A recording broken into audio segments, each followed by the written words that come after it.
The Speaker.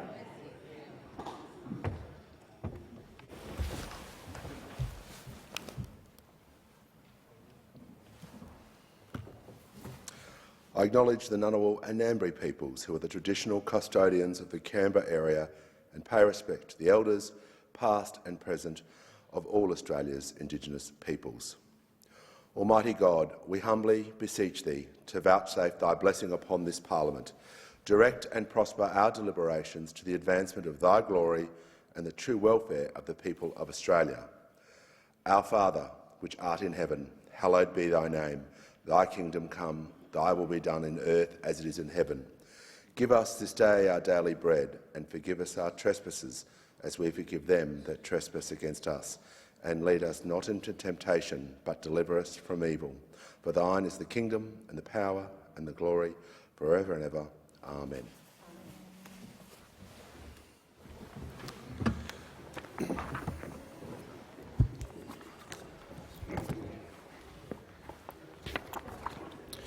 Pursuant to Standing Order 17, I lay on the table my warrant nominating the honourable member for Canberra to be a member of the Speaker's panel to assist the Chair when required to do so by the Speaker or Deputy Speaker.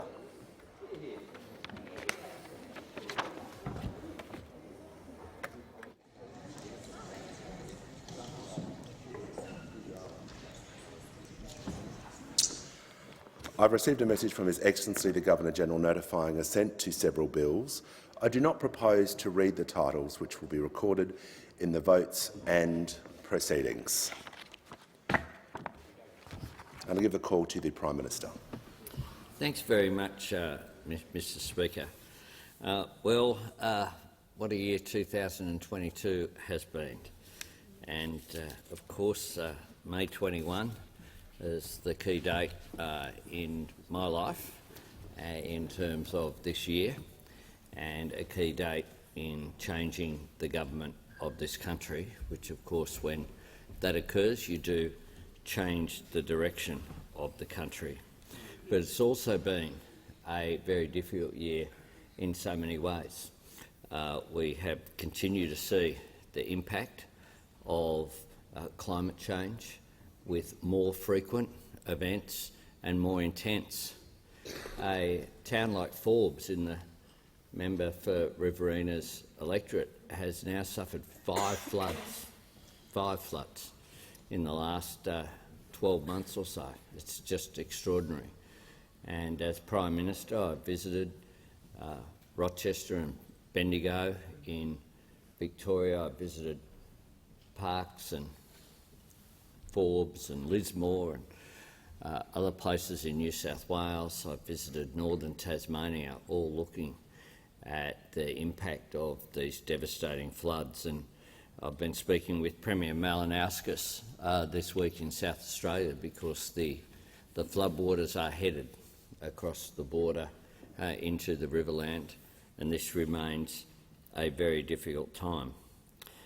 So I do hope, as we head into the Christmas break, that we see an alleviation of these conditions.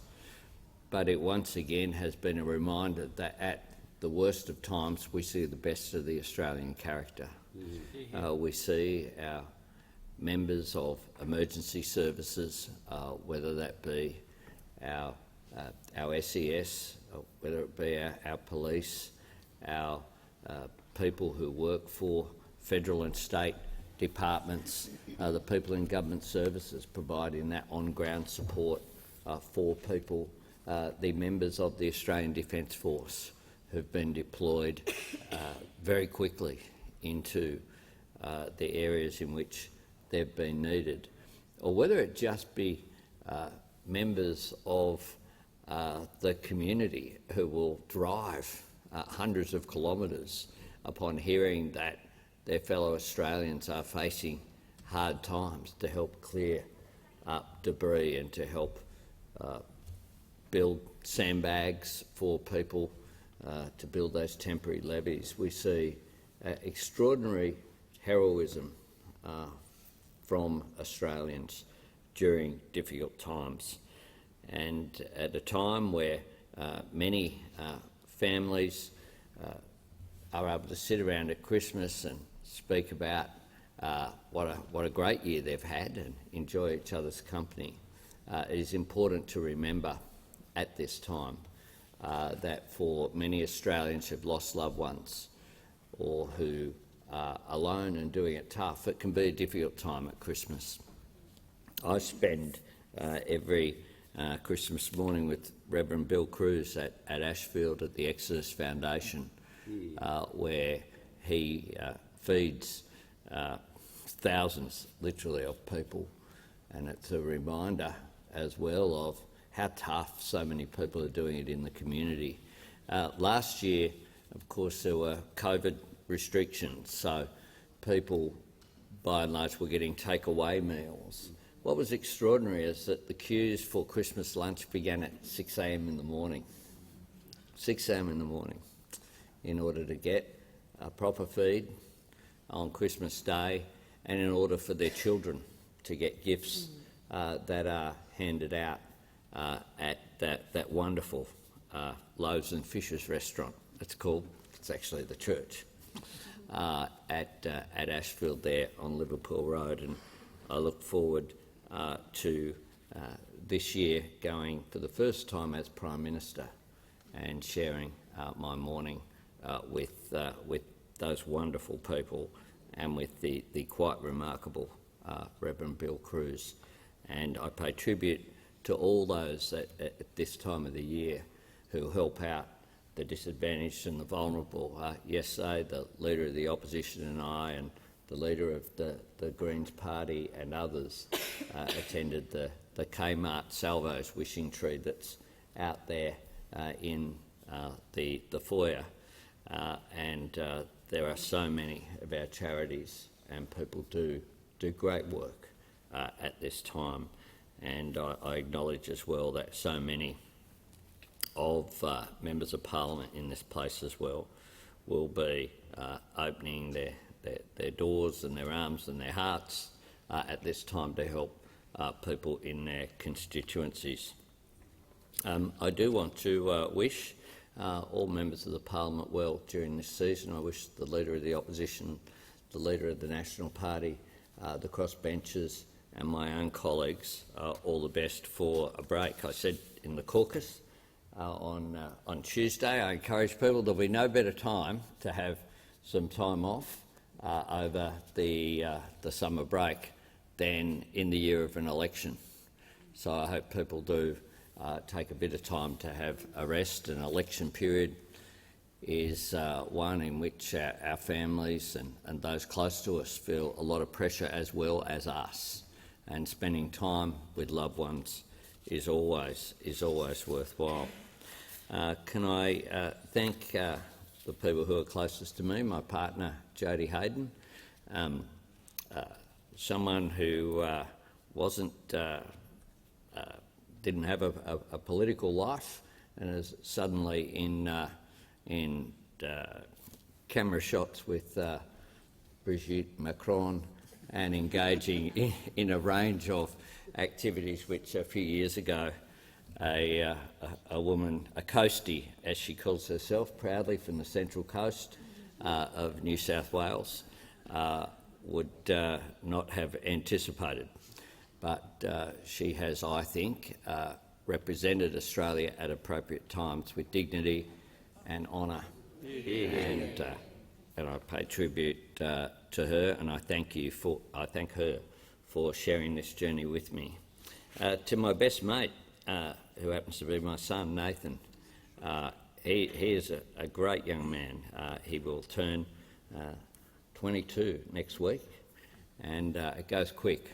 So for those with little ones in this chamber, cherish every moment, because before you look at it, they will be 6'4", and informing you about the latest musical trends which are there. But it's been terrific as well to have him by my side each and every day, whether physically or not. He is by my side, and we talk every single day on the phone. He was a little bit jealous yesterday that Amy from Amelin, the Sniffers, was in my office, and he will get a surprise next week when he sees the recording that she made for his birthday next Thursday. It's okay. He's 22. He's not watching Parliament. Nor are any of his friends. There's a lot more to do in the inner west of Sydney than watch Parliament, I assure you. So to them both, I thank them. To my colleagues, the Deputy Prime Minister, who is working, as he should be, as he should be. He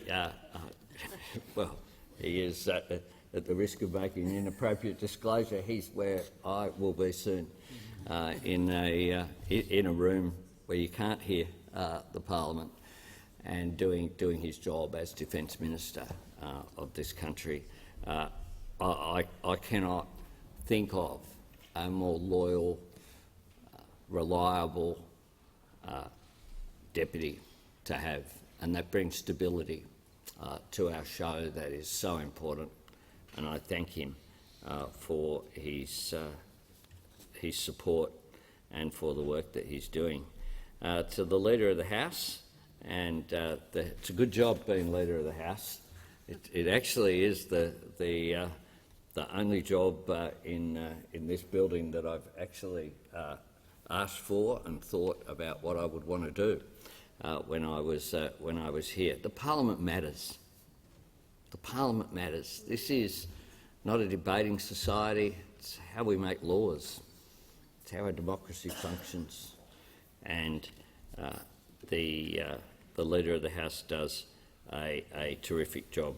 To the extraordinary front bench team that I have, including, of course, led by the economic team with the Treasurer and the Finance Minister, both Jim and Katie have done an extraordinary job in difficult times to craft a budget very quickly. We're already crafting a second budget, so there'll be two budgets within the first 12 months of the government that I lead. And that presents, of course, the significant challenges which are there, but they have done an extraordinary job. And the person, it's no great secret, the person who introduced me on that night of the 21st of May is someone who I've been very close to for a long, long period of time. And when we were in Young Labor together, you would have got pretty good odds on Penny Wong being the Leader of the government in the Senate and me being the Leader of the government in the House of Representatives, given where we came from within the Labor Party. But Penny Wong remains such an incredible friend, confidant, and an extraordinary Foreign Minister. An extraordinary Foreign Minister.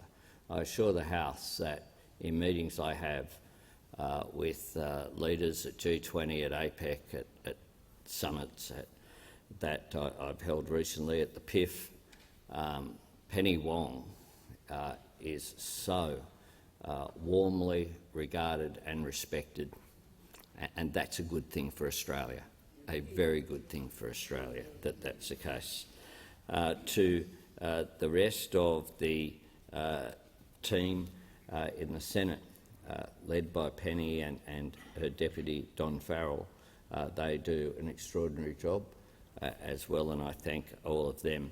I do thank the parliamentary staff as well, the clerks and all the people who keep things going, the people who clean our office, the parliamentary library, the people who work in the cafeteria, the cleaners of my office, not the least Maria and Anna, who see to it that my office is a lovely place to be every morning. I do want to acknowledge as well some special people who I won't name for obvious reasons. My security. It is the most challenging change in my life, which is full of positives they have a difficult job having someone like me who likes spontaneity to say, righto, in half an hour we're going to do this, and to say, righto, we're going to the Oil's final gig at the Hordern Pavilion, and to have the security say, we've got seats for you, but we know you're not going to stay in the seats where you are, Prime Minister, so we've organised special things to try to keep you secure. They do an amazing job. The advanced work that they do, including overseas, which presents significant challenges, and I know that they provide protection for the Leader of the Opposition for a range of people as well, and they are diligent, they are discreet, and they keep us safe, which is part of their job, and I thank them very much for it. Can I thank Glyn Davis, the head of my Department of Prime Minister and Cabinet, all of the departmental heads, indeed every single public servant in this great country. There have been a change of more than half of the heads of the public service. There have been people who were ready to move on, but the people who've come into that organisations have undertaken their role diligently, and being a public servant is an honourable profession, and I pay tribute to every one of them, and they have all of my respect. We had a drinks last night with the DPM, the Leader of the Opposition, and others for the RAF staff who look after us as well. It is great getting to know them personally. It was difficult for all of us last night, I think, to recognise them out of their uniforms, but that was a way of thanking them. Can I thank the ADF personnel who are serving us overseas? It's a great honour as Prime Minister to go into our bases overseas and to be able to just spend time with them, just saying thank you. These people put their own lives at risk in order to keep all of us safe, in order to represent Australia.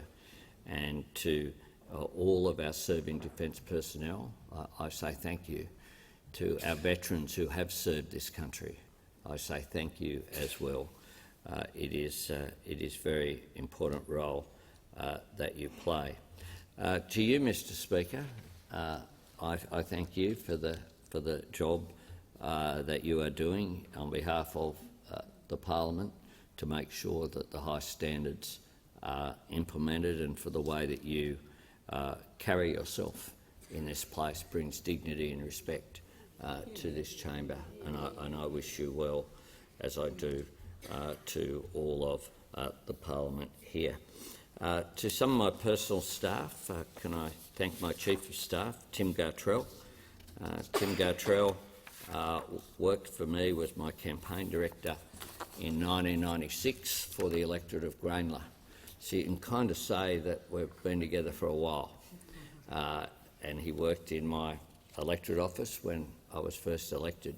He went on to be the National Secretary of the Labor Party in 2007 in the successful campaign which made Kevin Rudd the Prime Minister. He then went on to work in the private sector, but also came back to be the campaign director for the successful Yes campaign for marriage equality that helped to change this nation for the better. And Tim is a great friend. When I became leader of the Labor Party and had that great honour, I contacted him and said, right, you're coming back. And he made that commitment, and back indeed he has, and he plays such an important role in the office and leads an extraordinary team. Can I thank in particular Marika and Belle in my office who look after my diary and all the day-to-day things that you have to do. Can I say that they do an extraordinary job. To Liz Fitch, who leads my media team, it is a fact that my office has more women in senior leadership roles than we've seen previously. That's a good thing, and that is something that we've changed, not just the caucus, with 54 out of the 103 members of the Labor caucus being women. On the delegation to APEC, the G20 and the ASEAN summit, you had my Chief Foreign Affairs Advisor, my Chief Media Advisor, my Chief National Secretary Advisor, the Secretary of the Department of Foreign Affairs and Trade, the local ambassador in Indonesia, as well as the ambassador in Thailand. You had a delegation at one stage that struck me that I was the only man in a briefing of 9 senior people representing Australia's international interests. That is a big change on where we've been in the past, and they are all, of course, they're absolutely on their merit as well, because they are very good, experienced people. The nature of being Prime Minister means I'm not around the electorate as much as I used to be, and I thank Tim Murray and my electorate office team for holding the fort, for the weekly demonstrations that are held outside my office. I say to those people who are engaged in that, all you are doing is stopping vulnerable people getting social security support, getting immigration support and getting Medicare support. I'm not there most Thursdays where there's one, Tuesdays where there's another, but that is something that they have to deal with. But I do say that they perform remarkably well. It is more difficult I know there's issues about numbers of staffing has been raised to me once or twice this year. I assure you, work in the electorate office of a Prime Minister, you'll know what busy means. Absolutely. And they get calls from all over the country for things that are issues that are legitimate, but sometimes can be just, robo-campaigns, electorate offices don't really shift opinion.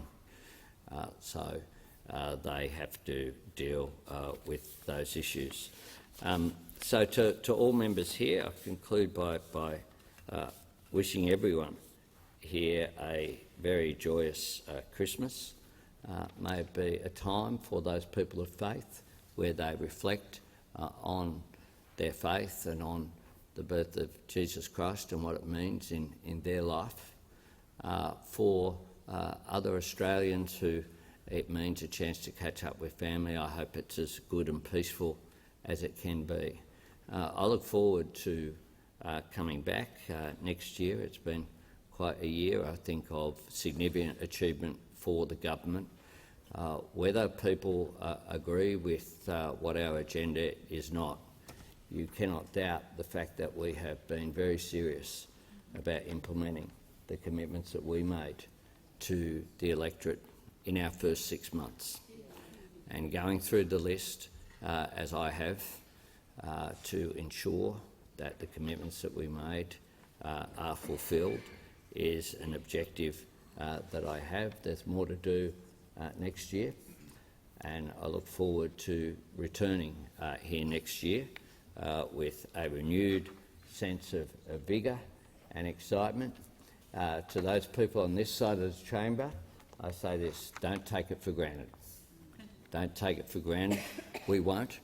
We will ensure, as a government, that there is no hubris, no taking it for granted, that we work methodically. And I say to the opposition and the crossbench as well, that I remain someone whose door is open. I attended the actual Prime Minister's office in 2019 on the day that Parliament began. That was the last time I was in that office until I went in as Prime Minister. The Leader of the Opposition has been in there many, many times, as have crossbenchers. Members of Parliament, as has the Leader of the National Party. My door's open. I see and take my responsibility to lead the country and to engage with each and every member in a serious way. It doesn't mean I'm not a Labor Prime Minister who was born Labor and will die Labor. That is who I am. But it doesn't mean that I agree. I think that we have all of the answers, because none of us do. And we're much better off when we're working in a collaborative way. So we will stick to our values, but we're certainly up for collaboration and working in a better way so that politics functions better, because that is what the Australian people expect of us. Merry Christmas. And give a call to the Honourable Leader of the Opposition. Thank you very much, Mr Speaker. Thank the Prime Minister for his words. And Mr Speaker, we live in the greatest country in the world. There's no question about that. Not just because of the Socceroos are now through to the final 16, I might say. Great goal this morning, and a lot of people who will be going to work pretty tired today. And the sporting achievements of the last year are incredible for our country. And we know it's summer when the second day of the test in Perth starts a little bit later on today, and the West Indies obviously a good team, but I think the Australians have started very well, and that is always a good sign when we come into summer. We live in the best country in the world because of the finest among us, and that includes, of course, the Australian Defence Force members. The Prime Minister was good enough to acknowledge those in particular who are working overseas and will do over this Christmas in absentia and isolated from their families, some in extreme conditions. And I acknowledge the men and women of the Australian Defence Force, the work that they've done domestically as well over the course of the last 12 months, the deployments to flood-ravaged areas, providing evacuations out of northern New South Wales and in many other locations, including most recently in Shepparton and broader rural Victoria and New South Wales. Their work never stops. They work with us in a way that we see, and they work for us in many parts of the world in circumstances that will never be acknowledged. And the work of the Australian Defence Force, of ASIO, of ACIS, the Australian Federal Police, all of the agencies in keeping us safe and our equity safe internationally over Christmas is something we should never take for granted. Mr Speaker, I want to say thank you very much to all of my colleagues. I have the most incredible team. I feel very fortunate to be in the position of Leader of the Liberal Party, to have a deputy like the member for Farrer, Susan Lee, a person with great personal integrity and somebody who is widely respected on both sides of this chamber.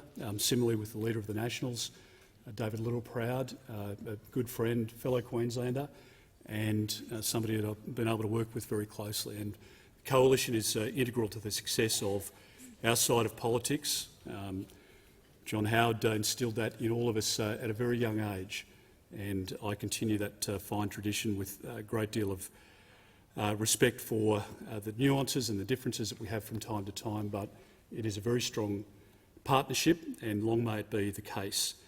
I want to say thank you very much to our team here, the Shadow Cabinet, the Shadow Ministry, to the Manager of Opposition Business. I have some agreement on different issues with the Prime Minister, but my view is that the Leader of the House and the Manager of Opposition Business, two of the most dreadful jobs in this place.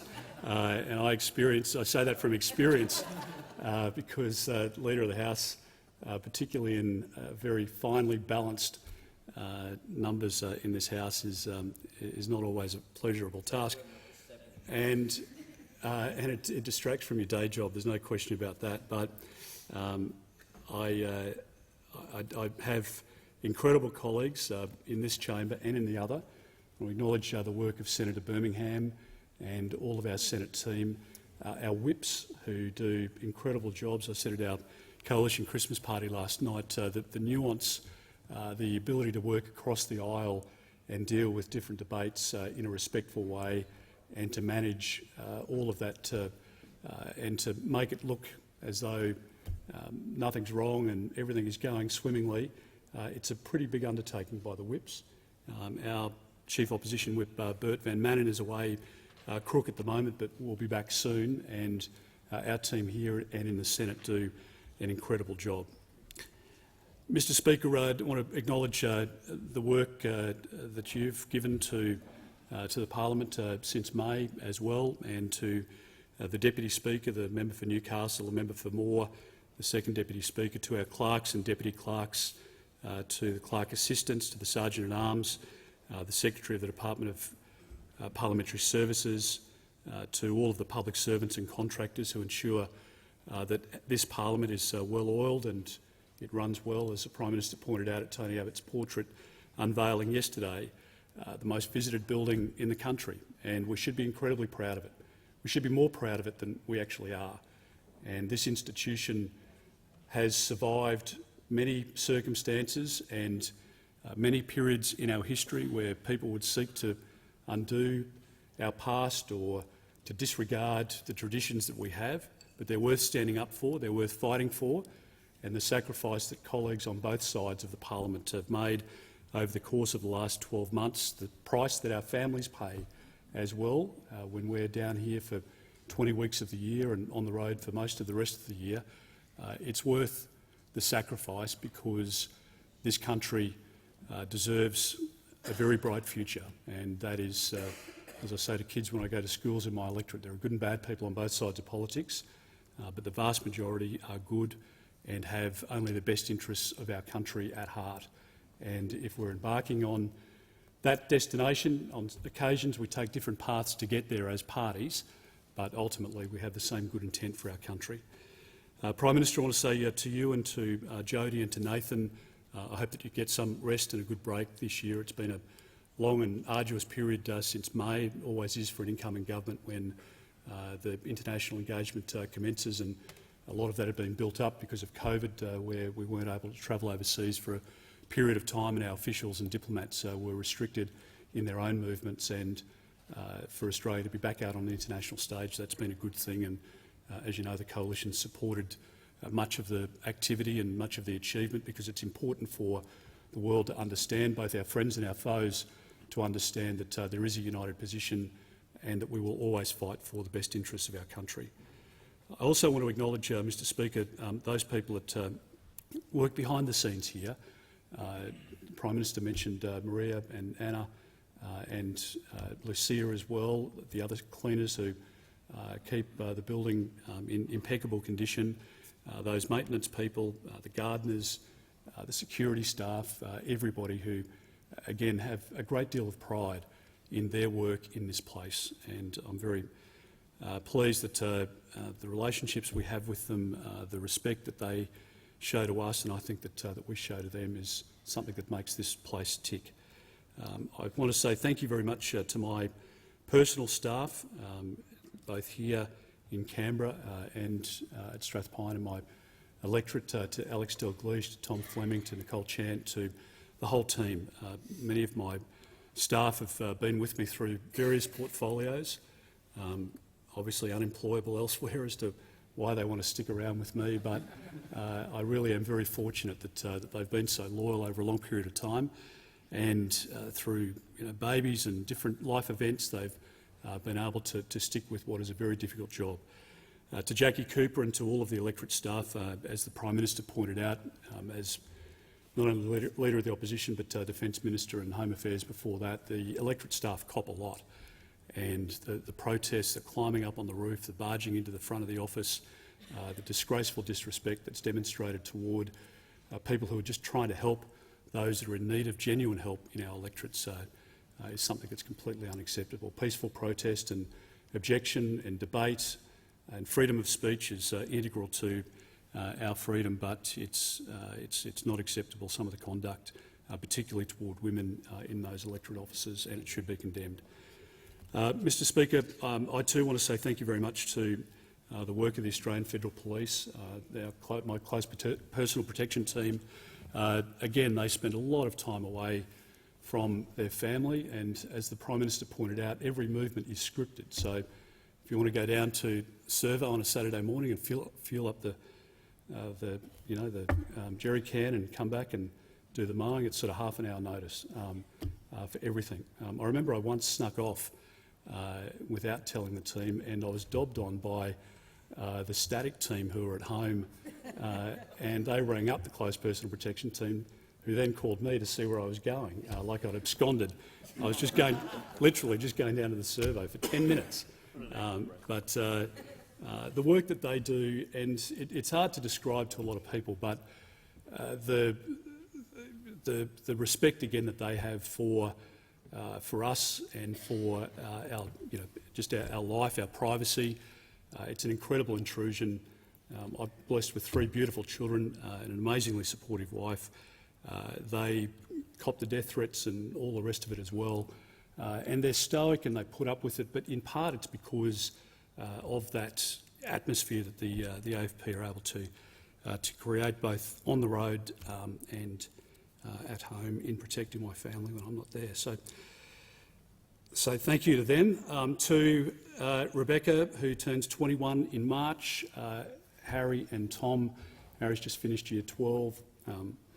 He's been to schoolies on the Gold Coast, the most stressful part of my life over the course of the last couple of weeks. I had a message from Kirrily to say that he'd contracted a mild case of COVID and he would have to come home early. I texted back gold, and he came back, he recovered, he wanted to return, and we convinced him that that wasn't a good idea. So it's 2 down, 1 to go next year for schoolies, and we'll see how we go. But equally, we can't do it without our families, the most important thing in life. And my kids have obviously had their 100 hours up getting their licences over the last couple of years. They've all done that with the police car in the rear vision mirror. And when you pull out from the stop sign or you're turning to go down the street, you've got to allow for 2 cars to turn, not just 1. It's quite a skill, as the Prime Minister would appreciate. And the kids have done it with great aplomb, without complaint, although they did complain about the police being at school with bum bags on. And I said, look, nobody will notice who they are. And they said, Dad, they're wearing bum bags at school, and they're not that discreet. So they put up with a lot as well. I want to close by acknowledging those who are much less fortunate than us, who will do it tough this Christmas. We were at a function yesterday, as the Prime Minister pointed out, recognising the work of the Salvos. I've had a great deal of pleasure and honour, almost for 20 years, to be the Red Shield Appeal Chairman in my local area. The work that they do, the lives that they save, the people they influence, is just quite remarkable. And the Salvos, of course, one of many organisations that will be hard at work when we're knees up enjoying ourselves with family and friends on Christmas lunch and over the break. So for the work that they provide to those who are less fortunate, we were in another function yesterday at Red Kite, the member for the Minister for Health, and I were there. People with kids who have cancer, people who are sick and they'll be attending the hospital over Christmas as well. Spare them a thought. So, Mr Speaker, we do live in the best country in the world, and it's for the reason for many of the people that I've acknowledged in my speech today. It's a great country because of them. So I wish everybody a good break, a good rest. It has been a long year, and we deserve a break before we come back with great gusto in 2023. Thank you.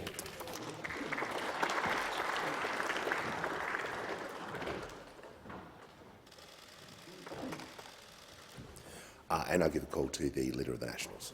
Well, thank you, Mr Speaker, and can I firstly wish you a Merry Christmas, and can I say, as someone that came into this parliament in 2016 with you, that there is some sense of pride of your ascension that someone from our cohort has come to lead this parliament. So congratulations, and I wish you and your family every festive greeting we can, and to you and your parliament and staff, the attendants, from our Comcar drivers right through to gardeners, cleaners, that keep this place moving. It should never be taken for granted for what they do for this parliament in making it run the way it should.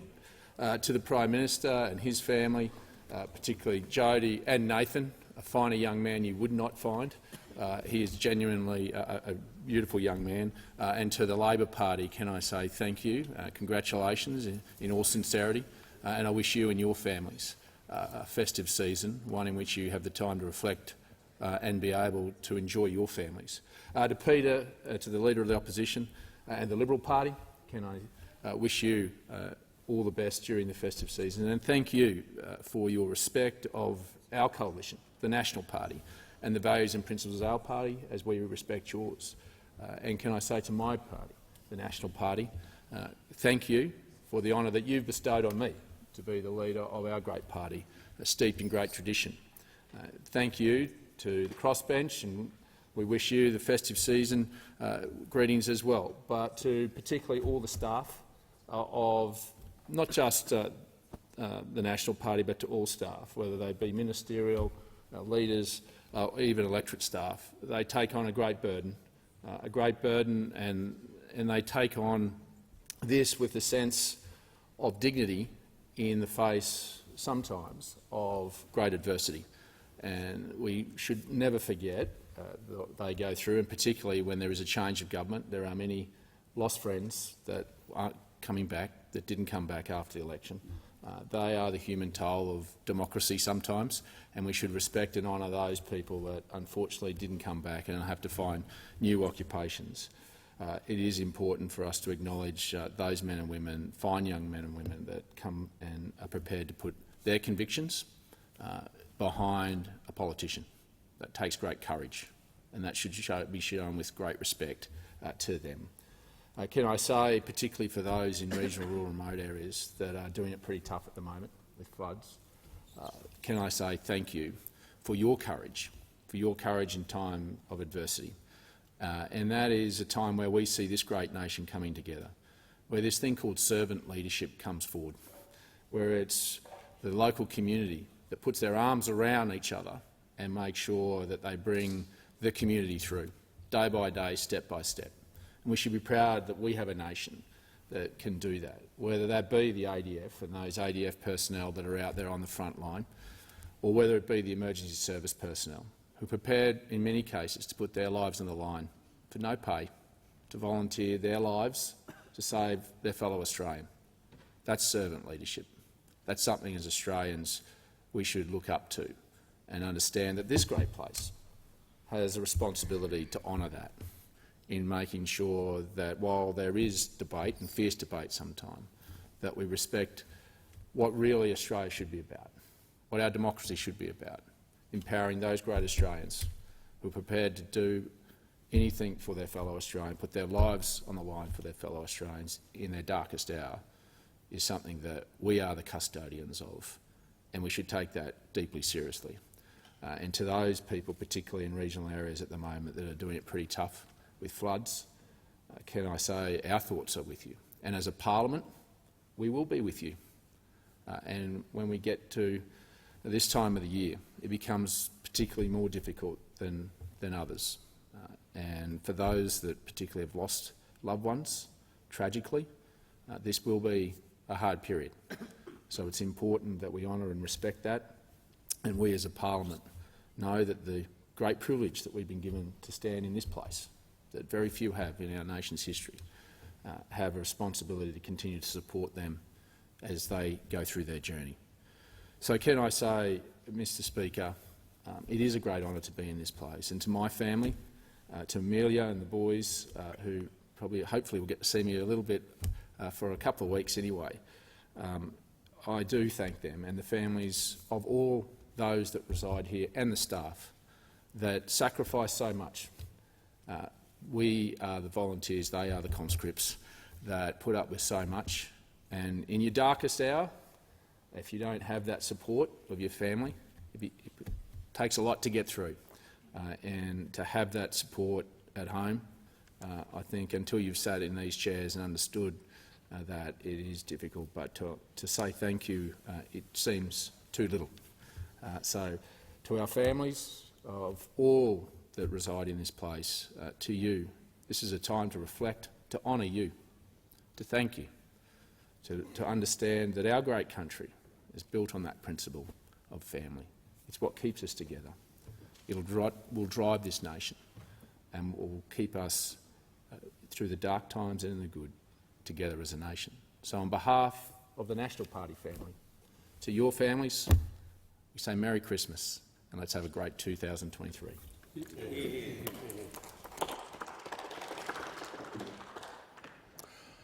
And I'll give a call to the member for Melbourne. Thank you, Speaker. I'm seeking the call on another matter and I seek to raise a matter of privilege. You may proceed. Thank you, Speaker. Earlier this year, Mr Speaker, I raised with you a matter of the member for Cook's failure to inform the Parliament of his appointment to a number of ministries without informing the Parliament. On that occasion, you did not find that a prima facie case had been made out in accordance with the practice of the House. Since then, a full inquiry into the facts has been undertaken by Justice Virginia Bell AC, and that inquiry found, amongst other matters, that the actions and failures of the member for Cook fundamentally undermined the principles of responsible government, were apt to undermine public confidence in government and were corrosive of trust in government. These findings were endorsed by the House yesterday by way of censure resolution. Further, yesterday the member for Cook made a statement to the House. During that statement, the member welcomed and supported the recommendations of the Bell inquiry. The member for Cook also yesterday referenced the ministry list he tabled in Parliament, making the statement that the ministry list tabled in Parliament referenced as it does that ministers may be sworn to administer additional departments. The member also said, "I now consider that these decisions in hindsight were unnecessary and that insufficient consideration was given to these decisions at the time, including non-disclosure."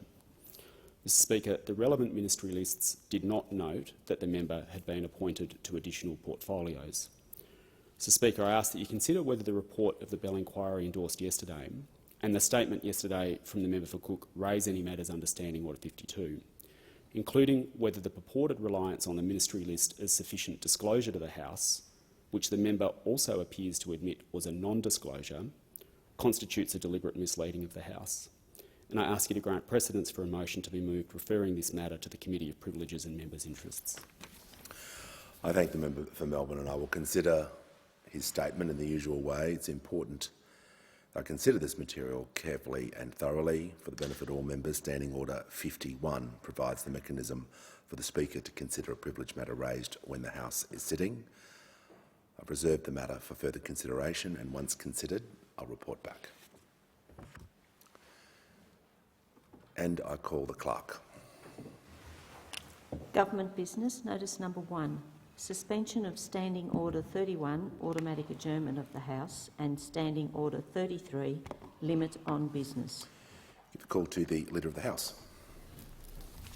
Thanks, Speaker. I move the motion relating to the suspension of Standing Order 31, automatic adjournment of the House, and Standing Order 33, limit on business in the terms in which it appears on the notice paper. In moving this, I should give an update, which I suspect will not be my only update during the course of the day, as to how long we're likely to be in Canberra. At the moment, I am still advising, when I've been speaking to government members, that they should keep their diaries free, including Saturday, while we wait to see what happens in the Senate. There are two pieces of legislation in the Senate. One is the Secure Jobs Better Pay Bill, and the other is the Territory Rights Bill. The Territory Rights Bill, we're not expecting to be subject to amendment, so whether the House waits for that or not probably doesn't matter, because it would simply be a reporting back. It would make no difference, and the Territory Assemblies won't be sitting before we return in any substantial way anyway. So what time, how long we remain in Canberra probably is not contingent on the Territory Rights Bill. The Secure Jobs Better Pay Bill certainly will be subjected to amendments, and the Senate is continuing to debate that. If the Senate deals with that relatively quickly, then there is a chance that, notwithstanding asking people to remain here till Saturday, that we will deal with issues well before then. And so, as the Senate debate continues, I'll continue to update members, but this resolution certainly gives the House that flexibility that if we are still waiting on the Senate this afternoon following the MPI, then shortly after that I will ask for the House to suspend, but by then we should have a better knowledge as to where the Senate's up to. I commend the resolution to the House. Question is the motion be agreed to, and I'll give a call to the Manager of Opposition Business. Thank you, Mr Speaker.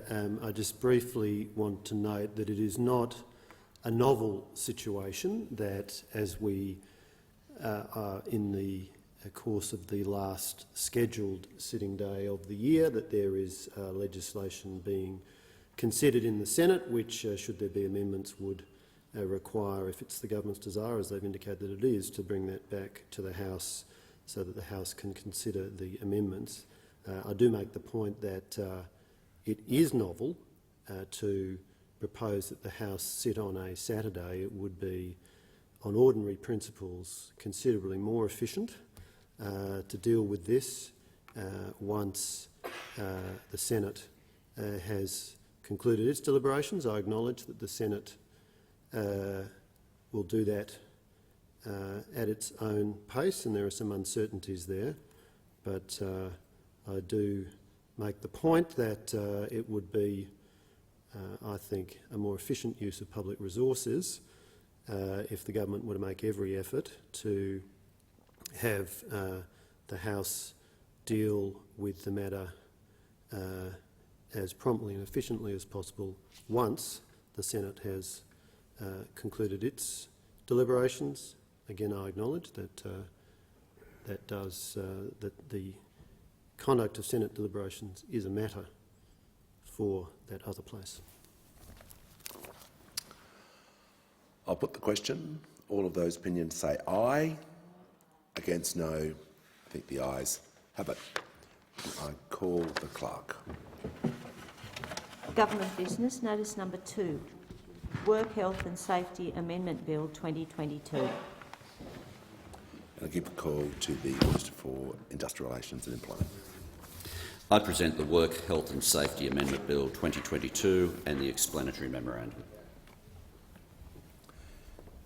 And I call the clerk. First reading, a bill for an act to amend legislation relating to work health and safety and for related purposes. And I call the Minister. I move that this bill be now read a second time.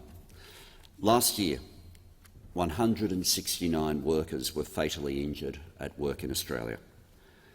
Each of these deaths is a tragedy. Each of these deaths represents a family member who will never come home, a friend or co-worker lost forever, and each of these deaths is preventable. One death is too many. The Albanese Labor government is serious about improving work health and safety in Australia. The Work Health and Safety Amendment Bill 2022 implements recommendations from the review of the model work health and safety laws conducted by Ms Murray Boland in 2018. I would like to thank Ms Boland for her considered examination of the model work health and safety laws and her important recommendations. I'd also like to acknowledge those families who've lost a loved one at work for giving their time to speak or write to Ms Boland, as they have given their time to write and speak to myself and to many other members in this place. You continue to fight tirelessly to improve the system that let you down, in order to ensure that others do not have to face the same heartbreak as you have. The Boland report contained 34 recommendations. So far, not one of the recommendations requiring legislative change has been implemented by the Commonwealth jurisdiction, but this bill will change that. The bill doesn't address the most critical recommendations, but its swift implementation signals how serious the government is about taking action on work health and safety. We can do better, we must do better, and we will do better. This bill is the first step. Most significantly, the bill expands the most serious offence under the Commonwealth's current work health and safety laws to include negligence as a fault element. The bar for conviction is currently set way too high. This change means that both reckless and grossly negligent employers who expose workers to serious risks will face the most serious consequences and penalties. The bill will prevent a person required to pay a penalty under the law from recovering that penalty under a contract of insurance. The penalties in the Act are there as a deterrent. Allowing companies to take out insurance against these penalties makes workplace injuries just another cost of doing business. Prohibiting such insurance forces businesses to take their work health and safety duties seriously. No longer will a statutory penalty be just another line on a balance sheet that an employer can recover from their insurer, while a family member has lost a loved one in a workplace fatality. The bill clarifies that a health and safety representative is able to choose their own course of training and removes the requirement for the health and safety representative to make this decision, quote, in consultation with the person conducting a business or undertaking, end quote. We are also introducing amendments to align service notice provisions to ensure clarity and consistency across the Work Health and Safety Act. The bill also amends the Safe Work Australia Act 2008 to clarify that information may be shared with Safe Work Australia when the information is relevant to their statutory data and evidence functions. Safe Work Australia publishes data that is central to work health and safety and workers' compensation policy development. Without a decent body of substantive data, governments are limited in their ability to develop good policy that solves real issues.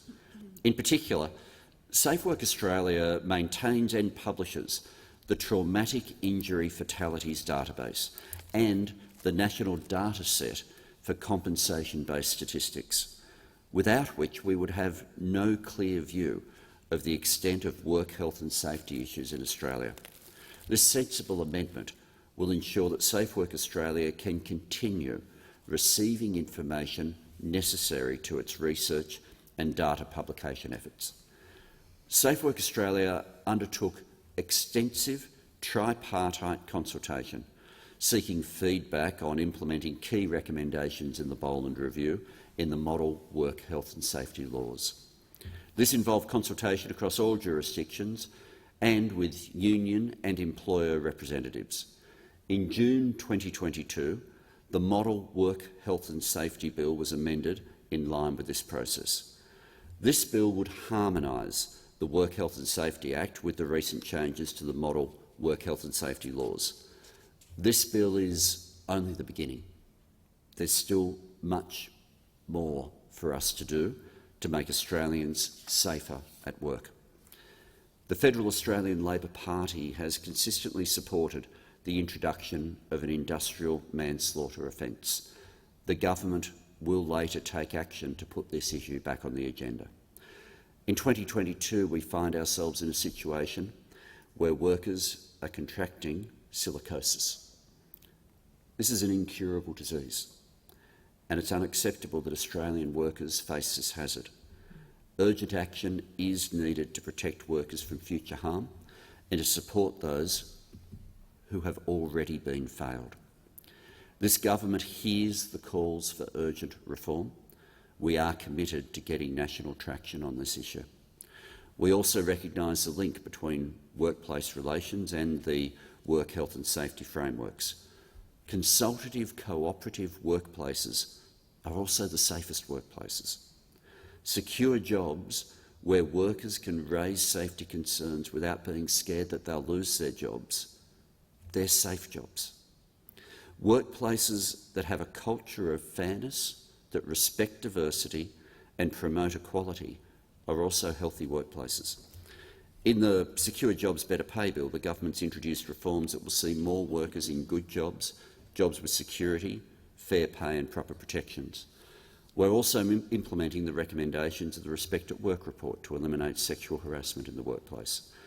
These significant reforms will have a positive impact on the safety of Australian workers and their workplaces. So this bill doesn't solve all these big issues. This is just the beginning of this government's journey to implement the recommendations of the Boland report. With this bill, the Albanese Labor government is getting on with the job of delivering safe workplaces for all Australian workers. Every Australian worker should be able to go to work and come home to their loved ones safely at the end of the day. The debate must now be adjourned. Can you move that the debate be adjourned? I move that the debate be adjourned. The question is that the resumption of the debate be made in order of the day for the next sitting. I put the question. All of that opinion say aye. To the contrary, no. I think the ayes have it. I call the clerk. Government business, notice number 3. Private health insurance legislation amendment, medical device and human tissue product list and cost recovery bill 2022. I call the Honourable Minister. Thank you, Deputy Speaker. On behalf of the Minister for Health and Aged Care, I present the Private Health Insurance Legislation Amendment, Medical Device and Human Tissue Product List and Cost Recovery Bill 2022, and the explanatory memorandum to this bill, the Private Health Insurance Prostheses Application and Listing Fees Amendment, Cost Recovery Bill 2022, and the Private Health Insurance National Joint Replacement Register Levy Amendment, Consequential Amendments Bill 2022. I call the clerk. First reading, a bill for an act to amend the law relating to private health insurance and for related purposes. I call the Honourable Minister. I move that this bill now be read a second time. Today I will be introducing 3 bills. The Private Health Insurance Legislation Amendment, Medical Device and Human Tissue Product List and Cost Recovery Bill 2022, the Private Health Insurance Prostheses Application and Listing Fees Amendment, Cost Recovery Bill 2022, and the Private Health Insurance National Joint Replacement Register Levy Amendment, Consequential Amendments Bill 2022. This package of bills supports the implementation of the 2021-22 budget measure, modernising and improving the private health insurance prostheses list. This first tranche of legislative changes is required to fully implement measures that will support, modernise and improve the private health insurance prostheses list, which will now be known as the prescribed list. The first bill I'm introducing is the Private Health Insurance Legislation Amendment, Medical Device and Human Tissue Product List and Cost Recovery Bill 2022. The measures in this bill are important as they will broadly support further reform activity aimed at keeping downward pressure on private health insurance premiums by reducing the costs associated with medical devices and human tissue products. This will be achieved by modernising administrative processes and cost recovery arrangements, which will improve the affordability and attractiveness of private health insurance for consumers. This is good news for privately insured Australians who paid around $26 billion in premiums in the year ending 30th of June 2022.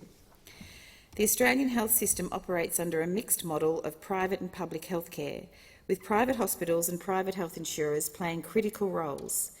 Australian consumers with private health insurance may choose to receive treatment as private patients in either private or public hospitals. For privately insured patients with eligible health cover, private health insurers are required to pay set benefits for certain kinds of devices and products.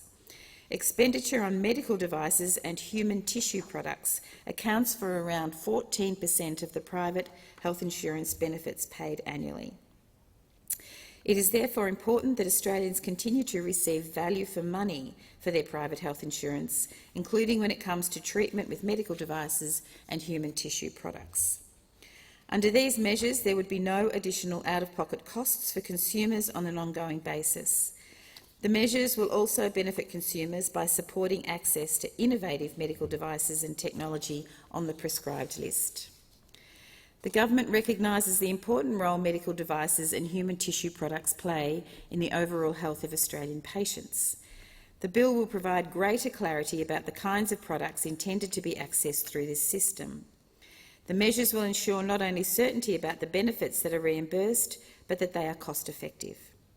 This will provide increased transparency for the medical technology industry, hospitals, clinicians, private health insurers and consumers.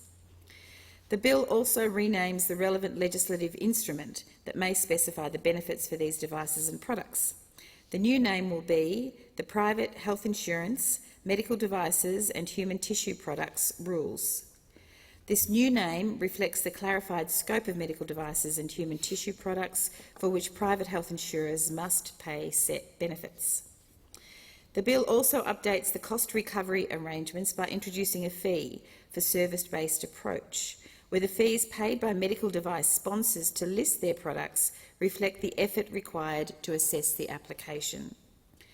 These arrangements will support a predictable environment in which sponsors can have the confidence to continue to provide medical devices and human tissue products to Australians while also maintaining a stable, sustainable and innovative industry sector. Importantly, the bill does not affect clinician or patient choice in the private health system, and it does not affect access to medical devices or human tissue products. Overall, the bill supports the government's priorities of ensuring that people can access affordable treatments and that the Australians with private health insurance get value for money. Thank you. The debate must now be adjourned.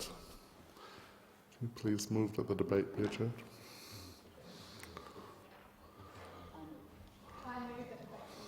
The debate be adjourned. The question is that the resumption of the debate be made an order of the day for the next sitting.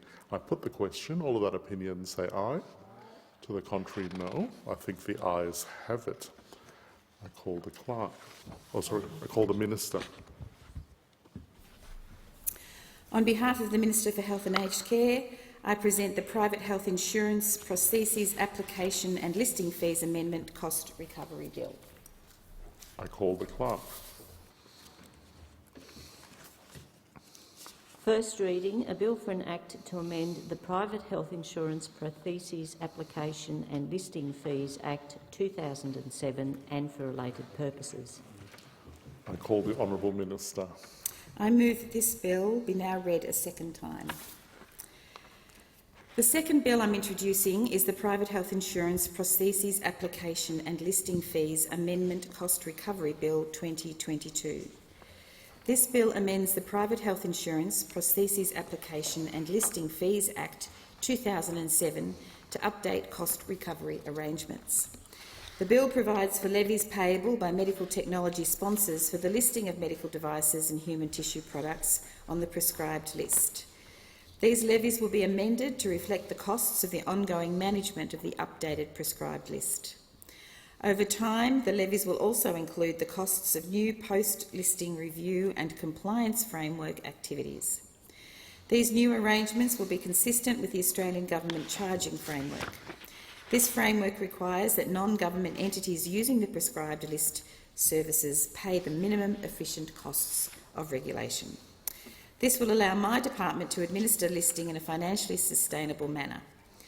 The amounts of these levies will be set out in regulations, and details for the collection and liability for these levies will be set out in other legislative instruments.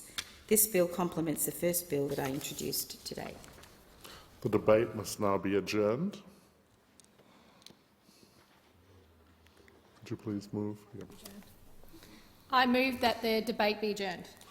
The question is that the resumption of the debate be made an order of the day for the next sitting. All of that opinion say aye. To the contrary, no. I think the ayes have it. I call the Honourable Minister. Thank you, Deputy Speaker. On behalf of the Minister for Health and Aged Care, I present the Private Health Insurance National Joint Replacement Register Levy Amendment Consequential Amendments Bill 2022. I call the clerk. First reading, a bill for an act to amend the Private Health Insurance National Joint Replacement Register Levy Act 2009 and for related purposes. And I call the Honourable Minister. I move that this bill be now read a second time. The third bill I'm introducing is the Private Health Insurance National Joint Replacement Register Levy Amendment Consequential Amendments Bill 2022. The bill amends the Private Health Insurance National Joint Replacement Register Levy Act 2009 to reflect the new name of the relevant legislative instrument that may be made under the Private Health Insurance Act 2007 for medical devices and human tissue products. The new name of the legislative instrument is in the first bill that I introduced today, namely the Private Health Insurance Amendment Medical Device List and Cost Recovery Bill 2022. A measure in this bill also rectifies an incorrect reference to a ministerial determination in the Private Health Insurance National Joint Replacement Register Levy Act 2009. The measures in this bill do not change any current requirements or obligations which enable the funding of our world-renowned National Joint Replacement Register through an industry levy. The debate must now be adjourned. I move that the debate be adjourned. The question is that the resumption of the debate be made an order of the day for the next sitting. I put the question. All that opinion say aye. Aye. To the contrary, no. I think the ayes have it. I call the clerk. Government business, notice number 4. Therapeutic Goods Amendment 2022 Measures Number 1 Bill 2022. I call the Honourable Minister. Very good. Thank you, Deputy Speaker. On behalf of the Minister for Health and Aged Care, I present the Therapeutic Goods Amendment 2022 Measures Number 1 Bill 2022 and the explanatory memorandum. I call the clerk. First reading, a bill for an act to amend the Therapeutic Goods Act 1989 and for related purposes. Call the Honourable Minister. I move that this bill be now read a second time. Excuse me. I'm pleased to introduce the Therapeutic Goods Amendment 2022 Measures Number 1 Bill 2022. This bill amends the Therapeutic Goods Act 1989 to implement a number of measures which support the delivery of the highest quality healthcare for the Australian public by ensuring the continued access to critical prescription medicines and supporting the safe use of therapeutic goods by strengthening therapeutic goods post-market monitoring and compliance. In particular, excuse me, the bill supports the implementation of a scheme for the mandatory reporting by hospitals of adverse events associated with medical devices. Following the 2017 Senate inquiry into the number of women in Australia who have had transvaginal mesh implants and related matters, the inquiry made a number of recommendations designed to improve patient safety and better ensure the early detection of safety signals. Recommendation 1 from the inquiry noted the vital role of adverse event reporting in post-market surveillance. The bill introduces the legislative framework for a scheme involving the mandatory reporting of adverse events associated with medical devices by hospitals, reflecting that for many patients, the hospital setting is where adverse events involving medical devices occur or are recognised. This measure supports the improved monitoring of safety concerns associated with medical devices through access to information held by hospitals that identifies serious adverse events and facilitates the earlier detection of safety signals that may raise concerns about particular devices. The bill encourages innovation and investment in biologicals in Australia by introducing a new dedicated pathway for marketing approval of biologicals that are for export only. This measure is designed to provide incentives for investment in the export of biologicals from Australia and encourages development of this industry by reducing the regulatory burden and supporting sponsors of such products to obtain marketing approval. It would also ensure consistency across the regulatory schemes for medicines, medical devices and biologicals. The bill addresses and alleviates the effects of medicine shortages by amending the Act to allow the Secretary of the Department of Health and Aged Care to approve the importation or supply of an unapproved medicine that could act as a substitute for medicine that was previously approved in Australia. This measure provides an important additional mechanism to help deal with critical medicine shortages by allowing the importation or supply of an available overseas medicine that could act as a substitute for a medicine that was approved in Australia but has since been cancelled or suspended. In some cases, this may be the only option to deal with a medicine shortage. Before exercising such a power, the Secretary would consider the suitability of granting such an approval, including whether it is in the interest of public health. The bill supports the safe use of therapeutic goods by strengthening monitoring and compliance activities through a number of measures. The bill removes review rights for decisions to require the production of information or documents which are critical in identifying and investigating potential contraventions of the Act, detecting safety concerns and potentially preventing adverse events associated with therapeutic goods. The measure is designed to prevent avenues of review for such decisions being misused to impede and delay timely regulatory action to protect Australians.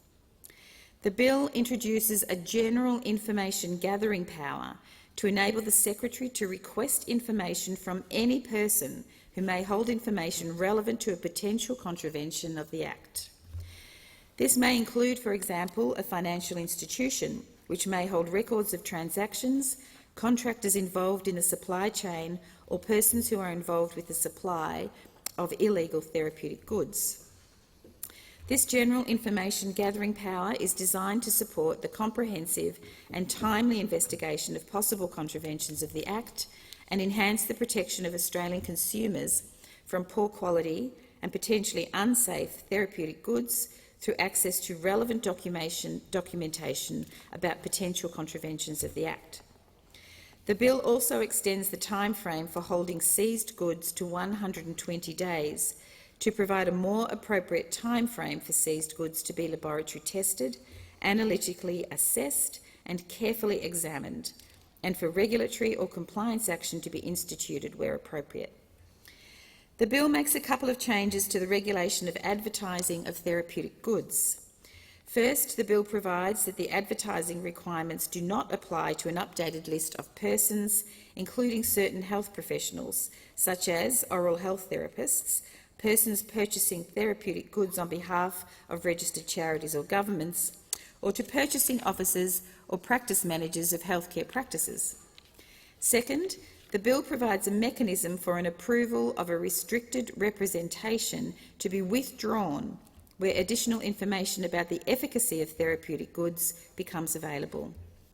This ensures that therapeutic goods advertising only contains correct and accurate information, taking into account all relevant information known about the goods and therefore reducing the risk of unsafe use by consumers.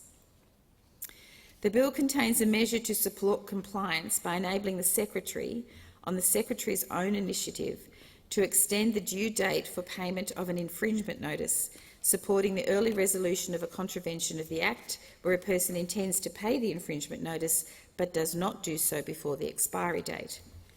In so doing, this measure will support the early resolution of contraventions of the Act by infringement notice rather than criminal or civil court proceedings. The bill also makes a number of other amendments to improve the clarity and consistency of regulatory requirements, codify current practices and make other more minor changes to remove redundant provisions and correct typographical errors. In particular, this includes amendments to clarify that the natural justice hearing rule is not required to be observed in relation to a decision to release therapeutic goods information under the Act, codifying current regulatory practice and ensuring that critically important safety information about therapeutic goods may be released without delays to ensure the safety and well-being of Australians. Or clarify that sponsors of reportable medicines that are in shortage must provide updated information about the shortage and its resolution to the Secretary, allow certain legislative instruments to incorporate another document by reference as in force from time to time, clarify that an instrument to declare that particular products are not medical devices is legislative in nature, and update the persons to whom the Minister may delegate certain powers and functions. The debate must now be adjourned. Yes, I call the honourable member for Monash. This legislation is really important. On indulgence, this legislation is it granted? Is indulgence granted? Yes, indulgence is granted. This legislation is really important because the mesh implants cause untold harm and damage to thousands of women across Australia. So this legislation goes right to the heart of many people in this nation that are dealing with issues that are ongoing. They don't end. And so the legislation being brought forward by the government today is crucially important so that the tragedy that happened with these mesh implants will never happen again, ever happen again. So thank you for the opportunity to make that contribution. Thank you. The debate must now be adjourned. I move that the debate be adjourned. The question is that the resumption of the debate be made in order of the day for the next sitting. I put the question. All of that opinion say aye. To the contrary, no. I think the ayes have it. I call the clerk. Government business, notice number 5. Referendum Machinery Provisions Amendment Bill 2022. I call the Honourable the Minister. On behalf of the Attorney-General, I present the Referendum Machinery Provisions Amendment Bill 2022 and the explanatory memorandum. I call the clerk. First reading, a bill for an act to amend the law relating to referendums and for related purposes. I call the Honourable Minister. I move that this bill now be read a second time. Today I introduce the Referendum Machinery Provisions Amendment Bill 2022. This bill will advance the Prime Minister's commitment to hold a referendum to enshrine a First Nations voice in the Australian Constitution, a voice that will speak to the Parliament and the Executive about matters that affect First Nations people. The Prime Minister has said that a referendum will be held in the next financial year. This bill will modernise the legislation that will govern how this referendum is conducted. Referendums are an integral part of our democracy. However, the last referendum was held 22 years ago. Since that time, the Referendum Machinery Provisions Act 1984 has not kept pace with the changes to the Commonwealth Electoral Act 1918.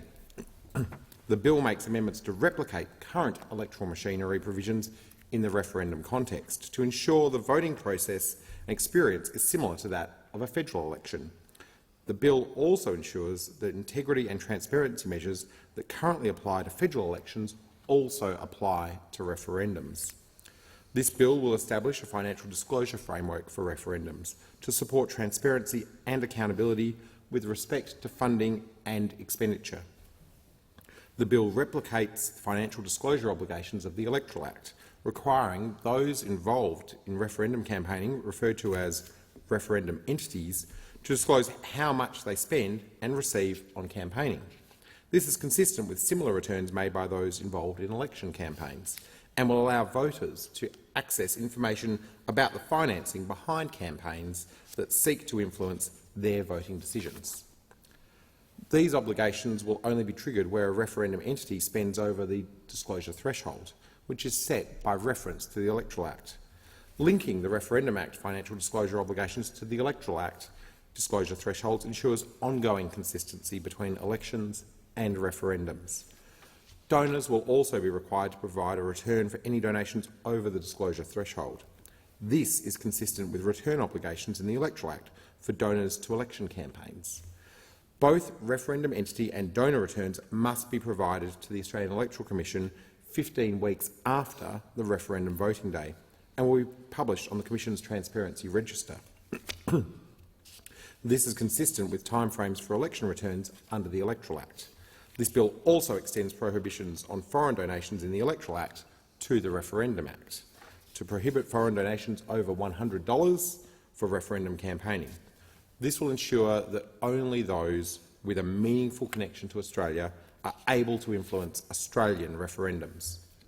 This bill also restricts foreign campaigners' ability to fundraise or incur referendum expenditure and authorise referendum material, again consistent with the Electoral Act. Creating a financial disclosure framework for referendums supports the transparency and integrity of Australian democratic processes. Further consideration of reforms to the funding and disclosure framework for Australian elections and referendums will be addressed as part of the Joint Standing Committee on Electoral Matters inquiry into the 2022 federal election, which is due to report in September 2023.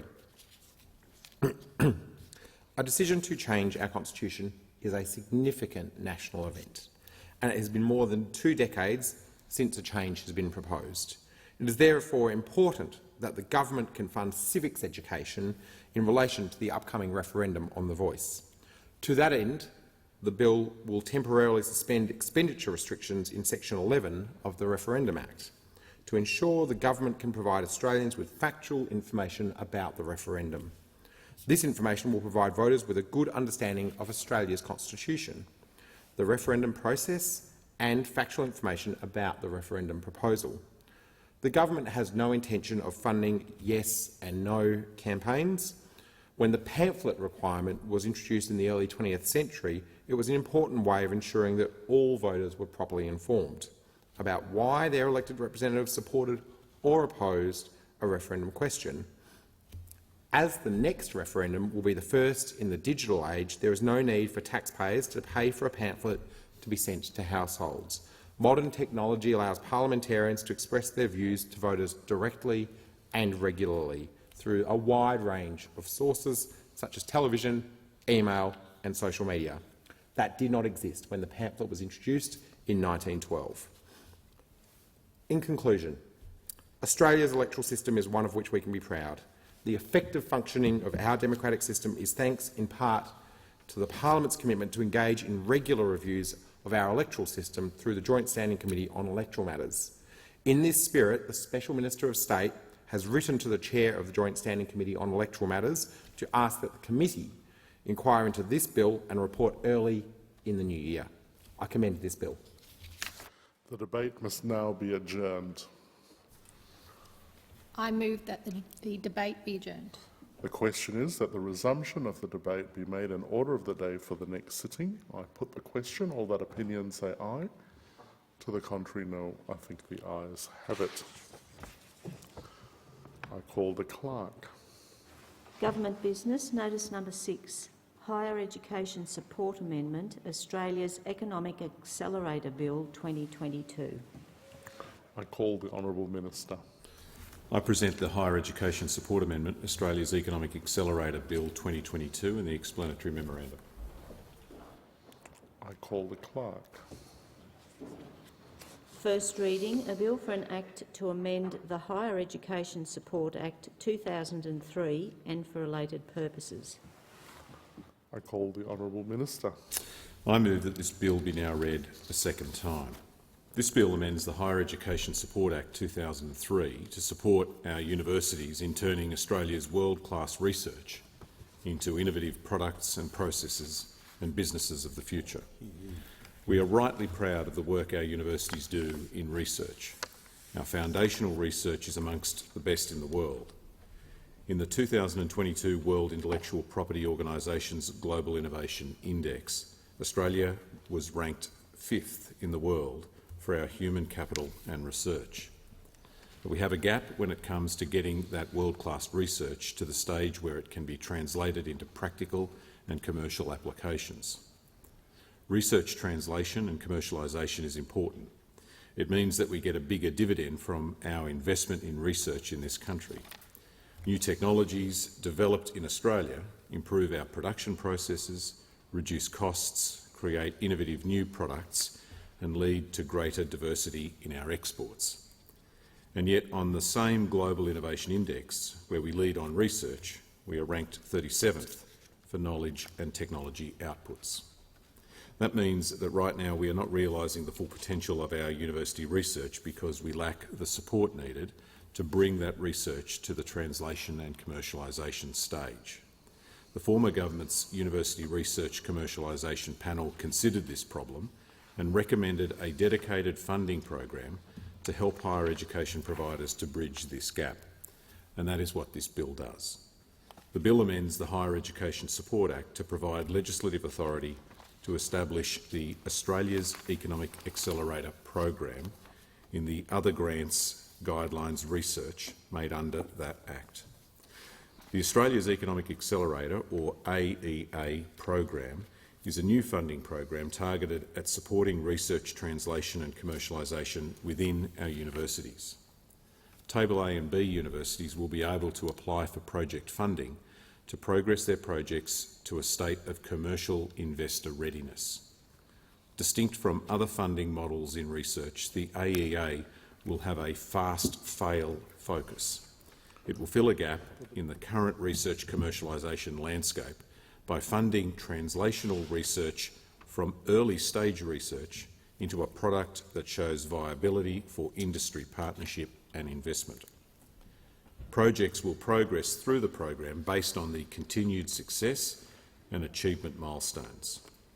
This funding will benefit projects which have high commercialisation potential but which are at proof of concept or proof of scale stage. And funding will be targeted at projects which align with the priority areas identified in the government's National Reconstruction Fund. My friend and colleague who joins us in the chamber, the Minister for Industry and Science, has introduced legislation yesterday to enable the establishment of a $15 billion National Reconstruction Fund. Minister Husic described that fund as one of the largest peacetime investments in our country's manufacturing capability in living memory.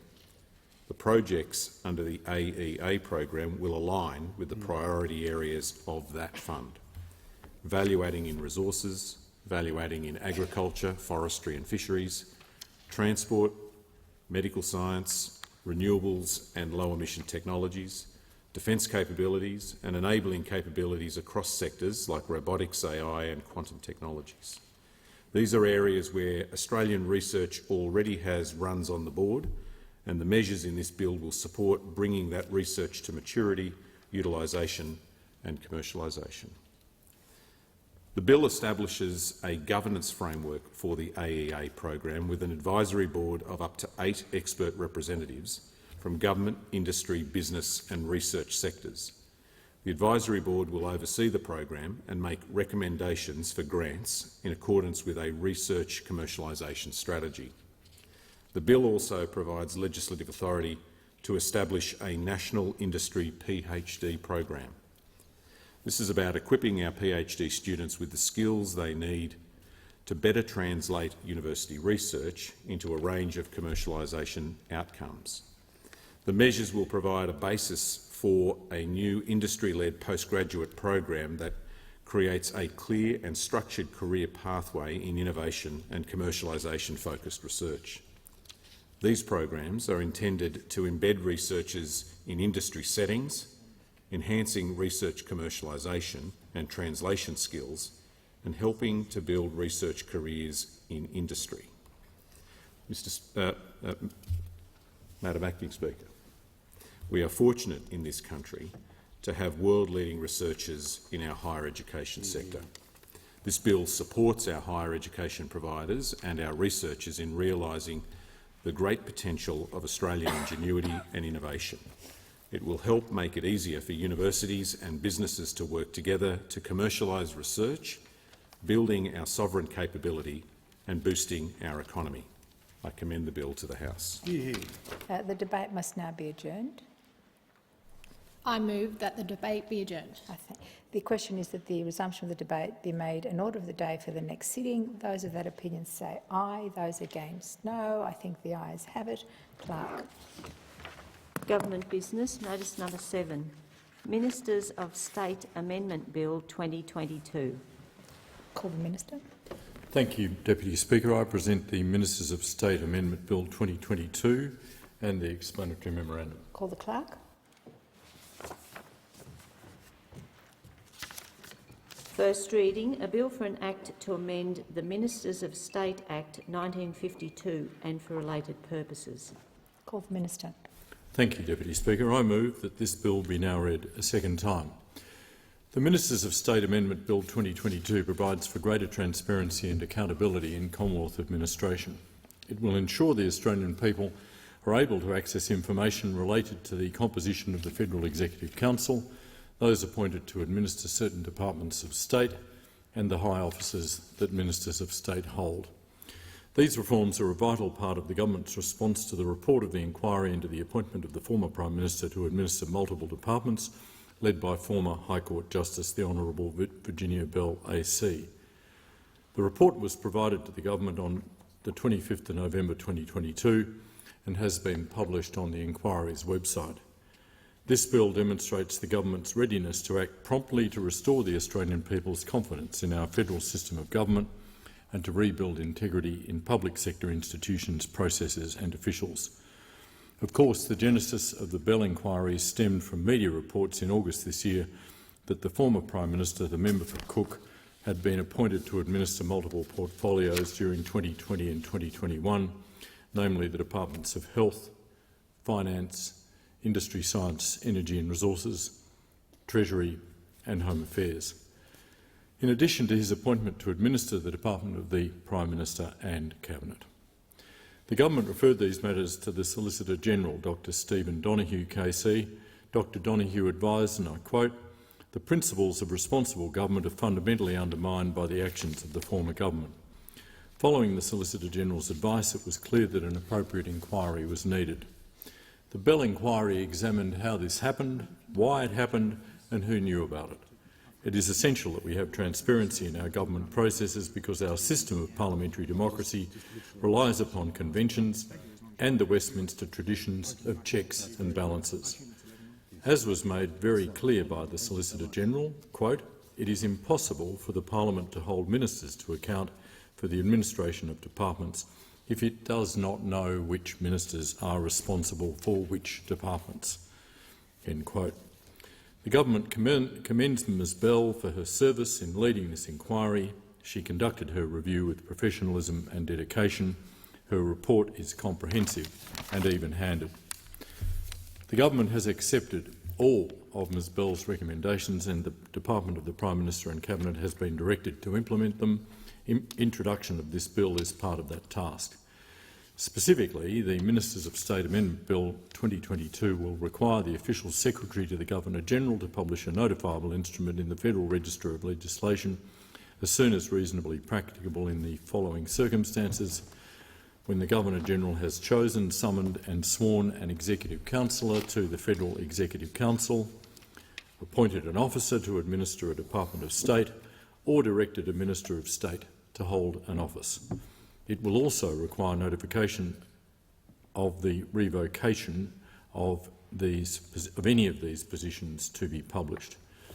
The notifiable instrument will include the name of the person, the Department of State where appropriate, and the date on which they were sworn, appointed or directed.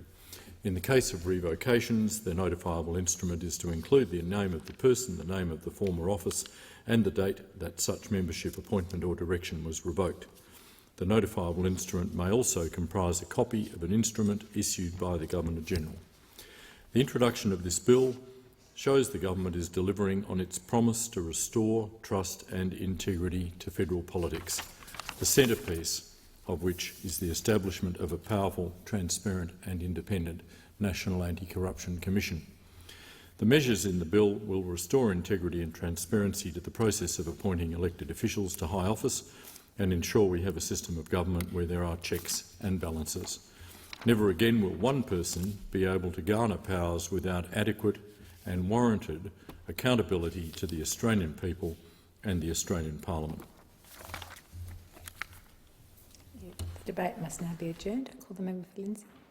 I move that the debate be adjourned. The question is that the resumption of the debate be made in order of the day for the next sitting. Those of that opinion say aye. Those against, no. I think the ayes have it. Clerk. Government business. Notice number 8. Australian Broadcasting Corporation proposed fit-out of Parramatta and Ultimo offices. Call the Minister. I move that in accordance with the provisions of the Public Works Committee Act 1969, it is expedient to carry out the following proposed work, which was referred to the Parliamentary Standing Committee on Public Works and on which the committee has duly reported to Parliament. Australian Broadcasting Corporation proposed fit-out of Parramatta and Ultimo offices. The Australian Broadcasting Corporation is proposing works to fit out its newly leased office at 6 to 8 Parramatta Square in Parramatta and to refurbish its existing office at Ultimo, New South Wales. On completion of the Parramatta works, the ABC will relocate a portion of its news and content production functions from Ultimo to Parramatta, along with approximately 300 staff. The refurbishment of the existing Ultimo office will involve the replacement of the current fit-out that has reached end of life. The estimated cost of the works is $43.6 million, excluding GST. Subject to parliamentary approval, fit-out works are expected to commence from early 2023 and be completed by mid-2025. Following its inquiry, the committee has recommended that the House of Representatives resolve, pursuant to section 18(7) of the Public Works Committee Act 1969, that it is expedient to carry out this project. On behalf of the government, I would like to thank the committee for undertaking a timely inquiry. I commend the motion to the House. The question is that the motion be agreed to. Any speakers? Okay. I'll put the question. The question is that the motion be agreed to. Those of that opinion say aye. Those against no. I think the ayes have it. Clerk.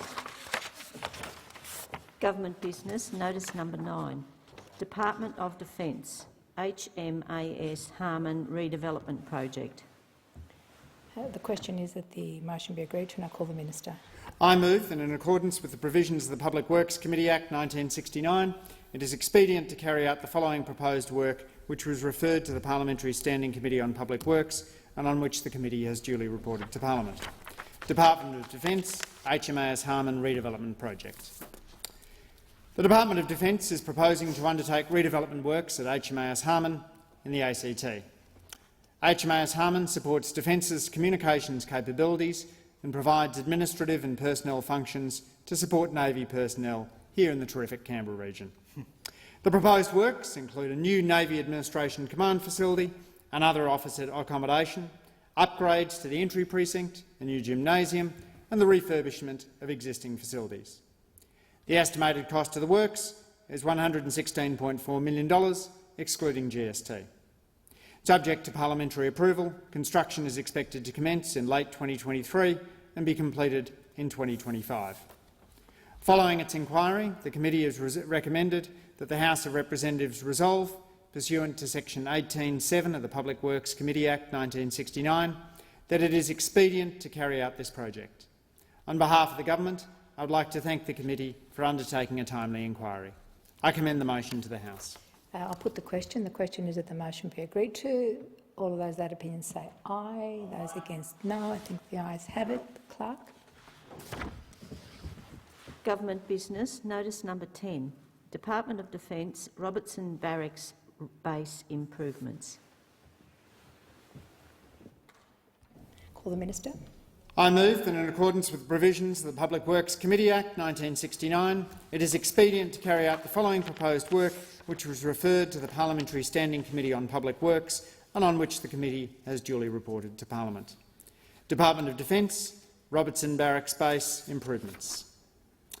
The Department of Defence is proposing to undertake works at Robertson Barracks in the Northern Territory to support Australian Defence Force operations. The project will provide essential base upgrades to facilities and infrastructure and replace ageing facilities that are reaching end of useful life. The estimated construction cost is $389.1 million, excluding GST. Subject to parliamentary approval, construction is expected to commence in mid-2023 and be completed in 2026.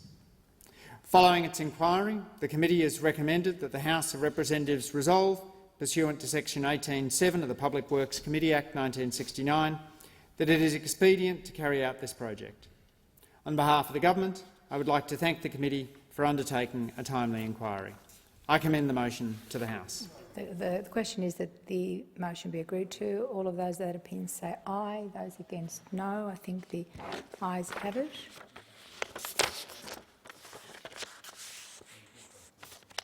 I call the member for Fremantle.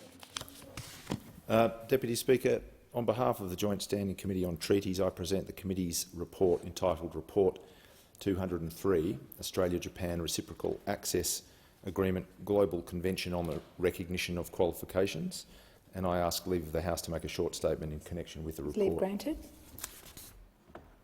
Is leave granted? Leave is granted. Leave is granted. I call the member for Fremantle.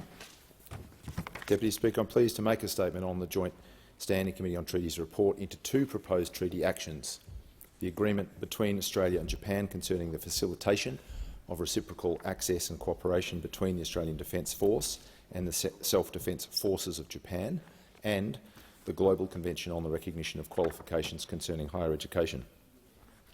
The Australia-Japan Reciprocal Access Agreement has been negotiated in the context of a more contested strategic environment and it represents part of the growing security cooperation and strategic alignment between Australia and Japan.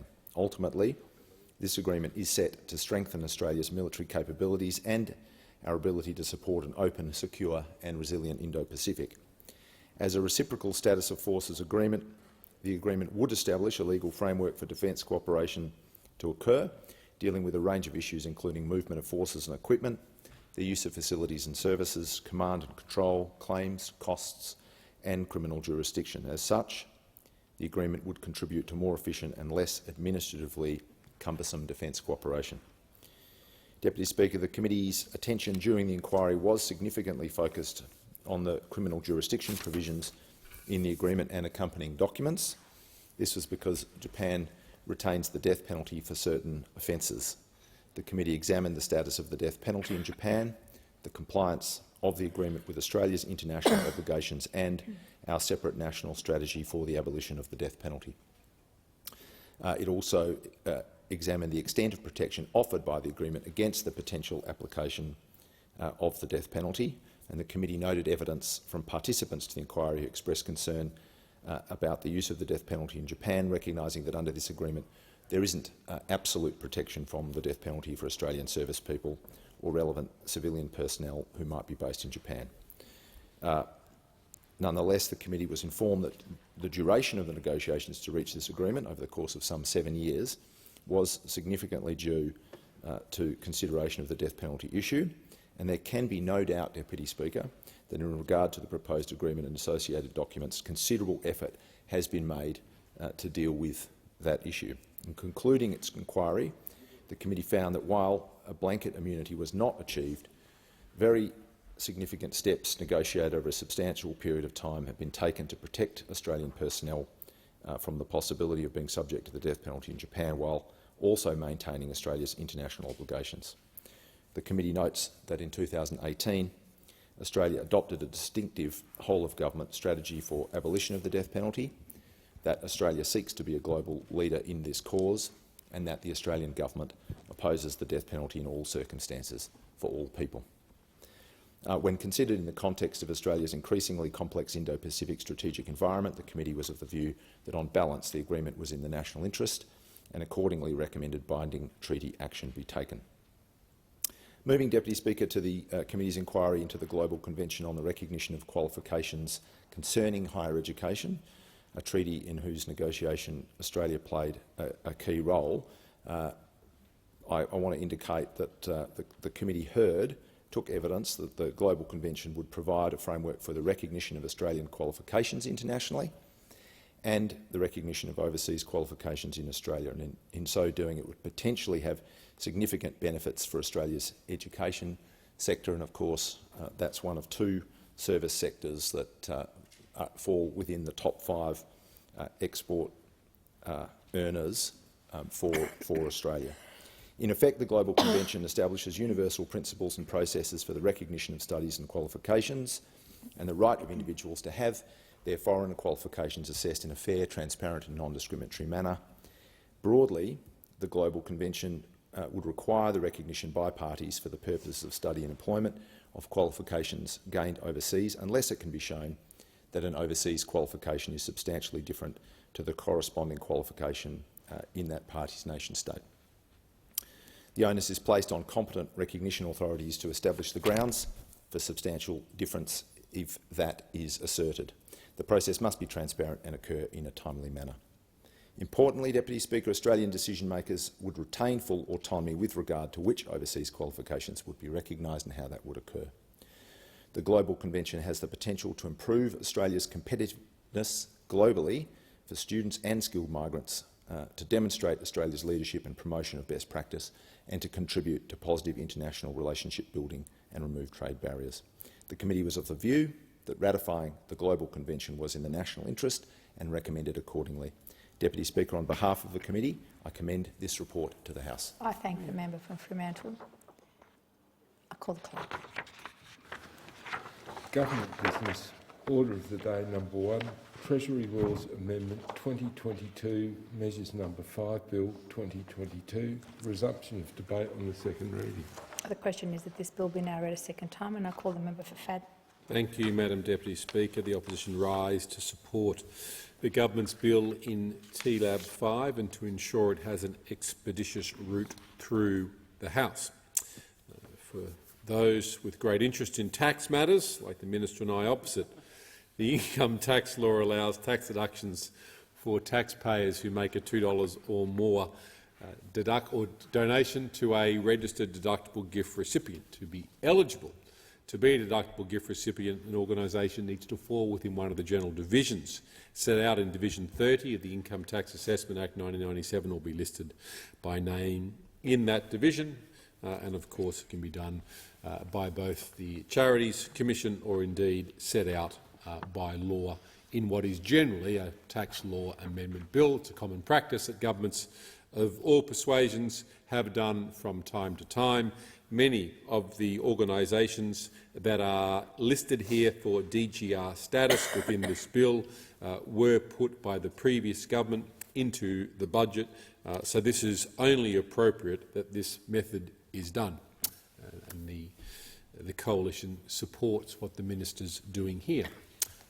Keeping in mind the deductible gift recipient list was a previous schedule to TLAB 4, but of course TLAB 4 is taking its time being debated in the normal course of affairs and won't be done till next year. So the government has then separated this out.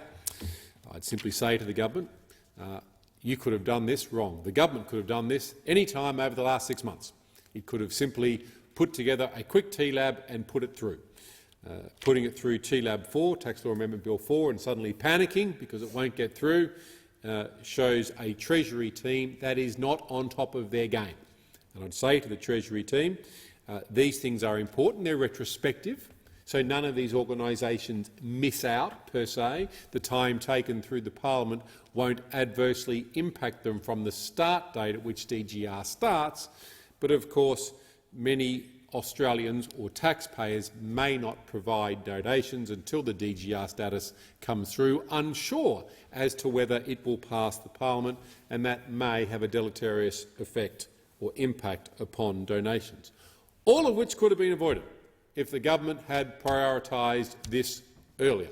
Tax law amendment bills are very, very simple. I think I did 31 bills as an assistant treasurer in 9 months. We know how to move bills through a house. The government is focused on other matters, matters that didn't take to elections. They're focused on watering down transparency for superannuation.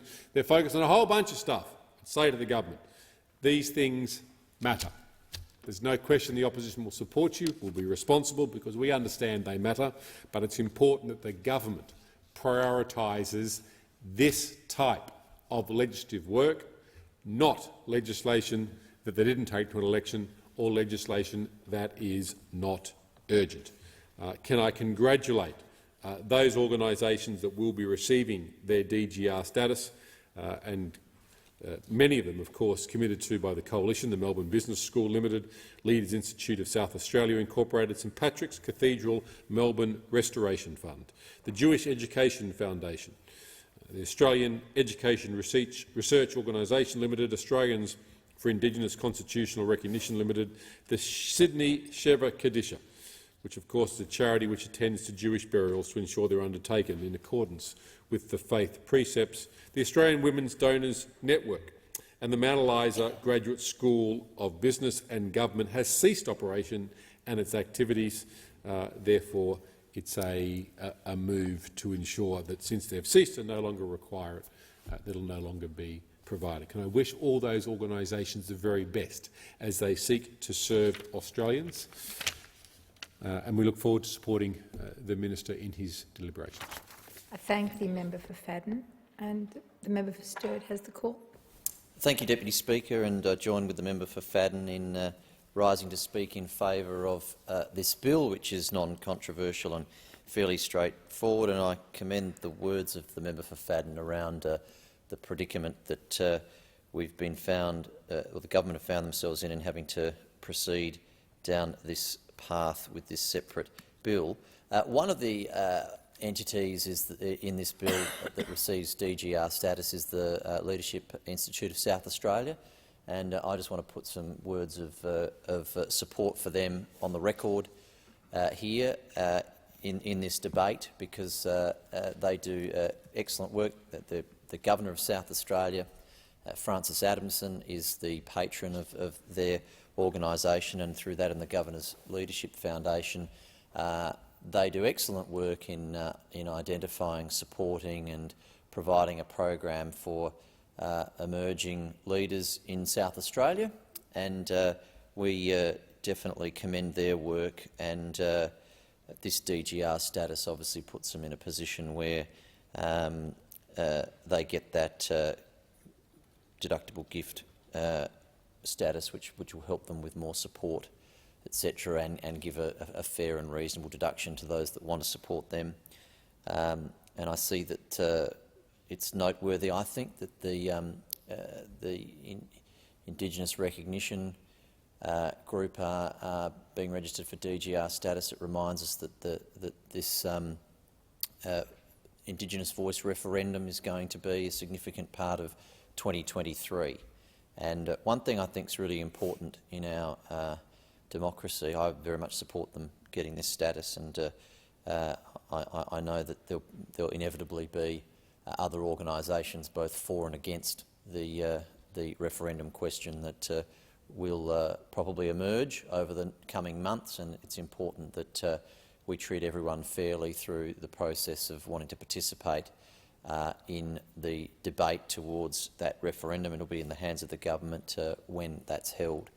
I noted at the introduction of another bill earlier regarding the referendum that the government have confirmed there won't be any taxpayer support for the campaigns for and against. It was the case for the referendum in 1999 that there was taxpayer funding for both sides of the argument, and it'll be for the debate on that bill to get into that. But I'm thinking fairly deeply on that situation, because I do think we want everyone to have a confidence that it's a very fair playing field for that referendum next year, and taxpayer funding in some form usually provides the ability to demonstrate that there's not an attempt to give one side of a contest a particular advantage, and certainly those progressing the Yes campaign, like the group that are in this bill,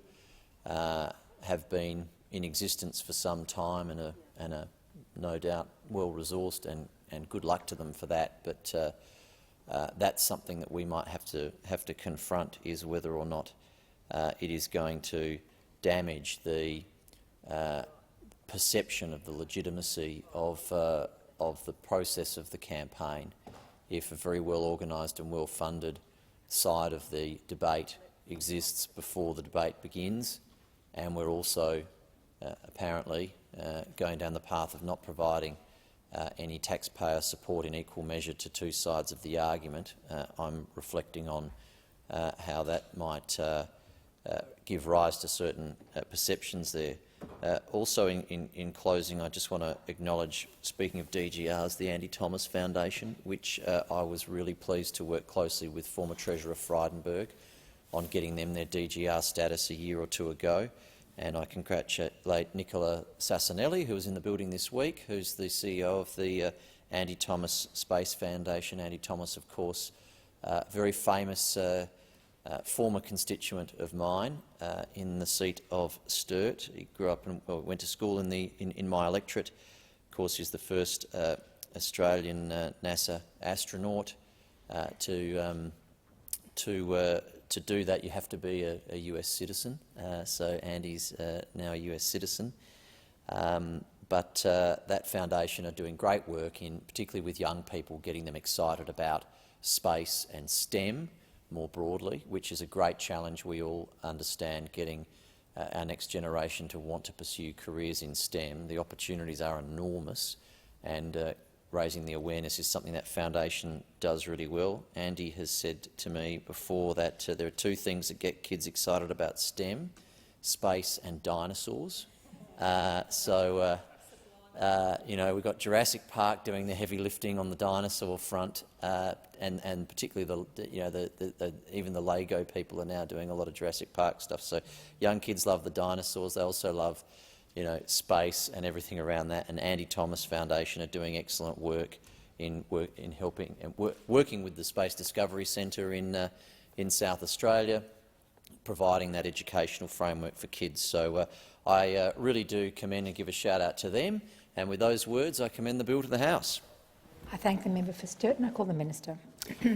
Thank you, Deputy Speaker. It's usual in the summing up speech to broadly thank all members who have contributed to the debate, because you don't want to go through naming them all. But in the case of a tax laws amendment bill, I think it's appropriate to mention the two opposition speakers who spoke. I want to thank the Shadow Assistant Treasurer for making clear that the coalition would be supporting this bill, and I want to thank the member for Sturt for singling out two of the organisations, the Leaders Institute for South Australia Incorporated and Australians for Indigenous Constitutional Recognition, and describing the worthy work that they do. This bill amends the Income Tax Assessment Act 1997 to include Australian Education Research Organisation Limited, Jewish Education Foundation Vic Limited, Melbourne Business School Limited, Australians for Indigenous Constitutional Recognition Limited, Leaders Institute of South Australia Incorporated and St Patrick's Cathedral Melbourne Restoration Fund on the list of deductible gift recipients. It extends the current listings for Sydney Chevra Kadisha and Australian Women Donors Network and removes the listing for Mount Eliza Graduate School of Business and Government Limited. Deductible gift recipient status allows members of the public to receive income tax donations, the donations they make to these organisations. The Australian Government is supporting these organisations in their provision of valuable community services by granting them deductible gift recipient status. Deputy Speaker, since this is probably my final parliamentary speech of 2022, can I use this opportunity to thank those who have worked in my electoral and Parliament House offices this year: Nick Terrell, Cathy Day, Beck Press, Sam Bide, Olivia Kerr, Iris Eager, Bria Larkspur, Toby Halligan, Meg Thomas, Tara Mack, Nella de Contreras, Oscar Caspi-Crutchett and Stephanie Anderson, and our three departmental liaison officers, Alison Chin, Phoebe Butcher and Tyler Jones. And I also thank my remarkable parents, Barbara and Michael Lee, without whom I literally and figuratively wouldn't be standing here, my family, my wonderful wife Gwyneth, my sons Zachary, Theodore and Sebastian. I'm looking forward greatly to spending more time with you in the coming weeks. I commend the bill to the House. I thank the Minister. The question is that this bill be now read a second time. Those of that opinion say aye. Those against no. I think the ayes have it. Clerk. Second reading, a bill for an act to amend the law relating to taxation and for related purposes. Is leave granted for the third reading to be moved immediately? Leave is granted. The question is, the Minister. I move that this bill be now read a third time. And I put the question. The question is that this bill be now read a third time. Those of that opinion say aye. Those against no. I think the ayes have it. Clerk. Third reading, a bill for an act to amend the law relating to taxation and for related purposes. Call the clerk. Government business. Order of the day number 2, Governor-General's opening speech, resumption of debate on the proposed address in reply.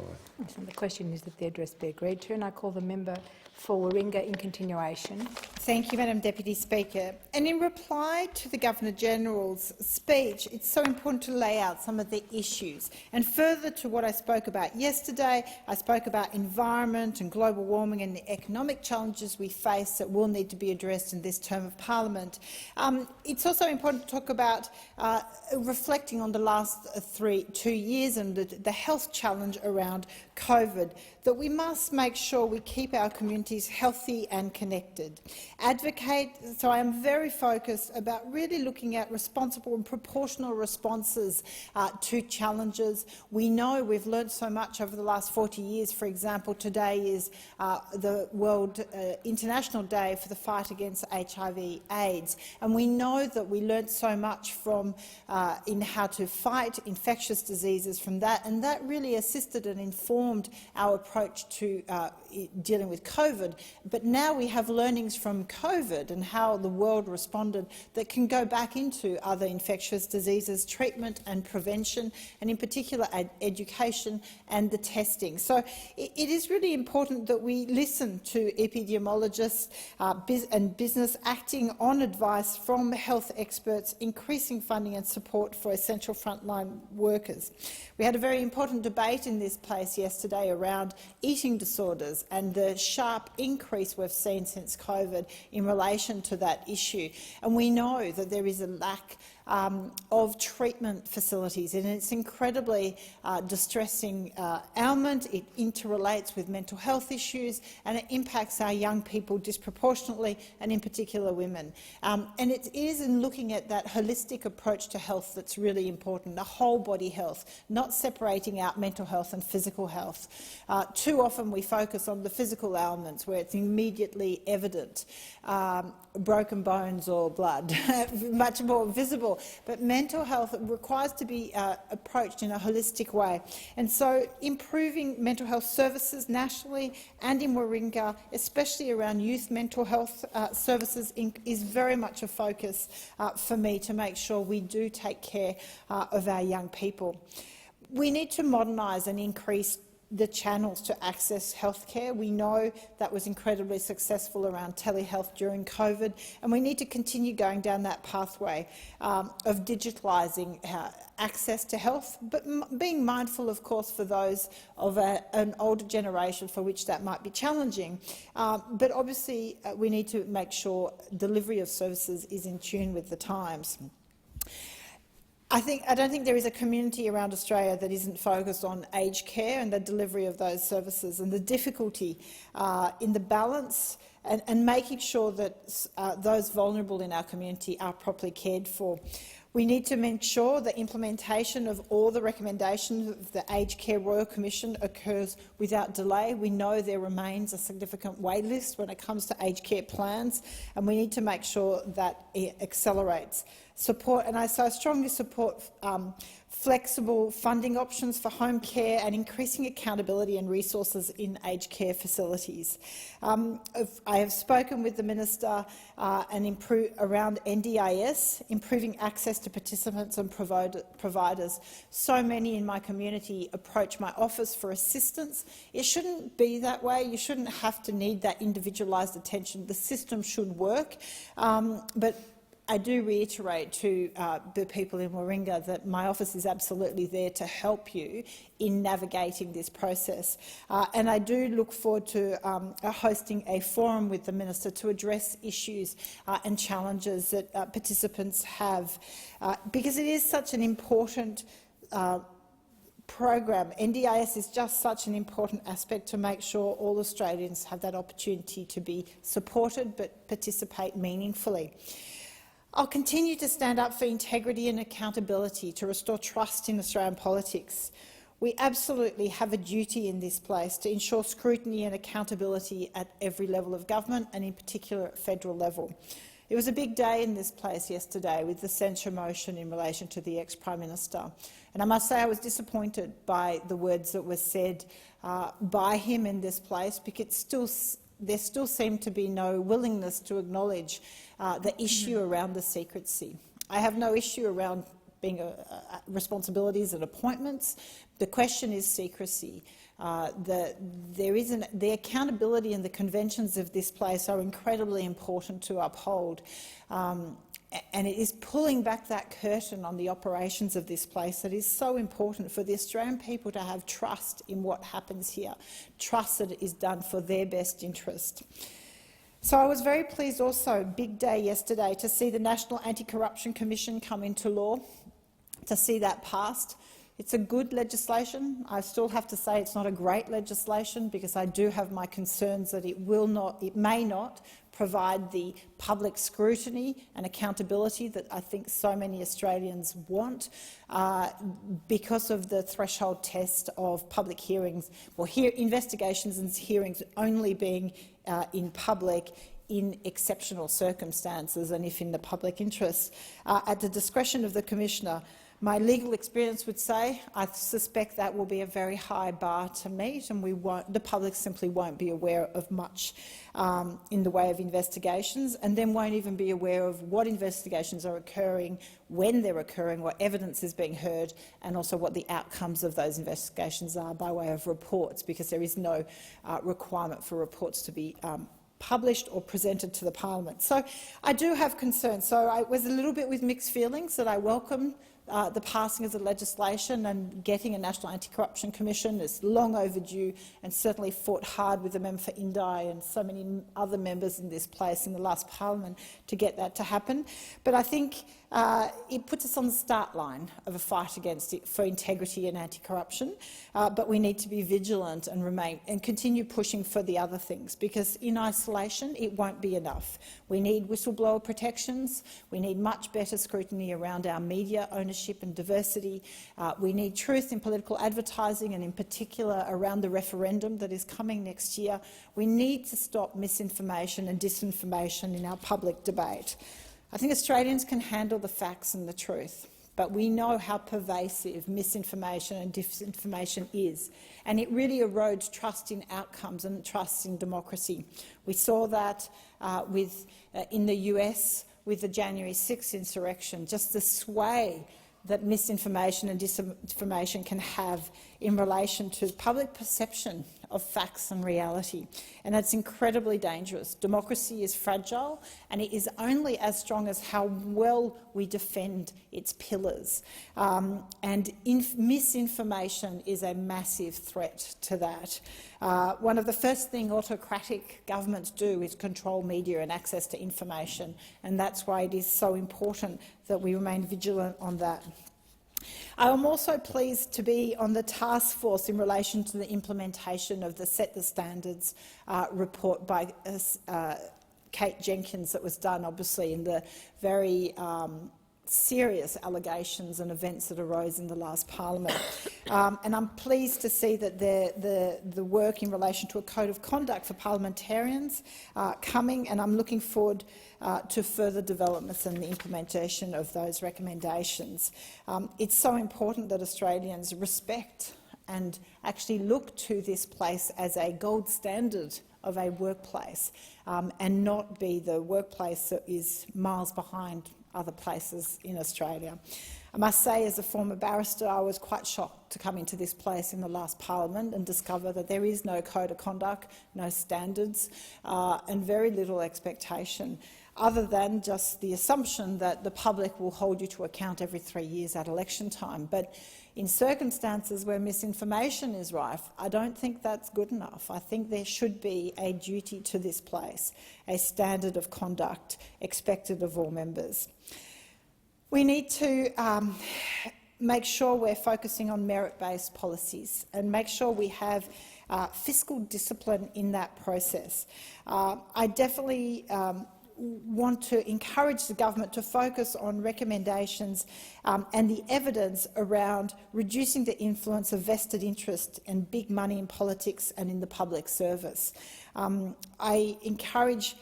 like to encourage the government to look at long-term approaches to policies, because we know we have big challenges ahead. This is a very important decade for Australia and for the world on very big issues, and we are facing headwinds. There are challenges, but no generation has ever been without challenges. There are always going to be those aspects.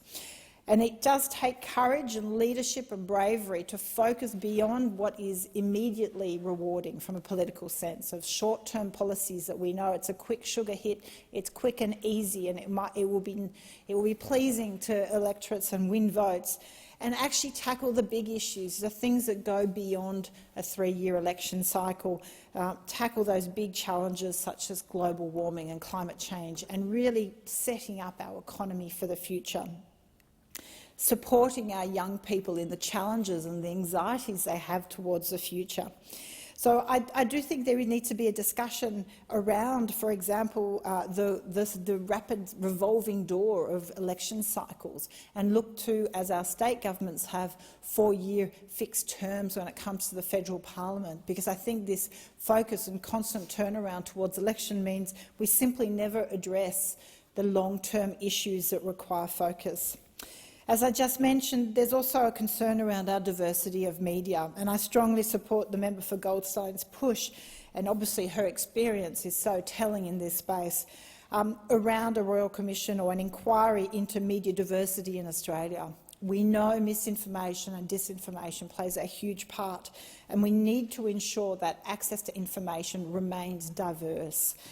We have, I think, an unhealthy media ownership concentration in Australia, and I think media has taken more and more a partisan position in relation to so many issues, and that is dangerous. The role of the Fourth Estate is to sit outside of that. Journalism is protected by defamation laws because it's in the public interest to have information, but it shouldn't be partisan. The point of the Fourth Estate is, in fact, to provide that information, protect democratic principles. So I do support the member for Goldstein's push in that respect, and hope the government is really contemplating. These are hard discussions to have, obviously, but I think they're incredibly important. Coming from the 2022 election, I can't fail to talk about diversity and inclusion. We need to make sure we are a more caring and more inclusive society.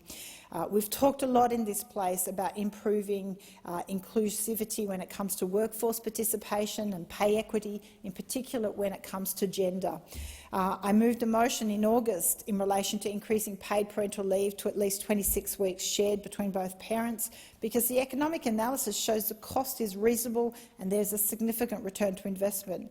So it was very welcome to see the government shift in its position and bring forward a commitment to and legislate around 26 weeks of shared paid parental leave, and making it accessible equitably to men and women or both parents, and improving that access to affordability and affordable childcare, and driving gender equity tax reforms. But we do need to do more. We know discrimination is rife when it comes to ageism, and older women are still very much disadvantaged. We know they pay and superannuation difference is quite substantial, and unfortunately and incredibly, older women are the fastest growing group for risk of homelessness. Now, that is unacceptable when we think of this generation that has cared for us as a society, that they face such a prospect.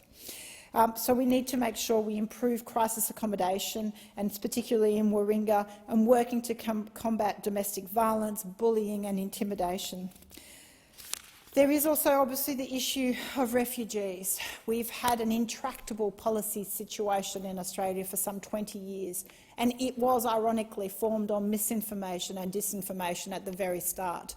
Who can forget the children overboard, misinformation to sway an election and really harden Australians' views and really become this divisive debate instead of focusing where our human rights are, what our obligations under international law is, what it means to be Australian, which should be to be a welcoming country. We have had so many years of policies of keeping people out, but we now find ourselves in there is competition internationally to bring people to countries to actually help when it comes to jobs and skills and workforce shortages. So we actually need to think about growing Australia.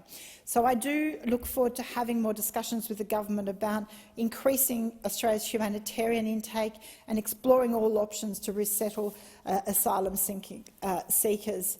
There are so many issues and challenges, but I look forward to working with the government in this term of parliament. I thank the member for Warringah, and I call the minister, the member for Lilley.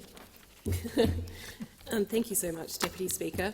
I want to acknowledge the traditional owners of this land and pay my respects to their elders past, present and emerging this morning.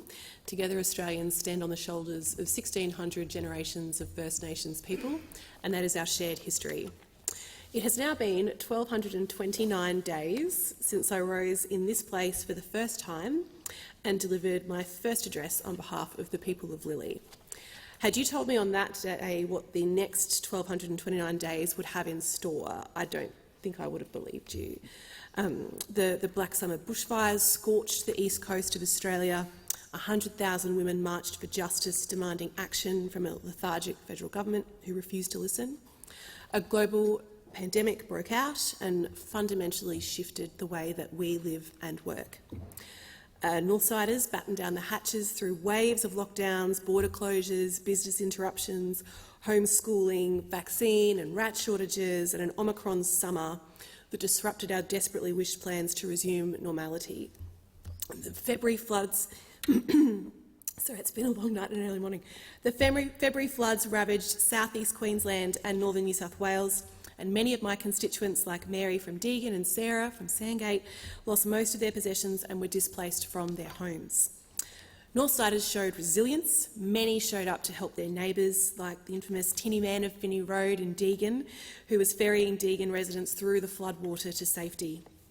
And on a personal note, last term, in my first term of Parliament, I gave birth to twins, Oshi and Dash, who turned 2 last month.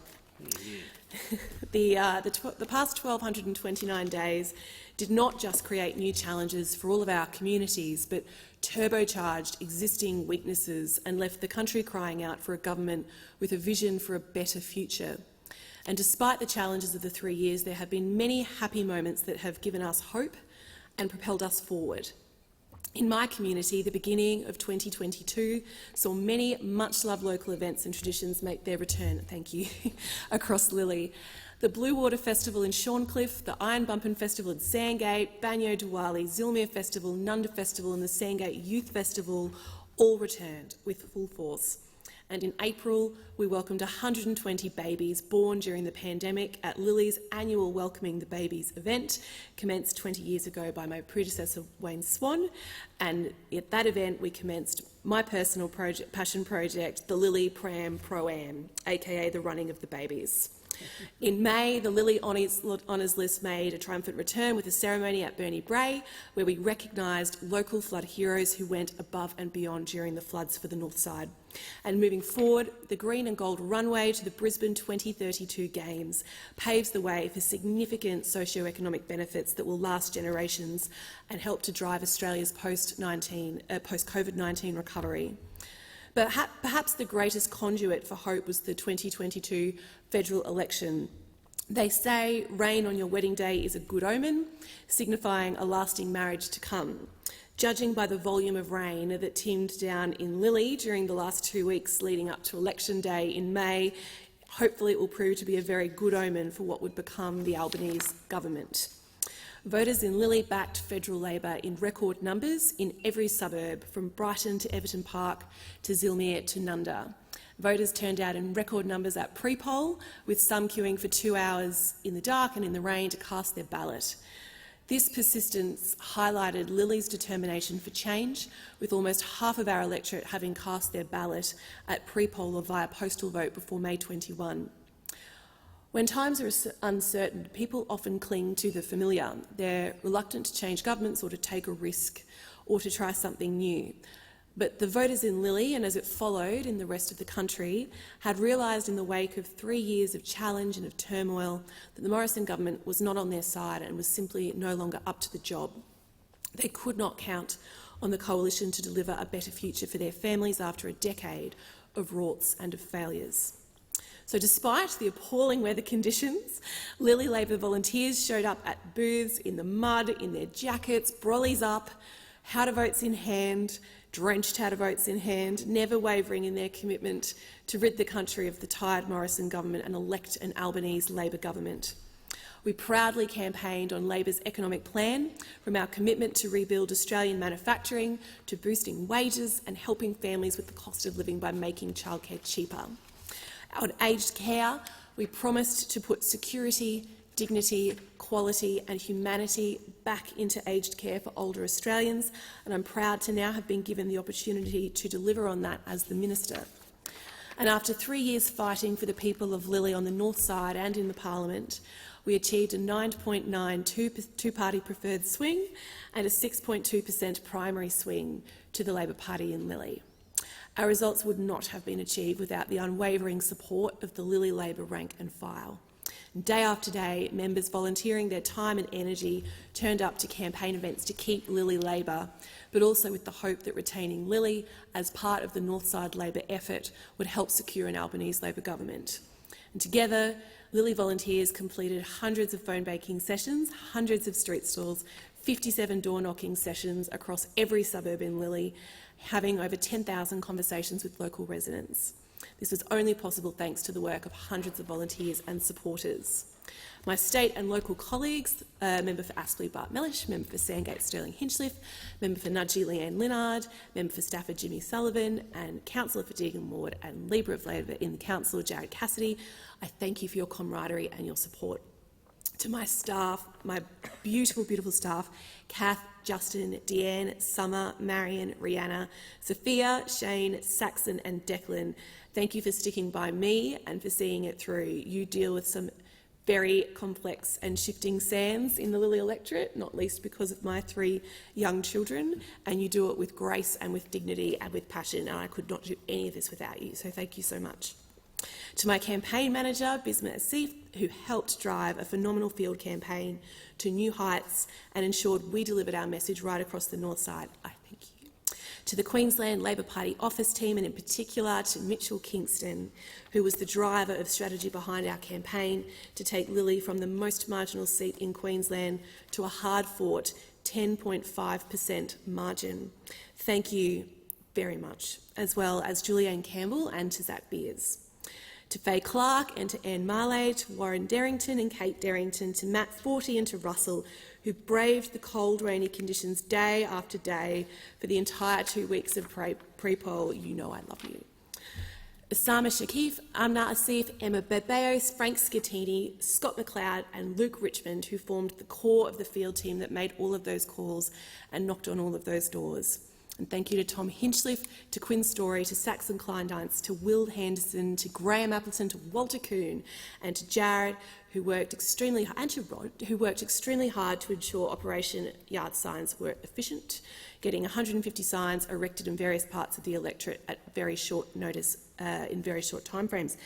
Thank you to the stoic volunteers that spent election eve setting up voting booths in the rain, only to back it up the following day by staffing them.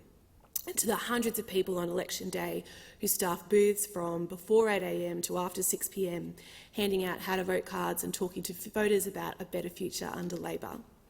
And of course, my family, in particular to Finn, I'm going to lose it now, who's been an absolute pillar in our lives, and none of this would have been possible without everything that you do with your continuous sacrifice, your love and your support. I thank you. And to Celeste, who is very upset that she is not here with us this week, but she now has her own commitments with PrEP, her own diary program to adhere to. I love you, my darling. I hope that you are proud. There are many people who have not been singled out for a mention in this speech. However, that does not diminish the contributions that they have made. It goes to show the sheer scale of the community you need to run a campaign, and that goes for every single community in the 151 electorates that we represent here. I'll touch briefly, Deputy Speaker, on the budget process because this is my first opportunity since we have handed down the budget, the first federal Labor budget in nearly a decade, a budget that feels like a breath of fresh air, I hope, after a decade of waste and rorts, a budget that delivers on our promise to build a better future for all Australians, a responsible, family-friendly budget that helps Australians with the cost of living, a budget that delivers cheaper medicine, fee-free TAFE and a future made in Australia. And for the first time since the coalition government scrapped it in 2014, the Albanese government brought back gender-responsive budgeting. The Albanese government knows that for real economic change, women need to be part of the policy-making and part of the decision-making. I'm very proud to be at a seat around that table now. Australian women will no longer be an afterthought when planning Australia's economic future. The Albanese Labor government is extending paid parental leave and cutting the cost of childcare. There are crucial economic reforms that we are doing that will boost workforce participation for women and make things just a little bit easier. I couldn't be prouder to be part of a federal Labor government ready to build a better future. We won't let down all of the Australians who put their faith in us, and I will continue to do my best to reward the trust that the people of Lily have placed in me for this, my second term. Madam Deputy Speaker, Mr Deputy Speaker, welcome. It would be remiss of me on this glorious day not to congratulate the Socceroos on their stunning victory, their iconic victory, their very deserving victory in the early hours of this morning. Yeah. Australians have copped quite a lot of chat about our soccer ability in recent months, but I never lost the faith, and neither did any of the thousands of people that gathered in places like Federation Square in the early hours of this morning. The twins were asleep in 2 travel cots beside my bed in the hotel room, so I was watching it in a very different manner to the first game that I got to see in Doha against France. And I wanted to say that while the 2 different experiences have formative and lasting memories for me, I did want to note here in this place a moment in the first game against France where Awa Mabil and Graham Quoll were subbed on in the late end of the second half, and you could see as they waited together to run on what a special moment it was for them. And I got to see them later at base camp, and they said like they were just so proud that they got to do that for their communities in that moment. And I got to say to them, to me, your community is Australia, and I hope that you know how many Australians felt that magic and that pride in that same moment, watching and waiting for you to run on and represent us all on the pitch. This morning, that Matthew Leckie goal in the 60th minute, one of the goals of the World Cup. Yeah. And Matt Ryan, the pressure that he has to withstand as goalkeeper, it is astounding what he does, both as goalkeeper and captain. I got to meet his family in Doha. They are good people. 8 of them travelled from Sydney to Doha to support our captain. Shout out to Megan, his sister, who does good work for us in community sport. To Harry Suter and all the defensive players who withstood such ferocious attacks from Denmark last night and in our earlier matches against Tunisia and France. You might not get the glory of the goal, but we recognise your efforts, and we are so proud. And to Arnie and to JJ and to Mark and Team Australia, who are based over at Aspire Academy, led by national icon Timmy Cahill. Legends. Thank you for everything that you are doing to bring our boys home and to give us these opportunities that have really captured the imagination of the nation today. It is, I think, worth noting here in the Federal Parliament the national significance in Australian sporting history of what they have now achieved. Through to the final 16 for only the second time in our history, and the only 2 consecutive wins Australia has ever managed in our World Cup history. It is an iconic and deserving victory from a young side, and we are so proud of you. So I hope you are not watching the Federal Parliament. I hope you are getting some sleep and some Weet-Bix. So I hope that you are not listening to me, but just in case you are, hello, legends. We are so proud of you. Thank you for everything that you have done, and thank you for giving us all, just like I said to you at training, just those moments of magic that light up the whole nation. Thank you for doing that for us on an average Thursday morning here in November, and we can't wait to support you against Argentina Sunday morning. I am already seeing that Adelaide Oval will go live. I'm hearing perhaps the Sydney Opera House will go live as a site for supporters to gather. You have the whole country behind you. Congratulations on everything that you have achieved, and good luck. I thank the Minister. The question is that the address be agreed to, and I call the member for Capricornia. Thank you, Deputy Speaker. Almost 9 years ago, in December 2013, I had the immense honour of standing up to deliver my maiden speech to the Federal Parliament as a newly elected member for Capricornia. It is an amazing privilege to be able to return to Parliament and rise in the new 47th Parliament of Australia, having once again been re-elected for a historic 4th term as the region's federal representative. Deputy Speaker, as I reflect on the recent election campaign, the hard work and determination by all of those committed volunteers, friends, family and staff who supported me, I am internally grateful. I'd like to take this opportunity to express my heartfelt thanks to my family, Jessica, Tim and Kirsten, my parents Bill and Gloria Martin, our incredible LNP supporters and volunteers, and our dedicated booth workers, including my campaign manager Shannon Klein, Treasurer John Rogers, Secretary Julie Murphy, Ron Carriage, Vicky Bassenburn, and of course my dedicated staff.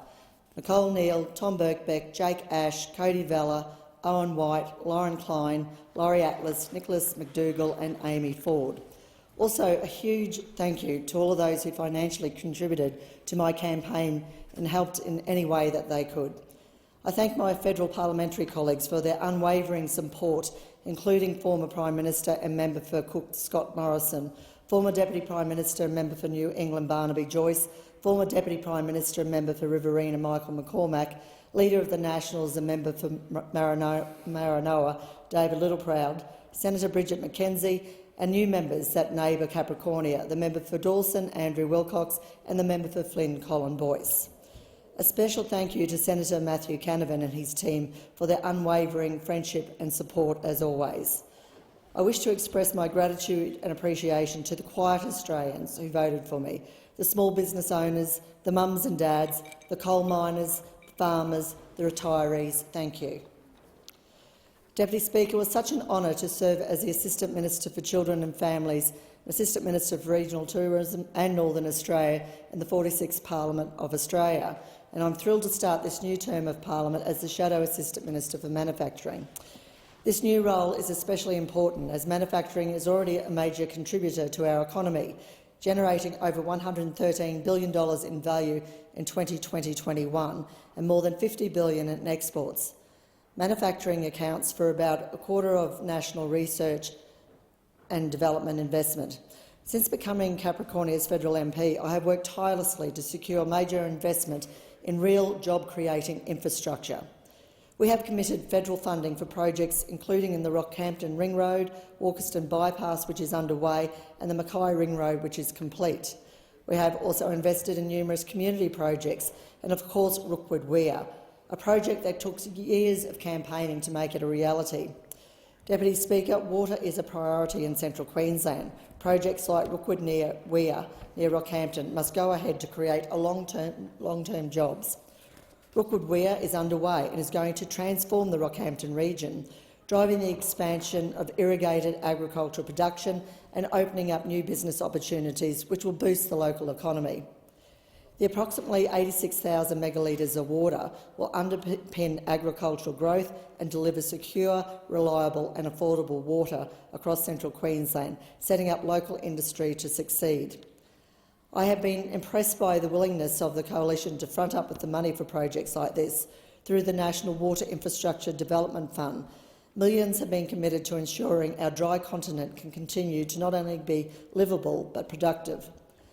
While the Rookwood Weir project was one of the first to receive capital funding from the fund, national building water infrastructure must continue to be built. I was proud during the recent election to join my colleague, the member for New England Barnaby Joyce, in announcing $483 million for the Urana Dam near Collinsville. This would unlock 103 gigalitres of water, enabling local producers to develop up to 20,000 hectares of irrigated agriculture. Urana Dam is a must-do project for central and north Queensland, and I believe the state and federal governments must do everything they can to see this underway as soon as possible. I wrote to the new Prime Minister seeking confirmation that he will honour the Coalition's funding commitments for Capricornia that were outlined in the federal budget, including for Urana Dam. Unfortunately, the budget has confirmed my worst fears, with the funding for Urana being ripped away, along with $10 billion in vital regional projects. Other projects committed in the Coalition's budget earlier this year included $14.4 million to replace the Phillips Creek Bridge on Saraji Road, which will improve safety and year-round accessibility, $483 million to build the Urana Dam near Collinsville, which would unlock 103 gigalitres of water, enabling local producers to develop up to 20,000 hectares for irrigated agriculture, $100,000 for the rebuild of the Collinsville CWA, which is an essential community centre for the Collinsville community, $2.9 million to fund Archer Street drainage schemes, stages 1 and 2, which will improve the flood resilience of up to 70 commercial and residential buildings in low-lying areas around Archer Street and Rockhampton, $2.8 million to deliver stage 1 of the Nebo Showgrounds master plan, which includes primary infrastructure upgrades, construction of heavy vehicle access, general camping upgrades and car parking, $5 million for a new veteran wellness services in Kinship Waters and the Mackay region to benefit veterans, defence personnel and their families. $400 million to improve Queensland beef roads corridors, which includes the sealing of Clermont Alpha Road, Maydowns Road and Kilcummin Diamond Downs Road. $6.18 million to upgrade Artillery Road and Green Lakes Road for approximately 2 kilometres of pavement widening and floodway and alignment upgrades. $795,000 to MRail for their Cycle, Creating Youth Change and Leading Engagement program to reduce youth crime and antisocial behaviour in Rockhampton. And almost $7.7 million for better telecommunications, including for the Pioneer Valley and Mackay Regional Council, Pasha and Isaac Regional Council and the Livingston Shire Council Agriculture Precinct. A considerable amount of time and effort was put into developing the case for a variety of projects, both locally and in Canberra, and I have to thank our local media, including CQ Today, Channel 7, Win News, ABC Capricornia, the Daily Mercury, ABC Tropical North, the Morning Bulletin, Southern Cross Asterio, ARN and the Mackay and Wit Sunday Life. Each of us in this place owe some debt to our local media, and their devotion to what our local communities need is one of the things that keeps each of us accountable to the people we represent. The new Albanese Labor government has seen fit to cut Capricornia off at the knees and cut millions of dollars of funding out of the electorate. The Prime Minister and Minister for Infrastructure have delayed vital funding for years for the Rockhampton Ring Road, a $1 billion transformational infrastructure project that has been on the books for many years.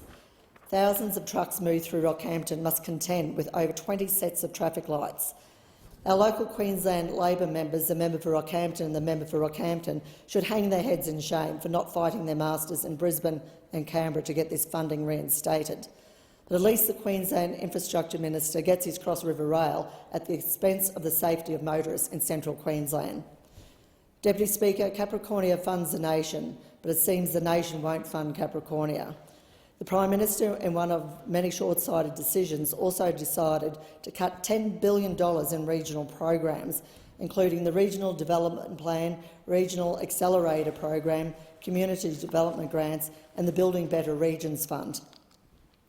The Albanese government has also seen fit to provide $32 million to progress consultation and planning with the Queensland Government for water infrastructure options in central Queensland and the Burdekin region.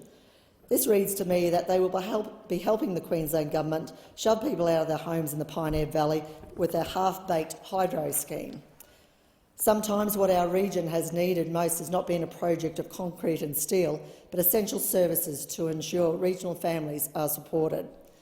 In the last term of Parliament, I was proud to secure $8 million for the Fitzroy Community Hospice. This 12-bed facility, based in Rockhampton, will be the first regional hospice in the state and will provide dedicated, holistic end-of-life care in the community and support families and carers. I met with staff and the board of the Fitzroy Community Hospice last year, and I'm pleased this centre will be able to support and guide patients and their families through the most difficult of times when it is up and running. I fought hard for this service, and it is absolutely crucial that comprehensive access to community-based palliative care is available in central Queensland. One of my most proudest achievements in the last term as the member for Capricornia was officially launching the new Headspace satellite service in Serena. I wanted our young people in Serena to know that they were not alone on their journey. Headspace delivers quality frontline support and ensures the best possible care for people who are at risk. The Headspace program has improved access for young people aged 12 to 25 years who have or are at risk of mental illness. 1 in 4 people aged 16 to 24 experiences some form of mental illness every year, and 3/4 of all mental illness manifests in people under the age of 25.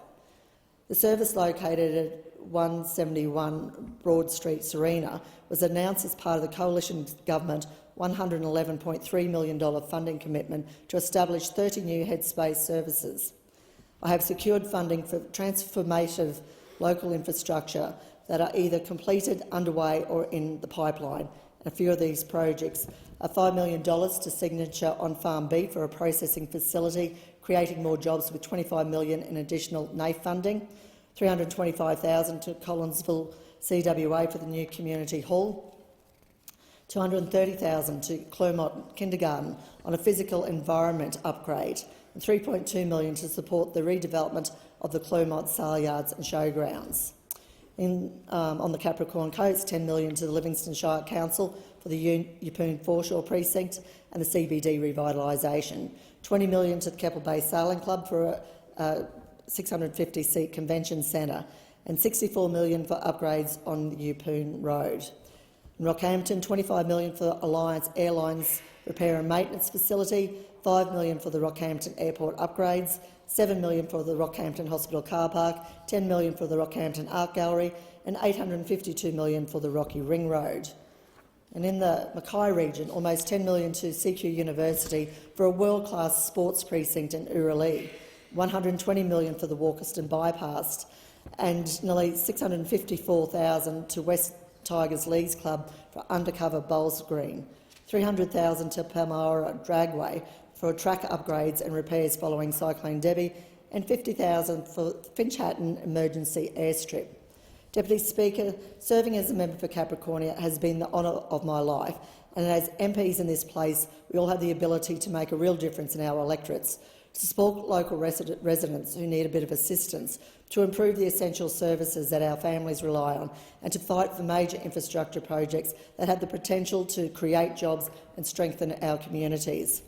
On every single one of these benchmarks, I am immensely proud of what I've been able to secure as an MP, but it's not just in my role as a member for Capricornia, where I've worked hard to achieve positive outcomes. During the previous term of the Coalition Government, I was the Assistant Minister for Children and Families. This was a portfolio which gave me incredible opportunity to work directly with community leaders, the providers and the frontline staff who worked hard every single day by delivering crucial support to the most vulnerable children in Australia. During the onslaught of the global COVID-19 pandemic, the challenges that this sector faced were enormous. And I want to pay tribute and thank this sector today for their leadership, their resilience, their courage and their dedication. It was inspirational to see. Now, when it comes to the responsibilities of government, one of the most critical priorities is to keep our kids safe. The latest stats from the Australian Institute of Health and Welfare show that we still have a long way to go on this front, especially when it comes to Aboriginal and Torres Strait Islander children who continue to be massively overrepresented in the child protection systems, and the 46,000 children and young people in out-of-home care. As the Assistant Minister for Children and Families, I knew that to forge a positive way forward on child safety, it was important that we built a template to help us get there. That's why, in December last year, I was thrilled to welcome the federal government's launch of Safe and Supported, the National Framework for Protecting Australia's Children. This framework is a crucial piece of work that we negotiated with the states and territories, as well as Indigenous leaders and the family sector. While we managed to achieve a great deal during our time in government, and we can reflect on our successes, we must not rest on our laurels. There is much more to do, and there is much more for the people of Capricornia to look forward to. I want to see the Rockhampton Airport eventually become an international airport. The runway is already the right length. All we need is the customs workforce with increased agriculture exports and tourism interests in the central Queensland region. With projects like Rookwood Weir nearing completion to help the region grow more crops and renewed interest in Great Keppel Island as a target for development, I am confident we will get to see Rockhampton Airport be able to handle international passengers in the short to medium term. In Capricornia, we have a severe lack of sporting infrastructure for local sporting teams to train and play on due to inaction by the Queensland State Labor Government. This is why the previous Coalition Government committed $23 million to a new sports stadium in Rockhampton. I am committed to seeing it built and available for use not just for sports but for live international acts and as a convention space. The Shellwater Bay training area expansion is nearing completion, and it will be the most sophisticated military training area in the Southern Hemisphere. Once it's completed, the region needs a permanent military presence to deliver economic benefits to the region and put Australia's defence posture in good stead. This is something I will be lobbying hard for. I'll also be fighting to see more social housing built in Capricornia. Central Queensland has been in a housing crisis for some time, and while the previous Coalition Government provided record funding to the Queensland Labor Government, they have let the region down and done nothing with that funding. In conclusion, Deputy Speaker, Capricornia is the electorate where I was raised and where I decided to raise my daughter and my 8-week-old new grandson. It is a community I truly love. I will continue to work hard for Capricornia and hold the incoming Labor government to account on the plethora of promises that were made for Central Queensland. Capricornia has a great future and I am honoured to represent it in the 47th Parliament. Thank you. Thank the member for Capricornia. The question is that the address be agreed to, and I call the member for Patterson. Thank you, Deputy Speaker. I'm delighted to speak today in response to the Albanese Labor government's first budget. Deputy Speaker, I was first elected along with you to this place in July of 2016 and have watched 6 budgets delivered by those opposite. But this is the first budget where I can proudly say I am part of the government and an Albanese Prime Ministership. I am proud to see a Labor budget that puts people back at the centre of our nation's focus. This budget respects workers, values industry and business, and is taking action to ensure our economic and environmental prosperity moving forward. Many people are not really interested, if the truth is known, in the national budget as they go about their daily lives. They are unsure really what it means for them as the headlines come and go and they hear the narratives in the news and on their social media feeds. Mostly, in fairness, it's all just political traffic in one ear and out the other. But they do desperately care about how it impacts their lives. So I wanted to take this opportunity to have a conversation about the Labor budget and what it means for the typical family in my electorate of Patterson. This budget means that a single parent or a single income family, a couple seeking to both be active in the workforce, can have the support and confidence they need from their government to be able to afford quality childcare and increase their household income. And that's one of the big things that I often hear. People talk to me in my community and they say, Meryl, the roads are shocking and childcare is so expensive. Well, we're doing something about that expense that is one of the biggest expense outside of mortgage repayments or rent in the household in the budget. Our national budget means that workers on minimum wages will be better off and more able to meet the cost of living with more money in their super, importantly, when they retire.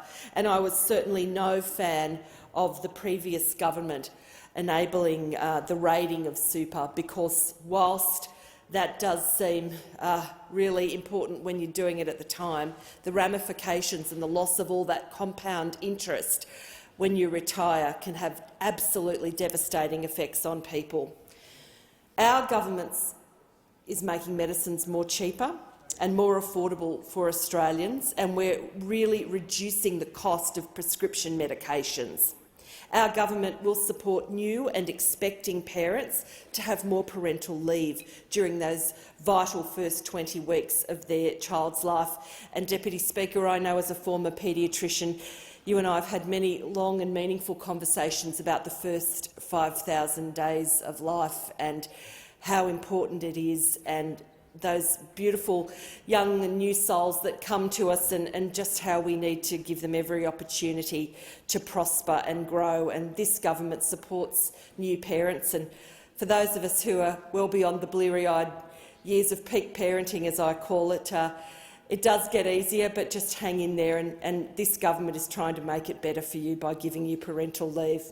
But it's the hardest but the best job that anyone can ever do, to be fair. This is a budget that gets on with fixing the mess that is the former government's botched NBN. And thanks to the policy passion of my colleague and friend, Minister Michelle Rowland, we will see full fibre access to 1.5 million homes and businesses by 2025. And I can only think of how different the experience of COVID may have been for so many people who worked from home, children who were at home, if we had had a fully functioning fibre NBN. It could have been so much more interactive, it could have been so much more responsive, it could have been so different had that NBN been done well in the first place. It wasn't, and now we're going to fix that issue, but we must fix it.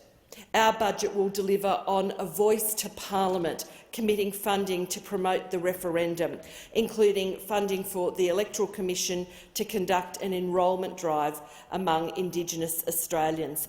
And I've spoken in recent days to a number of people, and they've said to me, "But Meryl, we don't know the detail." And I understand that that is important. But can I ask you to just broaden your thinking on the voice to Parliament? The voice, again, akin to having children. You have your first child and you think, "I could never love anything more than this being." And then you have your second child and you think, "My heart has grown. I love this one just as much as the other one." In fact, the member for Canberra sitting here can directly attest to this far more recently with her two magnificent children. And you think, "I've grown as a person, my heart is bigger. I'm better for this experience." It's like when you get a new dog and it's a puppy and you think, "Oh, this dog, you know, it's chewing up everything." But your heart gets bigger and then that becomes an old, faithful dog and you think, "My God, this is what an experience. How would have I lived my life without this?" Well, this is, I feel, what the voice will do for our country. It will make us better. It will grow our hearts. We are big enough and mature enough. There is no diminution of our country from recognising our first peoples of this land. There is no downside. There is only betterment for us all to be on this journey together. So I say to each and every Australian, look to your heart. Allow your heart to be bigger and more generous.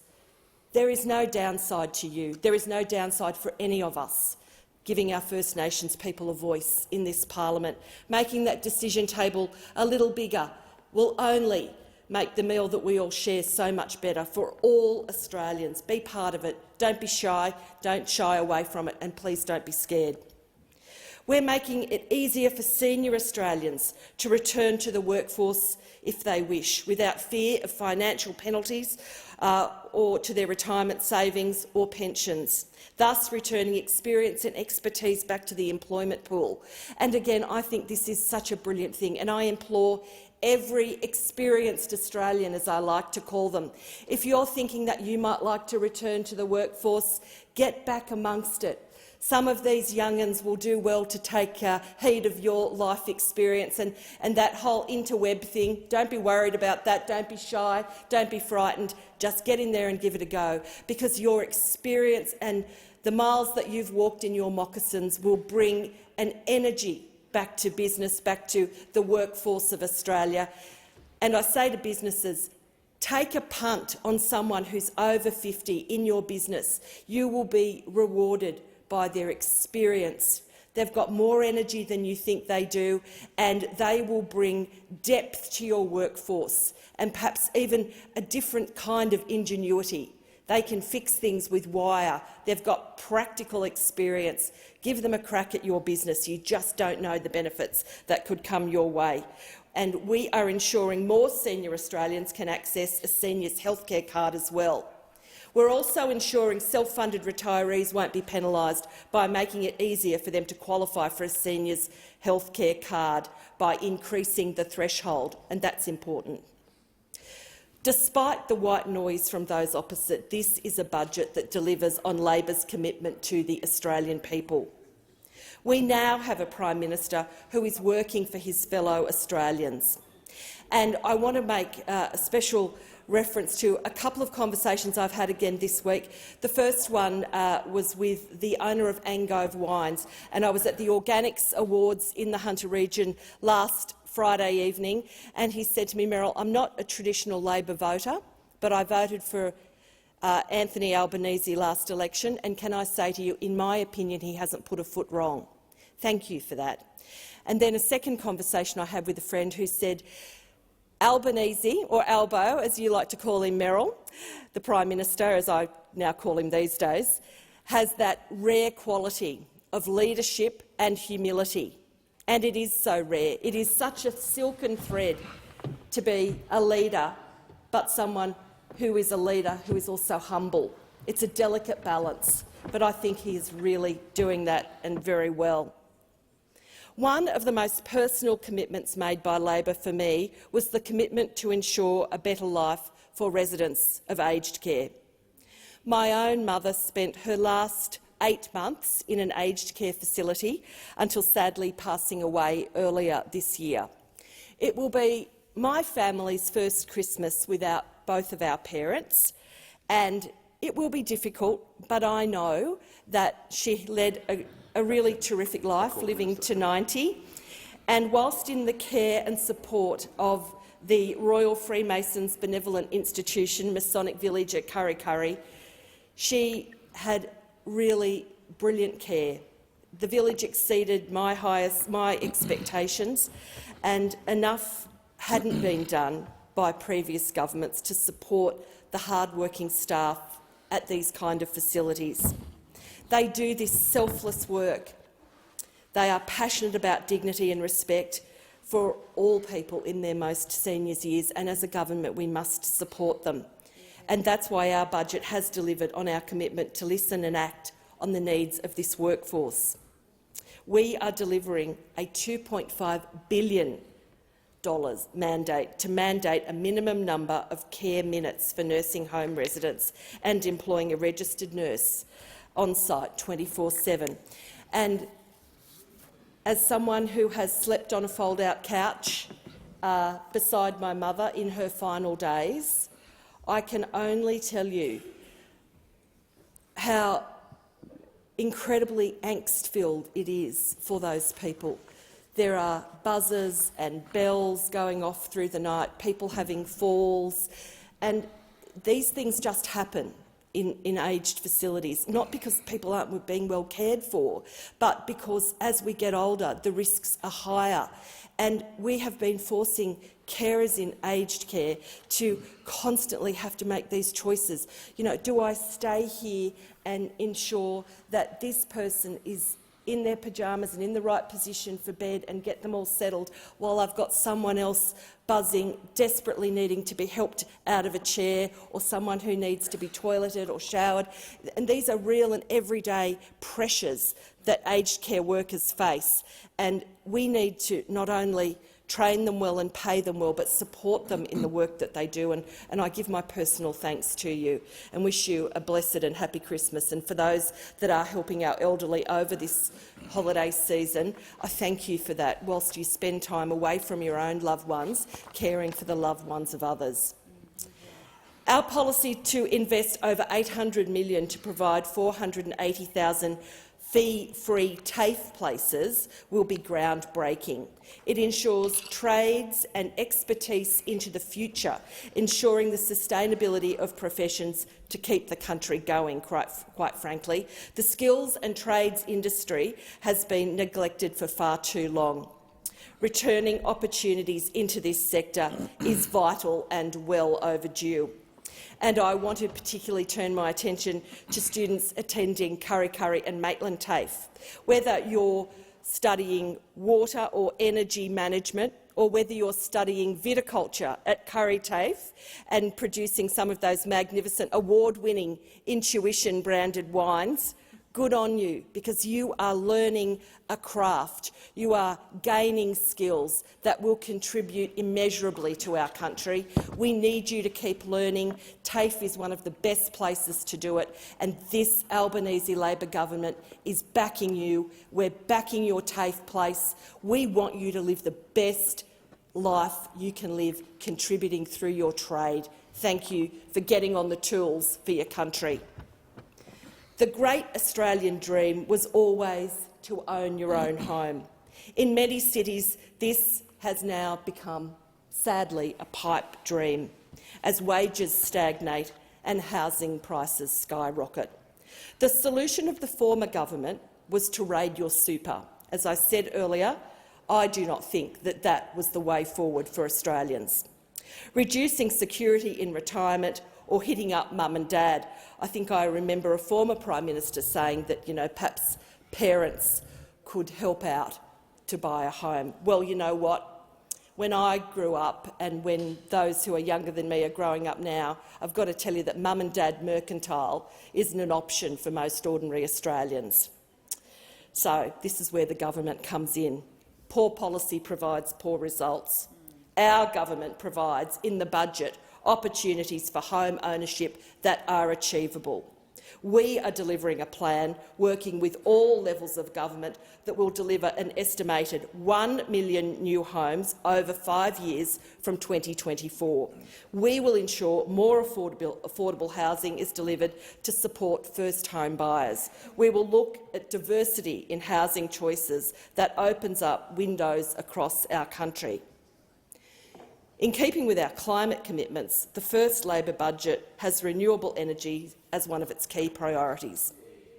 Like many of the items in the budget, the government has followed through on its commitment to clean energy, with $800 million earmarked for a range of projects. This includes previously promised cuts to taxes on electric cars, improving electric vehicle charging network infrastructure and providing community batteries and solar banks. And I note that the Minister is in the House today for energy and climate change, and I thank him because I was a particular passionate advocate for making sure that we could have a fleet of electric vehicles for the fleet vehicles of the nation. To be able to get our businesses into electric cars was an important priority, and I'm really, really pleased to see that come through.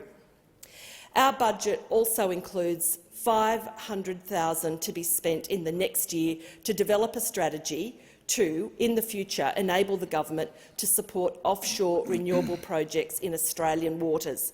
I'm extremely pleased about that. One of the pillars of our democracy is journalism, and one of the most important assets to regional Australians is the national broadcaster, the ABC, or Auntie, as most of us like to refer to her as. I was delighted to attend the first ABC showcase in the place for the first time since COVID, and we're celebrating 90 years of the ABC. I actually worked at the ABC when we celebrated 70 years. So I was reminded of the amazing work and the incredible talent and commitment the ABC family brings to our lives every day. Current affairs, up-to-date breaking news, outstanding Australian drama. It's all just part of the package of the ABC, and I stand here as a parliamentarian who is particularly proud of our national broadcaster and will support it until my dying breath.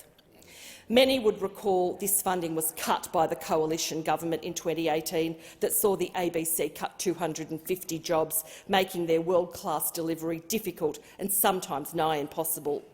We're filling our pre-election promise to restore $83.7 million over 4 years in funding to the ABC. This ensures that the ABC remains a safe and secure broadcaster that can fearlessly report on current events as well as support future Australian talent and education.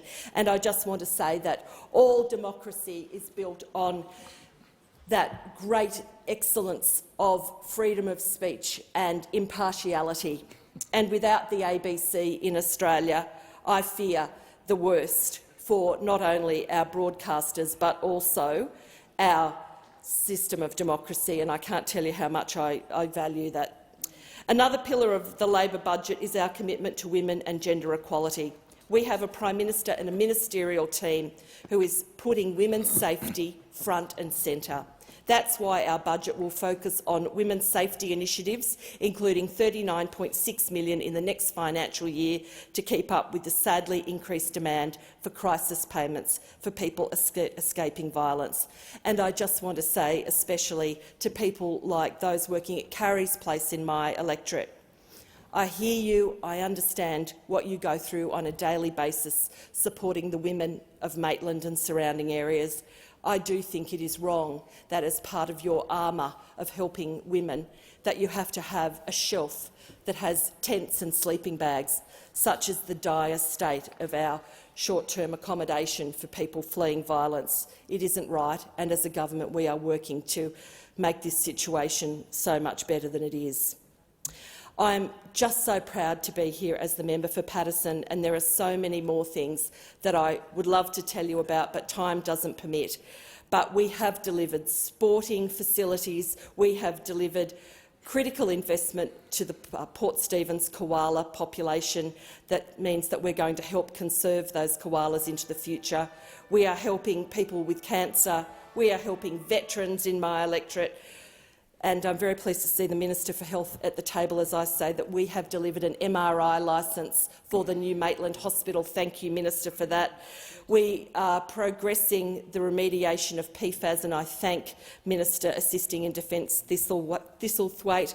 And lastly but not leastly, I want to thank my wonderful constituents, my beautiful staff who manage my electorate office, and my fabulous colleagues, front bench, back, all of you. Have a safe, joyous and Merry Christmas. Thank you. I thank the honourable member for Paterson for her contribution and give the call to the Minister. Thank you. I move the debate be adjourned. The question is that the debate be adjourned. All that opinion say aye. Those against say no. I think the ayes have it. Debate is adjourned for the resumption of debate made in order of the day for a later hour this day. As members move to their seats, I just want to acknowledge some of the dignitaries that we have with us today on the gallery floor, particularly the Minister of State for Indo-Pacific from the United Kingdom. We acknowledge you. Her Excellency the Ambassador for the United Kingdom, His Excellency the High Commissioner for Vanuatu, His Excellency the Ambassador for France, Minister Council of Japan representing the Ambassador, His Excellency the High Commissioner for India, His Excellency Ambassador for Indonesia, the Economic Officer for the United States representing the Ambassador, His Excellency the High Commissioner of Singapore, His Excellency High Commissioner of Brunei, His Excellency High Commissioner of Fiji, His Excellency Acting High Commissioner for Malaysia. We welcome you all here today, and I give the call to the Minister for Climate Change and Energy, the Minister. Mr Deputy Speaker, I ask leave of the House to make a ministerial statement relating to the annual Climate Change Statement 2022. Is leave granted? Deputy Speaker, before I grant leave, I wish to place it on the record that the opposition was only provided the documents that the Minister will table in relation to the statement around 90 minutes ago. Ministerial statements require leave of the House, and in the future the opposition will not grant leave if such short notice is repeated. With that said, leave is now granted. I thank it. Leave's granted. I give the call to the Minister. Mr Deputy Speaker, the Ngunnawal and Ngambri people have loved the land, skies and waters of our region for a millennia. As we reflect on the health of our environment today, we acknowledge their stewardship of our lands by all of Australia's First Nations people and celebrate their elders past, present and emerging. In acknowledging country, I also acknowledge a fundamental truth, that our First Nations people, who enjoy such rich and meaningful connection with their country, have much to lose from unchecked climate change. From the visible and the tangible, from the rising sea levels and natural disasters impacting on the people of the Torres Strait Islands, to increasing temperatures in remote communities, to the less visible but deeply meaningful, the impact on the culture, ritual and increasing difficulty of living on country for our First Nations people. Today I reaffirm the Albanese government's commitment to work with and learn from First Nations people in tackling the challenge of climate change. We will do this through a voice to Parliament. We will do this through the development of the First Nations Clean Energy Strategy funded in our first budget, which will be co-designed with First Nations communities. We'll do this through our remote community microgrids policy and through the Torres Strait Island Centre of Community Excellence, which were also both funded in our first budget. It was an honour to meet with Torres Strait Islander elders on their country in my first weeks as Climate Change Minister, and I've met with them on several occasions since, and it's an honour to have some here in the House with us today. Mr Deputy Speaker, there was once a time when advocates of climate action had to warn of the impacts of climate change into the distant future. No longer. Climate change has moved from a theory to a prediction to a lived reality. The truth is, no Australian is spared from the impact of climate change, from the cities to the regions. Not the farmer working harder and harder amid more and more destructive disasters. Not the tourism worker in Queensland whose livelihood comes from sharing the joys of the world's greatest coral reef. Not the communities subjected to seemingly never-ending cavalcades of bushfires, followed by floods again, all too dispiritingly soon. Our beautiful land has always been subject to natural disasters, but those disasters are becoming increasingly devastating, increasingly frequent, increasingly unnatural. Mr Deputy Speaker, as difficult as our current predicament is, it's still incumbent on us to be truthful and frank about how much worse it will be if we and the world don't act now. Our country was devastated by the Black Summer bushfires just a few years ago. But as frightening as that bushfire season was, the absence of action will see the temperatures and conditions of that year become normal by the 2040s and become a good year by the 2060s. Mr Deputy Speaker, we cannot let that happen. Changing rainfall and worsening heat will make our world-class agricultural sector less productive and harder to work. In fact, Mr Deputy Speaker, Australia is the developed country most vulnerable to the impacts of climate change, including bushfires and floods, so the stakes are extremely high. Not acting would be an unforgivable act of intergenerational negligence. And Mr Deputy Speaker, while Australia has a lot to lose from climate change, as a good international citizen, we care deeply about our region and the impacts of climate change everywhere. Pakistan received 3 times the annual average rainfall in only 3 months this year, in May, June and July, inundating hundreds of villages, towns and districts. More than 1,700 people have died in those floods, including more than 600 young lives lost. Closer to home, our important neighbour Indonesia is the world's largest archipelago, with hundreds of millions of citizens living in low-lying areas exposed to sea level rises. And of course our Pacific neighbours are on the front line, and not just through rising sea levels. Natural disasters are taking an increasing toll on our friends and neighbours. Salt water is invading freshwater supplies. The lifestyles and economies of our Pacific neighbours face unprecedented threats, indeed threats that were, until now, unthinkable. I'm honoured to welcome so many Pacific ambassadors, high commissioners and community leaders here today, and I reiterate our government's support to work with them on the way forward. Mr Deputy Speaker, I give these examples not out of a sense of despondency, but out of a sense of urgency. Our country has wasted a decade, and we now don't have a second to waste. Mr Deputy Speaker, I'm honoured to present the Albanese government's first annual statement on climate change. Almost exactly 1 year ago today, the now Prime Minister and I released the climate change and energy policy of the then opposition. And 6 months ago we received a mandate from the Australian people to implement that policy. And since then we've been in the early stages of doing just that. Important in our agenda was the passage of the Climate Change Act, showing the world that Australia is open for business with a stable investment environment to unleash billions of dollars of renewable energy investment and zero-emissions technology. And I thank the Parliament again for passing that Act. We are now just one of 22 countries to have legislated our climate change targets. We are, in that regard, international best practice.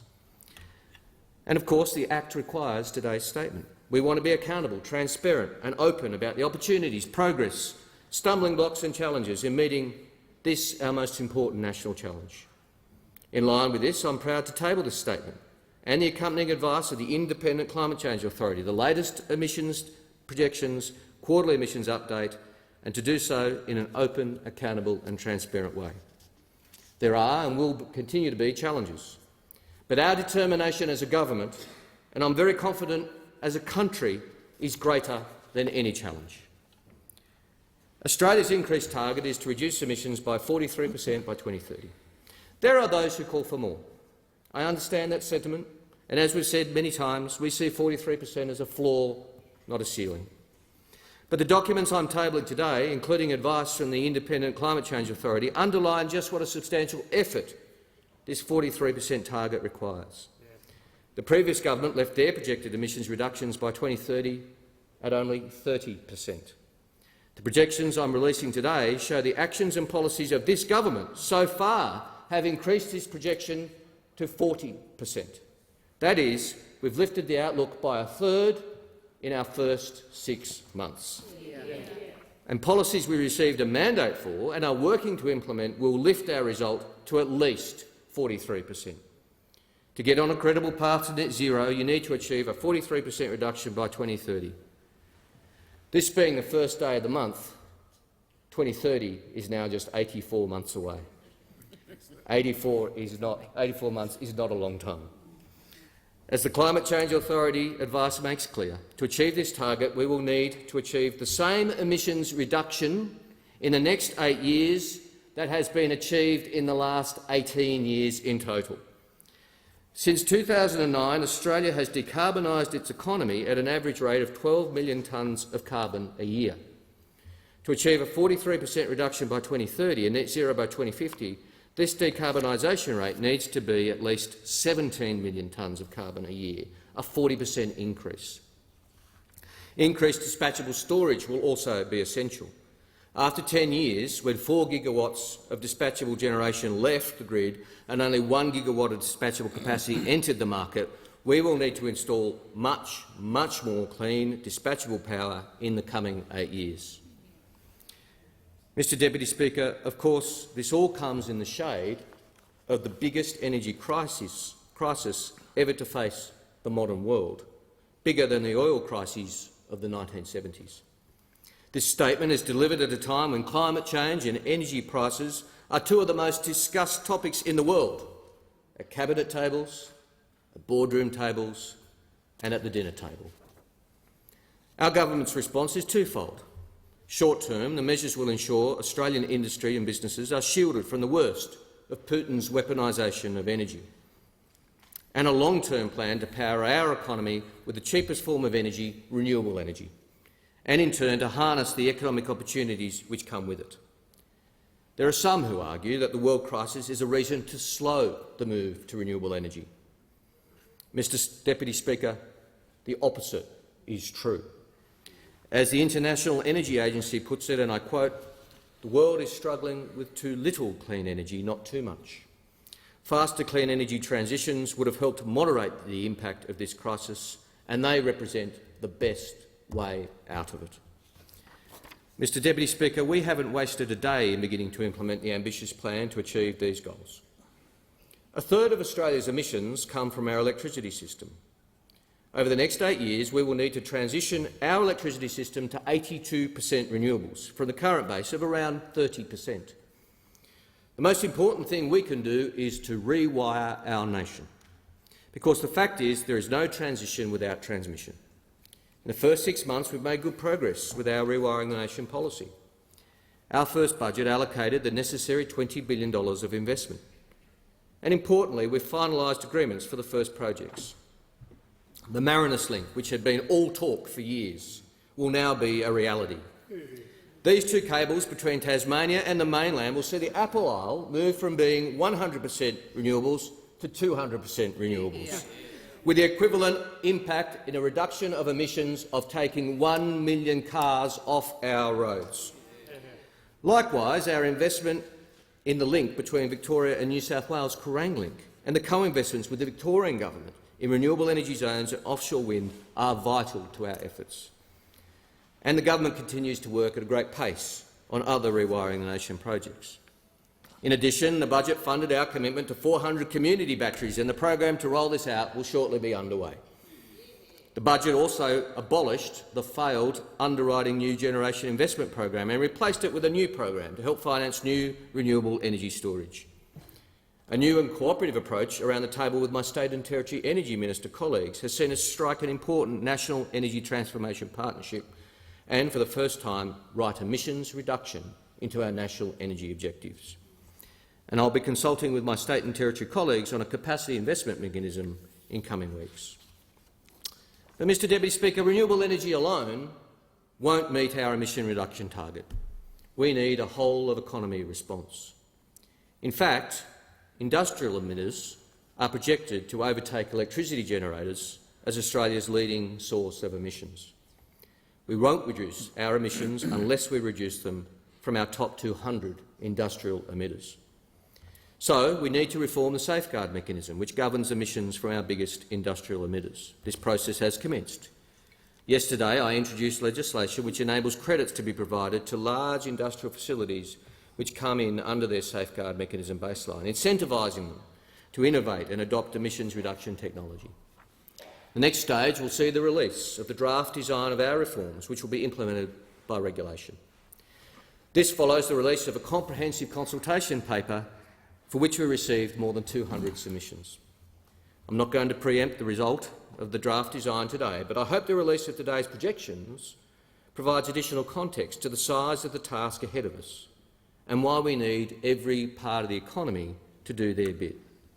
I welcome the fact that around 70% of the facilities covered by the mechanism already have net zero commitments. The reform mechanism will be a good example of carefully calibrated policy designed in consultation with industry and business. When the old safeguard mechanism was so poorly designed, it allowed facilities to increase their emissions. It simply wasn't good enough. Business as usual can't be the usual business anymore. Businesses must step up and deliver on their commitments during this critical decade for climate action. Mr Deputy Speaker, how we move around our wide country has a big impact on how much we emit. Our government inherited a situation in which just 2% of car sales are electric, 5 times below the international average. Last week, the Parliament passed our electric vehicle tax cut, cutting $9,000 a year from the cost to an Australian business of providing a $50,000 electric vehicle to employees. But there is much, much more to do. The budget funded our Driving the Nation investments in cleaner and cheaper transport, including a national electric vehicle charging network to roll out a fast charger once every 150 kilometres on our highways in partnership with the NRMA. And the Minister for Transport and I are now working through feedback to our National Electric Vehicle Strategy consultation paper, including consideration of fuel efficiency standards. Australia is in company with Russia as one of the only major economies without vehicle efficiency standards. And Australians are paying a price for that, with manufacturers sending efficient models to other countries that require them as a matter of law. We've been encouraged to see more than 100 organisations, including car makers, energy companies, transport operators, car clubs, businesses and unions, publicly back the government's electric vehicle strategy process, and we've noted their calls for fuel efficiency standards to be introduced. But, Mr Deputy Speaker, we know the work can't stop here. We're delivering solar banks to provide access to renewable energy to low-income families, and we're leading by transforming our own federal government to be net zero by 2030. We're also committed to practical actions in the land and agricultural sectors, driving abatement and incentives through carbon markets that have integrity and cut pollution. And we're returning our country to full international engagement and leadership in climate, just as we did in the last few weeks in COP27, but also through the Quad, through the G20 and through the Clean Energy Ministerial. Mr Deputy Speaker, I'm pleased with how much progress the government has made in our first 6 months. Pleased, but not satisfied. We've done a lot in a short time, but there's so much more to do. The government has a sense of urgency, a sense of passion and answers. But we don't have all the answers. We don't own all the wisdom. We are a government which listens. One of the things we promised to do is restore the role and resourcing of the Independent Climate Change Authority, a promise we've kept. And I'm pleased to today table the advice of the authority, as well as announce that we accept all their recommendations. In particular, the authority recommends that the government begin work on a plan to guide the nation's efforts towards achieving net zero, which we agree with and will prepare.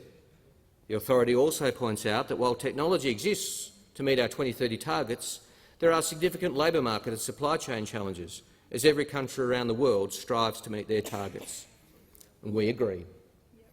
Providing the training and investment in clean energy and decarbonising our workforce was a major focus of our Jobs and Skills Summit in July, and our policy of 10,000 new energy apprentices, which we are implementing, is a great start, but we know more needs to be done.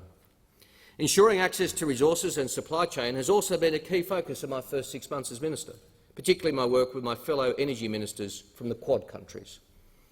But again, there's much more to do. We accept this advice from the Climate Change Authority that this will need an ongoing focus.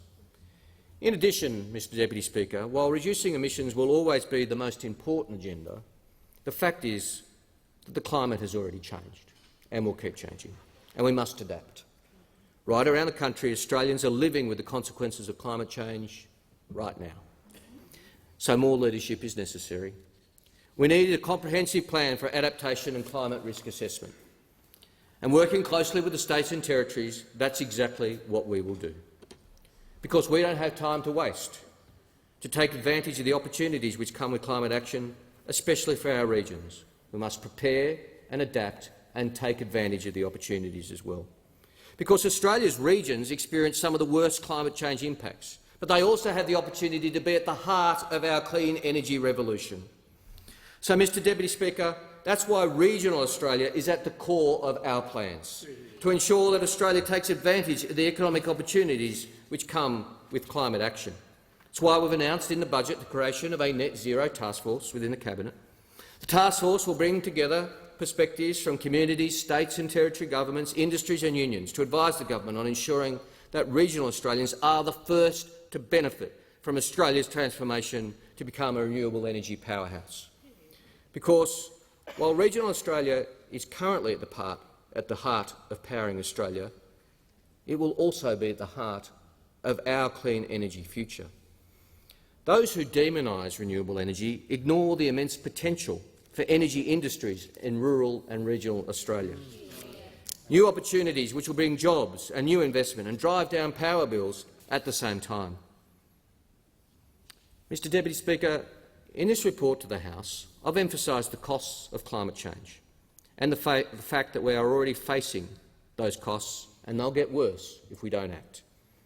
These are real and serious. It's too late to avoid the climate emergency.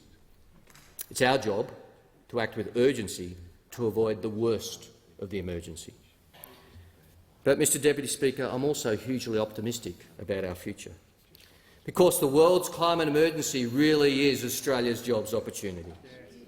Renewable energy superpower, green energy export powerhouse, electricity factory of our region, whatever your preferred term, Australia has this potential, but only with the right policies. Policies this government is implementing, especially in our regions, the regions that have powered Australia for so long. For decades, Australians were told by some that action on climate change would cost jobs. This was always a lie, and it has never been more of a lie than today. The deniers and the delayers will continue their baseless predictions, but Australians know better. We can have electric vehicles and enjoy the weekend. We can reduce methane and have barbecues on the weekend. Renewable energy is the answer to this crisis, not the cause. Our country had a decade of denial and delay, more than enough of it. The stakes are high. The cost of inaction is huge. But the dividend of action is enormous. Ambition is important. Careful plans implemented with alacrity to achieve that ambition is even more important. Our government has hit the ground running with a strong agenda of climate action. How we have begun is how we intend to continue. I began this speech by talking about the stewardship of our country by our First Nations people. Caring for country and climate in this changing world is now more important for all of us than it ever has been. And it's a task this government joins in partnership with communities, business and our entire country with passion. Mr Deputy Speaker, I table and present a copy of the Annual Climate Change Statement 2022, the Climate Change Authority's first annual progress report, Australia's Emissions Reduction Projections Report 2022 and quarterly update of Australia's National Greenhouse Inventory Report, June 2022. Mr Deputy Speaker, I commend these documents to the House. I commend the annual statement on climate change to the House. Now the real work continues. Thank you.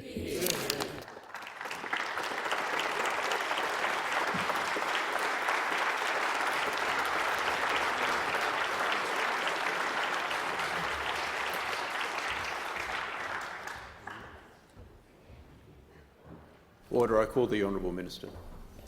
I move that— no, not yet. I'll call the Honourable Member for Fairfax to speak in response to the Minister's statement.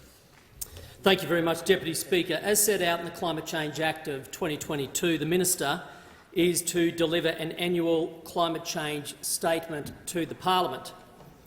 The Minister has just delivered that statement. Indeed, he has delivered this Parliament's inaugural climate change statement, and I congratulate him on reaching that milestone. A unique feature of any reflection on climate change in the context of Australia, expressed at this very moment with consideration for the prior 12-month period, is that it straddles two governments, and it therefore tells the tale of two vastly different approaches. Since one government was the Coalition and the other Labor, each with about 6 months in office within that 12-month period, a compare and contrast is called for, and I shall do that by making some comments at the end of this contribution about the Coalition's approach to this challenge moving forward. First, though, let me recognise where there is, in fact, a high degree of commonality in this parliament, a unity of purpose, if you like, between members of the House, regardless of their political stripe or where they may sit in the chamber. And that is, every member wants to leave the world a better place than how we found it. Everybody wants to see a future with a cleaner planet. Every parliamentarian, I believe without exception, wants to make a positive contribution to achieving these aspirations, for many of the reasons outlined already by the Minister, and therefore I shall not repeat. And I join with him in welcoming our international friends who have joined us in the chamber today and thank them for their friendship to Australia and indeed their friendship in very much a bipartisan fashion with successive governments over such a long period of time. It's an important place to start recognising that people come to the issue of climate change in very different ways, from different places with different views. But that does not mean that anyone's person's intent is bad with respect to the health of the planet, the health of the human race, or the health of the economy. But on the question of how we seek to tackle the challenges that arise from these shared aspirations is where we start to see a divergence. And so it's only appropriate that we do compare and contrast the outcomes of the former Coalition government and the current Labor government with respect to climate change. The former Coalition government's record is remarkable, acting on climate change and managing the decarbonisation of the Australian economy in a way that was balanced and responsible. In 2021-22, as the Coalition's time in office was concluding, Australia's annual carbon emissions had reduced by 77 million tonnes from when the Coalition was first elected in 2013, a drop of 77 million tonnes, which means Australia's greenhouse gas emissions fell by over 20% on 2005 levels under the Coalition, an amazing outcome and something all Australians have every right to feel very proud of. And leadership counts here, Deputy Speaker. And so let me pay tribute to the Coalition energy ministers who delivered such outcomes, including Greg Hunt, Josh Frydenberg and Angus Taylor, each of whom distinguished themselves as climate and energy leaders in this country. Their policies, from the Direct Action Fund to the Technology Investment Roadmap, delivered continuous investments in energy efficiency, battery storage and carbon capture and storage programs that put Australia on the right path. As a nation, we smashed our Kyoto emissions targets and we ensured Australia was well on track to exceed its commitments under the Paris Agreement, an agreement that the Coalition signed. And it was also the Coalition, of course, which first took the responsible action to partner with Australia's neighbours, in particular on climate change mitigation. At COP26 in 2021, last year, a COP which an Australian Prime Minister had the courtesy to attend, Australia doubled its climate finance commitment to $2 billion over 2020 to 2025, with at least $700 million of this for climate and disaster finance in the Pacific. A hallmark of the coalition government was striking the right balance between delivering record carbon abatement while strengthening the Australian economy at the same time. This is not an easy feat, as I know the Labor government is now discovering. While emissions reduced to record levels, Australia's GDP increased at an annual average rate of 2.5% before the impacts of the COVID-19 pandemic. This was one of the highest growth rates among the OECD. We maintained our AAA credit rating and we brought unemployment rates down to their lowest level in nearly 50 years. And one of the keys to achieving this was keeping energy prices down. Over the last term of the coalition government alone, prices dropped for households by 8%, for businesses by 10%, and for industry by 12%. Electricity prices dropped to an 8-year low under the coalition as we reduced pressure on households, lowered costs for businesses and kept Australian industry competitive internationally.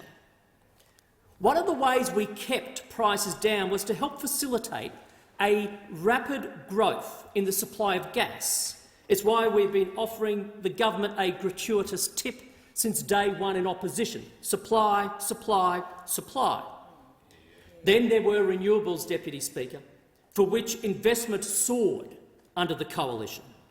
Electricity generation from wind and solar increased 363% in the years the coalition was in government. To repeat, that's 363%.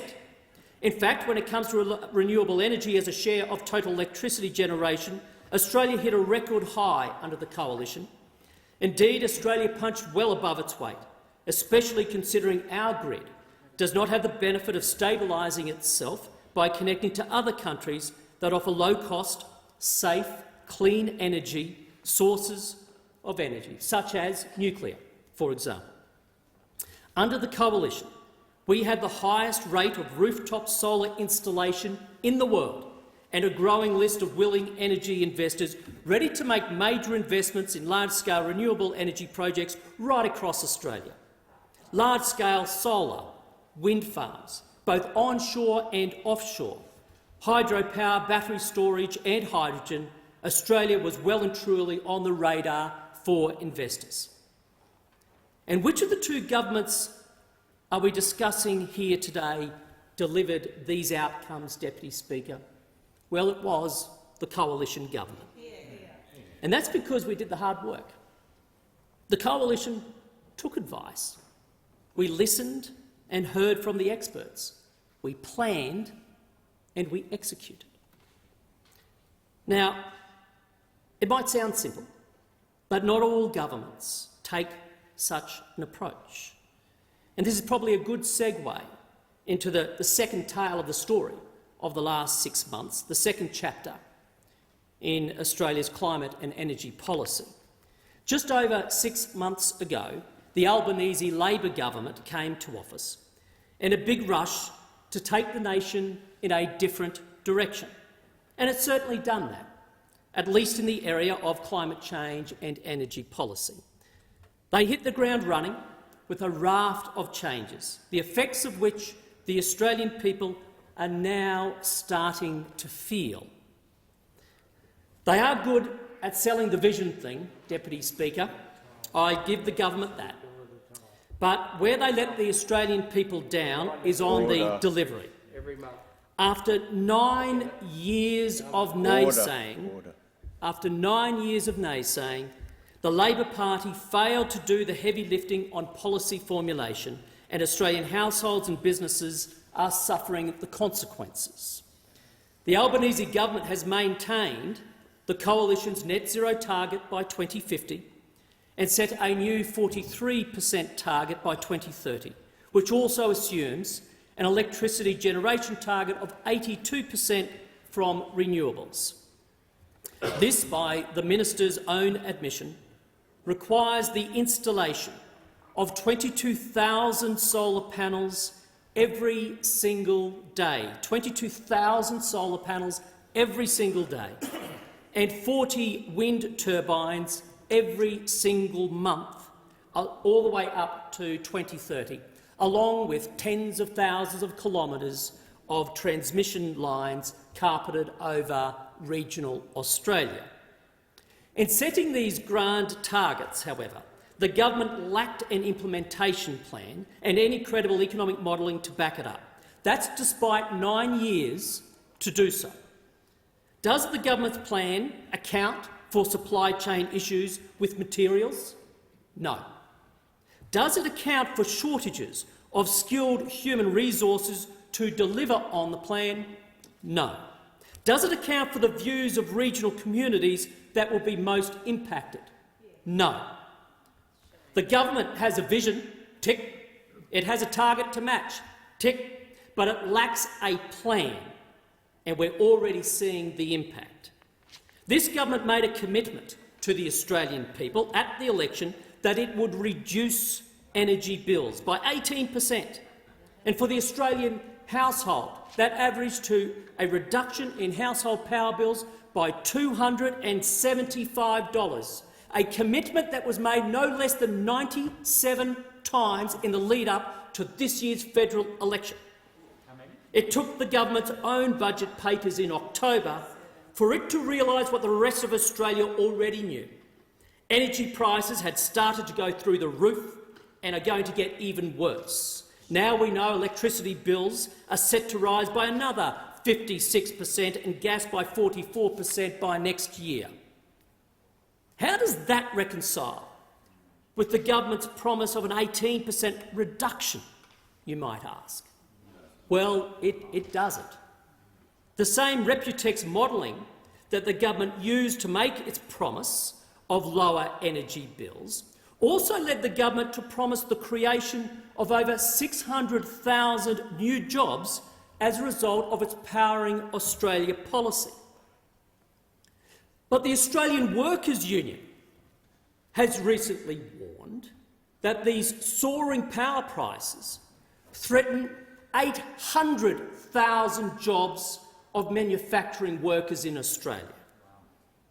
How does the threat of 800,000 lost jobs reconcile with the government's promise of 600,000 new jobs?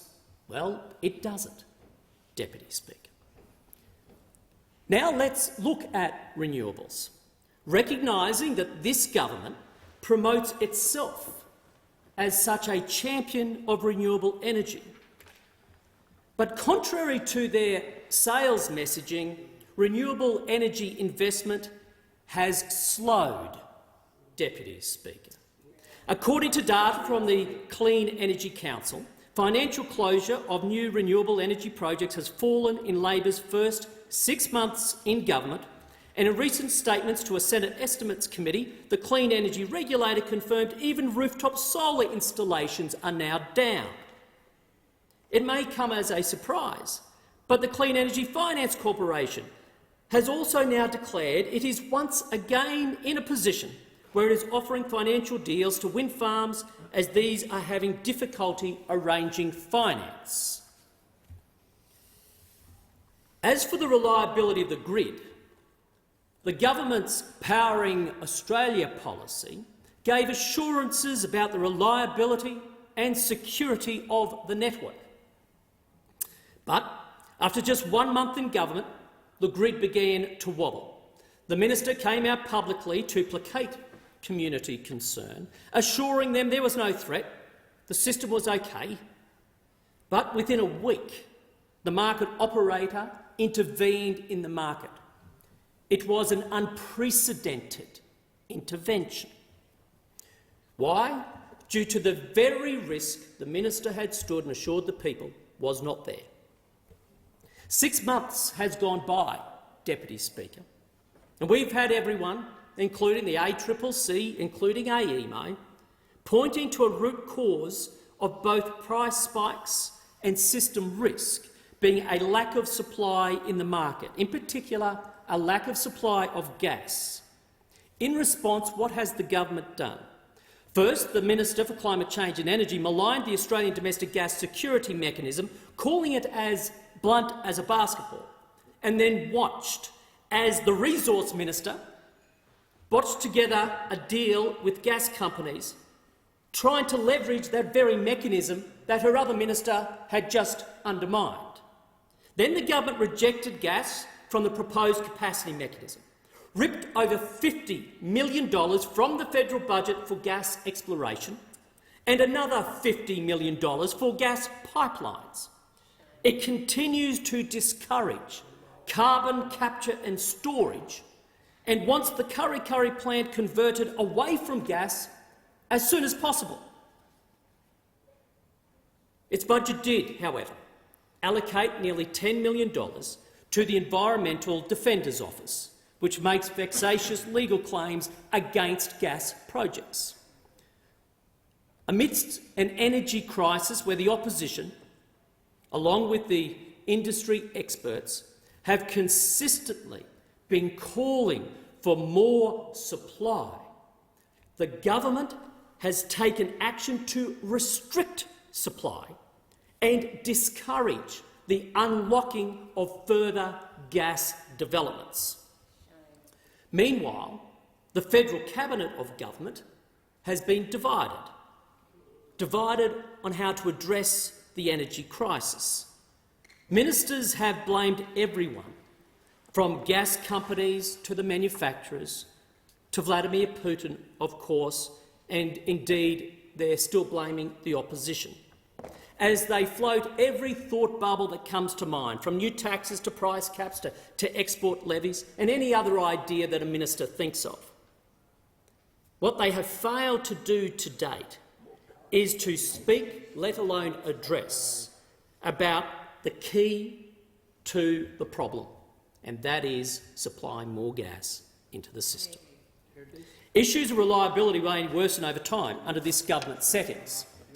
Set against a backdrop of increasing demand over coming years due to population growth and electrification, we have approximately 20 gigawatts of coal-fired generator capacity due to close by 2035. That's around 80% of baseload capacity in the national electricity market gone. And here's the issue. This baseload capacity is being removed without any guarantee of adequate replacements being up and running in time. And making matters worse, Australia is not mothballing these plants, but demolishing them, leaving us with no plan B for when the government's rollout of 82% renewables fails.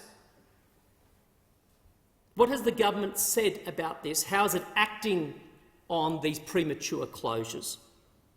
It's said nothing and has taken no action, only escalating the risk for the reliability of the Australian grid.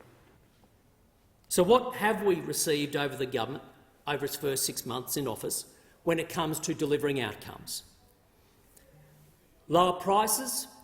Fail. More jobs? Fail. Investment in renewables? Fail. Improved reliability? Fail. As for delivery against its emissions reduction targets, well, only time will tell. It should be noted that this critique is not based on performance measures the coalition has established, but the government's own stated benchmarks and promises. There has, of course, been activities the government has pursued that it never promised the Australian people. In fact, it never told them about. At COP27, for example, the government signed up to a global methane pledge despite telling the Australian people in the last term of government and during the election campaign that it opposed signing such a pledge. Australia's livestock industry will be adversely affected by international commitments such as this.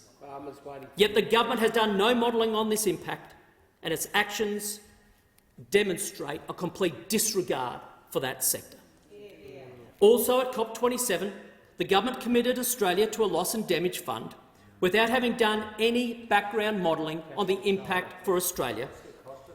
Media reports, which I must use as a source, Deputy Speaker, because this government has not provided any details, are saying the loss and damage fund will require US $2 trillion a year by 2030. Yet we do not know how much the Australian taxpayer will be asked to contribute. And this government cannot guarantee to whom such contributions would go, to whom they would go. They cannot guarantee that Australian taxpayer money would not go to countries such as China, the world's second largest economy and the world's biggest emitter. But the government has signed up. Moving forward from here over the next 12 months in opposition, the coalition will remain constructive where we can, but critical where we must. As I mentioned at the start of this statement, there is a shared aspiration in this parliament for creating a better world and a healthier and more sustainable environment.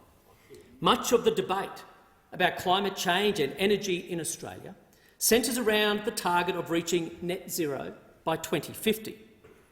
As we reflect on that target, we need to ask what sort of world, indeed what sort of Australia, do we want to see by 2050, mid-century? As a dad to a 4-year-old boy and a 10-year-old girl, I think of them when I reflect on that question. When they're, say, my age, I want them to be living in an even better world than we have today, indeed a cleaner world. And that's because our generation would have taken the action to meet the challenges of climate change.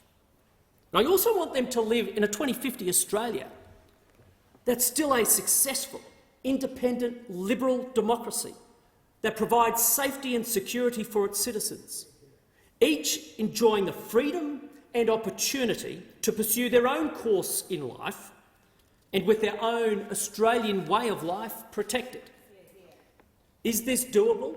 Absolutely it is, but it won't just happen. And part of the formula is having a clearly defined pathway to decarbonise the Australian economy, one that is ambitious, optimistic and aspirational, but also practical and achievable. A pathway that decarbonises the economy, built on a platform to achieve 3 objectives. 1, that Australia remain prosperous, not poor. 2, that Australia be strong, not weak. And 3, that Australia be free and sovereign and not captive to the interests of foreign powers. What have these broader objectives got to do with climate change and energy? Everything. Everything.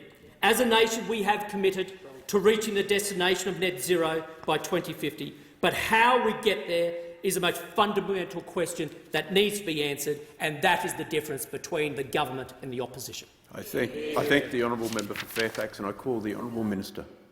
I move that the House take note of the Annual Climate Change Statement 2022. The question is that the House take note of the document. All of those of that opinion say aye.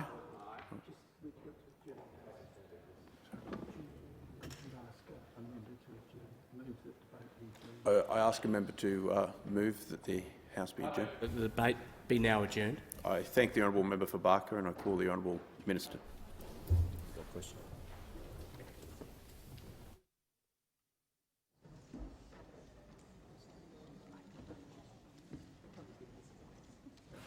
The question is that the debate be adjourned and the resumption of the debate be made an order of the day for the next sitting. All of those of that opinion say aye. The contrary, no. I think the ayes have it. I call the honourable minister. I ask leave of the House to refer the matter to the Federation Chamber for debate.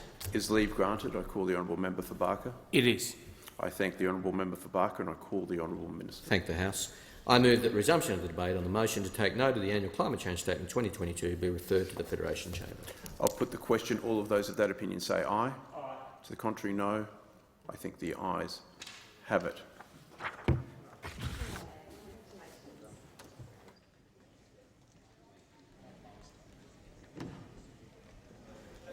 Clerk.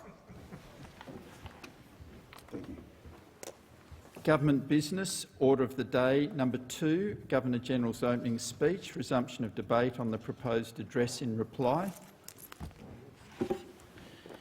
Order. The question is that the address be agreed to, and I call the honourable member for Parracks. Thank you, Mr Deputy Speaker. It's a great honour to stand in this place and speak in the address in reply to the Governor-General's opening speech. In May, I'm very proudly elected to this place for the 6th time, and indeed last Thursday was the 15th year anniversary of my election to the Australian Parliament, and it's a position that I recognise some of my fellow class of 2007 as they leave the chamber. It's a position that I never take for granted. It's a great honour and a great privilege to serve the people of the Parkes electorate in the Australian Parliament. Before I go any further, I'd just like to acknowledge the people who have helped me get there. I say that the Parkes Electorate Council and the members of the National Party and the Parkes electorate are one of the strongest political organisations in Australia. They're not activists, they are just good, solid citizens who have an interest in the running of the country and step up when it's needed. And my chairman of the Parkes Federal Electorate Council, Brendan Moylan, has shown great leadership, and all the members of that committee. And I'd like to pay special tribute to my friend Peter Bartley, who ran my campaign and has run 5 of my 6 campaigns, and he actually delayed his retirement to Newcastle so he could actually stay in Dubbo to do that, and I'm very grateful for Peter for that. Mr Deputy Speaker, the last election, though, unfortunately, I think there was some of the issues that ultimately got some of the people elected to this place that I took deep offence to. There's a selection of new members here who claimed that the Parliament was a corrupt place, that their election was going to actually fix that corruption and shine light on the Australian Parliament. Deeply offensive to everyone that's ever stood in this Parliament from either side. I've got great respect for my colleagues in this place. In my 15 years, I've got to say this corruption that's supposed to be endemic in this place is largely invisible. It's not even there. There's been a couple of members in that time who have done the wrong thing and fallen foul of the legal system and have been treated appropriately through the legal system. And so to become a member of Parliament and your reason for being here is that somehow you are superior in a moral way to the rest of us is an offence. And I just want to put that on the record. I also want to thank the people of the Parkes electorate for once again showing their support for me. I believe I might have been the only Conservative member in New South Wales that actually got a swing to me in the last election, and I'm very grateful for that. And for at the moment when there's a lot of talk about the voice to Parliament and the Indigenous community, I proudly can say that I won the booth at Wilcannia. I actually beat the Indigenous Australian Party candidate in their hometown. I got a 17% swing to me in Brewarrina. I won the booths at Burke and Walgett and Canamble. I got a 9% swing to me in South Broken Hill. Didn't quite win a booth in Broken Hill, but I'm getting closer. And so I think I can speak with some authority on the issues around Indigenous Australians as their representative for such a long time, and someone who has support from those people. And I take that responsibility incredibly. It's an important thing for me, because this job is not about what is easy. It's not about what seems to express your superiority of morality or anything else. This job is about doing what you think is the right thing, and that's not always what might seem to be the most popular thing. So this debate that we're having now, I take this very seriously and considering it very closely. I'd also like to thank all the people right across my electorate who actually handed out and helped me during the election process. And I want to pay particular comments about my friends from the subcontinent.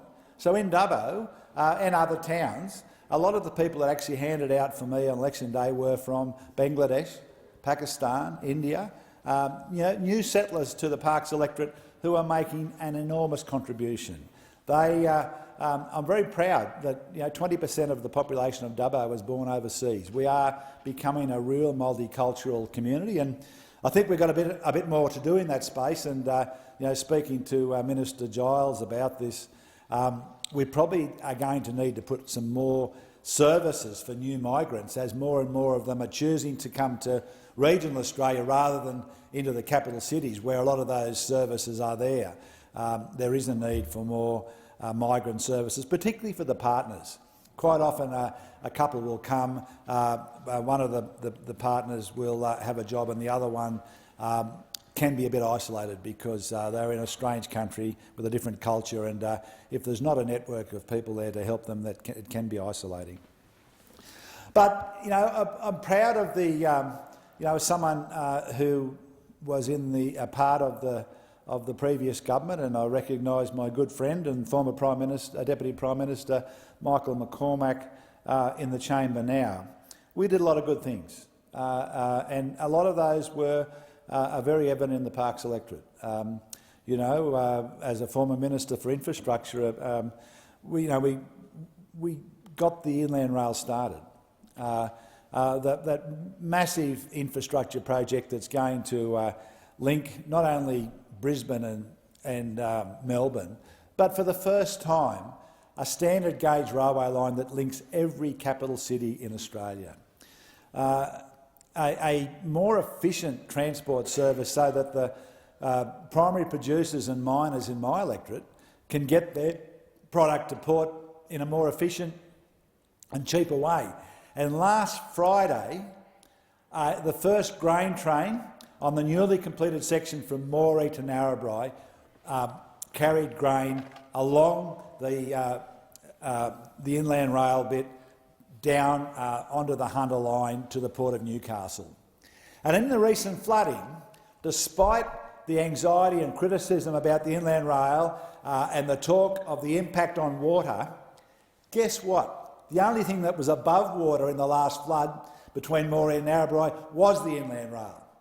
Its design did what it was supposed to. The water flowed as it was supposed to, and it did its job. So when it's completed, to have a flood-free rail connection between Melbourne and Brisbane, and the member for Riverina knows the issues we have with the Newell Highway with flooding, in a wet season like this, is going to have enormous benefits. And I think there's a truck goes up the Newell Highway through Dubbo now about every 70 seconds, and that freight task is increasing. So the inland rail will help alleviate that. And the local communities are on board. And I pay tribute to the New South Wales government. They've funded a special activation precinct in Moree, and we're starting to see real interest in investment that's going to have a long-term benefit for future generations in the northwest. Narrabri, with their inland port and the work that the New South Wales government is doing on top of what our government, the previous government, contributed to develop an inland port with connection to gas from the Narrabri gas field that can all sorts of food manufacture, fertiliser manufacture, recycling of plastics. Narrabri already has a large recycling industry, but to have that access to rail, because one of the cost factors in recycling is the huge transport costs for the bulky recyclables. And so to have the rail connected to an industrial park, connected to a gas field, is really going to underpin the economy of that area. The other thing is health. I was privileged to have the role of Regional Health Minister for a period of time in the last government, and last week Sydney University officially opened up the brand new medical school in Dubbo.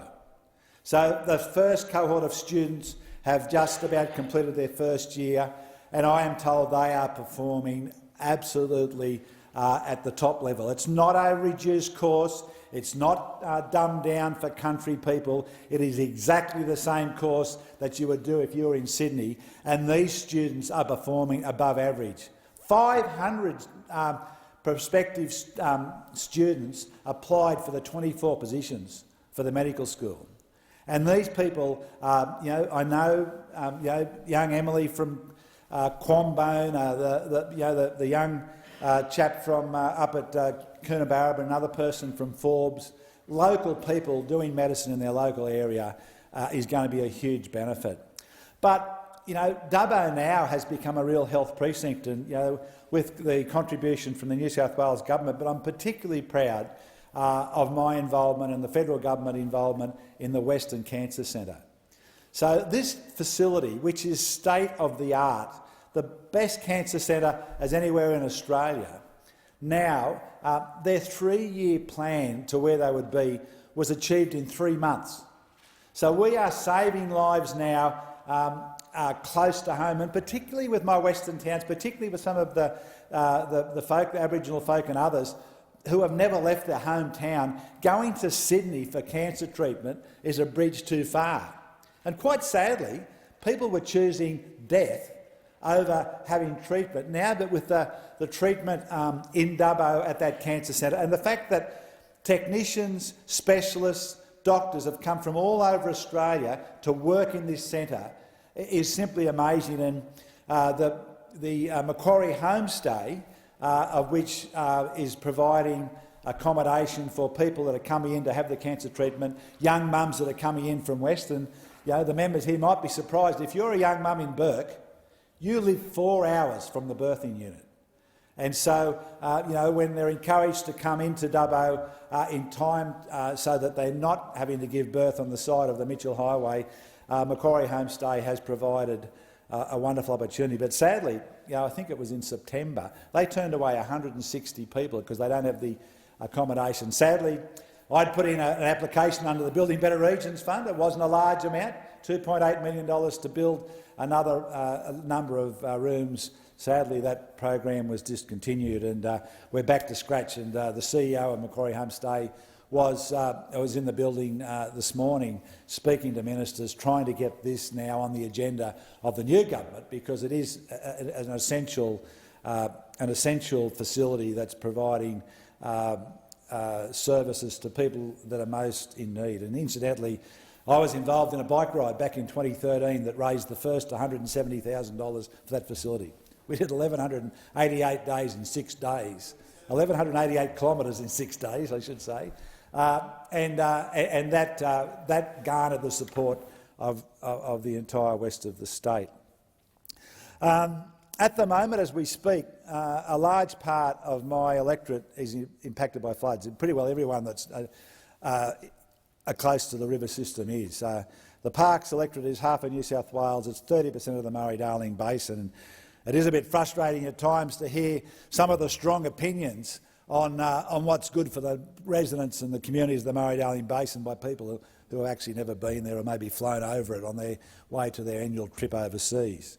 But at the moment, Mother Nature is showing who's in charge. In the drought, when it doesn't rain, the system dries. It's an ephemeral system. My part of the Murray-Darling Basin is an ephemeral system, and so we've gone from rivers you could ride a push bike down to that same river now that's 5 kilometres wide. And I was in Condobolin last Friday, and that Lachlan system, and the member for Riverina well knows, has been in flood for a long time. The road between Condobolin and Forbes has been shut for 6 months.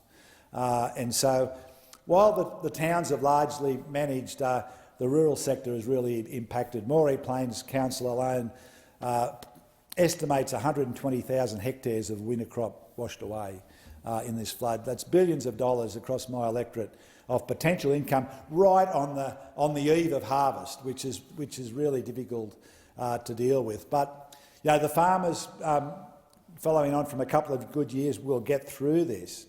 But the common theme, and when I had Minister Watt with me in Moree a few weeks ago, the common theme is we'll manage this part of it, but what we need help with is the infrastructure. I've still got farmers in several places that have got last year's crop on their farm because the roads have been that bad, some of them underwater obviously, that they haven't been able to get that grain to market. And so I've met with Minister King and I think there's an opportunity.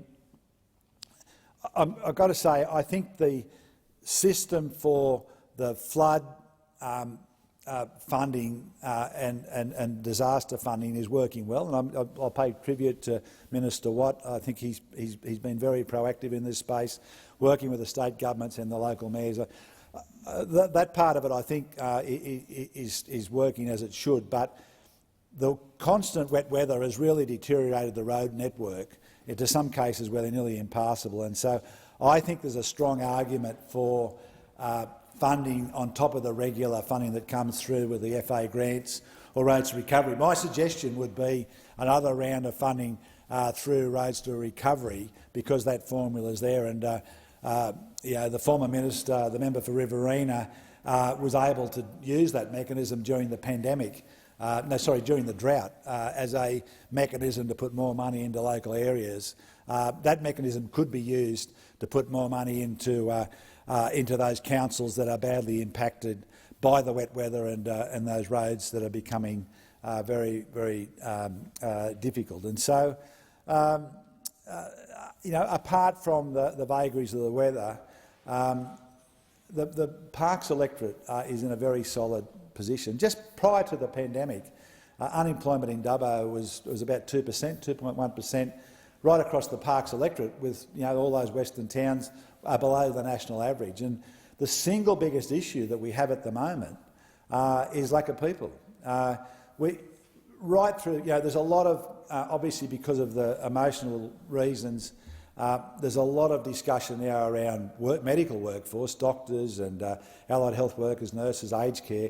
So that we have massive need there, right from the legal profession through all the trades to pretty well any job that you want to undertake. And there's been a lot of discussion, and I heard Minister Clare yesterday speaking about the number of people needing to encourage to go into teaching. All of those things are manifesting themselves at the moment, and it's a real challenge. We've got housing shortages. We've got huge potential in the west. In Broken Hill alone, with the cobalt, the magnetite proposals there, magnetite is the raw material for making the greener, cleaner steel. Obviously, cobalt's important for batteries and other electronics. We've got a lithium proposal near the village of Fifield, massive rare earths proposal at Dubbo, and then huge gold reserves that have been uncovered near Tamingli, between Tamingli and Peak Hill. And so these mining proposals that the country is screaming out for as they're looking for a cleaner, greener future, those raw materials are in the Parks electorate. But we're going to have to work very, very hard to make sure that not only do we have the miners and the technicians to come in there, but the people to service them, the mechanics, the hospitality workers, right across the board. So, Western New South Wales and the Parks electorate is looking at a very, very bright future if we can overcome some of those difficulties we're facing at the moment. Even tourism. Broken Hill now has become such a destination, and then you put into the film industry. Not many people look at Parks electorate and think of the film industry, but we had a Hemsworth doing his morning jogs around Broken Hill for a few weeks while they were filming the last Mad Max movie. 800 people coming to town just for that alone. The Monday Bash Music Festival, 16,000 people out at Silverton. So, the diversity from the culture, from arts, from movie making to agriculture to mining to education, the potential is there. It's a great privilege to represent such a dynamic part of Australia. every day I'm grateful for the opportunity to do that, and I thank the Governor-General for his opening speech and look forward to working in this place for the next term of government.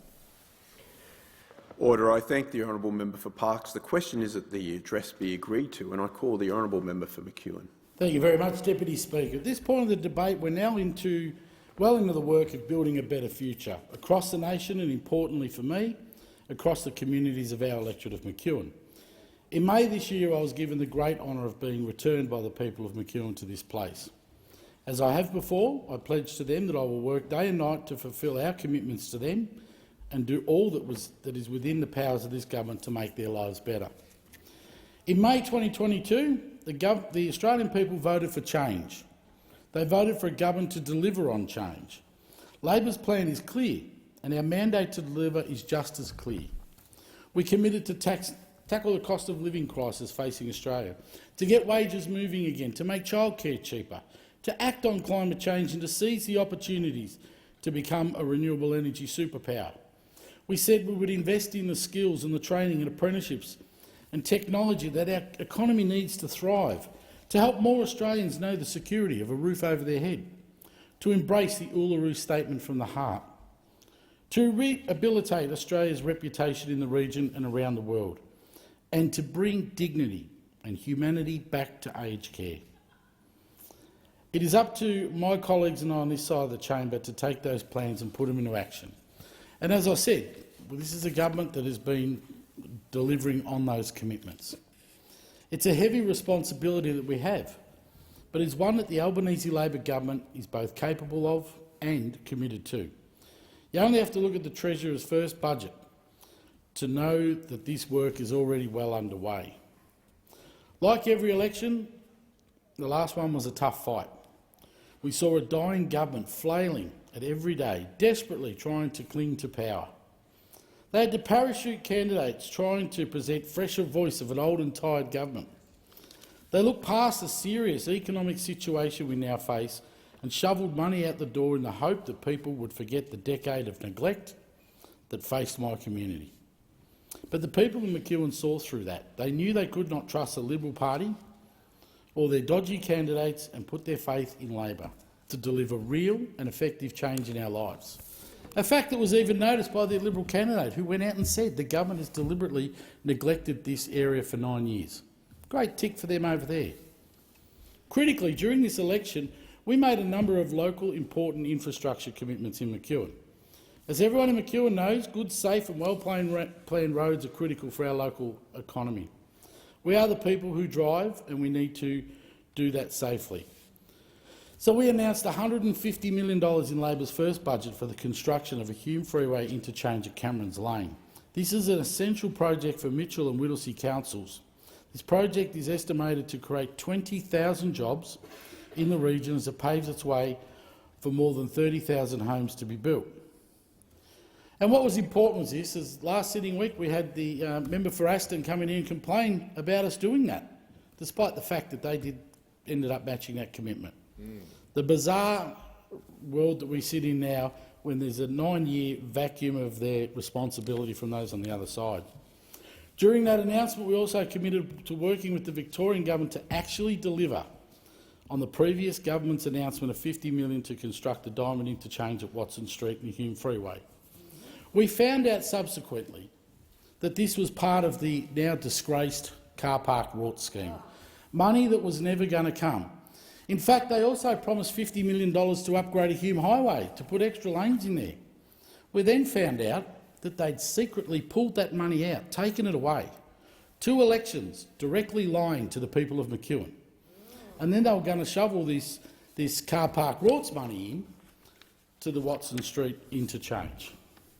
That was a project that for our community was a top delivery, and they had been failed by 2 years of deliberate neglect and deliberate, what we could say is untruth by the former government in getting that done. But lo and behold, we committed to it, and we were able to work directly with the Victorian government, where they committed another $130 million to do the Watson Street upgrade, as well as the Wallen ramp. So this project will now get done. And that's the difference between a Labor government and a coalition mess. We committed to improve roads across Mitchell and Macedon Ranges with $11 million to deliver safer, better roads. And I'm pleased to say all of these projects that we've spoken about have been confirmed in our first budget. We also announced a range of important local community structures. $15 million for Stage 2 of the Macedon Ranges Regional Sports Precinct. This project had been waiting 9 years under the coalition government to get that piece of funding, despite the council every time following the government's recommendations, applying for grants under what the government told them, under Senator Bridget McKenzie, when she told them to apply for these different rounds of grants, they never got a thing. We committed to it in 2019 and we backed that up again in 2022, and guess what? Now the sods are being turned and this project is going to happen. The $1.5 million for a recreational splash park in Doreen, $1.5 million for upgrading the Diamond Creek pool, and $515,000 for essential works in the Greenhill Lower Oval in Wallen. Again, each and every one of these projects I've spoken about has been confirmed in the first Albanese Labor government budget. Now, one thing that we have trouble with in our area is communicating to our constituents. It's long been a problem ignored by the previous government about communication. We had their rorted program on mobile black spots. 3 simple elements in that: major freeway, major transport hubs, rural and regional areas, and areas prone to natural disaster. All 3 of those. I have an electorate that had 80% of it burnt out in the last 20 years, plus floods, plus storms. 1.5 towers is all they would deliver. And the half tower was actually turning on one that was turned off because it wasn't actually delivering. But along came the Albanese Labor government, making commitments such as $1.5 million for 2 mobile towers in Gisborne South and Wood End. 2 communities that need that. Many communities in Macedon Ranges have poor mobile reception, and fixing these black spots is extremely important to them because places like South Gisborne has been overlooked for so long. And it's been my #1 priority in every submission that we sent to the hapless lot over there, and they totally ignored it. The town of Wood End is undergoing some mobile works at the moment. Once they'll be able to complete, we can now work with the Shire to eradicate the remaining black spots. Because for 9 years, the neglect from those opposite has meant businesses have closed down. Like they talk about the great, they're the great people for small business, but they could not help these businesses get simple things such as the ability to use their FPOS. So let's just think about what that means in a tourist town. People come in, they want to buy things, they want to be part of a regional community, but they can't even get the money out because they can't get access to FPOS, can't use their mobile phones if anything happens. So the irony is that it's our government, the real friends of small business, that are out there helping those businesses grow, and no more have left town since May. You know why? Because we've actually got on with the job of doing something. We're actually delivering the things that they need. When businesses can't get 4G, you've really got to sit there and say, what was the point of the LNP government? They couldn't help small businesses, they couldn't help communities in emergency, and they certainly didn't give a toss about country areas. During the election, we made a number of critical commitments to schools in the electorate of McEwen. And I'm certainly looking forward to Minister Clare when I see him, just to remind him of these and to say these need to happen. $50,000 for Hazel Glen College in Mernda for a new playground for their Year 1s. Providing a safe fun space for children as part of their learning development. $50,000 for Diamond Creek East Primary School for a new outdoor learning space, and $7,600 for Gisborne Secondary College for new shade sails. What I am confident about is this government will deliver that. Now, GPs were another issue we have, and I want to end this lie that is being put forward by the rump over there about us taking doctors out of regional areas to put in the suburbs. It is an absolute lie. And when members over that side call places like Kyneton, Wood End, Mount Macedon as city areas, you know they are absolutely clueless about Victoria. And particularly members who sit there and say, oh, but this is about you're putting doctors into local areas at our expenses. No, what we're doing is actually reversing what you did in 2019, where you cut the availability for doctors in regional areas to attract more doctors by cutting the funding and the MMA rating and the district workforce shortage. We did that. We ran a full campaign before the election to get that done, and we got it done. So now doctors, our practices which are overworked in regional areas, can attract new doctors. It was something that was a deliberate decision by the Nationals and the Liberals to cut that DPA status, to try and load their own electorates up, but at the expense of the fastest growing areas in Victoria. And this has been a continual problem that we've had, is where pork barrelling was done under the previous government at the expense of areas. As I said earlier, their own hapless Liberal candidate admitted that that government, the Morrison-Abbott-Turnbull mess, was deliberately not funding our communities because they weren't a Labor seat. Well, we know why it's a Labor seat, because they know that when they elect Labor members, they get what they've asked for. They get the delivery of the goods, they get the service, they get the help. When they get the Liberals or the LNP, the lying narcissist party, they get nothing. And this has been a real problem. I ask the member to withdraw those remarks. The narcissist or the lying? I think you should assist the House happily to and withdraw both of those for yours. Thank you very much. I'm talking to the organ grinder, not the monkey. So what we've seen is... Member from McEwen. You didn't have to call, so why are you getting up yelling? Just the time relax. has now expired, but I'm going to give you a chance to just settle down before you get to continue. So the debate is interrupted in accordance with Standing Order 43. The debate may be resumed at a later hour, and the member's speech was interrupted, so you will have leave to continue speaking when the debate is resumed. Are there any statements by honourable members? I give the call to member for Mallee. Thank you, Madam Deputy Speaker. I highlight in this chamber how Labor is letting down my region. They are a government for big city and inner suburbs. Their policies are sometimes good on paper, but the devil is in the detail and how it affects those who don't wake up to a Sydney or Melbourne skyline. Like the people of small Wimmera town of Dimboola. In Dimboola, there is a community-owned aged care facility called Allambie Elderly People's Home. Allambie has 12 self-contained units for people who can live independently and 14 beds in a separate facility for those with higher acuity needs, but not for long. In a prime example of bureaucratic tick and flick, Allambie's higher care facility is being shut because it does not meet Labor's one-size-fits-all policy. Generations of the town's residents have been looked after at Allambie since 1960, when it opened, following a community meeting. Residents will now need to uproot their lives and find new accommodation. Where is the dignity in that for people who are in the twilight years of their lives?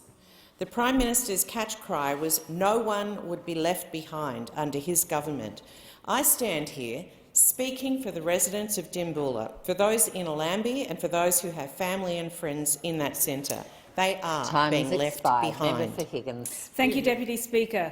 Jess is a 27-year-old teacher who lives in a small apartment in Pran. She has met every expectation one could hope for. She got a skill, she pays her taxes, she even coaches the local netball team on the weekends. Along with 35% of my constituents, Jess is a renter, but she'd love to have her own place. She wants the same social mobility that her parents enjoyed. And who can blame her? But these days, a teacher's wage is scarcely enough to pay the rent, let alone secure a deposit. In Higgins, median rent sits at $420 a week. Over 27% of renters experience rental stress, losing more than 30% of their income to rent. With a median property price of $1.7 million in Pran, $2.1 million in South Yarra, $1.6 million in Windsor, $1.6 million in Parramatta and $1.7 million in Carnegie, stumping up a deposit has never been harder. For the 71,000 people below the age of 34 in Higgins, the prospect of home ownership has become like chasing a mirage in the desert. There are many Jesses who want a better life. We have brought together industry, banks, super funds and 3 tiers of government to build more than 1 million homes over 5 years.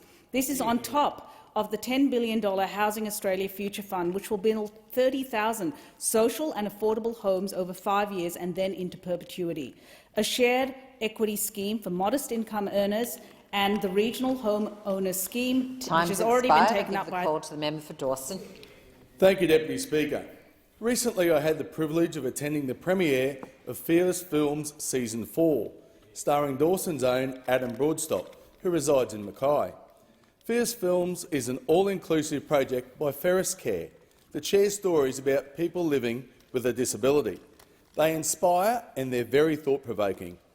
They help those of us who haven't experienced living with a disability understand what the trials and tribulations are like.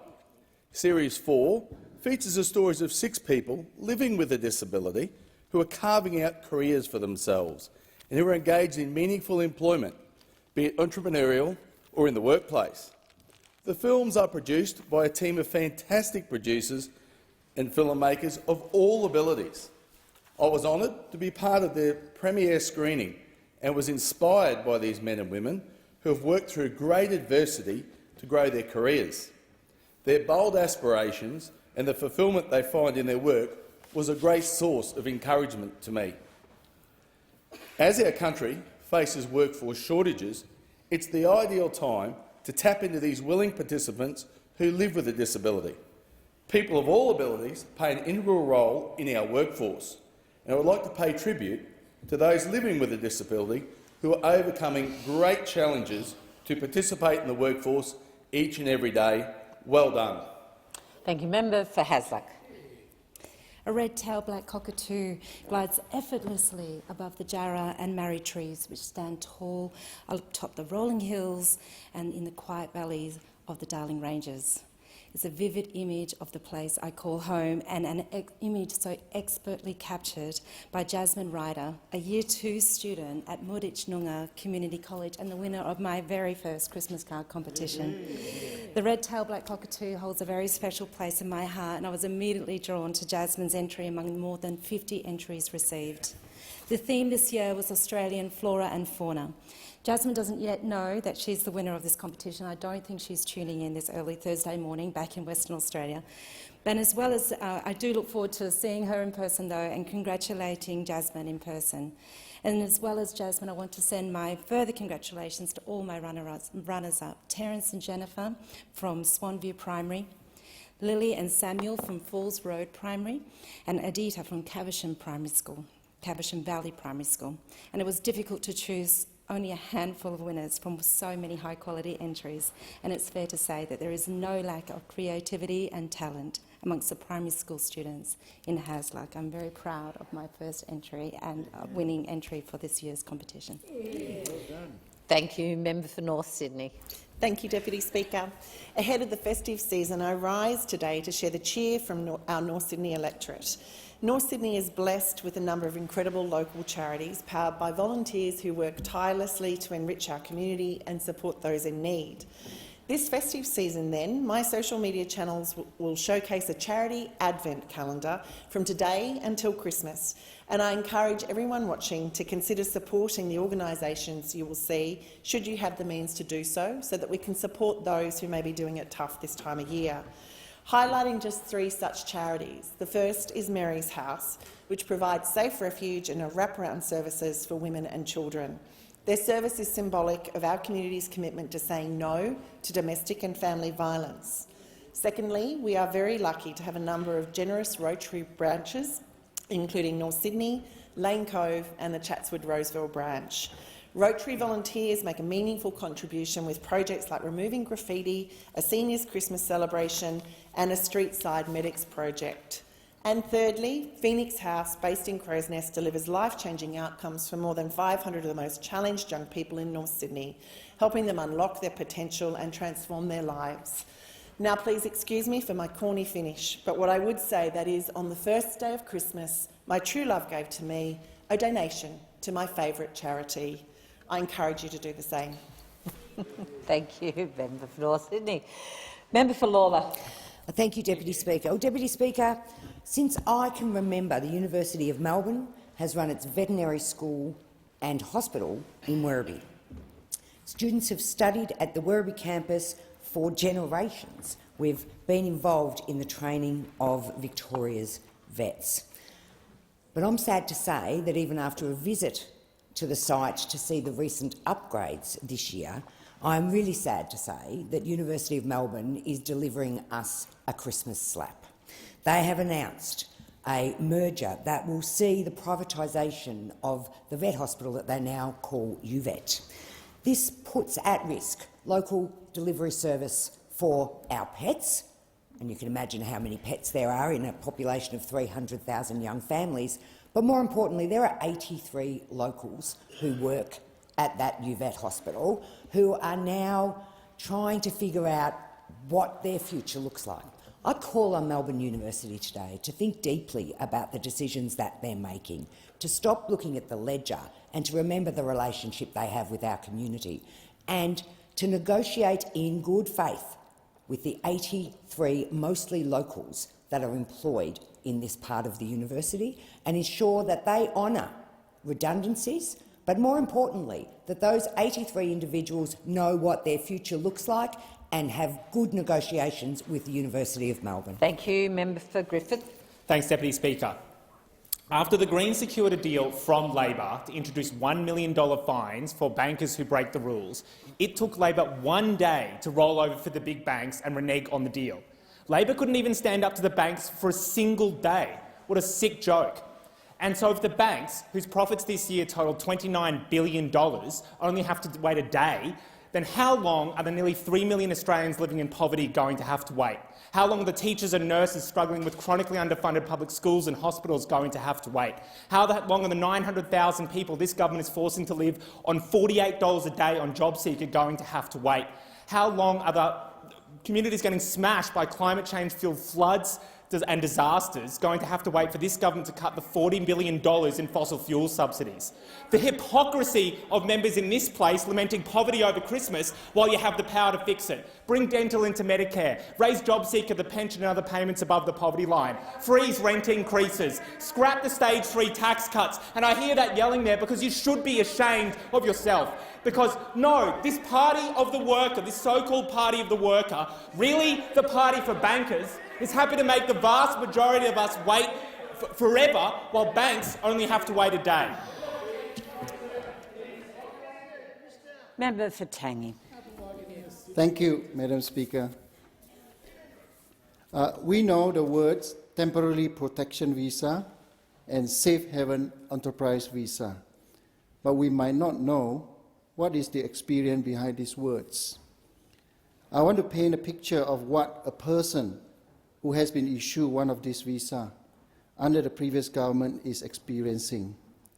They experience trauma, having fled prosecution. They experience grief, having been separated from their loved one. They experience loss of their home country and their culture. After fighting to get to safety, they face a new battle in Australia. They suffer isolation in a new and foreign land. They are being deprived of human decency, waiting in suffering for years, for a decade. They endure the painful uncertainty and not knowing if they will be deported in a matter of hours or when they will hold their loved one again. This is a painful life to live. It is inhuman, unjust, and not right. We must do more to help these people. Our humanity demands it. I've spoken with our Prime Minister, and I'm proud that an Albanese Labor government is working to ease their suffering. Thank you. Thank you. Member for O'Connor. Good member too. As 2022 draws to a close, I rise to wish the constituents of my electorate of O'Connor a safe and joyous festive season. I want to thank you for placing your faith in me and re-electing me for a 4th term, and assure you that I will continue to represent your needs and interests in the federal parliament. It's been a difficult year for many, with COVID continuing to disrupt our lives, but O'Connor has continued to grow and thrive. We're having another bumper season in our agricultural regions, and our mining industry is going gangbusters, contributing more than $20 billion to the Australian economy. Tourism is recovering as confidence in WA travel is restored and the amazing assets of our beautiful regions are recognised. O'Connor has grown by 18 shires to 57, and I've enjoyed getting to know the faces who make these places so unique and special. Highlights include visiting the amazing Ngungurra Military Museum with its enthusiastic and dedicated volunteers, opening a world-class mountain bike trail in the picturesque Nannup, and my very warm welcome to Wiluna on one of its hottest western desert days at 47.1 degrees. Meanwhile, I'll continue to work towards opening an office in Merida next year to better serve my new wheatbelt communities. In closing, I wish everyone, wherever you live in O'Connor, a very Merry Christmas and a safe and prosperous New Year. Thank you. Member for Boothby. Thank you, Deputy Speaker.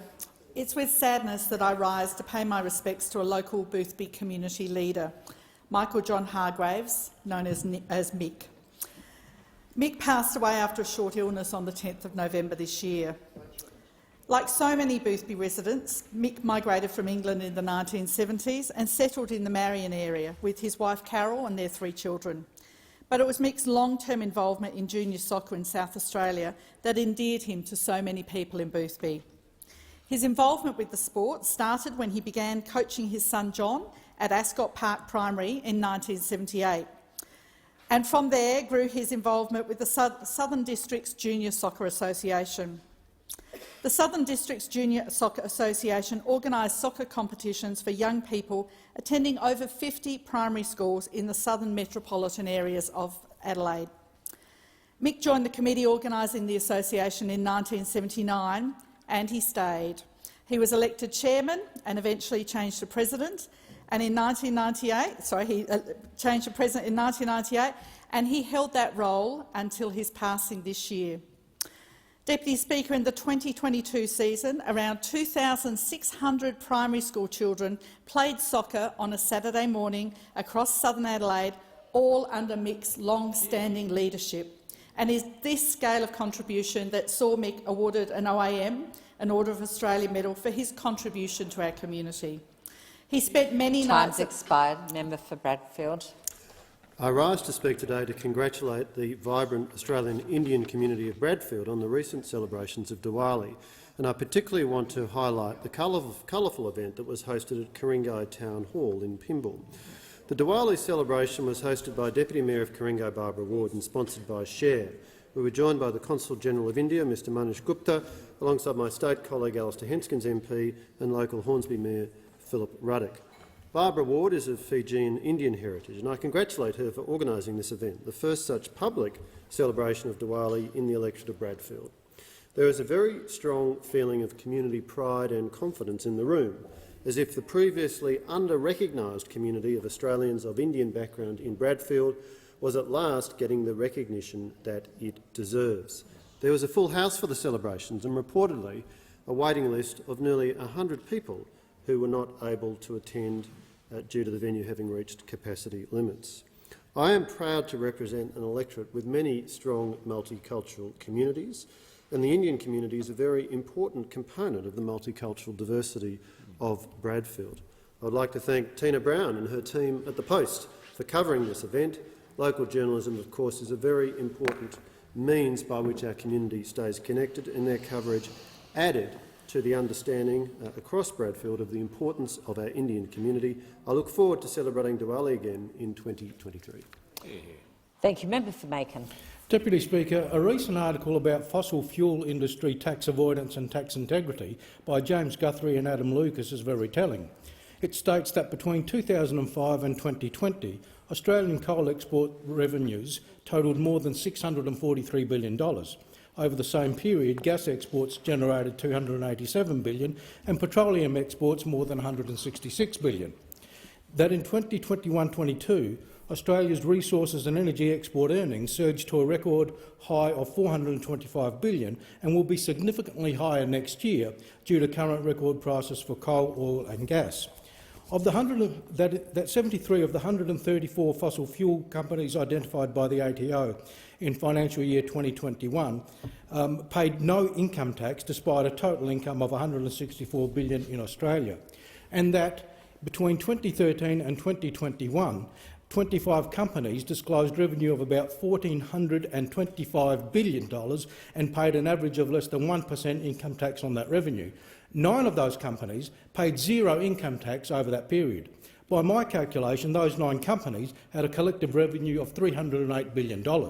It is clear from those figures that Australia's fossil fuel sector is engaged in tax avoidance and profiteering, whilst Australian people struggle with high energy prices. Public patience is wearing thin and calls for government intervention are growing louder. Thank you. Member for Latrobe. Thank you, Madam Deputy Speaker. I rise today to speak about the horrific details which I've been informed about regarding child abuse by International Justice Mission, who informed me that online sexual exploitation of children is sadly one of the fastest growing crimes in the world. It encompasses including creating, how sick is that, possessing and distributing child sexual exploitation material like photos and videos. Alarmingly, I was informed that the abuse is actually used by traffickers to live stream right across the world, and sadly Australia is one of those markets. And for as little as $19, people are paying, sick individuals are paying to see children abused online. And it's live streamed on areas such as platforms such as Facebook, Skype, Google, Yahoo, WhatsApp and Instagram. These multi-billion-dollar companies can simply stop this, but they refuse to do it. And the sad thing is when it comes to children being abused, in particular in the Philippines, and it can even be by a trusted adult selling this material online. Can I actually call on the Albanese Labor government to actually step in and do something about this? I'm not critical of them at the moment. We need to work as a parliament to address this issue, the same way we addressed this issue when it comes to the awful terrorist attack in Christchurch in New Zealand. Thank you, Madam Deputy Speaker. Member for Reid. Thanks, Deputy Speaker. Yesterday marked the last day of Asbestos Awareness Month, so it gives me the opportunity to shine a light on an extraordinary organisation in my electorate which is doing fantastic work in this space. The Asbestos Diseases Research Institute is the only standalone dedicated medical research institute which focuses on asbestos and dust-related diseases in Australia. Opened in 2009 with the support of Labor, state and federal governments, it was founded to address the serious public health consequences for people with asbestos-related diseases, diseases which are still all too prevalent today. Located in Concord Hospital in the aptly named Bernie Batten Centre, the Institute has led the way with innovations across the pre-clinical, clinical and public health spaces. From diagnosing mesothelioma to developing early diagnosis techniques, this organisation is on the cutting edge of researching these appalling diseases. And their research and expertise goes beyond our borders. In collaboration with the WHO, they have launched an e-toolkit for the elimination of asbestos-related diseases across developing countries, an example of a great Australian research flying the flag overseas. I want to congratulate and thank all the researchers associated with this fantastic institute.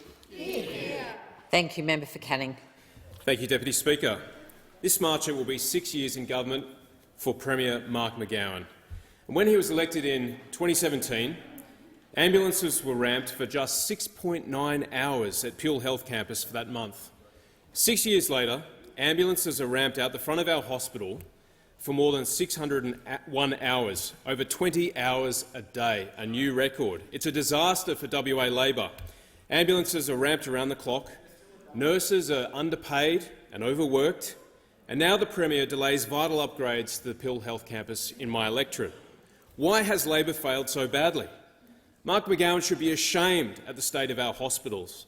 The people of the Peel region trusted Mark McGowan to fix our hospital, like he promised, and they elected 3 Labor state members. But where are they now? David Templeman has been our local MP for 20 years. Why is he not standing up for our community? What is the point of being a state cabinet minister if you can't get the job done? Where is Robin Clark? She loves a good sod turning. She's even got her own shovel, but we're yet to see any action on the hospital. And where is Lisa Munday, an ex-paramedic who promised to fight for our community, yet is silent on this issue? Time and again, Labor has proved that they will always put the residents of my electorate last. Our community deserves better. Premier, do your job. Deliver the upgrades to the hospital. Because people are asking, after 6 years, what has changed under WA Labor? The answer is nothing. Member for McEwen. Thank you very much, Deputy Speaker. I rise today to add my voice to the millions of Victorians who have congratulated Daniel Andrews and the Labor team for their thumping election victory. This election was hard fought, hard won by an amazing group of people, committed to a better future for all Victorians. While we wait for the count to be completed, it's still possible Labor may come out with a Danslide 2.0 to match the Danslide of 2018. Danslide 2022, who would have thought? Who would have predicted that? But I'm very pleased to report to the House that some very strong Labor women will be taking state seats across our communities in McEwen, including Mary-Ann Thomas in Macedon, Ros Spence in Calcallo, Vicky Ward in Eltham and Lauren Cathergy in Yanying. And although she didn't get there, an amazing effort by Angela Tuff in Euroa, who took on a very formidable opponent, and she did extremely well. These candidates faced some of the worst opponents had to offer. They faced hate, lies, vitriol, but they prevailed. We knew when they chose the wrong guy, and it turns out the people of Victoria agreed with us, threw their votes once again behind Labor because Labor does what matters. As the Premier said on Saturday night, Victorians have not been divided as some would like you to think. In fact, we have been united in our faith and our care for each other. But also, we have seen hope triumph over hate in the greatest state in this nation. So congratulations to all those who worked so hard to make this victory a reality. Time's expired. Member for Bass. Deputy Speaker, today I'd like to wish a belated but very happy 90th birthday to Peter Ray AO. Peter was born on the 24th of September 1932 in Launceston and has represented our state and the Liberal Party as a senator from 1967 to 1986, where his Senate career was characterised by an independent spirit of inquiry. Peter then went on to serve in the Tasmanian Parliament in the lower house for 3 years before returning to work as a respected lawyer, co-founding the law practice Ray and Partners over 35 years ago. As a Liberal with a commitment to our We Believe statement of caring for the environment, Peter is often referred to as the father of renewable energy in Tasmania. A former chairman of Hydro Tasmania and of the Renewable Energy Industry Development Board of Tasmania, he's played a leading role in turning Tasmania into the renewable energy powerhouse that it is today.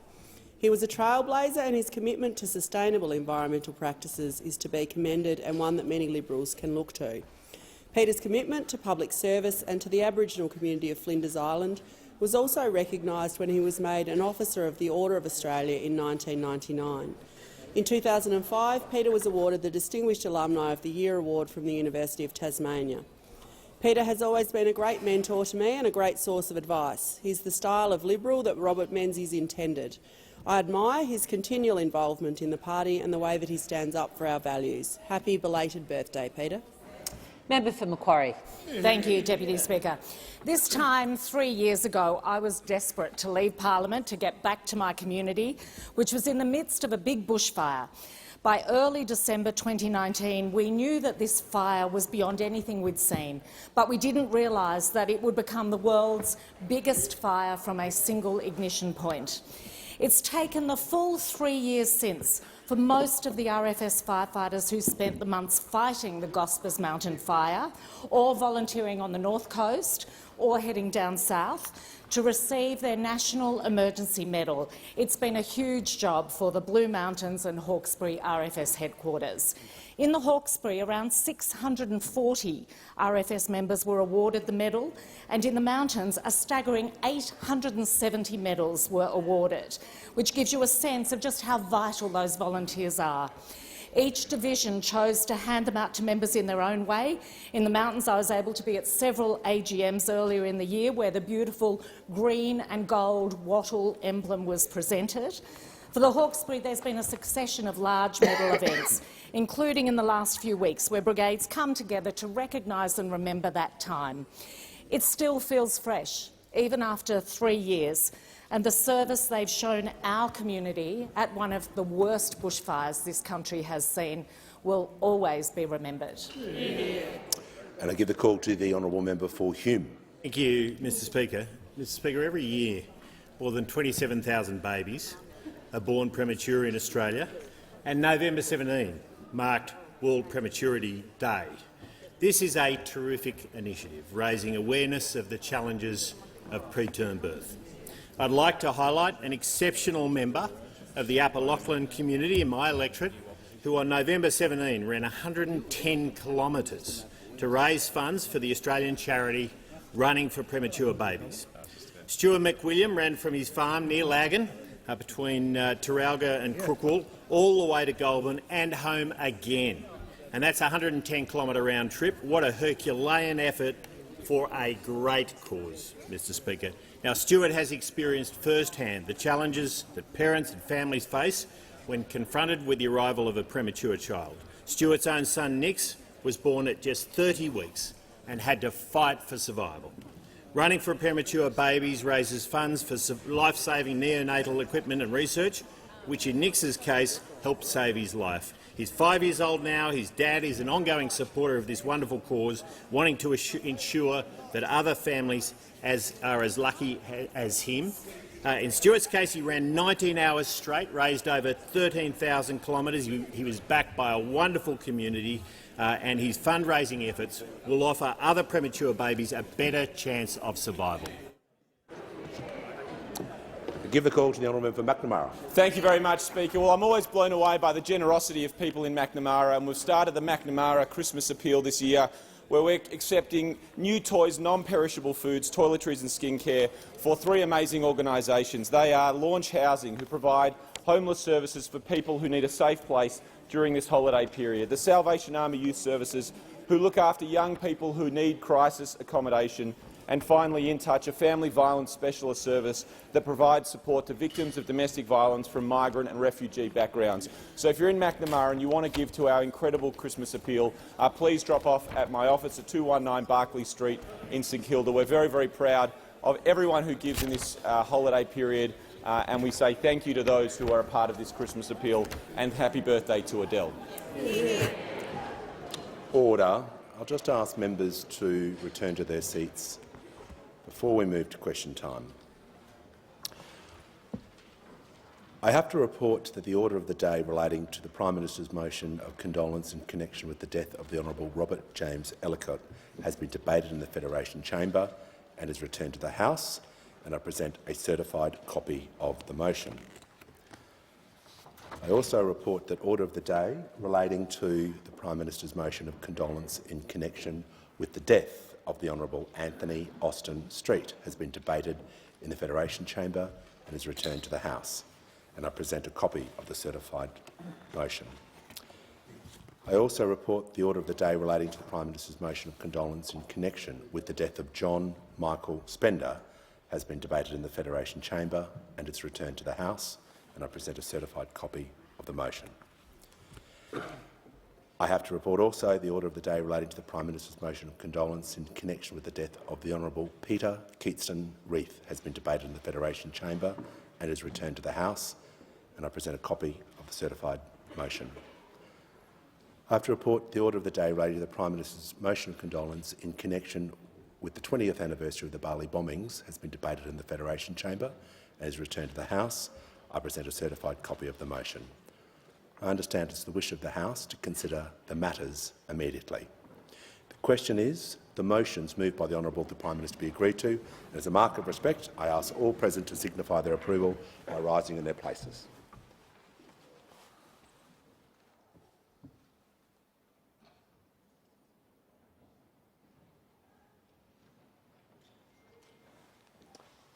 I thank the House.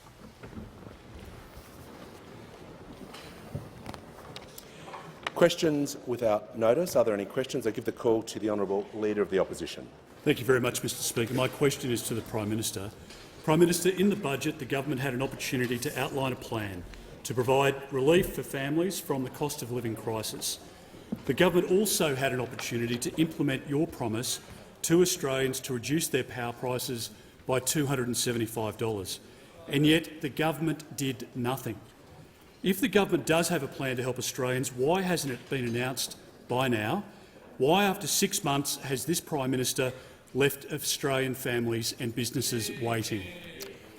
Call to the Prime Minister. Well, I thank the Leader of the Opposition for his question. He speaks about 6 months in office, and indeed we have been in government for 6 months. And 6 months ago, what we inherited was the largest deficit since the Second World War and $1 trillion of debt. Member for Deakin with will little cease to show for it. interjecting. We inherited sluggish economic growth, an economy that wasn't growing like it used to. We inherited productivity going backwards. We inherited declining business investment, and we inherited widespread skills shortages which were holding businesses back. We inherited flatlining wages. Many Australians hadn't received a decent pay rise in almost a decade, in spite of working longer hours and working harder. More Australians in insecure work than ever before. We framed a budget through the Treasurer of Australia doing hard work through the ERC process to make sure that we framed a budget that did not put further pressure on inflation. Because of what is happening globally, we were responsible, and that's why we put 99% over 2 years of the revenue gains that had been made, in part because of the inflated prices of our resources, we put straight into the bottom line. But we made room as well to assist with cost of living pressures. We made room to deliver on our childcare commitments, the largest on-budget commitment that we've made that will help more than 1 million Australian families. We made room to have the first decrease in the cost of medicines since a former Labor government introduced the pharmaceutical benefit scheme, from $42.50 down to $30. We made room to create 180,000 fee-free TAFE places to provide for that support for people wanting to get better education and training. But importantly as well, we took action in our first 6 months to increase the inputs that are called wages, something that those opposite had a deliberate strategy of keeping wages low over their decade in office. We put forward a proposition as one of our first acts for people on the minimum wage to not go backwards. And indeed, the Fair Work Commission listened. That 5.2% increase, that dollar coin that I held up day after day during the election campaign that was going to wreck the economy, that was reckless according to those opposite. Well, it wasn't reckless, it was responsible. Order. I give the call to the member for Reid. Here. My question is to the Prime Minister. What is the latest information on the case of Professor Sean Turnell, who recently returned to Australia after being wrongfully imprisoned for 2 years in Myanmar? Give the call to the Prime Minister. Thanks very much, Mr Speaker, and it is a great honour to have Professor Sean Turnell here in the Chamber.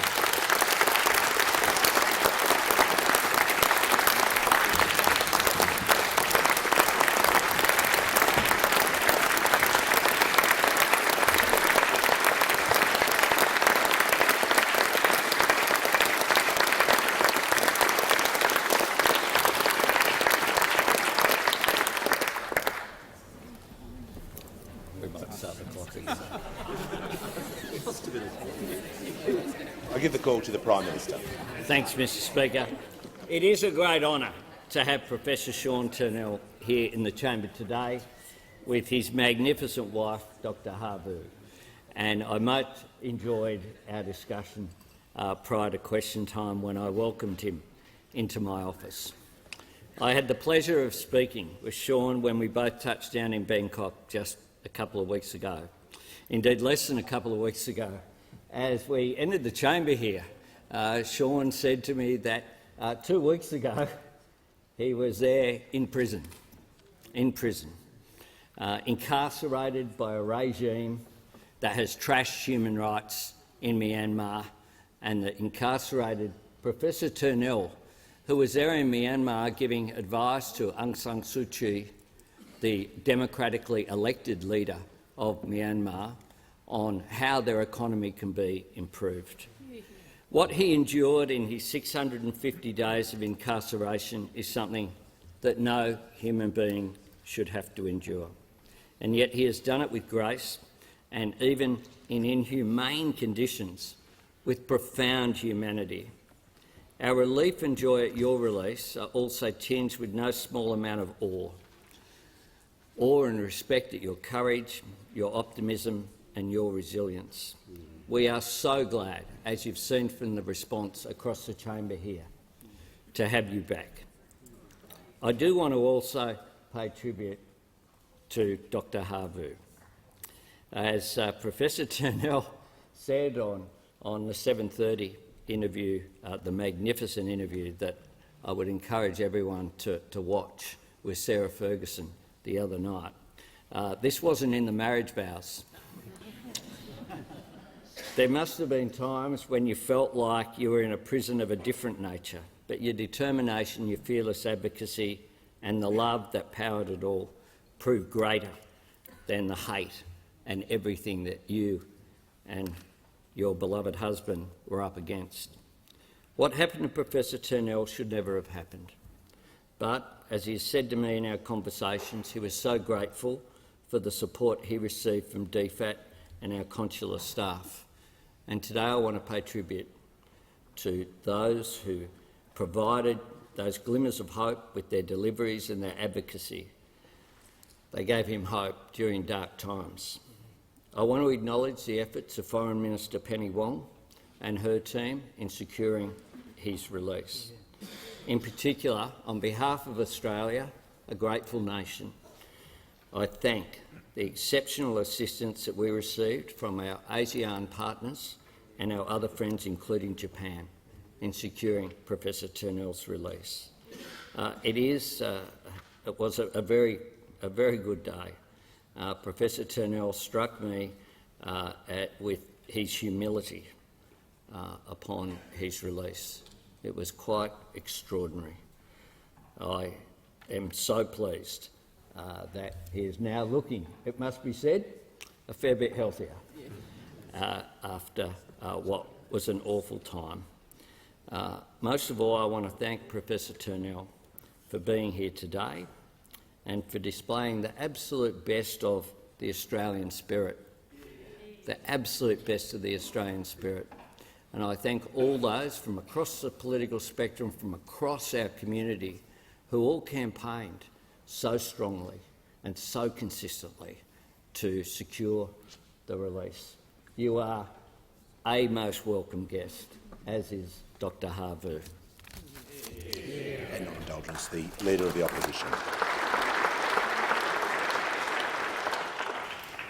Thank you, Mr Speaker. I want to join with the Prime Minister's fine words and welcome our two very special guests to the chamber today, and also to their family and friends who are here to provide support. There was much excitement up in the gallery as there was here on the floor of the chamber. And I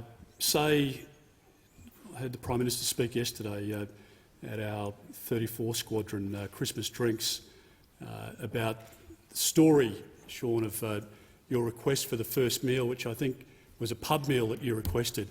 A pretty simple request facilitated by the Royal Australian Air Force and the fine work that they undertook. I too want to congratulate all of those officials who have been involved in this fight for a long period of time. I want to say thank you to the Prime Minister, thank you to former Prime Minister Morrison, acknowledge the work of Foreign Affairs Minister Penny Wong and her predecessor Maurice Payne. We spent many hours around the National Security Committee table looking at every possible angle of how we could exert pressure, work with those neighbours, people in the region, across ASEAN, indeed any influence from any partner across the world, covert and overt, in providing assistance to see the early release of Sean Turnell. That went on for way too long, and we were up against a very significant adversary. And in the end, your bravery has shone through. The demeanour and the grace with which you've carried yourself, Sean, is quite remarkable, given what you've gone through and the passion that you have for the cause that you were fighting for. People less fortunate than yourself, all you desired was a better future for Myanmar and for that country to advance into the world and not to regress. and that is on display in every public appearance that you have as well. And as you point out, for your long-suffering wife as well, we just acknowledge what you as a family have gone through, the pain, the separation, the pressure that puts on individuals, on a relationship, the anxiety that it creates. But now, of course, the love that you can share, which is shared by our nation with you, and we wish you every success into the future. And on behalf of the Parliament of Australia, a very warm welcome to Professor Turnell and his wife, Dr Harthu. And I give the call to the Deputy Leader of the Opposition. My question is to the Prime Minister. This week, the RBA Governor offered an unqualified apology to any Australian affected by his advice that interest rates would stay low. Given just months ago, the Prime Minister went even further than Governor Lowe and actually promised cheaper mortgages, why has he failed to offer the same apology to the Australian people? Give the call to the Prime Minister. I thank the member for her repeat of a question.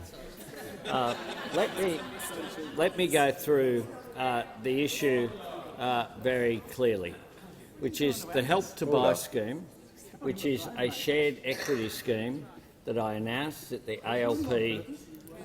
ALP election campaign in Perth, is that a shared equity scheme. So if you have, bit like if you have 100% of a mortgage by yourself, then you pay 100% of the interest yourself. If you have a shared equity scheme, then by definition, a portion of that is not paid by yourself. That's right. That's what a shared equity scheme is. It is completely relevant. It is the way that it works.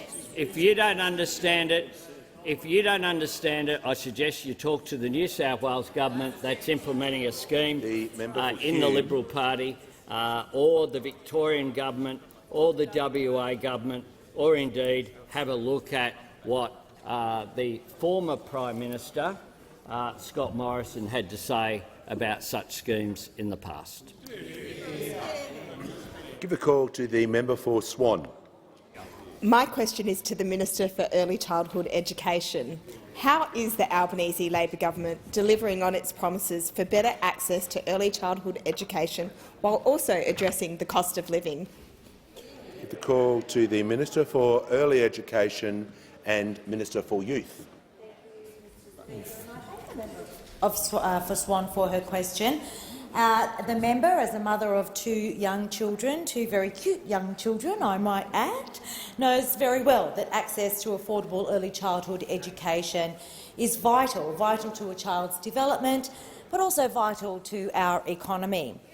Mr Speaker, on May 21st, Australians voted for change, and we have not wasted a single day in office delivering that change. The Albanese government has certainly hit the ground running, delivering for Australian families and securing a better, brighter future for our children in just 6 months. We said we would make sure that all Australian children, no matter their background, could have access to the benefits of quality early childhood education and care. And we have. We said we would ease the cost of living pressures on families by making early childhood education more affordable for 1.26 million Australian families. And we have. We said we would give parents more choice, boost productivity, by ensuring that more primary caregivers could work more days, more hours and take on more study. And we have. We said we would rebuild the relationship the previous government broke with the early childhood education sector by recognising them as professionals and not just childminders. And we have.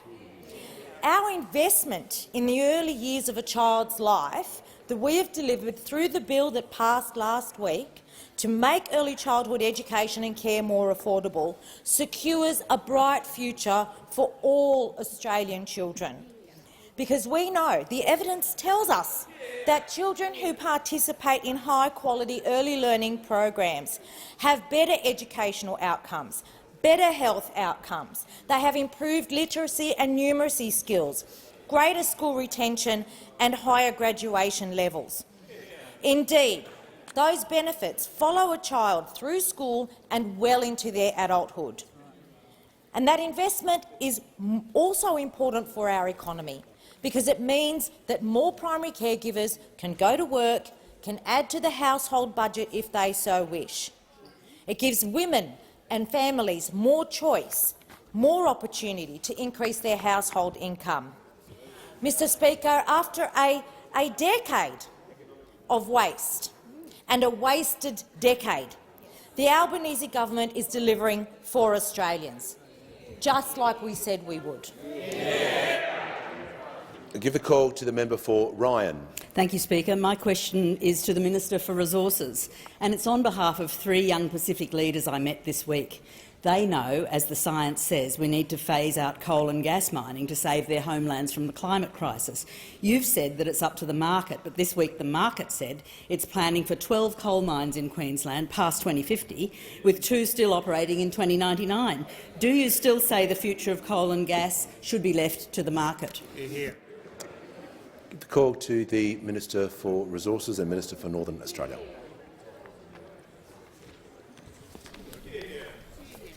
Thank you, Mr Speaker, and I thank the member for her question. Well, it is true the market will dictate, the international market will dictate what coal is sold from this country, equally what gas is sold from this country, equally what iron ore is sold from this country, as it does for higher education exports, for all the things we export. For commodities themselves, they of course support this economy and have done for many years, coal indeed since 1801. And I accept your comments about the people that you met with, and of course their concerns are entirely justified, and we share their concerns, and that's why this government is taking action on climate change. We have legislated targets in this place, and I know you and others here have supported them. Obviously not everyone, but certainly enough people to make sure that that legislation passed. This government is committed to net zero emissions by 2050. The Minister for Climate Change and Energy is right now working on the very important reform to the safeguards mechanism. We'll make sure that all of those high-emitting industries in this nation do reduce their emissions so that we can reach net zero emissions by 2050. The truth is, as well, of course, other nations have chosen to reach net zero emissions well before this country did. Japan, Korea were all ahead of this country in making that pledge. These are the countries that continue to purchase our coal and our gas and also iron ore. And 2 of those things make, of course, the all-important steel, which will be required for the infrastructure right around the world, including in rebuilding the new capital of Indonesia. So the commodities of Australia will build the future of our region, and with our region, whether it be the Pacific or North Asia, Southeast Asian nations, we'll also work together to combat climate change so there is a future for all our children and all our people. Give the call to the member for Holt. Thank you, Mr Speaker. My question is to the Treasurer. In its first 6 months, how has the Albanese Labor government acted to manage the economy in the interest of Australians? What policies and approaches have been changed? Give the call to the Treasurer. Thanks very much, Mr Speaker, and thanks to the member for Holt for another important question. She is a warrior for working Australians and the vulnerable in her community, and once again asking about an important matter. The government changed hands just over 6 months ago at a time of slowing global growth, a war in Europe causing havoc in energy markets, feeding high and rising inflation and rising interest rates around the world. And since then, these global challenges have intensified, putting more pressure on Australia, on our economy and on Australians. And when a bad government hit the fence in May, Mr Speaker, it was replaced by a new government prepared to take these big economic challenges seriously, to talk up to people, not talk down to them, not spray money around and make inflation worse, not sit on our hands while the skills crisis intensifies, not pursue a policy of deliberate wage stagnation, not ignore the big challenges in energy and aged care and in the budget. These were the defining features and the defining failures of a decade of economic mismanagement, Mr Speaker, and they made us more vulnerable to the sorts of international shocks we're seeing in the global economy. So the past 6 months have been about cleaning up the mess left to us, making the budget more responsible, making our economy more resilient and delivering for Australians.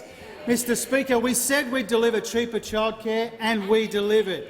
We said we would deliver cheaper medicines and we delivered. We said we'd deliver fee-free TAFE and we delivered. We said we would give young people more chances to get a degree and we are delivering that as well. We said we would tackle Australia's housing affordability challenges and we are delivering. We said we would invest in cheaper and cleaner energy and we are doing that as well. We said we would recognise the vast economic opportunities of a better national broadband network and we are delivering that as well. We said we would fix the aged care crisis and we are. We said we would bring manufacturing back with the National Reconstruction Fund and we are. And, Speaker, we said we would get wages moving again and that's exactly what we are delivering. By backing an increase to the minimum and award wages, done. By backing a wage increase for aged care workers and paying for it, done and getting it done. And by fixing a broken bargaining system, and we are delivering that as well. We said we would do these things and we are, because we told the Australian people we would put them front and centre again. We would take their pressures seriously and we would build a better future together, and that is exactly what we are delivering. Members will cease banging their desks. It's highly disorderly. I mean it. Give the call to the member. Order. When the House comes to order, the member for Lindsay will be heard in absolute silence. And give her the call. Thank you, Mr Speaker. My question is to the Prime Minister. Before the last election, you promised Australians 97 times you would lower their energy bills by $275. Since then, you've been asked 26 times in this place whether you stand by that commitment, and on each occasion you have refused to answer. Why have you broken this solemn promise you made to Australian households and businesses? Order. The member for Bruce. I give the call to the Prime Minister. Member for Fairfax. I thank the member for her question and for the excitement she's creating on her side of the House. Waking them up over there, waking them up over there. It's a good thing. It's a good thing. Can I say this? That there are two fundamental issues that the government is dealing with. One of those, and you might be aware of it, it gets a bit of attention from time to time, is the Russian invasion of Ukraine. And what the Russian invasion of Ukraine— The Leader of the Opposition will cease interjecting.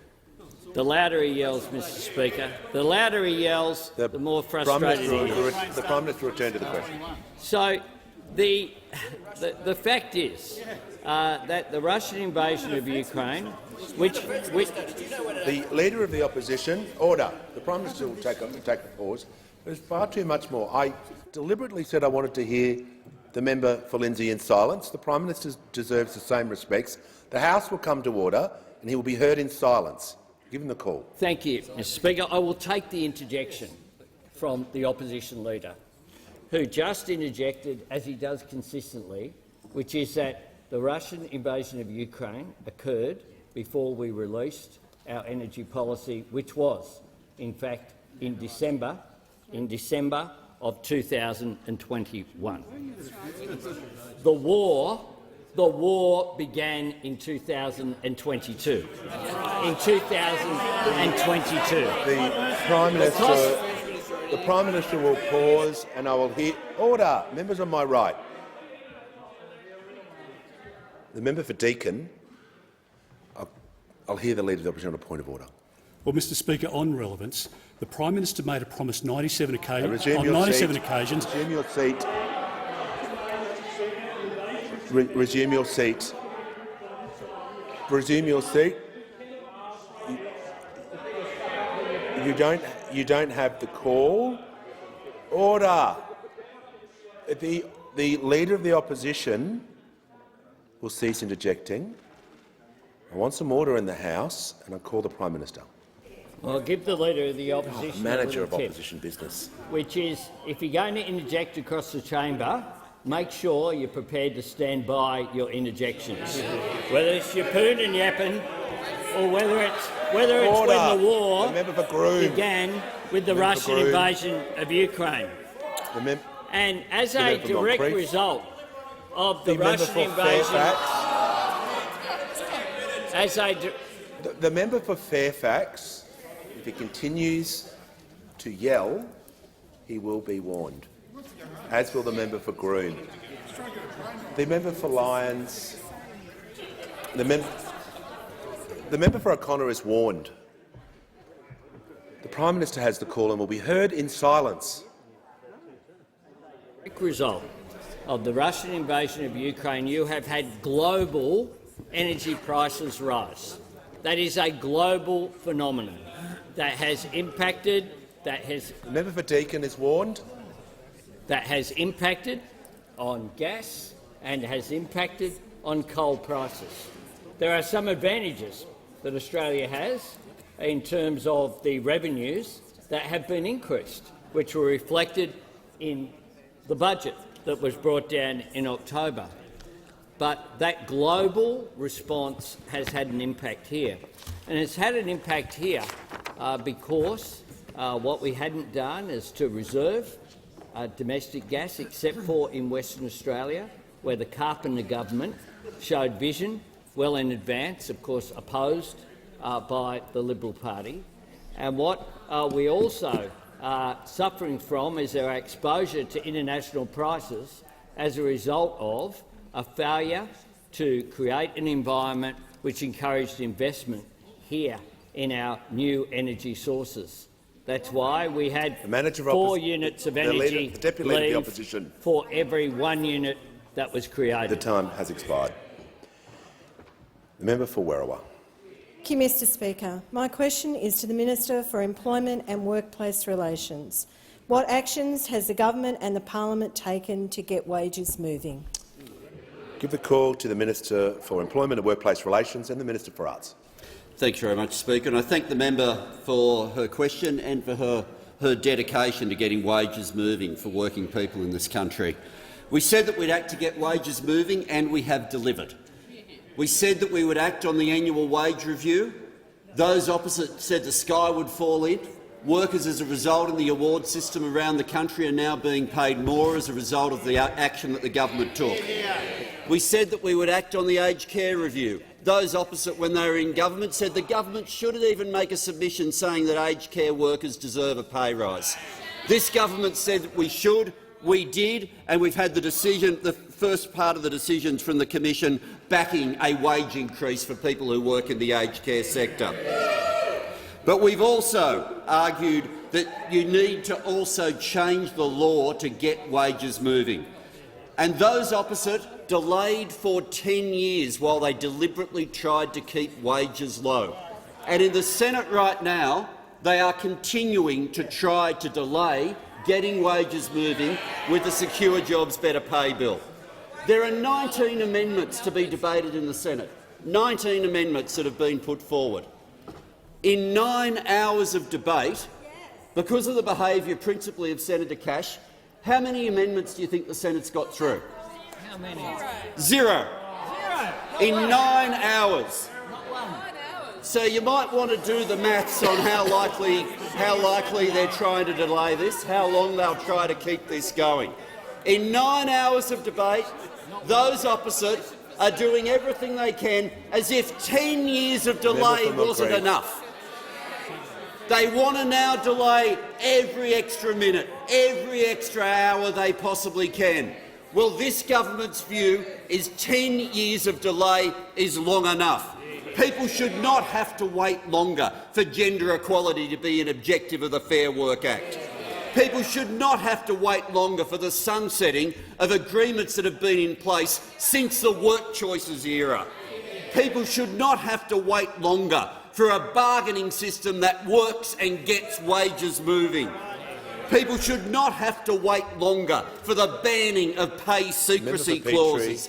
People should not have to wait longer for it to be illegal to advertise a job for less than the legal minimum.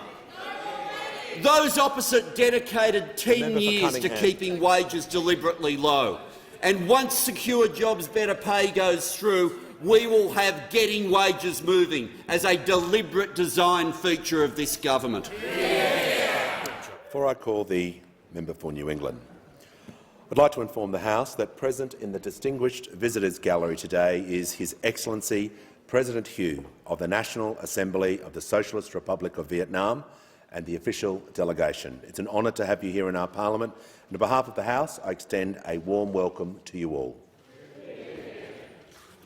Give the call to the honourable member for New England. Thank you, Mr Speaker. My question is to the Minister for Climate Change and Energy. I refer to the government report based on October data titled Estimated Impacts of CFPS, which is coal-fired power stations, and associated coal mine closures. Do you acknowledge the report has been compiled, and will you release it? I'll give the call to the Minister for Climate Change and Energy. Well, thank you, Mr Speaker. I thank the honourable member for his question. And I think all ministers would expect a question on something that was on the front page of the newspaper. So no surprises there. Congratulations for getting to it when it was on the front page of yesterday's newspaper, Mr Speaker. And congratulations for that.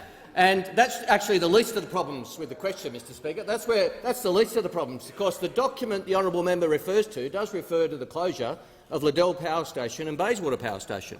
Liddell's closure was announced in 2015 and Bayswater was announced in February this year, Mr Speaker. Two common facts about those closures were that we weren't in office at the time, Mr Speaker.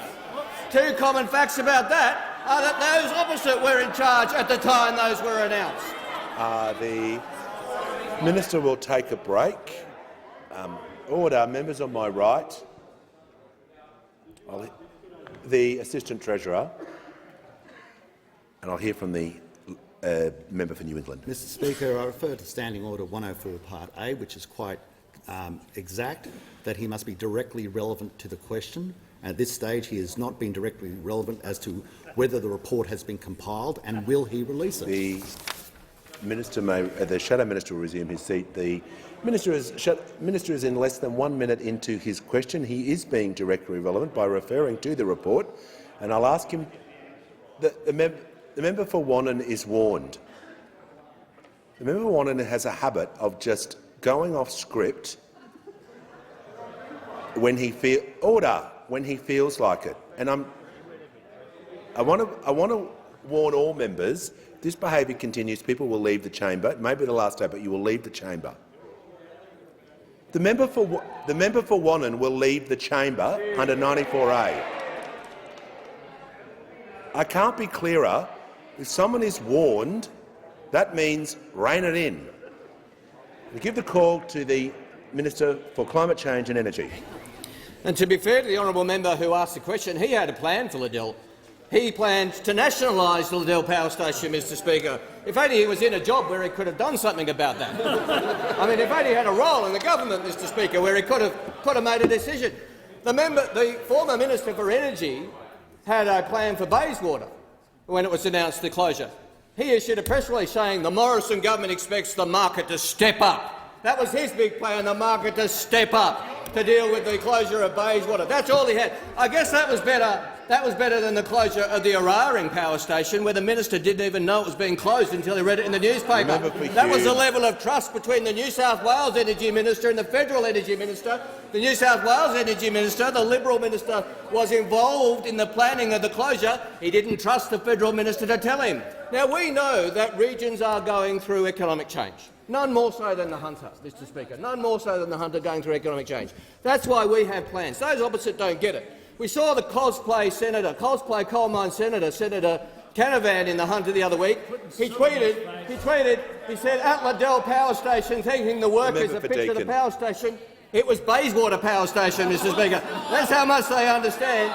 I tell you who does know the Hunter, the member for Hunter, and the member for Patterson, and the member for Shortland, the member for Newcastle, because they're delivering. They're delivering an upgrade to the Newcastle airport. They're delivering the Muswellbrook bypass. They're delivering the Muswellbrook town centre upgrade.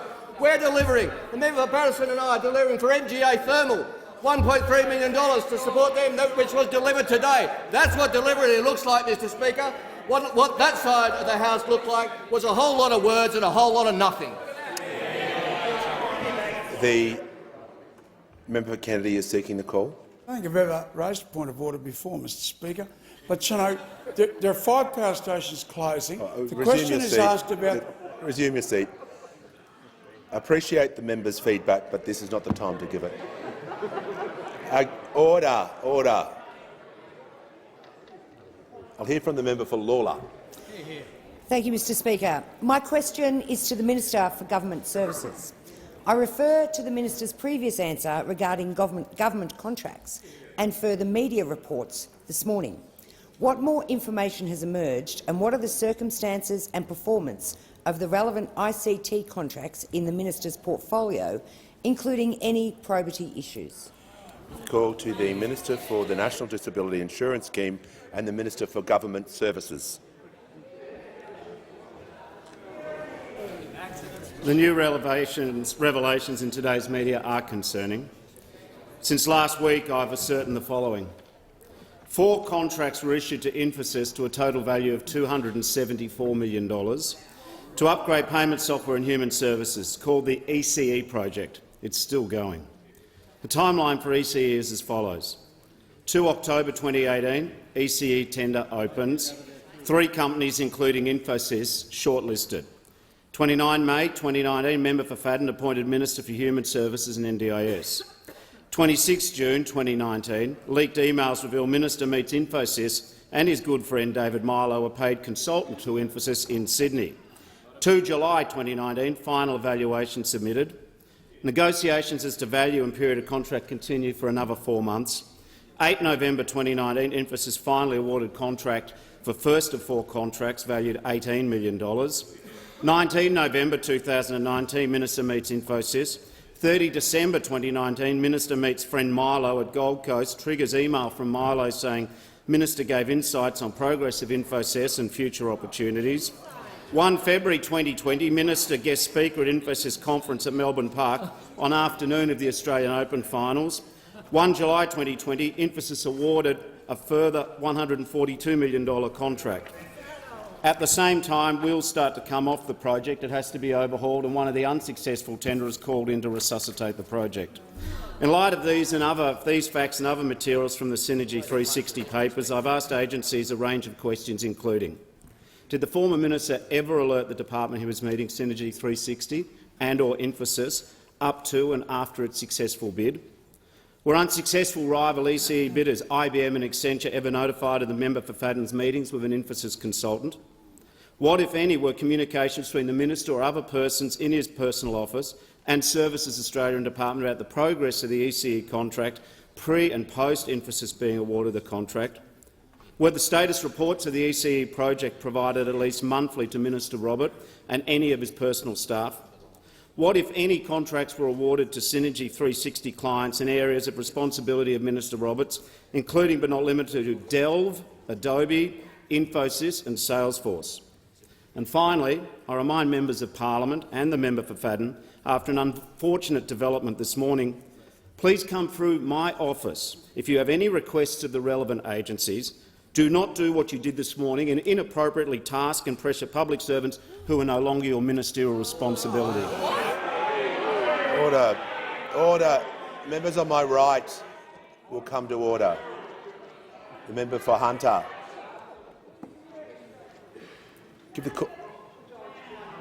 Order. The members on my right will cease interjecting. Give the call to the member for Dawson. My question is to the Minister for Climate Change and Energy. In the last 3 months, power prices for irrigated cane growers in the Burdekin have escalated 126%. That amounts to $105 per hectare per month. Why are the North Queensland cane growers having to pay for Labor's broken promise to lower electricity prices by $275? Give the call to the Minister for Climate Change and Energy.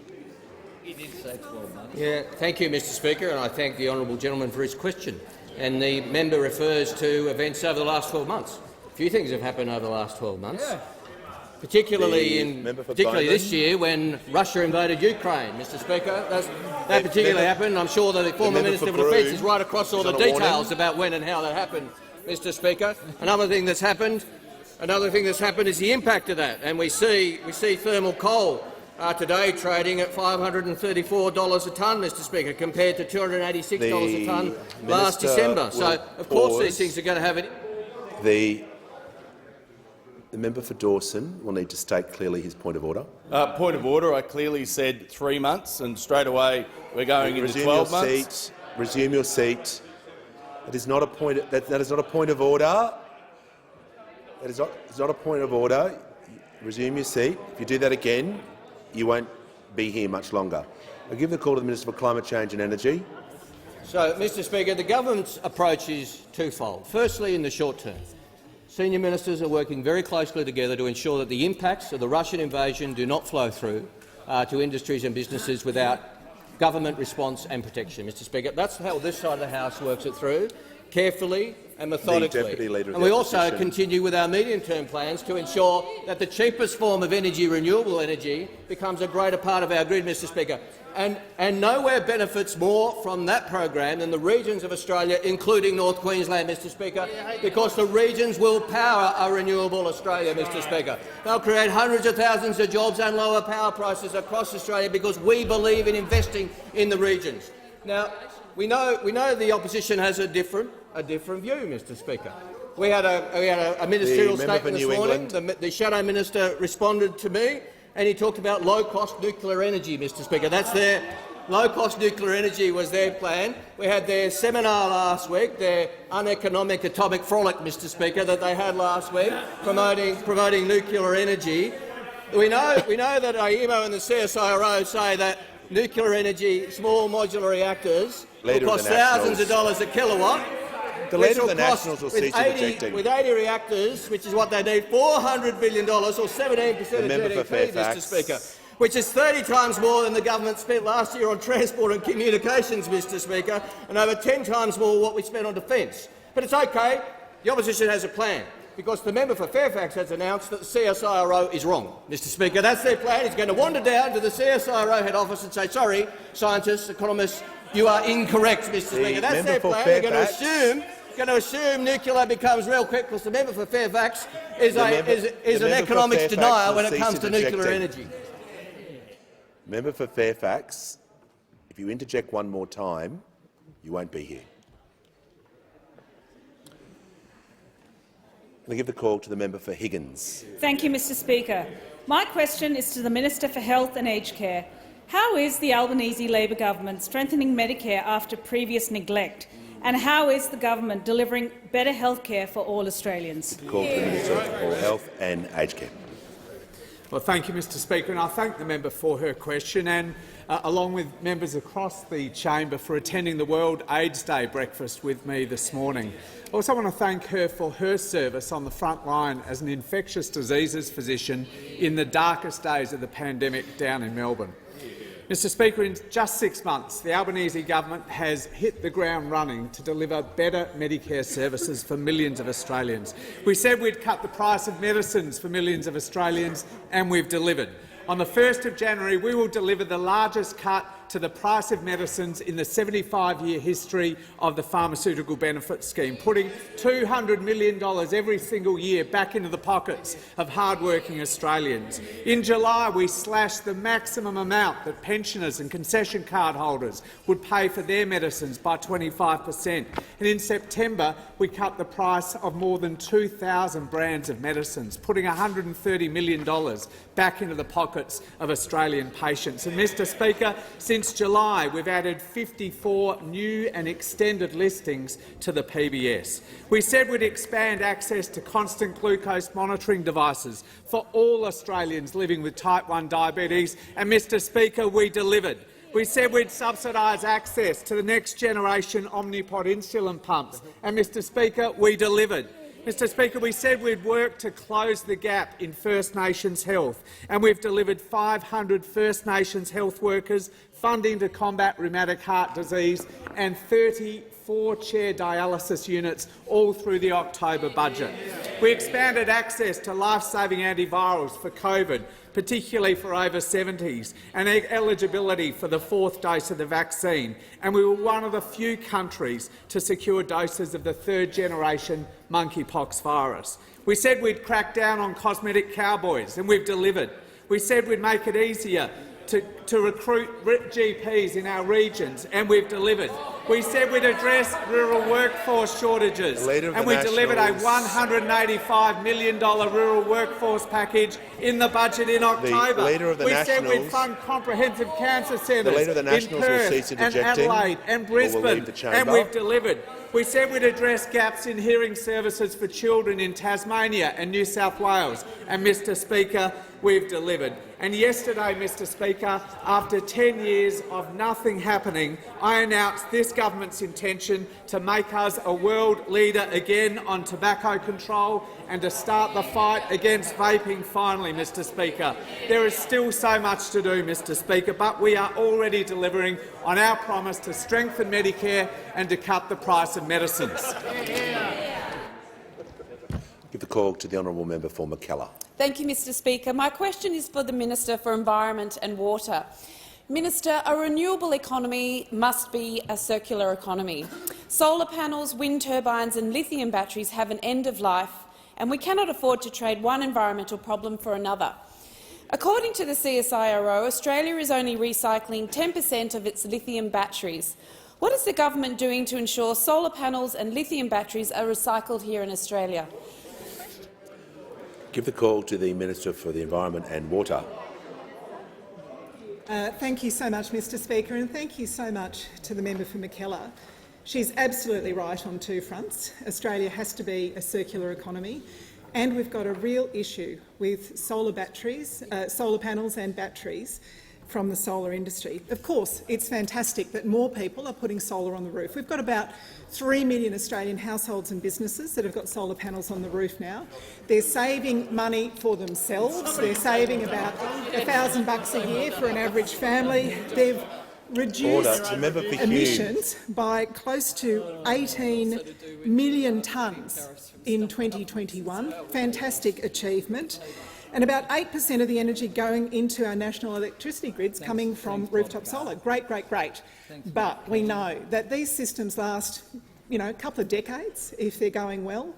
And if we don't change what we're doing now, by 2030 there'll be about 250,000 tonnes of this material in landfill. Now that's bad because the panels and the batteries contain valuable metals, minerals, and we should be reusing it. It's terrible for the environment because we know that lithium batteries in particular, as they break apart, leach into the soil, not great for the soil or the environment.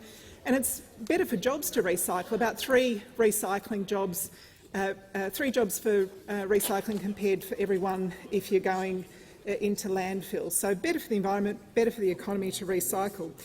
So the solar industry's been on notice for years. The minister who's interjecting, the Deputy Leader of the Liberal Party, she's actually an expert in recycling, backbench, front bench, backbench, front bench. She put them on notice. She put the solar industry on notice, but they never took any notice of her. So I have said that I will regulate. I will regulate. We are prepared to invest. We've set aside $250 million for recycling infrastructure, including $60 million for soft plastics. I spoke to the supermarket giants just today about soft plastics and fixing the mess of RedCycle. We're prepared to invest and we're prepared to regulate. Those opposite weren't prepared to regulate. We want to help Australians do what they want to do, which is recycle. We know there's very strong support from Australians on recycling. We want to make it as easy as possible for them to do that. And that means industry stepping up to do their share. It means being prepared to invest, and it means being prepared to regulate where those opposite weren't. The Deputy Leader of the Opposition is continually interjecting. You may not be able to help yourself, but you need to do better. give the call to the member for Boothby. Thank you, Mr Speaker. My question is to the Deputy Prime Minister. How is the Albanese Labor government cleaning up the mess of the former government to strengthen Australia's national security? Give the call to the Deputy Prime Minister and Minister for Defence. Well, can I thank the honourable member for her question and thank her also for finally giving Boothby a voice in this chamber. Mr Speaker, over the last 6 months, I think everyone on this side of the House has been struck by just how consequential is the moment in which we have come to office, how precarious and how complex are Australia's strategic circumstances, and how the lost decade that Australia experienced under the former coalition government could not have come at a worse time. But, Mr Speaker, in the last 6 months we have started to turn things around. Over the last 6 months I have met with 24 different defence ministers around the world.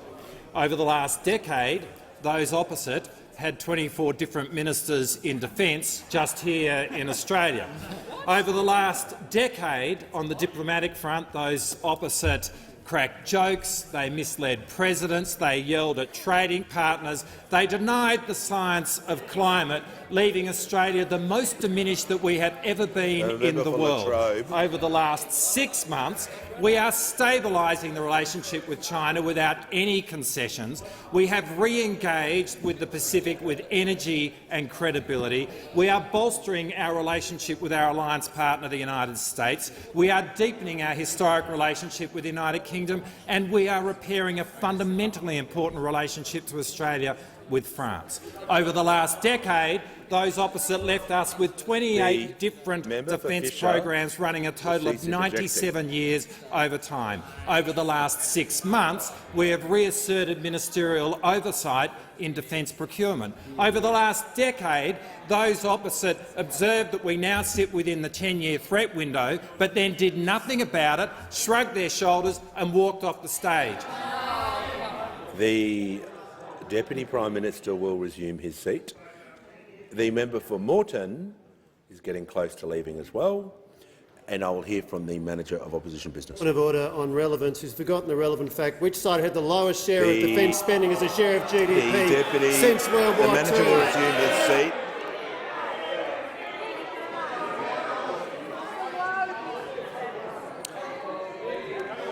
Order. When the House comes to order, it was pretty clear yesterday if that was to happen again, people would leave the chamber. Out of respect for the manager's position, that's the last time. Give the call to the Deputy Prime Minister. Thank you, Mr Speaker. Over the last 6 months, we have engaged in the single biggest re-evaluation of Australia's strategic posture in more than 35 years. And well may they shout, Mr Speaker, because over the last 10 years the total sum amount of defence policy on that side of the House has been shouting at the world while allowing Australia's hard power equation to diminish. And as a result, we were being left weaker. Because at the end of the day, there is a vast difference between being obsessed with the politics of defence and actually doing defence policy. Well, Mr Speaker, under the Albanese government, we are very different. Australia is back to being very serious about defence. We are making the hard calls in relation to defence policy, making the hard decisions so that in this very difficult world we can keep Australians safe. The Leader of the Opposition. Thank you very much, Mr Speaker. I seek leave to move the following motion forthwith. Order. That this House notes, before the election, the Prime Minister promised on at least 97 occasions that Australians would receive a $275 cut in their power bills.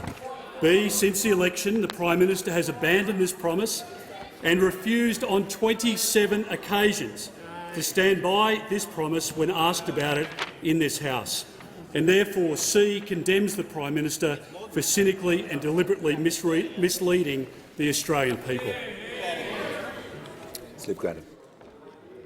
I call the order. I call the Leader of the Opposition.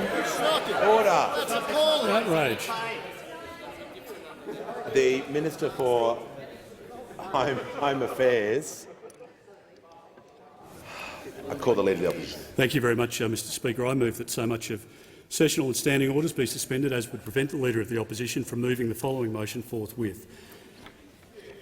That this House notes, A, before the election the Prime Minister promised on at least 97 occasions that Australians would receive a $275 cut in their power bills. B, since the election the Prime Minister has abandoned this promise and refused on 27 occasions to stand by this promise when asked about it in this House, and therefore C, condemns the Prime Minister for cynically and deliberately misleading the Australian people. Mr Speaker, as late as question time today, the Leader of Government Business, the Minister, Shadow Treasurer, the whole front bench has refused to back in this weak Prime Minister. And this Prime Minister, Mr Speaker, went to an election on integrity and saying to the Australian people he would look them in the eye and that he could be relied upon. And as it turned out, Mr Speaker, he completely deceived the Australian public. And not just on one occasion. This wasn't a slip of the tongue. This wasn't a Prime Minister that was in full flight during the course of a press conference and misspoke or moved off his speaking points, as we saw this Prime Minister regularly do in the election campaign. He made that promise on 97 occasions, Mr Speaker. Now, do you think that Australians were listening? Do you think, Mr Speaker, Australians were listening to what the Prime Minister said? I'll bet they were, Mr Speaker, because what he said was based on the research that the Labor Party had done during and up to the election in May. The Australian public wanted to hear from this Prime Minister, the then Leader of the Opposition, that they would get a cut to their electricity prices and to their gas prices if Labor was elected. So what did the machine men of the Labor Party do? They came up, Mr Speaker. They came up, and they are machine men. They're over there. They're over there in that advisor's box, giving the Prime Minister some desperate notes right now. And, Mr Speaker, let me say— Order. And, Mr Speaker, they promised $275. The Leader of the Opposition will resume his seat. Order. The Leader of the Opposition will resume his seat. Members on my right, I'll hear— Order. When the House comes to order, I'll hear from the Leader of the House. Mr Speaker, there are two rules that have normally been observed by both sides, and there are two groups that we don't target in debate. We don't target people's families and we don't target people's staff. Order. Members on my right, I'll be heard in silence. I'm just going to ask the Leader of the Opposition to rephrase that part of his response, and I'll give him the call.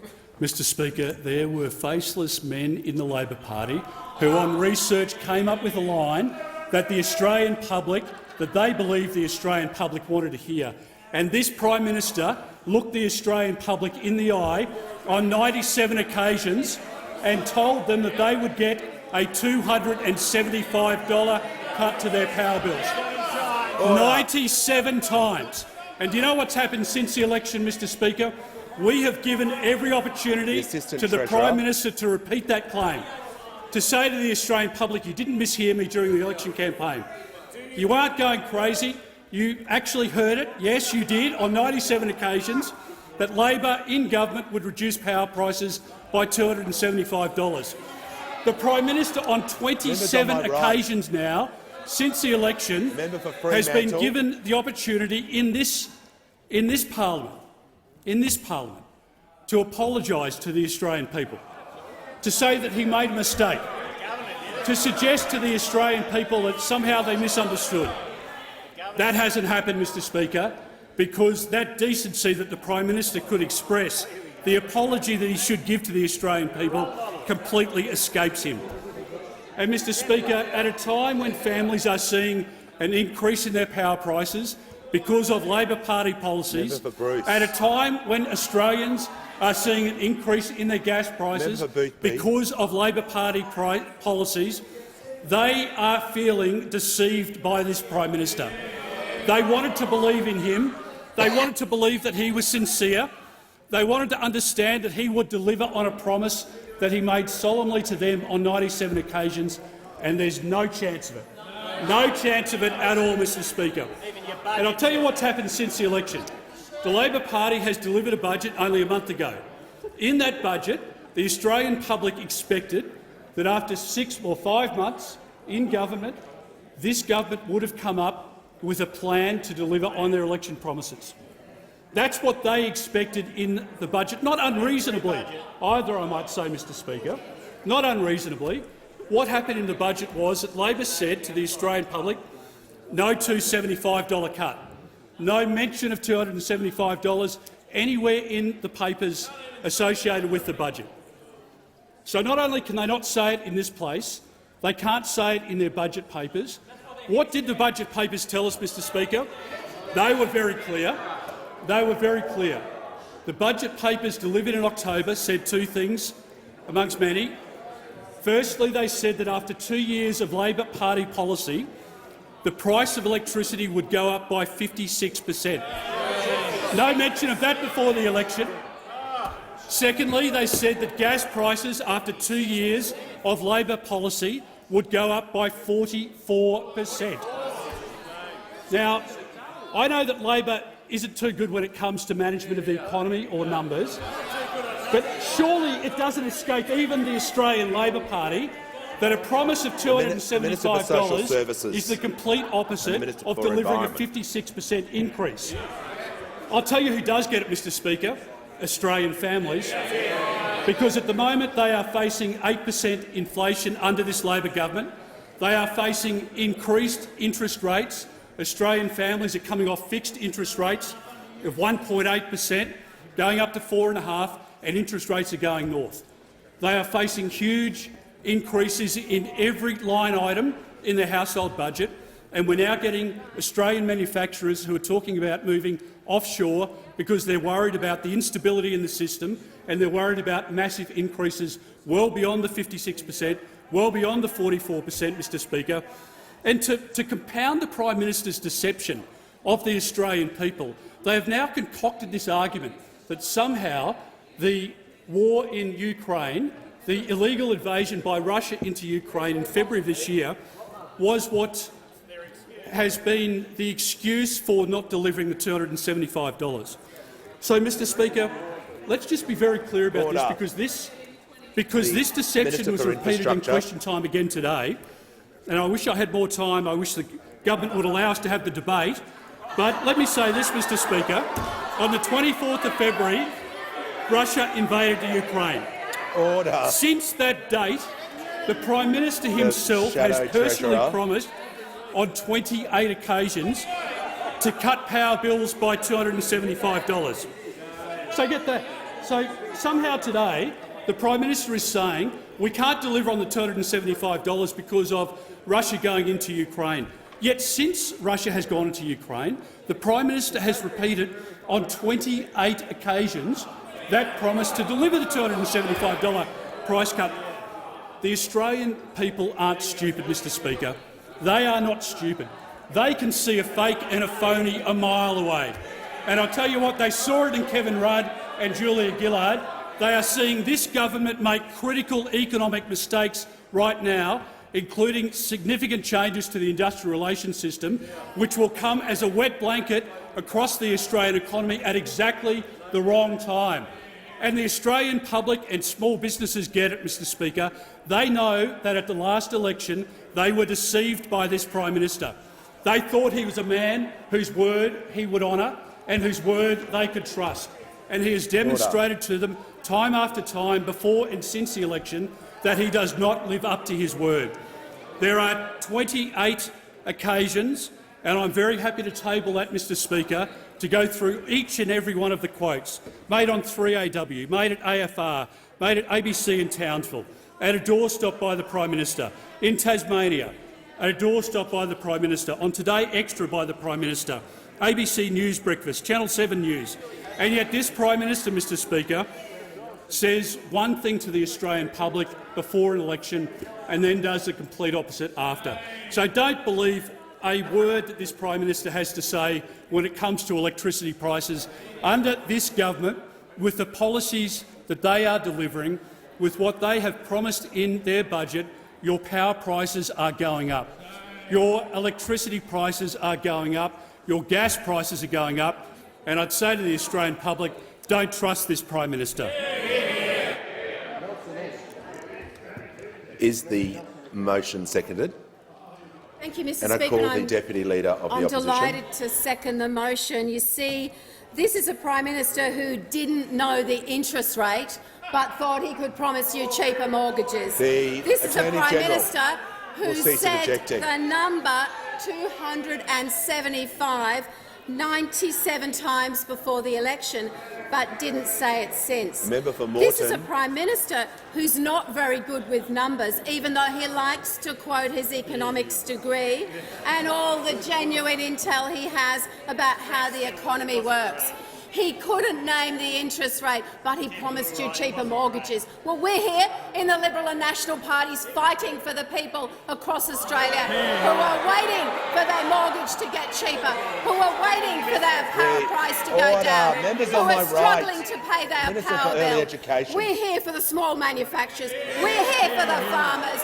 We're here for the small businesses that you come into this place and laugh at every single question time, because we know that they're hurting and we know that they expected better from you, Prime Minister, and they expected better from your front bench, who sits here and jeers and sneers and laughs and puts down the ordinary Australians who are counting on you, the ordinary Australians who listened to the promises you made.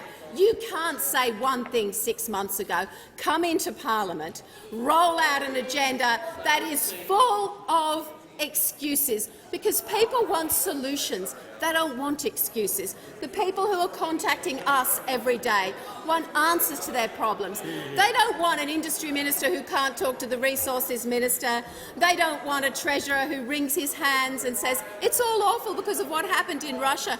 They don't want a Prime Minister who comes to this dispatch box and laughs and sneers and jeers at the genuine problems that they're facing. Now, let me just remind people who might be listening, Mr. Speaker, Australians were promised a plan for cheaper mortgages. They were promised a plan for cheaper electricity. They were promised a plan for wages. And even the government's own budget papers demonstrate that real wages will not go up in this term. Where does this government's priorities lie? Only in ramming through their radical and extreme industrial relations agenda, and the hurt that will cause small business. The small business minister couldn't name a single small business, and neither, with respect, Prime Minister, could you, a single small business that supports this radical industrial relations agenda. You and your team, Prime Minister, have prioritised the unions. The Deputy Leader will resume her seat for a moment. I'm just going to remind her, every time she says you, she's reflecting on me. If you could direct remarks to the chair, and if the House can come to order so the Deputy Leader can be heard in silence, and give her the call.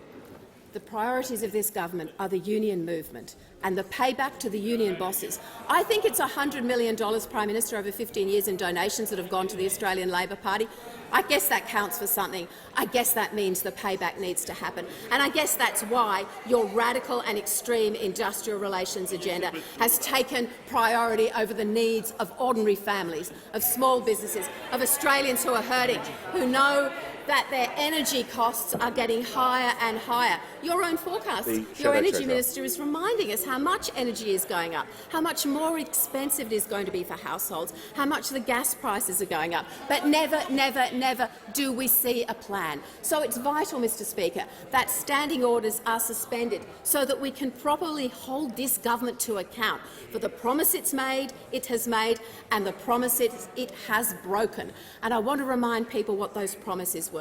You would see real wage cuts. You would see cheaper mortgages. Your wages would go up. By the way, you don't get wages moving by putting the brakes on business, and that seems to be your only policy at the moment. Meanwhile, for people and householders, their energy bills are going up, their repayments are going up, their pay is going backwards because this government lacks a cost of living plan. A cost of living plan that would give ordinary families and households and businesses some hope, some reassurance, some comfort going into the Christmas period, that as they come out the other side, things are actually going to get better, and if we are indeed facing challenging global economic times, and we understand that this government has a plan and that this government has their back. But clearly that is not the message you are giving. So suspension of standing orders is vital. I must repeat, Prime Minister, it is vital that you explain to this House, this Parliament and the Australian people what is your plan for cheaper cost of living for every Australian. The Deputy's time has concluded. I give the call order. The member for Barker will cease interjecting. The question is that the motion be agreed to, and I give the call disagreed to. I give the call to the Prime Minister. Thank you, Mr. Speaker. Well, this is the weakest attempted suspension of standing orders from the weakest leadership team that we have seen in this chamber for many a decade. For many a decade. At least the Leader of the Opposition has come out from hiding. He's actually had something to say in this chamber. The last media conference the Leader of the Opposition held was on the 3rd of November. He's taken a vow of silence. The 3rd of November to the 1st of December, he has not held a press conference. Not one. Not one. The Leader of the Opposition. But to be fair, this week he's done 2 media interviews. They've been tough. The weekly interview with Ray Hadley, he holds him to account every Thursday. And last night, that tough interrogation from Paul Murray. That tough. Order. And this is what Paul Murray asked last night. You've got a potential in the next 2.5 years to build policies around one word: freedom. Is that going to be the funnel that you try to work out what you take to the electorate in the next 2.5 years? The response. Absolutely it will be. It's exactly about that freedom. I'm not sure if he's channeling Mel Gibson in Braveheart or George Michael. It's hard to tell. It's hard to tell. Because last week he did 2 interviews as well, and he did 2 questions in the whole week. And guess how many matters of public importance the Leader of the Opposition has done in this parliament? I'll give you a clue. It's a really round number. Not one. Not one has this Leader of the Opposition had the confidence to come to this dispatch box after question time and say, today I know what the most important matter is. Not once. A vow of silence. He's less a Leader of the Opposition and more a Trappist monk. He's taken a vow of silence, and it's little wonder. It's little wonder, because he cannot defend his record. And then, of course, we had the Deputy Leader, who stood here and spoke about interest rates. Well, I'll tell you what, there was low interest in. Her speech by the end of that, because not even her own side were listening. Not even her own side. Well, I'll tell you what we've done in our first 6 months of office. What we have done. Leader of the Opposition we said we would make childcare cheaper, and we have. We said we'd get our lowest paid workers a pay rise, and we have. We said we'd give aged care workers a pay rise, and we have. We said we'd make medicines cheaper, and we have. We said we'd have 180,000 fee-free TAFE places, and we have. We said we'd pass a national anti-corruption commission, and we have. We said we'd have 10 days paid domestic and family violence leave, and we have.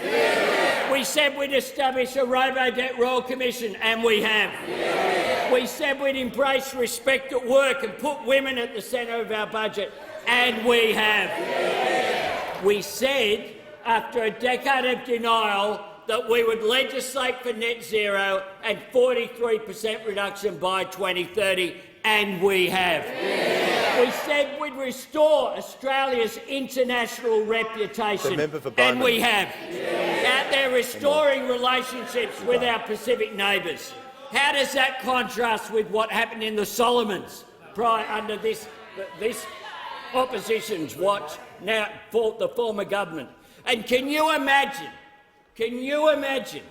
if they are successful sometime in the future, can you imagine the leader of this opposition rocking up to a Pacific Island forum and saying, sorry I made jokes about your entire land's drowning. Sorry I thought that was funny. Sorry about that. Sorry about that. Order. The Leader of the Opposition. Let alone that, or of course the relationship Broome. with France, the relationship with the United States, the relationship with ASEAN.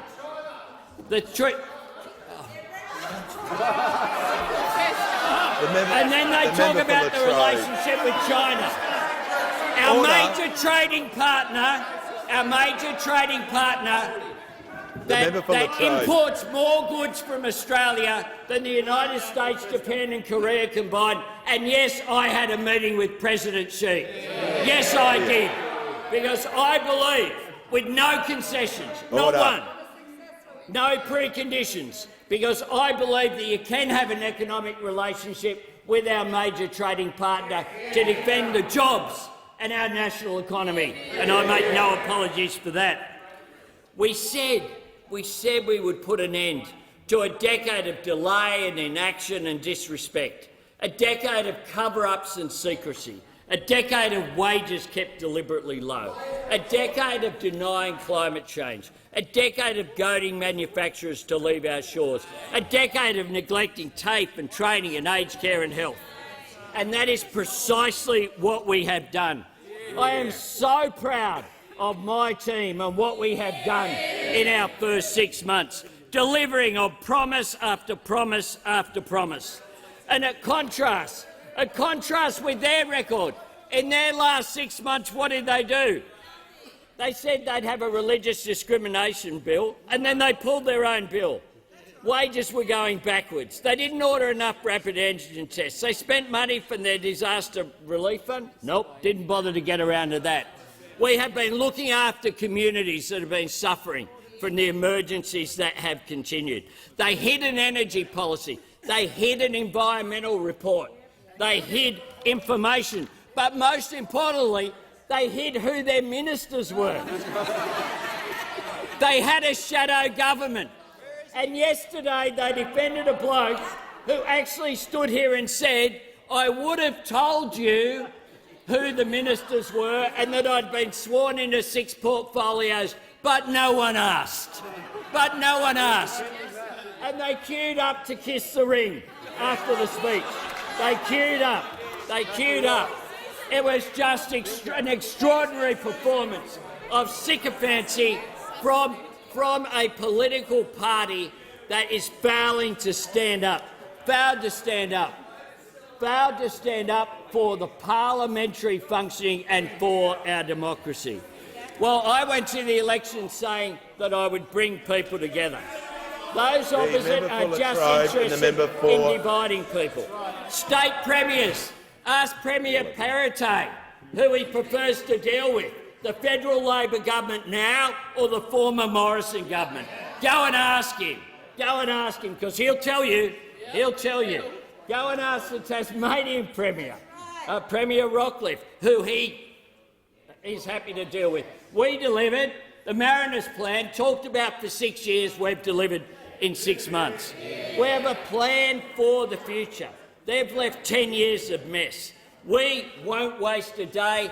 They wasted a decade. We believe no one should be left behind.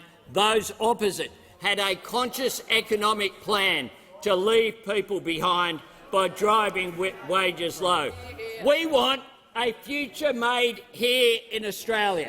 And yesterday we advanced the National Reconstruction Fund to do just that. Contrast that with those opposite when a former Treasurer stood at this dispatch box and dared the car industry to leave, with real consequences for manufacturing and our capacity to have a complex economy. Well, we believe that clean, cheap energy will drive our economy in the future. We believe that clean, cheaper energy can drive advanced manufacturing here in Australia. We believe in opportunity for those jobs, through increased funding for TAFE, through increased funding for universities. But we also believe in helping our youngest Australians through our childcare package and our oldest Australians through our aged care plans. We have a plan for this country. Those opposite just have a sulk about how dare the Australian people in a polling booth on the 21st of May take away what they regard as their born-to-rule mentality. Well, I tell you this, they need to have a bit of a reset over the summer months, actually come back, be constructive, have some plans, rather than the absurd, weak opposition that we see before us today. Time for the debate has concluded. The question is the motion be disagreed to. I'll put the question. All of those opinions say aye. Aye. Against no. I think the ayes have it. No division required. Ring the bells for 4 minutes. Thanks.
lock the doors. The question is the motion be disagreed to.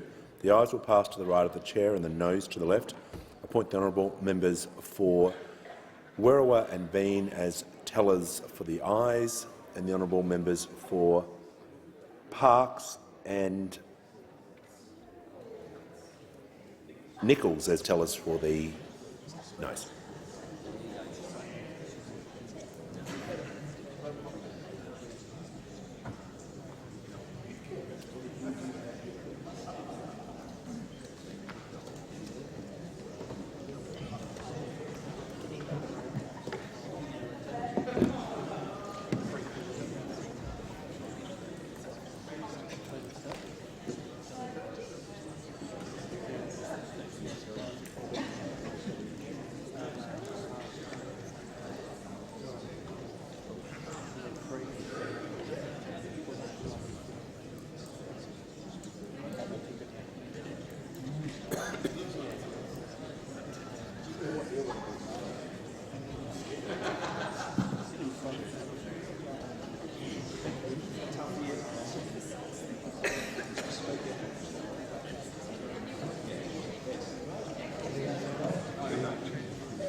Order. The result of the division is ayes 83, noes 49. The question is resolved in the affirmative. We'll move back to questions, and I give the call to the member for Chisholm. Order. The member will resume his seat just until recording is available. Reset the clock, and I'll give the call to the member for Chisholm. Thank you, Speaker. My question is to the Minister for Social Services. How is the Albanese Labor government providing cost of living relief for pensioners and helping them keep more money in their pockets? Call to the Minister for Social Services. Well, thank you, Speaker, and I'd like to thank the member for Chisholm for that question. I know she's been advocating for cost of living relief as a key priority across her electorate. Of course, Speaker, at the Jobs and Skills Summit in September, we said as a government we would deliver more incentives for pensioners to take up more work and help with labour shortages. And I'm very pleased to tell you today and inform the House that we have delivered. Aged pensioners can now earn more without affecting their pension. Today, the Albanese Labor government's $4,000 work bonus income boost has come into effect. We're making this process easier for pensioners. They won't need to do a thing. This temporary increase will automatically be credited to eligible work bonus income banks up front, so they'll be able to earn an additional $4,000 from employment income up to the 31st of December. This change gives more flexibility for those who are already working to take up extra work. Now, we know a lot of pensioners want to enjoy their retirement and don't want to do that extra work. But for those that do, this immediate top-up to the work bonus income comes at a great time for those wanting to take some short-term seasonal work, particularly those that want to bring some Christmas cheer to young children in shopping centres all around Australia. Now, this is just one of the measures that this government has delivered. Of course, we said we would ease the cost of living pressure and help older Australians keep more money in their pockets. And in the lead-up to the election, we said we would freeze the social security deeming rates, and we have delivered on this, freezing them at their current rate for 2 years to the 30th of June 2024. This protects around 900,000 aged pensioners and other pension recipients from the impact that deeming rates can have on their pension rates. Last month, we passed legislation to increase the income limits for those on the Commonwealth Health Seniors Card, extending access to an additional 50,000 self-funded retirees who will benefit from cheaper access to medicines and healthcare. And in just the first 2 weeks, I'm really pleased to report to the House that we saw around 10,000 senior Australians put in their application for one of these cards, a pleasing uptick in the numbers compared to the previous period. Now, we said we'd deliver cost of living relief, and we have. We've also delivered on our commitment to make it easier for pensioners selling and buying a new home through our legislation going through the Parliament on downsizing. We are delivering tangible help for older Australians to help them get by in times where cost of living and other challenges are making it difficult for them. Older Australians have worked hard. They deserve a government that will deliver for them, and that's what we are doing. Give the call to the member. The member for Page is warned. Give the call to the member for Curtin. My question is for the Minister for Climate Change and Energy. The Climate Change Authority report tabled today says governments are faced with difficult decisions because if someone won't do their fair share, someone else has to make up the difference. If new fossil fuel projects like Browse are to be approved, will it be other industrial sectors or households who will make up the difference in emissions reduction? Give the call to the Minister for Climate Change and Energy.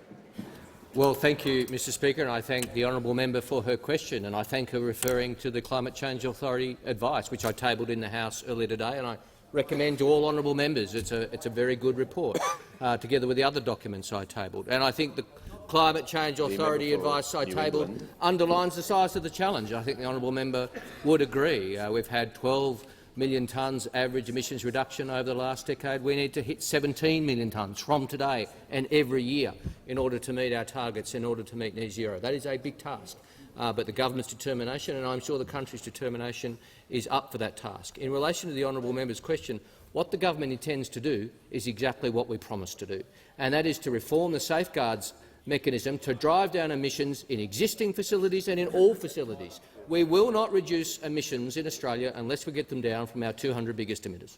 That is the case.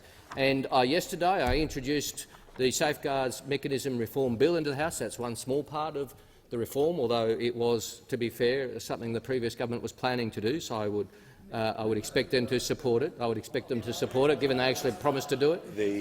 But we'll see what they do.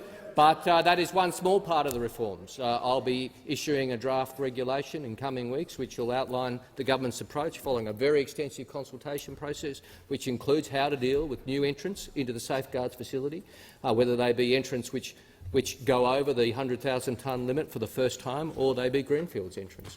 It will explain all those details after 240 submissions, which the government has very extensively gone through. I think I'm right in saying the honourable member put in a submission, which I read and which was well thought out. And of course, I look forward to issuing that draft regulation, and I will take questions from honourable members here in the House or privately. The call to the member for Robertson. Thank you, Mr Speaker. My question is to the Minister for Infrastructure, Transport and Regional Development. How has the Albanese Labor government delivered on its infrastructure commitments? The call to the Minister for Infrastructure. Thanks very much, Mr Speaker, and thanks very much to the member for Robertson for the question. And I'm very happy to report that the last 6 months can be summed up in one word, and that's in delivery. Since May, I've been to every single corner of this country, from the Torres Strait to Tasmania, from the south-east coast to Perth, and just about everywhere in between. In the member's own electorate, I've stood with him as we've talked about our commitment to deliver Avoca Drive, an important project for communities across his region. In New South Wales, I've stood with the member for Hunter as we delivered the funding needed for Coulsons Creek Road and the Muswellbrook bypass. I've stood in the Torres Strait with Senator Nita Green as we've delivered funding needed for maritime infrastructure and jetties, and in Cairns as we deliver city-shaping projects along with Exit 49 in south-east Queensland and launching the new electric refueller at Brisbane Airport. I've stood in Yuendamu with the member for Lingiari as we upgrade the Tanami, and I've flown over Middle Arm with the member for Solomon to inspect a site that will create thousands of jobs in the Northern Territory. I've been to the Bridgewater Bridge, the Burnie Shiploader and UTAS in Launceston. I've joined our members in the West in the High Wycombe Community Hub, Metronet and Flynn Drive in Wanneroo. And in Victoria, we're getting started on delivering with the Victorian Government the Suburban Rail Loop, a project overwhelmingly backed by Victorian voters not once, not twice, but 3 times at the polls now. And of course I've been here in Canberra, not just here only for Parliament, but also to inspect the light rail we'll deliver in partnership with the ACT Government. But not only are we delivering on our promises to build a better future, we've delivered on our promises to clean up the mess left by 9 long years of a wasted coalition government. We've ended the worst of the rorts, closing down the commuter car park fund, replacing the Building Better Regions fund with 2 new funds totalling $1 billion that regional communities can actually rely on across all regions, not just some. We're supporting cities by delivering a national urban policy framework, establishing the Cities and Suburbs Unit, renewing the Urban Policy Forum and bringing back the State of the Cities report. We're reforming Infrastructure Australia, that important economic advisory body so trashed by those opposite. We've ended the political fights with states and territories, partnering with them to deliver the projects that matter to communities right the way across this country. We're creating a strategic fleet to regrow Australian shipping, and we're working on an aviation white paper to create and grow jobs in that sector. And we've started the work to get inland rail back on track and high-speed rail here in this country. It's been a busy but productive 6 months. The Australian people voted for a better future. It's one we're determined to keep on delivering. Put the call to the Prime Minister. Thanks, Mr Speaker. I ask further questions to be placed on the notice paper. Call the Prime Minister. I seek leave to move the following motion: that the House 1 congratulates the Socceroos on their magnificent consecutive victories over Tunisia and this morning over Denmark, securing a place in the knockout stages of the World Cup in Qatar. And 2, together with all Australians, we declare our support for our team in the matches ahead. And 3, on behalf of the people of Australia, we declare you have made us proud. And I Is leave granted? The Leader of the Opposition leaves granted. Call the Prime Minister. Thanks, Mr Speaker. And the Leader of the Opposition will speak to this motion as well, and I thank you for his cooperation. I do want to say that a few of us are a bit dusty this morning, a bit tired. I, with the Minister for Sport, and I'm sure others, we were exchanging messages on through Twitter and in text messages in the early hours of this morning. When it was 0-0 at half-time, I think that Australians who were up at that time, about 3 o'clock at half-time, were very hopeful of going forward. But the truth is that the Danes had most of the attack in the first 30 minutes, but Australia really were coming back. Then, of course, you had that extraordinary goal from Matthew Leckie on the break, where he went left, went right, went left again and nailed it with the left foot into the corner to send us into the lead. You then had, I think, quite an extraordinary period, including those terrible last 6 minutes when it went up, where Australians were, whether they were at Fed Square or in their homes, all just hoping that Australia could hang on. And there was corner after corner, there was attack after attack from the Danes, and I pay tribute to them who kept coming at the Socceroos. But the Socceroos had a strategy. They went to a back 5 when they led 1-0, and it was an extraordinary win against a very high-class team. If you look at the salaries of the Danish team and the Australian team, I reckon that we're getting pretty good value from our team. And it was also, of course, a fantastic win over Tunisia after a really tough first game against the World Cup champions France. I have to say that The celebrations we saw around the nation in the early hours of this morning were almost as entertaining to watch as the game itself. To the Socceroos, we say, as a country, you have done us proud. I do note that the coach, Graham Arnold, who drinks at the Sackville Hotel in my electorate, has said that he made sure they rested after Game 2 and that they got off social media. So they mightn't hear about this, but they should know that all Australians are on their side and will be cheering them on against Argentina, who, of course, with Lionel Messi, represent one of the great teams in world football. It is the world game, football. It's watched by more than any other sport, and it will be a fantastic boost, as the commentators were saying, including Craig Foster, who does such amazing work at Addy Road in my electorate, was saying overnight, along with Mark Bosnich in the commentating, that we all watched, I think, afterwards. The problem with staying up at that time is that when you have a win like that, it's very hard to just turn off the TV, and I certainly didn't for some period of time. So I think that it is a fantastic achievement. I do note the calls around Australia for a public holiday to be declared, and I'm afraid that at this point in time it was a bit late at 4 a.m. in the morning to call a public holiday today, but I reckon if we win the World Cup, well, that might be a different story. So we'll wait and see how that goes. I think that would be very hard to resist, Mr. Speaker. But I do want to pay tribute to the work that Annika Wells plays as the Minister for Sport. The Minister for Sport was recently in New Zealand. Of course, we will hold the Women's World Cup, and that is going to be a major event for Australia, a major opportunity for tourism, a major opportunity to inspire young girls in particular to take up a team sport.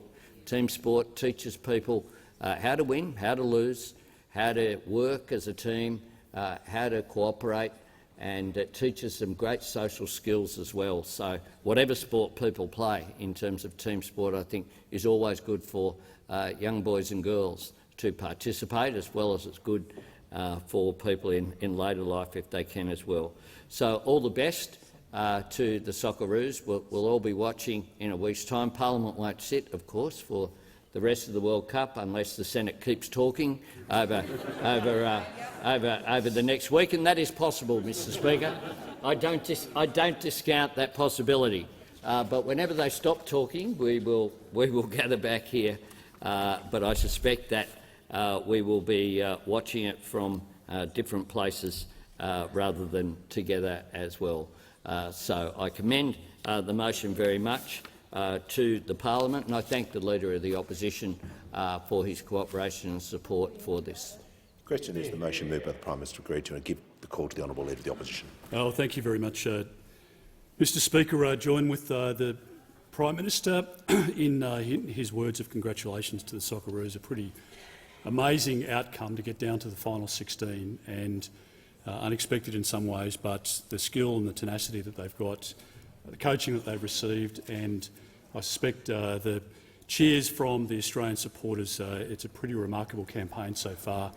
It is, of course, the first time since 2006 and only the second time in World Cup history that we've got to this point. It is going to be a tough game against Argentina, but they've got a lot of mettle and a lot of capacity within the team. I want to give a shout-out to all of those supporters who are over in Qatar at the moment, and the passion that they've got, the sacrifice that they've made. In many cases, I suspect they've spent a small fortune in getting there. They'll get the credit card bill when they get back home, but they will be having the time of their life, and to see those Australian flags flying proudly with those supporters over there should make us all very proud indeed. Give a shout-out to the #1 ticket holder for football here in the Australian Parliament. That's Dom from Aussie's Cafe. You can't go and get a cup of coffee without it blaring in the background. Go to the gym at 6 o'clock in the morning, he's already there, and it's up on every TV screen. I don't know whether he's making any money at the moment, but he is certainly watching a lot, many of the games on TV, and I'm sure he is like many Australians around the country at the moment, who are not only very proud of the Socceroos, but what the world game of football, of soccer, does for relations. And I really congratulate all of those who are wearing the uniform in our country's name, and wish the team all the very best for Sunday. The question is the motion be agreed to. I'll put the question. All of those opinions say aye. Against no. I think the ayes have it. Just before everyone leaves, I'd like to take this opportunity to thank everyone for a big year. It's true to say that election years are enormous years for everyone. And I want to thank, first of all, the staff of the Department of House of Representatives, led by the extraordinarily diligent clerk Clarissa Surtees. Your hard work in keeping the chamber running has not gone unnoticed, particularly by me, and your procedural expertise is, as usual, impeccable. From the chamber attendants and staff supporting committees to the Sergeant-at-Arms, Finance, People Strategies, Communications, support staff, I thank you all on behalf of members for your hard work this year. I also want to acknowledge a very long-standing departmental employee who's recently retired. Many of you would know Rod Khan, who supported this parliament, both the old and new, for more than 40 years. Rod worked in security and members' services and is now understandably missed by his colleagues. I want to take this opportunity to thank Rod for his service. To the staff of the Parliamentary Services, we say a huge thank you. The show could not go on without the work of the amazing cleaners, security, building support and the chefs and wait staff and everyone in between that keeps us well fed and caffeinated. To my fellow members and your hard-working staff, it's been an absolute pleasure and privilege working alongside you this year, particularly the new members, the class of 2022, and the largest crossbench ever elected since Federation. I've had the pleasure of getting to know you all. I thank you for all your support in my role as Speaker. There's no handbook on how to be Speaker, but you've shown me incredible kindness and patience. To the Deputy Speaker and my friend, the member for Newcastle, Sharon Clayton, you've been a tremendous support to me this year, and I've thoroughly enjoyed working with you in support of this chamber over a cuppa every morning before we start work. You're a warrior in this chamber for so many people. To the second Deputy Speaker, the Honourable Member for Moore, for your sage advice and wonderful support. To the Speaker's panel, who've stepped up to assist the running of these chambers. I also want to thank the Prime Minister. Your support for my speakership has meant a lot as I settle into this new role, and an important role. I hope you get to enjoy some time off with Jodie, Nathan and Toto, and better luck next year with the Rabbitohs. To the Leader of the Opposition, the Member for Dixon, you've been a strong leader in your party this year. I hope you, Kirralie, and the kids enjoy a happy Christmas together and we get the hot Queensland summer that we know and love, except for all the rain. To the Leader of the Nationals, my fellow classmate from the class of 2016, thank you for being so quiet during question time and being a top bloke sometimes. The Leader of the House deserves a big break. Your quick work in the chamber has kept us all on our toes, me included. Your friendship and leadership are appreciated by many across the political spectrum. And finally, the Manager of Opposition Business and the Member for Bradfield. It's a wonderful thing about this House that we can be debating points of order furiously one moment and catching up for a cup of coffee right after. I've very much enjoyed getting to know you, and I appreciate your professionalism and leadership in your new role, which I now appreciate as the second hardest job in this chamber. It's such a privilege being your Speaker, and I wish you all and your families a very happy and safe Christmas.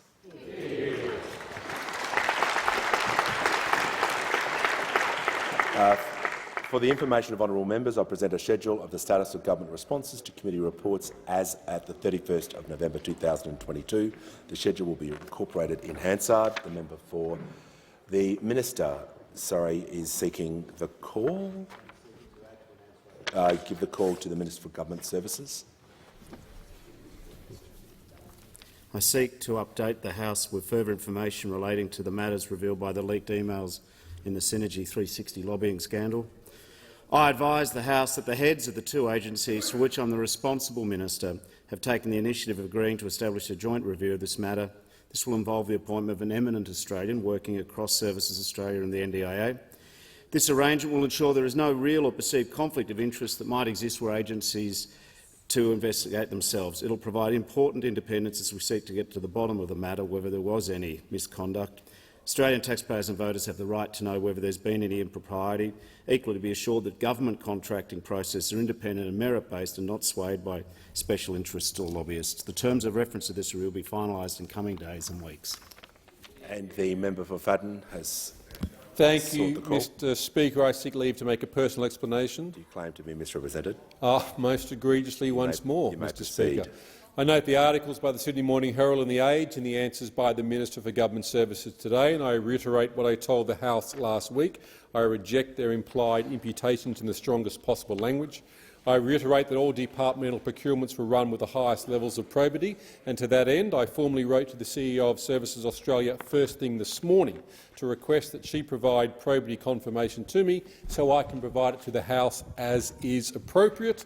That was of my initiative this morning. The ECE project tender the minister referred to was released almost 12 months before I became a minister, and I believe was in contract negotiation when I was sworn in. I had zero involvement with this procurement or any other procurements and reject completely these accusations, and I look forward to the report of whatever process the minister seeks fit to put in to ensure transparency and accountability.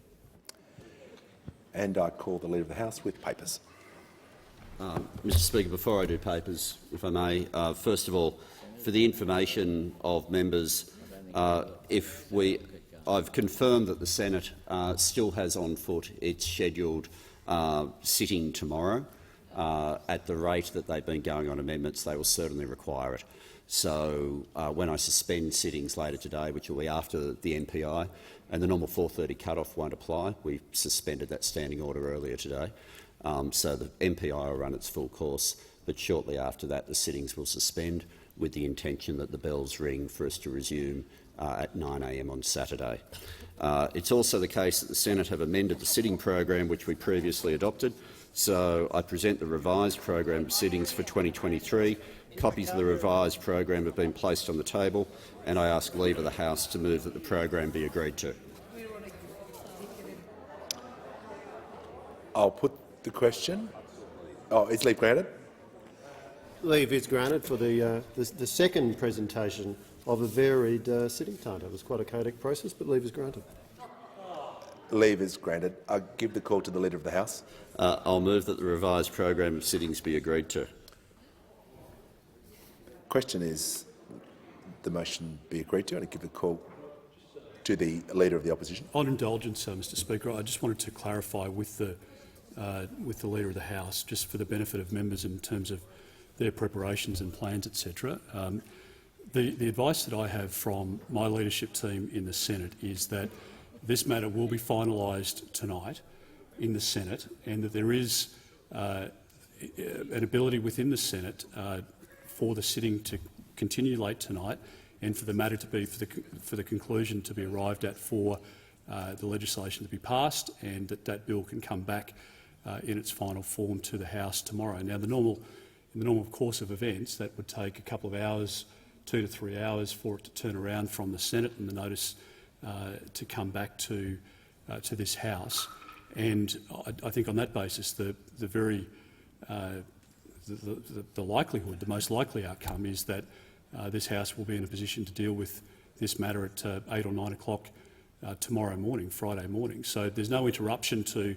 I understand the Prime Minister's got, and members, and I respect it very much, an important engagement in Western Sydney tomorrow afternoon and tomorrow night, whatever it is, and I respect that. But this is able to be dealt with, Mr Speaker, in the morning.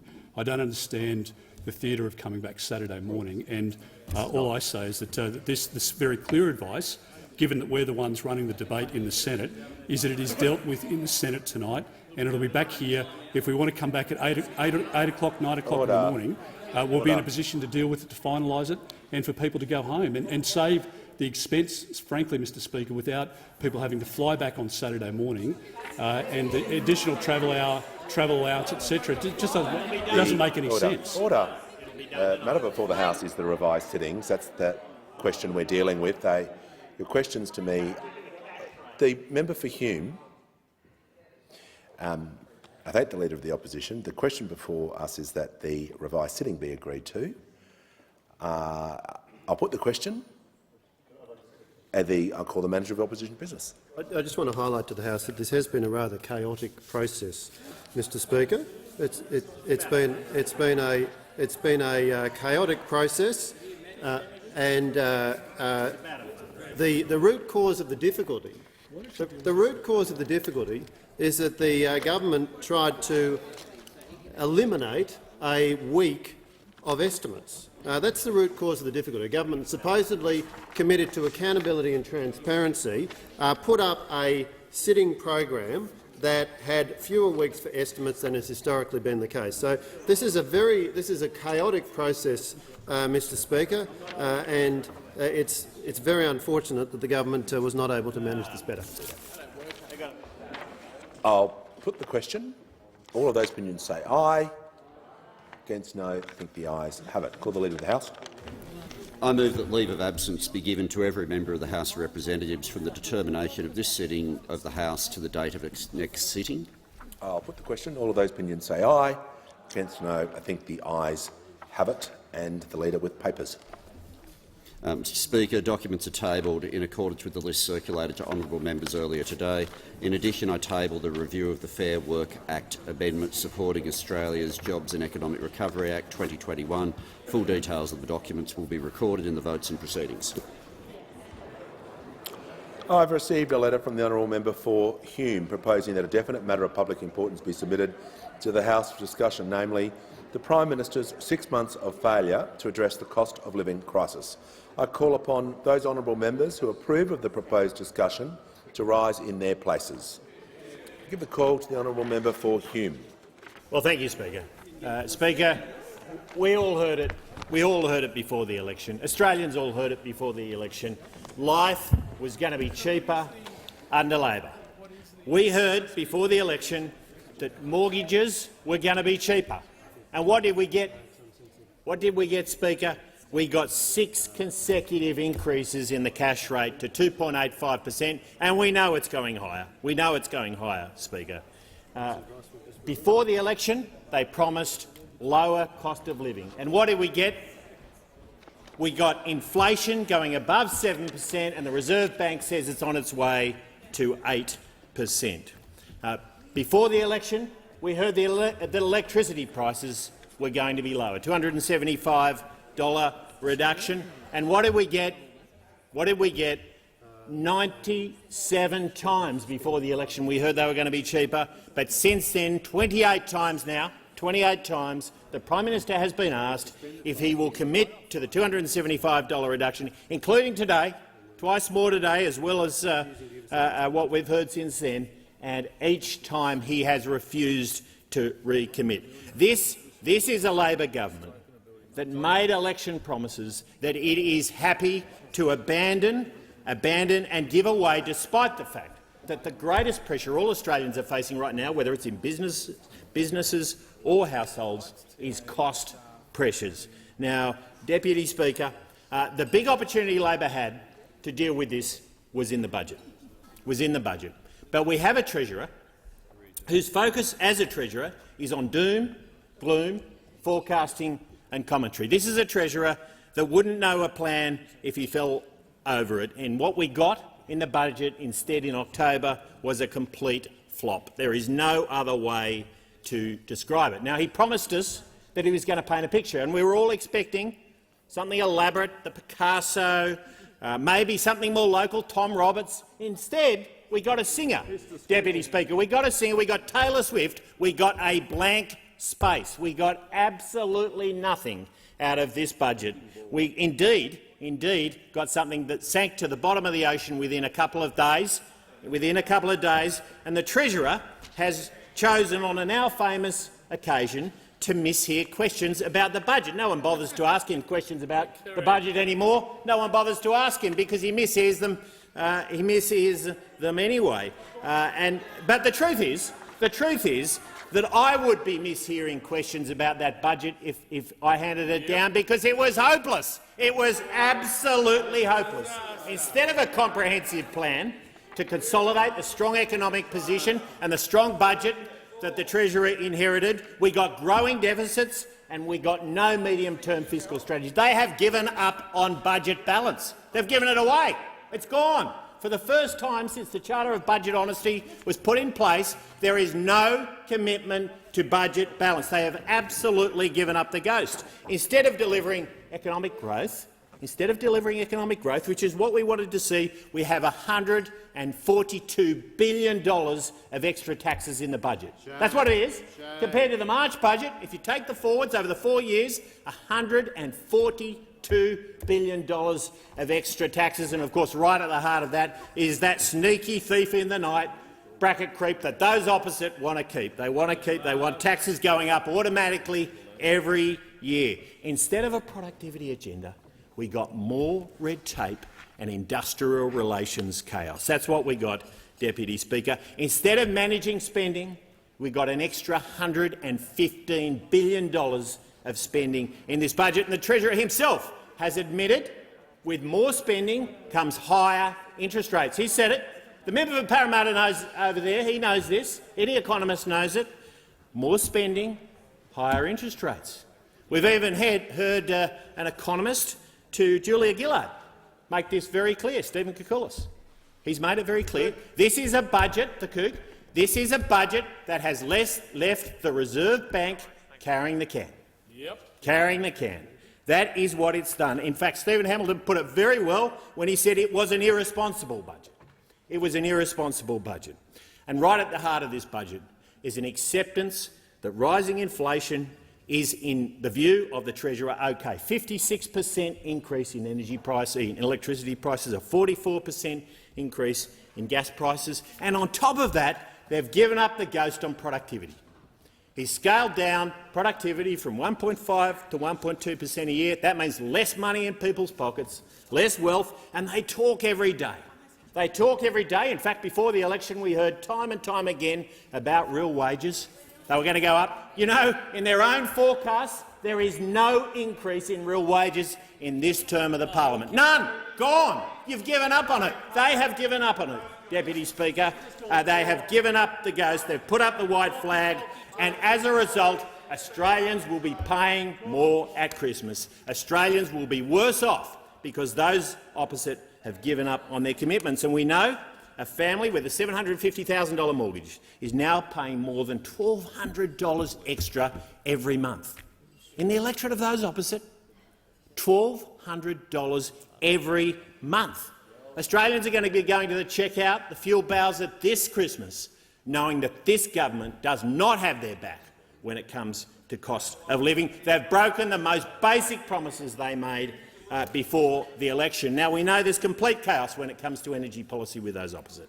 And we heard 3 days ago there were going to be subsidies.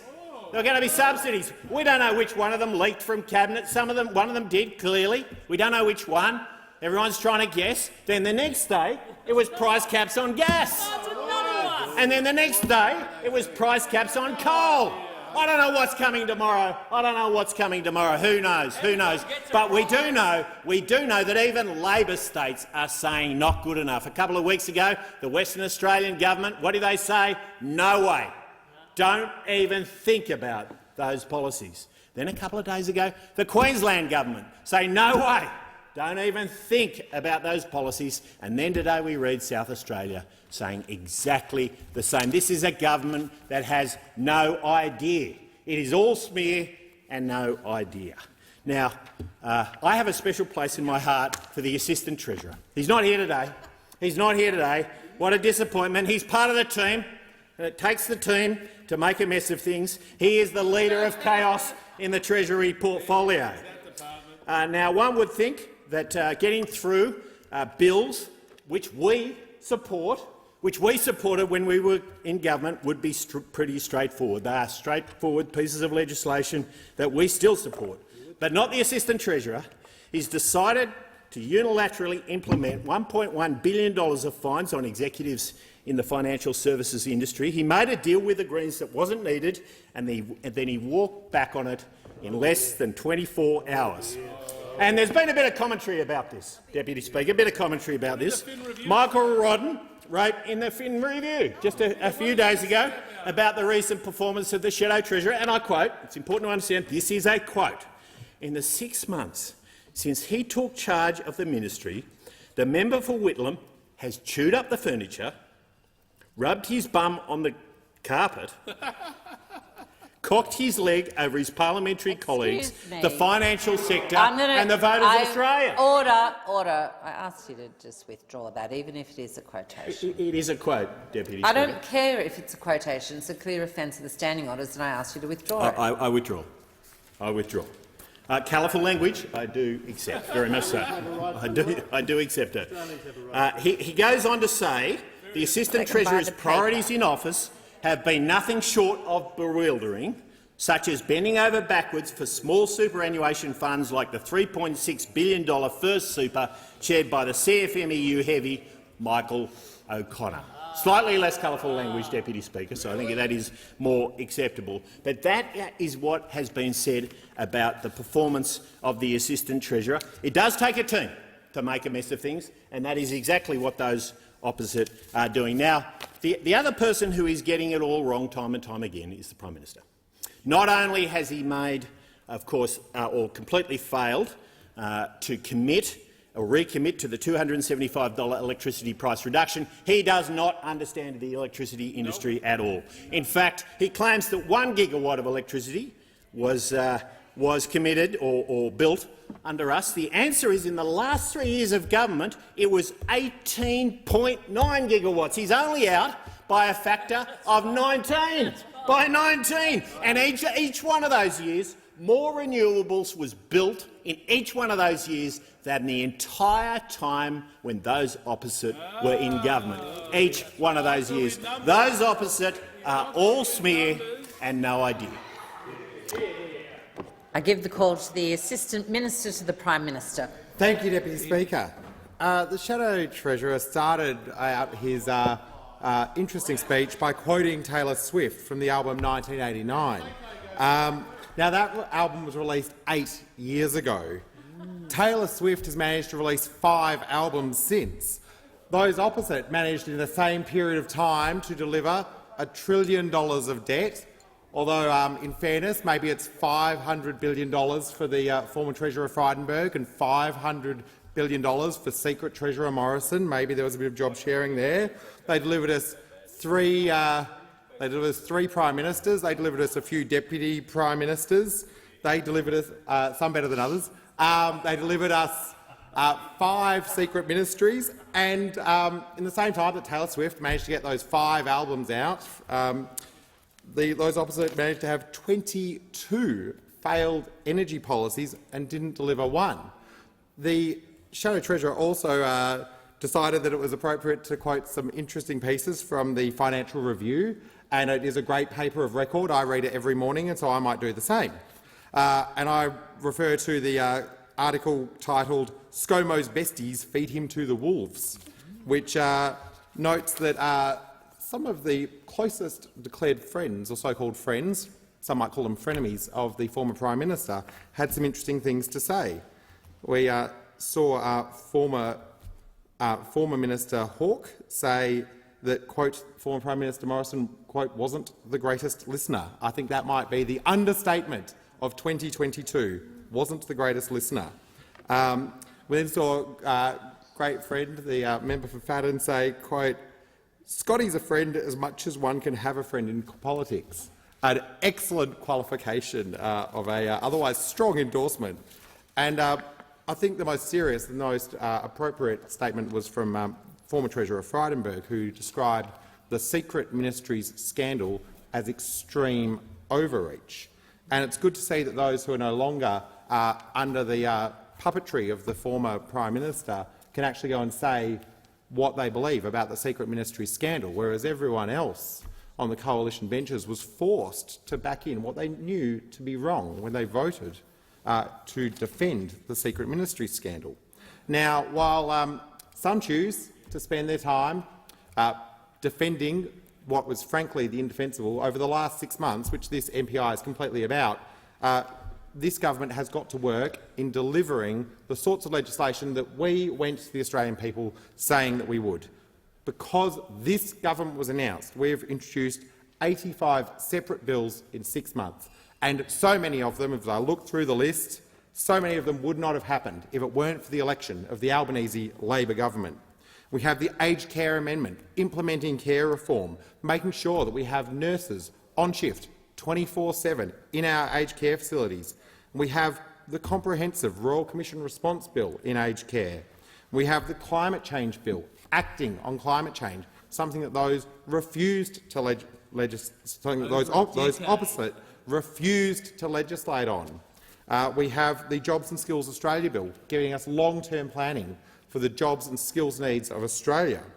We have the bill introduced and passed, thanks to the work of people on this side of the House, to repeal the cashless debit card. We have the legislation, again, passed by this House to give a tax cut for electric cars, the only tax cut that those opposite seem to oppose. We have the very important work led by the Leader of the House in terms of ensuring that we have paid family and domestic violence leave for all workers in Australia. We have the incentives for pensioners to downsize. We have something that I know you, Deputy Speaker, are very fond of, the high-speed rail bill, which will help connect so many parts of our country. We have the Respect at Work bill, the cheaper childcare bill, the National Anti-Corruption Commission bill, a piece of legislation, now the law of the land, that was promised to the Australian people in 2018 but never delivered because those opposite never believed in it. They just wanted to get it off the agenda. We have the offshore electricity infrastructure legislation to make sure that we can have more renewables plugged into our grid. We have workforce incentive bill. We have the appropriation bills for the Treasurer's brilliant first budget that starts to address just some of the $1 trillion of debt that was left behind by those opposite. And if they want to give us a lecture about cost of living, let's also be honest. I'd love to see at least one member of the opposition come to that dispatch box and say that and admit that the biggest pressure, the biggest growing cost on our budget today is the $1 trillion of debt that was left by the Abbott, Turnbull, Morrison Liberal National Government. We have the Secure Jobs at Better Pay bill, which I hope will become the law of the land in sometime in the next 48 hours. We will find out when soon, I hope. We have improvements for paid parental leave, again, making sure that families can spend more time together, and again, legislation that is only in front of this House because the people of Australia chose to change the government. We have, of course, the bill that was introduced today to enable a vote for a voice to Parliament.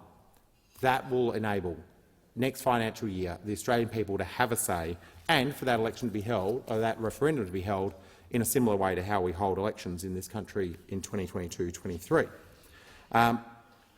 And we have the last piece of proposed legislation that was introduced into this place today for the end of this sitting was the Ministers of State Amendment Bill, to make sure that never again do we have the Parliament treated with such contempt that members who sit in this chamber do not know who is holding what portfolio when they became the minister for that portfolio, and indeed to ensure that other ministers never have the experience that some opposite had, where they never knew that they were job sharing, but of course their boss did. So what we also have is I did not find the argument put forward by the Shadow Treasurer to be particularly persuasive that every problem that Australia faces today started on the 21st of May. I know that's what those opposites are trying to put forward, but so many of these were many, many years in the making. And I have to agree with another Shadow Minister who I have some respect for, a West Australian, the Shadow Defence Minister, who really told the truth about what happened in the former government just over the last few years. He said, quote, "I think after the 2017 the party was lazy. Quote, it did no intellectual heavy lifting and thought the tide would turn." That's some really honest speaking from the member for Canning. Don't get that from the member for Hume. And when it comes to the 6 months and what has been delivered for the Australian people, we have had an increase in the minimum wage because this side was elected and we wrote to the Fair Work Commission supporting an increase. We had a 15% pay rise for aged care workers, some of the hardest working people in the care economy. We've had medicine prices reduced to $30 per script, down from $42. We have 180,000 fee-free TAFE places. We've ended the cashless debit card. We've started the Robo-Debt Royal Commission so that people who had unfair fines and the stress that came with them put in their letterbox can finally get justice. We've got childcare that will be on average $1,700 cheaper for families. We've got an extra 20,000 university places for people from low socioeconomic and disadvantaged backgrounds. We've got legislation in front of the parliament right now to close the gender pay gap. And we've got action in our local communities. In Boothby, In Boothby, $200 million investment in the Flinders Medical Centre. In Reid, $8.5 million investment in the Hill Road upgrade. In Moreton, a koala crossing to help our beloved koalas get from one part to another of Toohey Forest. And in Chisholm, the Box Hill City Oval upgrade, much needed for those communities. We go further because it's not just about cost of living, it's also about quality of living, quality of food in aged care, quality of voice for those who might not feel this parliament always hears them. And I commend the work that Minister Ali has done with the Youth Steering Committee, quality of living when it comes to secure jobs, so that people can have secure jobs, and we can outlaw things such as sexual harassment, which is attached to the legislation in front of the Senate right now. Quality of living and be able to get to a doctor and see a doctor with bulk billing through 50 Medicare urgent care clinics. And I remember the Liberal National cost of living record, cuts to JobKeeper, frozen Medicare payments, hiked up university fees, 22 failed energy policies. They tried to force Western Australia to privatise Western Power, and they said low wage growth was a deliberate design feature of their budgets. And I give the call to the member for Riverina. Thank you, Deputy Speaker, and I'll take the member for Perth up on a couple of points. Cuts to JobKeeper. We were the ones who instigated JobKeeper, which saved 700,000 jobs during a global pandemic. And the member for Perth asked, what did we get for, to use his terms, $1 trillion worth of debt, and he said that is placing the pressure on the current government as far as cost of living is concerned. It's not $1 trillion, but what that debt did get the Australian public was the fact that it retained their jobs, but moreover it kept their lives safe. During the pandemic, when we were faced— I didn't interrupt, so please don't interrupt me, Member for Hunter. What it did when we were faced with potentially 50,000 lives being lost due to the global pandemic, we made urgent steps. Yes, we were just about to get back in black, and what we did was we made sure that we kept Australians' lives safe. What we did was we made sure that we kept Australians' jobs safe. And yes, we racked up a debt, but it was necessary. It was needed. It was the right and responsible thing to do, and that's what we did. And just another point he made, no one was forced yesterday to back the censure motion, because when you are a Liberal or a National, if you cross the floor and vote on a policy that's or a piece of legislation or a motion that the rest of your colleagues aren't, you don't get expelled. You don't get thrown out of the party. I know, I've done it. I voted against the Murray-Darling Basin draft plan and the buybacks that Labor wanted to introduce. I wasn't kicked out of the party. I wasn't expelled from the party. But just a word of warning for the member for Perth, if he doesn't already realise this, if he decides to go against the party line, he will be expelled from the party. And I wouldn't wish that upon him, because I know he's got a deep and enriched history with the party, having been an advisor for several Labor luminaries, including former Prime Minister Rudd. I know his background. I don't know whether he's ever run a small business. I don't know whether he's ever taken the risk of running a— well, I'll tell you what it's to do. It's to do with cost of living. It's to do with cost of living. That's what it is about. And many small businesses are worried about whether they can make ends meet, including one who texted me. And he said, I won't read it all out because we've already had little unparliamentary remark, but this was that I wouldn't do that, Deputy Speaker, as you know. you. Our power prices I won't mention the company, but are increasing 333% and gas prices rising 400% from 1 January. We'll be paying an extra $5 million per year. Now, that is a Wagga Wagga firm. How does a regional business cope with such a cost rise? How does a Wagga business continue to employ the people it has? And that company has dozens upon dozens upon dozens of employees. It's a good company. It's into manufacturing. It's into recycling. It's a good Wagga Wagga company, and it's faced with an increase of $5 million on its power bills, just like families, just like businesses right across the nation are faced with higher power bills, even though the Prime Minister promised on 97 occasions that power prices would come down, electricity prices would drop, and certainly there'd be a $275 saving. No, I'm sorry. And then, of course, and then we hear, come in, spinner, 200 by 2025. But I doubt, and I will keep you to that, by 2025, then it'll be 2028, then it'll be 2031. You won't achieve it, Labor. You just won't. And the reason why you won't is because your policies aren't inclined to do just that. They're not properly thought out. They're not properly planned. They're not properly planned. And I know that we heard in question time the member for Ballarat, the Infrastructure Minister. I've got the greatest respect for her, talking about the fact that in her contribution that finally they were ending the political fights with states and territories. I didn't have political fights with states and territories. I got on with the job with states and territories. Indeed, most of them were Labor, to make sure that we put in place a national logistics freight code so that we could get goods transported around during the pandemic. And that happened within hours, not days or weeks or months, because I did have that relationship with those state Labor ministers. And I'm proud of the fact that I got on and built things with state Labor ministers. I wait to see if those opposite do the same in their term of office. I give the call to the member for Boothby.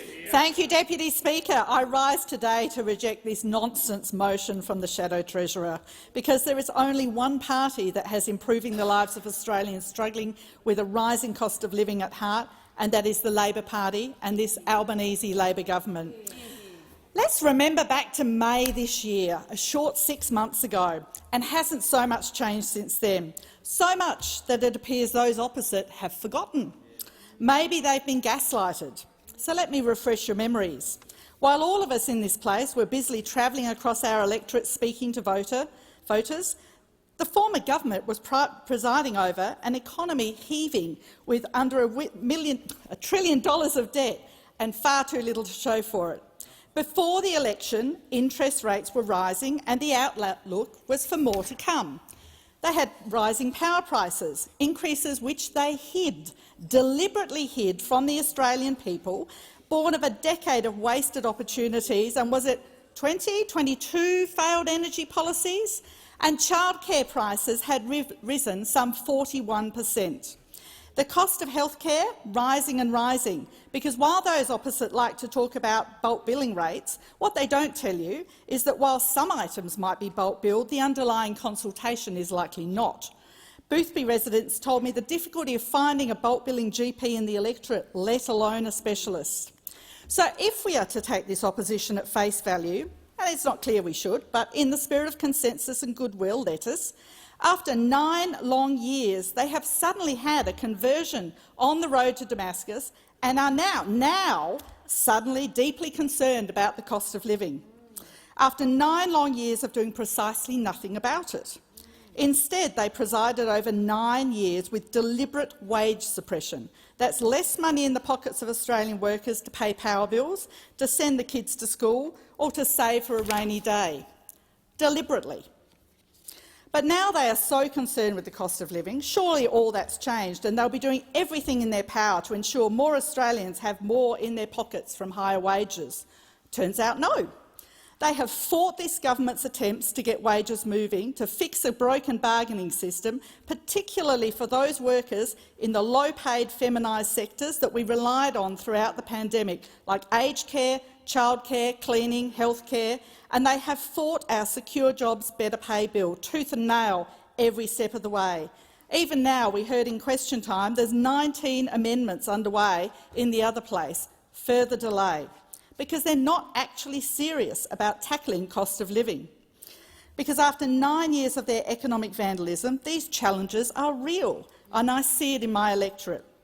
Because if you're serious about tackling cost of living challenges, you need to invest in the productive capacity of the Australian economy, in the capacity of the Australian people for the long term, and that's exactly what we're doing. We are getting on with doing the long-term structural reform needed to actually create an economy that works for people, not the other way round. And we're investing in future generations of Australians by making cheaper childcare for 96% of families in the system. This is, of course, an important social reform. More kids accessing quality early learning during key developmental years, but it's also a huge economic dividend. Cheaper childcare means women can choose to take on more employment and bring in more income into the household. And as I said, we're reforming our industrial relations system to drive productivity and get wages moving. We backed a raise to the minimum wage, which is benefiting 2.8 million Australians. We backed a long overdue 15% pay rise for frontline aged care workers as an interim measure. And we've legislated to enable those on aged pensions to be able to work more hours before it affects their pension, if they so wish. We held a National Jobs and Skills Summit, bringing together business, education, unions and civil society to work together to address the critical skills shortage we inherited. And starting 2023, we'll be providing more university and TAFE places and fee-free TAFE to further tackle our skills shortage. We've introduced legislation to establish our National Reconstruction Fund and to begin the process of making Australia a place that makes things again. So after 6 phenomenal months where the Albanese government has been kicking goals in so many areas — international relations, climate change, energy policy, childcare, the skills crisis and National Anti-Corruption Commission — the work being done by this government to cut costs in health, childcare, education and address the skills shortage in so many ways to get the economy going again. Thank you. And I give the call to the member for Banks. Thank you, Deputy Speaker. And Deputy Speaker, I want to dedicate this speech to the number 275. Deputy Speaker, it's a number that's been made famous, of course, by the government. I think we should dwell on it, reflect on the number 275 over the next 5 minutes. It's a very, very important number, Deputy Speaker, because so many times, of course, before the election, the government talked about its solemn, ironclad promise to reduce electricity prices by $275. 97 times. I welcome any interjections on the number 275 because it is a very, very important number in Australian politics. And let's talk about 275 because it's a really important number. And I think if you had a number of the, sort of like a word of the year each year, if you had a number of the year this year, it would be 275. And you know what else, Deputy Speaker? It's not only the number of 2022, but 275 is going to be the number of 2023. It's going to be the number of 2024. And I tell you what else, Deputy Speaker, it is most definitely going to be the number of 2025, because this is the number that is at the centre of Australian politics, a number that Australians remember. And everyone, of course, is talking about the number 275, except, of course, the government. It's not going to go away. But imagine how you'd feel if you were the number 275, Deputy Speaker, because before the election you were so close with the government, but now you are the number that dare not speak its name, Deputy Speaker. They were so close, 275 and the government. It was an intimate relationship. When the Powering Australia policy came out, there it was, up the front, 275. It was, I think, first or second sentence. And the number 275 was central to that debate, front and centre. And even, the Treasurer, Deputy Speaker, he's got a paper, it's called My City Logan. I understand it's big circulation in the Logan area. And the very first sentence when he talked about the 2022 election included the number 275. And it's a very difficult thing for the number 275 to be so abandoned, Deputy Speaker. I mean, even the Prime Minister wrote an op-ed, and 275 was mentioned in that op-ed in the Daily Mail in March. $275 was the reduction. And then, of course, the April 10 press conference in Sydney after a visit to the Royal Easter Show, and that number 275, close relationship with the government, there it was again. And then, on the 12th of April, the Prime Minister went on Triple M in Hobart, talked about a range of issues and, the usual sort of jovial demeanour that the Prime Minister puts on in those interviews. But there it is again, the number 275. It's like, Sesame Street has a number of the day. The government's number of the day, the week, the month, the year is 275, Deputy Speaker. And we hear this really weird thing from the Prime Minister about the war in Ukraine, which, of course, as the opposition leader said today, started in February. But May the 18th was 88 days after the start of the war in Ukraine. May the 88 days. That's quite a lot. Not 275, but a lot. And in the speech to the National Press Club, $275, there it was again, $275 3 days before the election, 88 days after the start of the war in Ukraine, and yet the promise persisted. There is, I'm sure members opposite will acknowledge, a logical problem with saying that the Ukraine war changed things when 88 days after the war started you said it to the entire nation at the National Press Club, Deputy Speaker. And then for the number 275, when the Prime Minister gave a big speech to the Energy Forum in August, soon after the election, Deputy Speaker, 3,000-word speech, the word energy was mentioned 41 times, but oddly, Deputy Speaker, the number 275 was not mentioned at all, and it has been not mentioned at all by those opposite since the election. And, of course, why does this matter, Deputy Speaker? It matters because of the millions of Australians who listened to that discussion about the $275 electricity price cut that this government and this Prime Minister promised over and over and over again. And that's why 275 is such an important number, and it will be, Deputy Speaker, for many years to come. And I give the call to the member for Reid. Thanks, Deputy Speaker. And I too share the member for Banks's interest in numbers. Let me give him some numbers here. Five additional ministries that your former Prime Minister decided to swear himself into. 22 attempts at an energy policy. And I think it's particularly galling that the member for Hume, the former Minister for Energy, was the one who rose today to talk about this matter of public importance, because the member for Hume, when he was Minister for Energy, had more tries at an energy policy than the NRL season.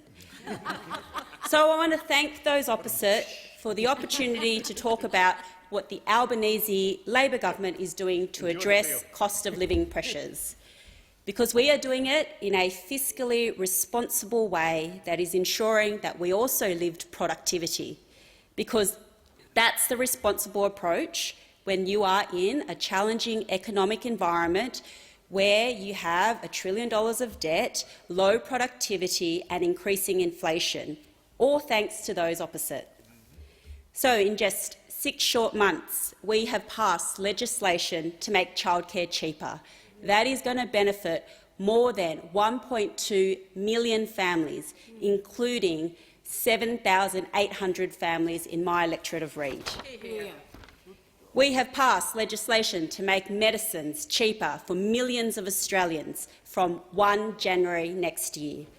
The maximum general co-payment will drop from $42.50 to $30, the first time we've seen a price drop in the 75-year history of the pharmaceutical benefits scheme. For someone taking 2 or 3 medications a month, they could save between $300 and $450 a year. And the other critical measure is one those opposite are allergic to talking about, and that is increasing wages. On this side of the House, we support wage rises. And I want to talk about what that means, because when my parents came to this country 45 years ago, they spoke very little English and had little formal education, but they were able to build a life for themselves here, and within 5 years of arriving in this country, they were able to buy a modest home. And while some of their success can be attributed to their hard work, it can also be attributed to the jobs that they were able to get and the wages that they were able to earn. They had good jobs with good pay. My dad worked in a factory making car parts, and my mum worked in a factory making telephone handsets. But I wonder if they had arrived in this country 4 decades later, would they have been able to thrive? Given their limited English and qualifications, would they have been able to find well-paying jobs? Unlikely. Because under the previous coalition government, wages were kept deliberately low. It was a feature of their economic strategy. It was so ingrained in their psyche, they refused to back a wage increase in line with inflation for our lowest-paid workers.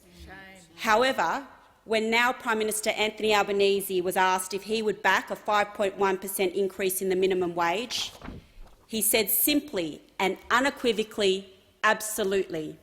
And that's what you get when you have a Prime Minister who is on the side of workers. Because on this side of the House, we will back our lowest-paid workers. They are our childcare workers, aged care workers, disability workers, our essential workers, and they deserve our support. We will back them because they have been doing jobs that are tough and challenging but incredibly important to this country, like our aged care workers, looking after our most elderly. To those opposite, if you are serious about addressing cost of living pressures, then back the Secure Jobs Better Pay bill. It's a bill that would get wages moving, reinvigorate the enterprise bargaining system and allow Australians to meet those rising cost of living pressures. Because we, on this side of the House, know that good wages are fundamental to helping families get by, and it's not too late to get on board. So to those opposite who want to talk on this, who think that this is important, I say get on board and back the Secure Jobs Better Pay bill. Thank you, and I give the call to member for Cowper. Thank you, Madam Deputy Speaker. Madam Deputy Speaker, I've been in the chamber for the afternoon during this MPI. I just want to make a point about the speeches. And I note that there's been a lot of interjections towards the members from this side, and the opposition, people in the chamber, have been quite respectful in not interrupting the other side. We're allowing them to make their point. And whether we agree or disagree, and I appreciate this is a chamber of debate, but we can do so with some sort of decorum. And it's why people up in the chamber walk out of this place shaking their head, to be perfectly honest. I think we really, on both sides, need to have a look at ourselves and pull our socks up. It's not why I came into this place. I came into this place to be constructive, and I'm not lecturing the other side. I'm simply making a point that it achieves nothing. In relation to the member's last contribution, I accept the childcare changes. Fantastic. It's great that mums and dads earning up to $530,000 can access childcare and rebates. But the fact is, in the regions, we can't get any childcare places. Now, when I make that point, I don't make the point to criticise the government. I make the point because it's a fact. And I urge the government, and of course we're in government for 9 years, and I take the interjection, but how long are you going to run that argument? You're in government for 9 years. You've been in government for 6 months. And this is what I'm coming back to, that point. I'm not being critical of the other side. I'm making the point in facts. And if you're not able to have that debate without getting angry or without shouting down the other members for making points of fact, then perhaps you might want to examine why you're here. if you talk about the PBS, again, that was something that this government did. But we're here to discuss the MPI, the people are doing it tough. And if you want to look at your own budget, there is very little in that budget that assists people in the regions, with their cost of living. I spoke of Peter Ferros from the Dorrigo Hotel in the chamber last week. Peter Ferros owns the Dorrigo Hotel. He had his bill coming up for his contract coming up for renewal. His contract, the cheapest electricity contract he could get for next year is $25,000. It has increased by $25,000. Where are the measures to bring that down? Where are the measures to bring that down? There are none. In fact, our prices are going up by 56% over the next 2 years, and gas 44%. And trotting out the line that you inherited $1 trillion in debt is simply misleading the public, because when we came into government, it was almost $500 billion, and you sat in opposition and you signed up to every single support package to keep our people in work, to keep employers and employees together, and then you trot out this line, you're in government for 9 years and you left us $1 trillion debt, because you came with us all the way. You were there all the way, and it was your people and your businesses that benefited from JobKeeper and JobSeeker. And the truth sometimes hurt that $275 was promised by your leader, the Prime Minister, which he has walked away from. He won't repeat it, he won't say it again, and you don't like it. So, you know, when I stand here and listen to the interjections, and I won't be lectured from— Sorry, just a moment. I am going to ask the interjections to cease, and I'm just going to remind the member for Cowper too, every time you say you, it's a reflection on me. Yes. So let's try and redirect the debate a little, and I give the call back to the member for Cowper. Thank you, Deputy Speaker, and I will address you instead of the chambers. And my time is now up. Thank you. And I am sorry about that. Member for Rudd, is this a point of order? During the debate, this side, while I've been in the chamber, has sat very quietly and respectfully, while those on the other side of the chamber— And that was the point I just addressed. Well done. And I accept that. There's also not very many people on your side, but I will take your point of order. I have actually asked members on the government benches to cease interjection, and I'm giving the call to the member. Oh, you have another point of order? Absolutely, Madam Speaker.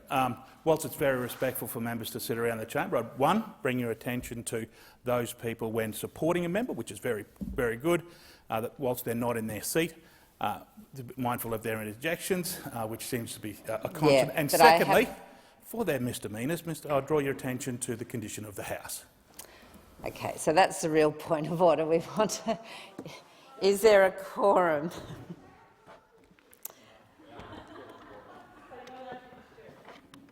Is a quorum being called? Thank you. I will ring the bells for quorum, please. Bells are ringing.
Thank you. Quorum has been achieved, and I give the call to the member for Moreton. Obviously, this is a matter of not very importance because there's three people opposite for the matter of not very important. So I'm actually going to digress for a minute and talk about something slightly personal.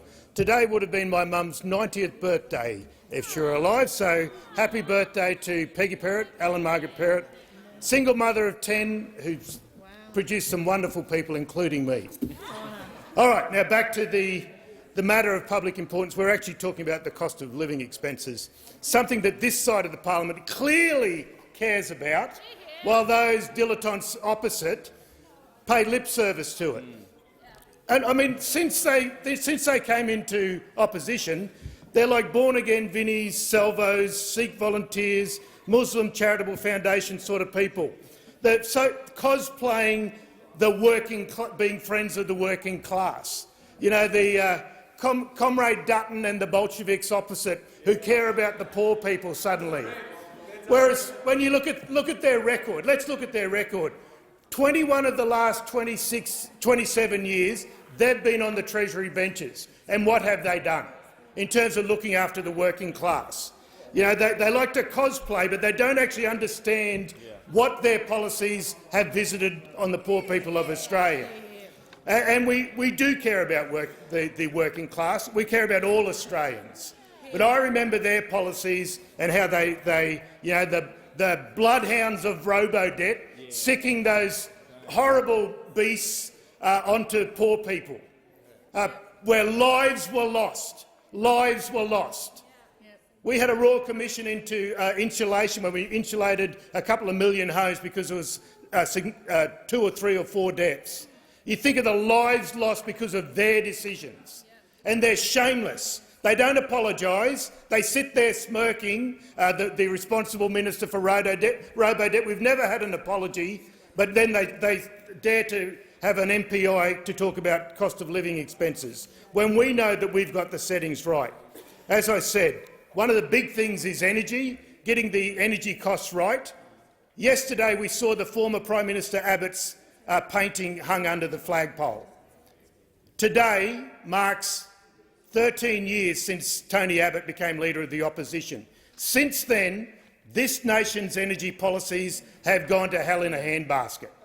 We've had 20-odd energy policies. All can be traced back to Tony Abbott becoming the leader of that dreadful group opposite. Well, I'm not going to go through all 20 energy policies, the member for Macnamara, no. Sorry, I beg your pardon, I take that interjection, 22 energy policies, but all can be traced back to Tony Abbott becoming leader, where he weaponised responding to dangerous climate change. The greatest moral challenge of our time, as it still is, something being visited on our grandchildren, our great-grandchildren, because of Tony Abbott becoming leader. So for those to stand up and talk about cost of living without apologising for all those energy policies is reprehensible. When we have that great record of all the things we're doing to actually reduce cost of living pressures, childcare, medicine, 180,000 TAFE places, more choices when it comes to energy, because we believe in renewable energy. Why? Because it's cheaper. They pretend they're grabbing this sort of mythical beast called nuclear energy when everyone tells us, including these people that we call scientists at the CSIRO, that nuclear energy is much more expensive. Look what we did for aged care, for manufacturing, for the wages. We have done fair income things. They talk about, they cosplay that they're champions of the poor people in Australia, but their mouths say one thing and their feet do another when it comes to voting in this chamber. They have a shameful record over the last, I'm going to say, 26 years. If you go back to March 1996, the things that they have done. As soon as they got control of the Senate, I'll take that interjection from the member for Blair, because we ran in that 2004 election, I seem to recall. Jimmy Barnes was wrong, there is no second prize. But thankfully 2007 saw a change where Labor did come into power and started to do things like building affordable homes and putting more stock out there into the community that changes lives, rather than just making landlords happier. actually putting a roof over people's heads and all the things that flow from that. So don't dare talk to us about cost of living, because you have been hypocrites from the day right back to March 1996. Member for Sturt. Thank you, Deputy Speaker, and I do rise to address this matter of public importance, a matter that is probably the most important thing that is facing households and businesses in our economy right now, and that is the spiralling cost of living. Now, the starkest figure in the economy right now is the gap between inflation and wages growth. Under this government, inflation has now reached 7.3%, and for the same period, the ABS indicates that wages are increasing by 3.1%. So wages growth is less than half the inflation rate, and that is absolutely diabolical. Wages have never been deteriorating more quickly, going back to the 1990s recession, than they are now under this Labor government. 7.3% inflation is predicted by the government's own budget to go up to 8%. And they've had the embarrassing circumstance of moving too prematurely, self-congratulating motions about increases to the minimum wage of a little over 5%, when inflation, of course, was then revealed to be in the 6s and now the 7s. So the Fair Work decision of increasing the minimum wage is actually decreasing the minimum wage in real terms, because inflation is running higher than that increase. That is nothing to be proud of. That is something to be absolutely ashamed of. Absolutely ashamed of. And that is happening on this government's watch. Now, while real wages are declining at their fastest rate in decades, we've got electricity prices predicted to go up at their fastest rate in decades. Over the next 2 years, 56% increase in electricity prices. Now, this is in an environment, of course, where the government went to the last election saying they were going to reduce electricity prices. And this is now becoming the totemic great fraud that was inflicted upon the people of this country at the last election, where the Labor opposition said they would reduce electricity prices by $275. Instead, the budget that they released a mere few weeks ago told the truth and exposed that lie. Far from going down, 18% is the percentage of that $275 from that costings document. The poor Reputex people, I don't think, will ever recover from being associated with that piece of Labor Party fraud and propaganda, Deputy Speaker. But the reality is that instead of going down by 18%, they're going up by 56%. So there's only a 74% gap in all of that, which is regrettable to the people that trusted the Labor Party not to lie to them in an election campaign. And that was a very reasonable thing for the people of Australia to assume. They'll learn their lesson, but it was a very reasonable thing for them to assume that if someone was going to make such a significant commitment to their household budget and say, vote for us, your power prices will come down by 18%, it is not unreasonable in our democracy for people to believe that. Now, apparently we're going to have truth in advertising laws, and this is going to put some people at Labor Party headquarters in a lot of trouble, Deputy Speaker, into the future. Because if you lie like that, if you lie in an election campaign, Deputy Speaker, if the Labor Party lies in an election campaign, there'll be a law against it. There'll be a law against it into the future. So I look forward to looking at what significant punitive measures are going to be encapsulated in any legislative framework for a scenario, Deputy Speaker, where a major political party makes a promise and then breaks it in such spectacular fashion, and on one of the most significant things that people are concerned about, their household budget. Imagine thinking the wage system in this country is the Labor Party's wage system. The Labor Party introduced it under the Rudd-Gillard government. If things have been a disaster since then that's the fault of Kevin Rudd and Julia Gillard. They passed the Fair Work Act, and it hasn't changed. So if the criticism is of the Fair Work Act, I welcome that criticism of the Rudd-Gillard regime and the awful Fair Work system that apparently was put in place and has resulted in the last 10 years of such terrible outcomes for workers. But regrettably, Deputy Speaker, the situation today has never been worse for workers under this government. As I outlined, a dramatic collapse in real wages, as inflation is more than double the rate of wages growth.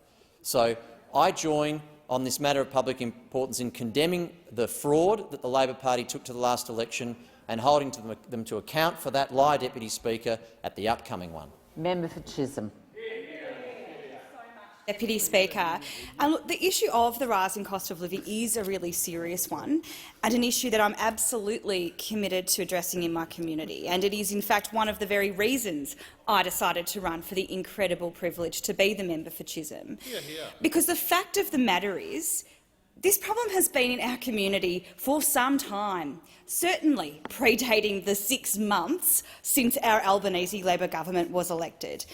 Now, Deputy Speaker, I'm not a naturally cynical person, but I do find it really curious that after a decade in government, those opposite have suddenly realised that communities around Australia are struggling with rising costs and low wages. Problems, in fact, that were created by the previous government. So we saw the increase of childcare costs under their watch. We saw out-of-pocket fees to GPs, and this is just in my electorate, increase by 38%. 38%, outrageous. We had a government that had wage suppression at the heart of its economic policy. Again, it was the disgrace of those opposite, the very existence of the terrible policies they had in place for a decade that made me want to run in the first place. So we understand on this side of the House that cost of living is hitting a lot of Australians hard. We always have understood that that's what happens if you don't support working people. And those opposite never have. Not only is the situation we find ourselves in the consequence of the wasted decade of the previous government, including 22 failed energy policies, we're also finding ourselves in the situation where we have an illegal war in the Ukraine. Australians understand that we didn't create these challenges, but we have been elected to take responsibility for addressing them, and we are. Our economic plan is a direct and deliberate response to the challenges facing our economy, including the cost of living. That is why one of the very first acts of the Albanese government was to successfully argue for the minimum wage to keep pace with inflation, an outcome which helped around 2.8 million Australians. And I remember very, very clearly standing beside the now Prime Minister in my electorate of Chisholm when he was asked the question, "Do you support a wage increase for the lowest paid workers in the country?" And he said, "Absolutely." And I remember the way those now sitting opposite treated that comment. They were outraged. They scoffed. They laughed at a man running for Prime Minister who dared to aspire that those doing it hardest in our communities should get some kind of cost of living relief. And now they stand here and they dare to put this matter to this House. They dare to be authorities on what it takes to improve the lives of working people when they have spent a decade destroying our communities. It is shocking. Our budget is focused on responsible cost of living measures. We've made childcare cheaper. We're expanding paid parental leave. Which means we're increasing workforce participation for parents, which most often are mothers, who have to stay out of the workforce because there's just not enough support for childcare or for leave. We are making medicines cheaper. We are making sure there is more affordable housing, and I had the great privilege to take the Treasurer into my community to meet with the Ashwood, Ashburton, Chadstone Public Tenants Association and the Ashwood-Chadstone Community Partnership to talk about real ways we can help people on the ground, and listening to the expertise people who've been advocating for change for decades can offer to our government. And most importantly, Deputy Speaker, I hope that in the next few days we're able to get wages moving again as our Secure Jobs Better Pay bill passes both houses of this place. Yeah. We will always stand by working people, and we'll do whatever we can to make sure that the cost of living pressures don't hurt our communities. Has expired, and the discussion has now concluded. I'm going to give the call to the Minister for Immigration, Citizenship and Multicultural Affairs. Thank you very much for giving me the call, Deputy Speaker. I move that the Referendum Machinery Provisions Amendment Bill be referred to the Joint Standing Committee on Electoral Matters for inquiry and report by 10 February 2023. Thank you. Minister, any further? I think this is a matter that will allow the bill to be properly considered. It makes some significant changes, or proposes some significant changes. I think it is a long-standing tradition of this parliament, not just this House, that changes to the rules through which we are all elected. And I see the chair of the Joint Standing Committee, the member for Jagga Jagga here, who's been given some significant work to do over the summer break, and we, as a parliament, thank her and her colleagues on the committee for that. It has been the long-standing practice and is appropriate because the rules around which elections take place need to be worked through properly and ideally have the confidence of all members and senators. So this is an appropriate course of action which carries significant consequences, and so I move that the referral take place. So I'll put the question that the referendum machinery provision be referred to the Joint Standing Committee on Electoral Matters for inquiry and report by the 10th of February 2023. All those that opinion say aye. Aye. To the contrary, no. I think the ayes have it.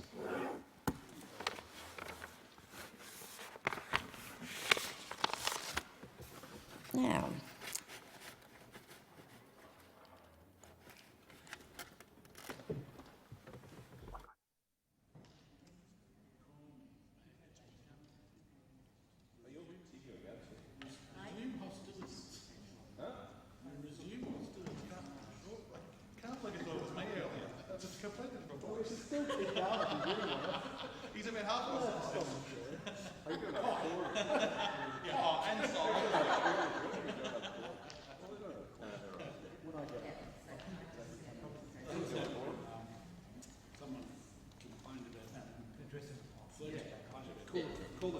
I am going to call the clerk for the next item of business.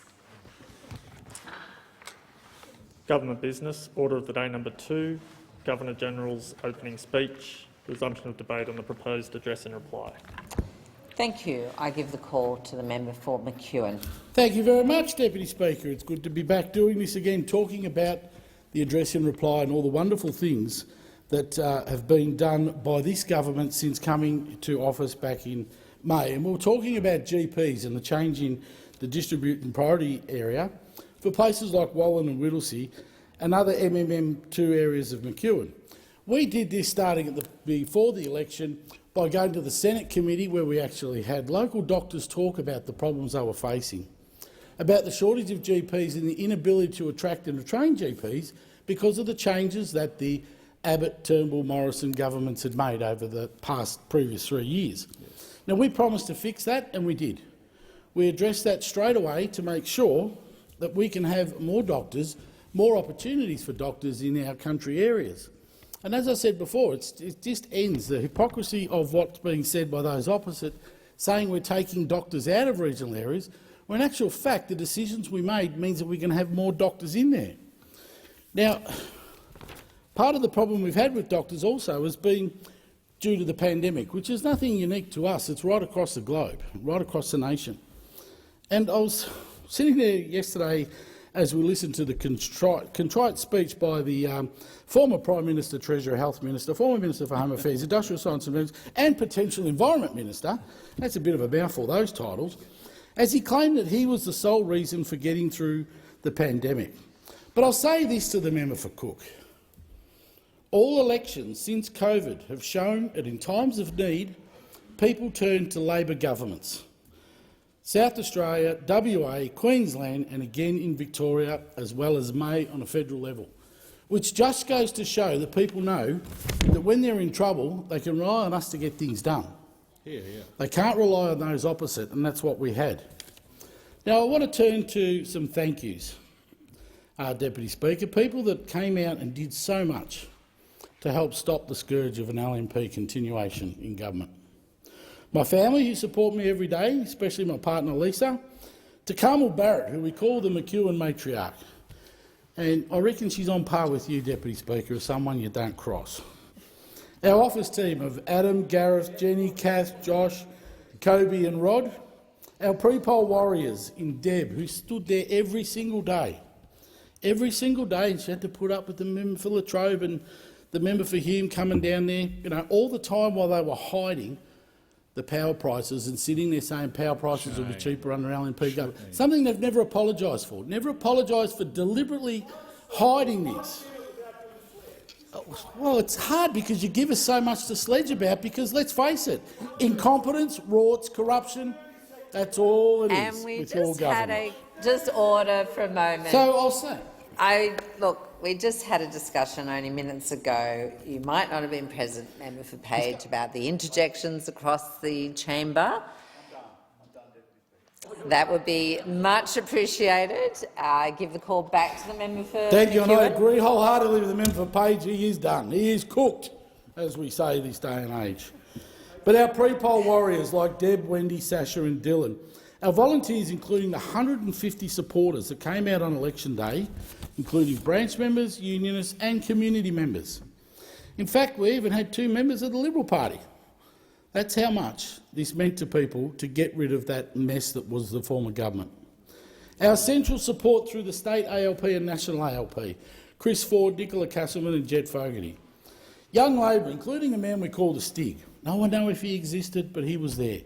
Young James McDonald and his dedicated team, who would letterbox, they would get up in the morning, do everything that needed to be done. To my friends in the trade union movement, the TWU Vic Tas branch, the CFMEU, to Mohammed and the AEC team in McEwen, thank you for everything you did. At times it was testing, but they worked hard and they delivered a fantastic, clean, open result and kept communication going so well. I want to thank also, this might brighten the member for Page up, I want to thank the leaders of both major parties for coming to my electorate during the campaign. I say this particularly because no matter which leader came, I have no doubt it delivered votes to the Labor Party. As I said to begin with, Deputy Speaker, we are now in the middle of working to building a better future, something Australians can now be proud of, a government that works for them, not for themselves. I'm humbled and grateful for the people of McEwen for putting me here again, and I'm going to guarantee the same as I have every election, that every promise we make, we deliver, and we've done that. Compared that to the record of those opposite, who every promise they made they have broke. And now it's up to us to continue to keep cleaning up the mess that we have been left with from the former government. Thank you. I'm giving the call to the member for Page. Thank you, Deputy Speaker. Deputy Speaker, as you know, address and reply is a follow-on from the Governor's address as when Parliament resumes after an election, and people start by acknowledging the election campaign, their own team, and thanking people and acknowledging people as part of that process. And I know we've moved a fair few months on from that. But before I talk about what I would normally say in my address and reply, Deputy Speaker, I want to talk about the event that happened in my community 12 weeks before the election. 12 weeks before the election, 6 weeks before the election was called, my community, especially the Lismore region and also the lower Richmond area, the villages of Corrickey, Woodburn, Broadwater, Woodell were hit by a devastating flood, which is bigger than anything we had ever seen. To give you the context of it, Deputy Speaker, we, as a river flat community, we know floods, we know how to deal with floods. We've seen lots of floods. To give you some reality on the peaks and what we're used to, the two previous record floods in Lismore were 12.5 metres. The water overtops the levee about 10.5, so you know water's going to come to the CBD and it's going to flood certain areas around the CBD. So everyone has their flood plan whereby they will lift stuff above 12.5 metres, though they know it's going to be out of flood area. All the houses in North and South Lismore, for example, as well, most of them, because of historical floods, are built above the 12.5 metre level, so they know while water will go under their houses, etc., they're going to be okay. Now, when they went to bed that night, Deputy Speaker, it was very wet, everyone was very nervous, but the BOM was saying that the flood would peak at 11.5. So you had people literally go to bed saying, OK, it's wet, we're going to flood, we're going to wake up tomorrow, we're going to have a clean-up to do, but they were confident that they were safe.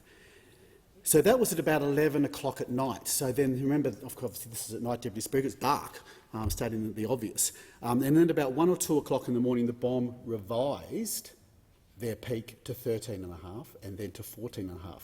Now, what that meant, Deputy Speaker, was during the hours of the night, it was pouring with rain, water started to go into people's houses that they didn't know it was going to do that.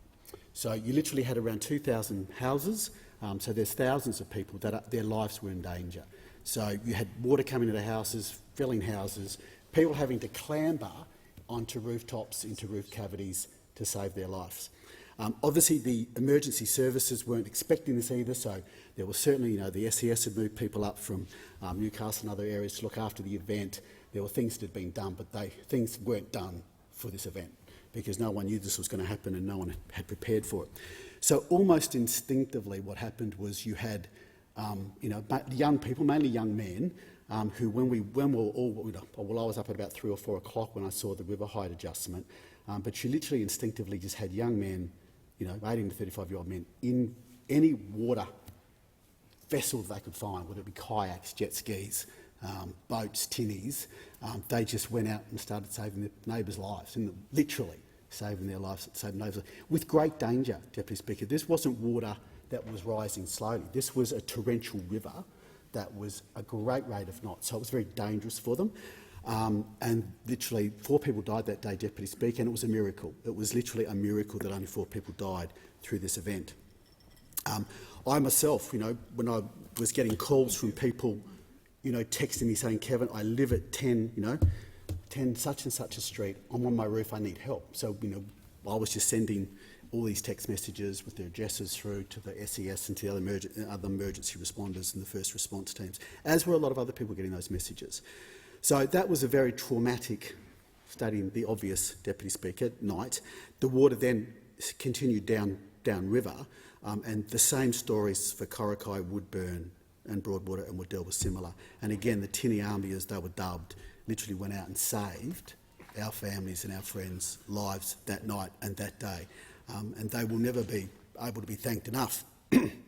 So then, Deputy Speaker, what we had was we then had the situation where a lot of people were piling almost just ad hoc into evacuation centres. So, there was a couple that opened up in Lismore straight away, one at the university, and then in the towns downriver. Again, this was still a crisis situation, Deputy Speaker. We were blocked off, even the major towns of Lismore and Casino. I mentioned Casino, Deputy Speaker. They had hundreds of houses too that went underwater, and it's almost not acknowledged because there were so many other things that happened in the region. So all these major towns were locked off by floodwater for many, many days. So food was becoming an issue. I had a phone call from a friend of mine who was in the Corrocky evacuation centre, Deputy Speaker, on about the Tuesday. No food. There's 200 or 300 people at this evacuation centre, and they had no food. There was, she said, Kevin, I think a riot's going to break out. So, we were all just doing everything we could with phone calls, with getting networks, private networks that we had around to make sure that the community survived and had the basics to get through this as quickly as we could. And I do want to acknowledge the Prime Minister at the time, and the Premier and the Deputy Premier and Deputy Prime Minister and the Emergency Management Ministers, because at 5 o'clock on the Monday morning, when I realised what was going on, Deputy Speaker, I contacted the head of the SES and the head of the 34th Battalion in Lismore, and I said, tell me what the situation is and tell me what you need. And I immediately set up some chat groups and just said, we need aerial support from the ADF by lunchtime, or people are going to be drowned in their homes, and that happened by that lunchtime.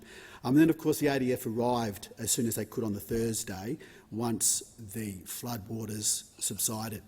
But, Deputy Speaker, that was, this was again, a devastation that we'd never seen. So what happened then, once the water did subside, is people were going back into their houses. This wasn't just a normal flood where people had washed stuff out, or their shop where they'd washed stuff out. The water was 2.5 metres higher than it had ever been seen before in our region. It had taken out insulation, it had taken out roofs, it had just destroyed places and people's homes. So people literally, many people, had only but the clothes on their back. Thousands of people were like that, Deputy Speaker. I spent days and weeks at the evacuation centres every day, and you literally, for quite a while, just had hundreds of people sleeping in a hall. You might have a family of 4 there, and literally, a drug addict there, another family, they're all just sleeping with each other in a big sports, like a basketball court. So that created its own challenges. But again, the community. Because we were isolated, the community on its own did this. Because, as I said, the ADF couldn't get through till the Thursday. We were cut off from petrol. Even petrol tankers, the grocery stores were running out of food as well. So it was an amazing effort by the community. And then, obviously, after the water subsided, the ADF arrived and the recovery began. So we had, I forget, it was hundreds of tonnes of rubbish. It took 6 or 7 weeks for the rubbish to be collected from the street. So what was happening, Deputy Speaker, people were literally just throwing their contents off their balconies, off their verandas, off, the ones that built on stilts were just thrown out our windows, and that took 6 to 8 weeks to collect just from the roadside. And again, so people then had nothing in their house, they had nothing except the clothes on their back, and that was minimal, and then went to their houses and literally threw everything out. So you had thousands of people with nothing in their houses, and then the recovery began, Deputy Speaker. So, it's going to be a slow recovery. I had spoke to a lot of people after the event who'd been associated with events like this, and they said, Kevin, this will take, and I can see it, we're now 8 months on, Deputy Speaker, and this is going to be, I think, a 5-year recovery. Thousands of people still living in caravans at the bottom of their house, or or camping in their houses, because literally, whether it be the insurance claim process, just trying to get the building supplies and/or the builders to repair this is just taking many months. So even to date, very few people are back into their house in the standard that they were 8 months ago. CBD businesses as well, Deputy Speaker, there'd be over 1,000 that were damaged. If you were to walk the streets of Lismore and/or the streets of Woodburn, Waddell, Broadwater, Corrickey, I'd say 2 to 3 out of 10 businesses would have recovered, and to some extent that they're open. So many still aren't open. So this is a big journey, Deputy Speaker, and we are taking it together. We'll get there. We're a very resilient community, but it's going to be a multi-year journey. We are also awaiting for the CSIRO to do a flood mitigation study. It's never been done before for the whole of the catchment. That's been a $10 million study. They will come back with engineering solutions about how to do flood mitigation, and we will have to implement whatever recommendations they do, because the one thing that any government, local government, state government, federal government, what they have to do is make sure that their people are safe and feel safe, whether it be in their house and or their business. So that's that. That was sort of where the community was at that time. Now, as you can imagine, Deputy Speaker, being an MP yourself, you know that in those times, as a MP and as a public leader, you're exceptionally busy. There's a lot of demands, and there were more than usual as we were trying to design grant schemes. With some grant schemes just rolled off the shelf, which was fine. Others had to be designed given the nature of the event. And 5 weeks after this event, Speaker, 5 or 6 weeks after this event, while we're still under such stress and trauma, an election's on. So my staff, and just talking about my staff, I had a staff member whose husband lost his business. I had another staff member whose mother's house got flooded. Everyone was either directly traumatised by this or vicariously, including my staff. And then 5 or 6 weeks after this, the elections called. We were under immense pressure. Our office was flooded as well. So we were in temporary accommodation. I literally said to one of my staff members, I said, Dylan, you go and look after the election because we're too busy. And so we just had to maintain the job that we had to do, given the state that our community was in. And it was very humbling, Deputy Speaker, to be in a time like that where we really couldn't focus a lot on the election and really just have one staff member devoted to that while we were doing our job for our community who were undergoing a very stressful situation. So I'm very grateful, Deputy Speaker, that in the election my community re-elected me with an increased margin. It was a very humbling experience given the condition and what was going on for our community. So just to go forward, Deputy Speaker, obviously the Lismore local government area and the Lower Richmond local government area of those communities, and Casino itself indeed. This Parliament, for the duration of this next 3 years, Parliament, the focus is for me as the MP, but also, and I've worked with the new government, I acknowledge the new government for announcing a number of programs since they've been elected, is about the recovery. It's about the recovery of getting people back into their homes. It's about the recovery of getting people back into their businesses. And we will do that, Deputy Speaker. We said during the election, one day at a time, and we will get back into our homes and businesses. So I'm very positive, Deputy Speaker. I think our journey is going to be a long one, as I say, but I'm very positive that the recovery, our rebuild, the flood mitigation that we will do when the CSO report what their findings, that our community will be safer than it was before, and that we are the beautiful area that we are and the wonderful community that we are, and we will get back to that. Some projects that I'm really excited about, Deputy Speaker, besides obviously as I talk about the recovery, there's lots of grants out there with farming grants, small business grants, people to help them get back in their homes. We announced a house raising, land swap, buyback program. And again, I acknowledge the new government who went halves that with the state government that was announced just a month or so ago. And I acknowledge the Prime Minister who was there that day to announce that. So that's a major focus, but looked on a different light. Obviously, some of the electorate, Deputy Speaker, isn't as badly affected by this, so there's a lot of positive things happening. Within Lismore itself, we're doing a major upgrade of Oaks and Crozier Oval.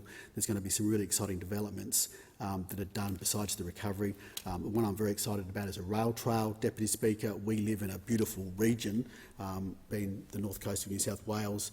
There's going to be some great developments made by that, and eventually that will hopefully go from Casino all the way through my electorate and then into Byron Bay, down the hill into Byron Bay, up the hill the other side, all the way to Murwillumbah. And Deputy Speaker, I honestly believe that will be a global draw card for rail trails, and there's been some money announced for that, and the build of that has started at both ends, so I'm very excited about that. The region of Kyogle, Deputy Speaker, wonderful part of the world as well. We've done a massive bridge renewal program there, a program that was announced by the National Party back in or the new government back in 2013. It's been a great program. We've done a lot of work with Kyogle on that, and I look forward to working with them on that. Casino, we're doing some wonderful upgrades of the swimming pool there and also the showground. We've upgraded the sale yards. It's now the second biggest turnover of cattle in the state, and that's a wonderful asset, and we'll be doing more work in regions like that. Going further south to Grafton, Deputy Speaker, wonderful. I mean, the Clarence Valley, if you've never been to the Clarence Valley, Deputy Speaker, go there. It includes Grafton being the capital of the Clarence Valley. You go down river to places like Maclean, and then on the coast you've got places like Yambara and Iluka. Some very exciting things happening there. There's a Riverside Precinct upgrade and a lot of other things we've announced over the years that will be built there as well. Further south, we go into the northern beaches of Coffs Harbour. I actually have sought leave, Deputy Speaker, on Saturday morning. I'm sorry, team, I'm hoping I'm not going to be there on Saturday morning. I acknowledge the member for Cowper behind me too, who had an input into this. We're opening a $24 million sporting facility there that we announced a year or so ago. So great things happening down on the northern beaches as well. So, but the other thing, of course, Deputy Speaker, as we moved into opposition, I acknowledge the Australian public's decision. I mean, they say the Australian public never got it wrong. So, we obviously now as opposition reflect on that. We reflect on the things that we did. We reflect on the good things and the good government that we were, but we also reflect on how we need to improve or why we didn't win overall. So we will do that, and we will hold the new government to account, Deputy Speaker. You always want a government, as an Australian citizen, forget the fact that you're an MP, as an Australian citizen you always want the government of the day to do well, because if that government of the day is doing well, our economy and our country is doing well. But we as an opposition, as we should, will politely, sometimes maybe not as politely as we should, hold this new government to account, which we will, because I will note, and one of the things that I'm very proud of, having been a member of the previous government, is the unemployment rate that we handed over to the new government. Deputy Speaker, we handed over an economy that I think was an envy of a lot of the world. We'd been through a lot of challenges through COVID and other things, but when we handed over the reins to the new government, the economy was exceptionally strong. The unemployment rate was at a low that hadn't been seen since the early 1970s, and we, through COVID, through fatalities and through any other measurement that you want to look at, had done quite well, and that was obviously with the assistance of the public service, and I acknowledge them, the assistance that we had from the health authorities and our nurses and our primary care workers who did amazing work. So now we live in a world that has some strategic geopolitical challenges. I do acknowledge the new government. I think as Shadow Trade Minister and Tourism Minister, I think that some of the things that they've been doing there have been very positive. And I acknowledge them also in some of the foreign affairs issues. But I will say that I think that the new government has in some ways broken faith with the public. I think one of the major ways they broke faith with the public is the IR laws. I have run my own small business and talked to many small businesses, and with all due respect to the new government, you never, ever said you were going to do what you did. You never went to the public and said that you were going to bring in the multi-sector and multi-level bargaining that you have. In fact, you could say that one certain minister misled when he was asked that question. He's now trying to deny that. But we will hold you to account in that. It's our job to hold you to account. We want the unemployment rate to stay low. We want our small businesses to be prosperous. We want our children to have a better future than we do and better prospects than we do. And I think with the IR laws, you're putting some of that at risk. I think you're putting us back into the 1970s. With the IR laws, you're taking back some of the changes that even Hawke and Keating made. So at that level, we will hold you to respect. I'm also, too, personally, very disappointed about the cashless welfare card abolition. I've spent time and grew up near one of the communities that had that card, and we talk about closing the gap. And I firmly believe that the abolishment of that card is placing women and children at great risk. And I personally believe that alcohol-fuelled violence is going to increase in those communities that they weren't. And I think the ideological obsession that the now government has about the personal liberties of that might all sound very well in a elite, high-level academic type discussion, but that means nothing to the women and children who are now in personal danger. But look, that being said, I congratulate the new government. I do, in my own way, wish them well for the benefit of the Australian people, and say to my electorate, our journey's long, but we'll do it together. Thank you. The member for Blair. This is my 6th term in this place, and it's an honour and privilege to represent the people and the communities that comprise the electorate of Blair. I have to say that the previous government was not unlike any other government I experienced, and the previous term was not unlike it. We had lockdowns, wearing masks, attending Parliament virtually, working from home, travel restrictions, border passes, you name it. It was unlike anything I'd previously experienced. But sadly, droughts, bushfires and floods were what we previously experienced, and sadly that experience was my electorate. Our troops were returning from Afghanistan. We had people at home struggling to find or afford a home in which to live. For me, the highlight, apart from increasing my margin in a marginal seat, was seeing Labor return to government after 9 years in opposition. The 2022 election was a significant event in Labor's history. I want to thank the people of Blair for putting their faith in me to continue to represent them in our federal parliament. Blair is one of the fastest-growing regions in the country, and we need to invest in jobs and infrastructure of the future, a future that's coming very quickly in terms of the needs in our area. The election of a Labor government will deliver more than $82 million in local commitments for the Western Corridor. We call it the Western Corridor because it's west of Brisbane. This includes a number of initiatives for the booming Greater Springfield area that will be delivered together with my neighbour, the member for Oxley and the Speaker. $12.6 million for a Springfield biopark to advance medical manufacturing, and that will support up to 1,100 jobs in the Ipswich and Springfield region. There's $3.5 million for a new India Cultural Centre. We don't have one in South East Queensland.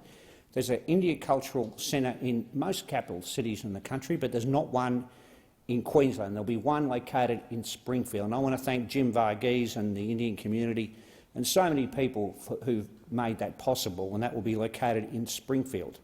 There's $3.4 million for the Ipswich to Springfield rail line business case. Now, this has been asked for by the Ipswich City Council, and it's been committed in the budget, and this will be important. And we saw it over the weekend, where tragically and sadly, and I must congratulate the Melbourne Demons, but the Brisbane Lions AFLW team unfortunately lost on the weekend. But it was a great day anyway, because we opened the new stadium, the Brighton Homes Arena at Springfield, but we saw the challenges of roads being unfinished and pedestrian management issues, and we saw the fact that we really need that rail link to be extended from Springfield out through Redbank Plains to Ripley to Yamanto and back into Ipswich, an alternative spur, can I put it, that would be critical. There's, of course, in that area, Springfield Central State School will be providing $100,000 for facilities, to upgrade the facilities.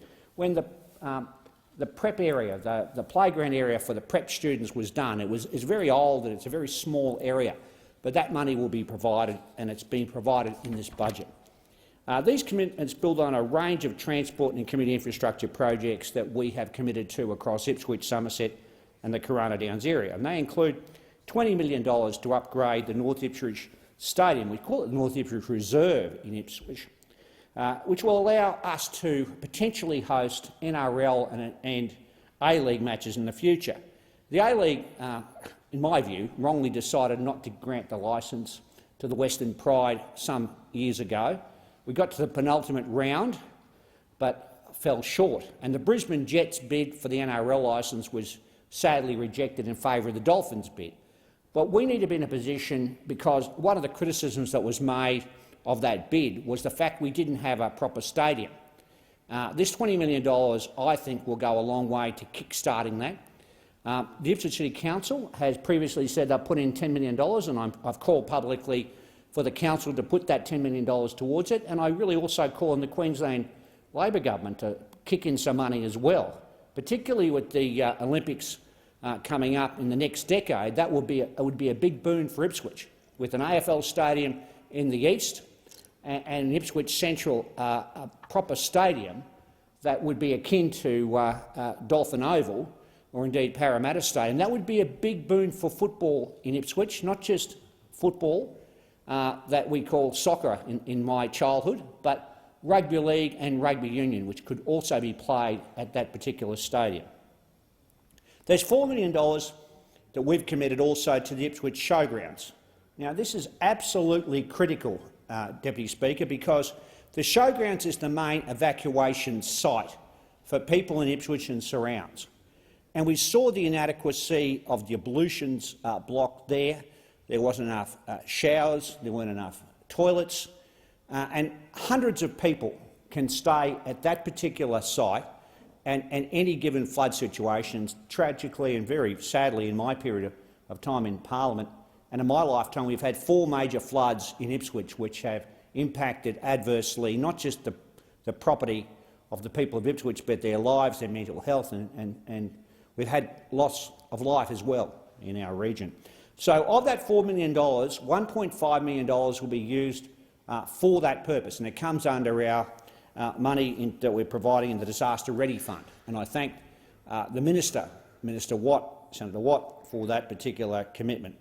There's $10 million for the planning stage and the final section of the Ipswich motorway, and that's the section from the Centenary interchange through to the Oxley roundabout. The Queensland Government wants money for that, and we're providing additional funds in this budget for that. And that's the final stage. 100,000 vehicles a day go through that section of the Ipswich motorway. It's the final missing leg that needs to be done, and the Queensland Government wants to do it, and we're providing money for the planning stage of that in the budget. That's really important.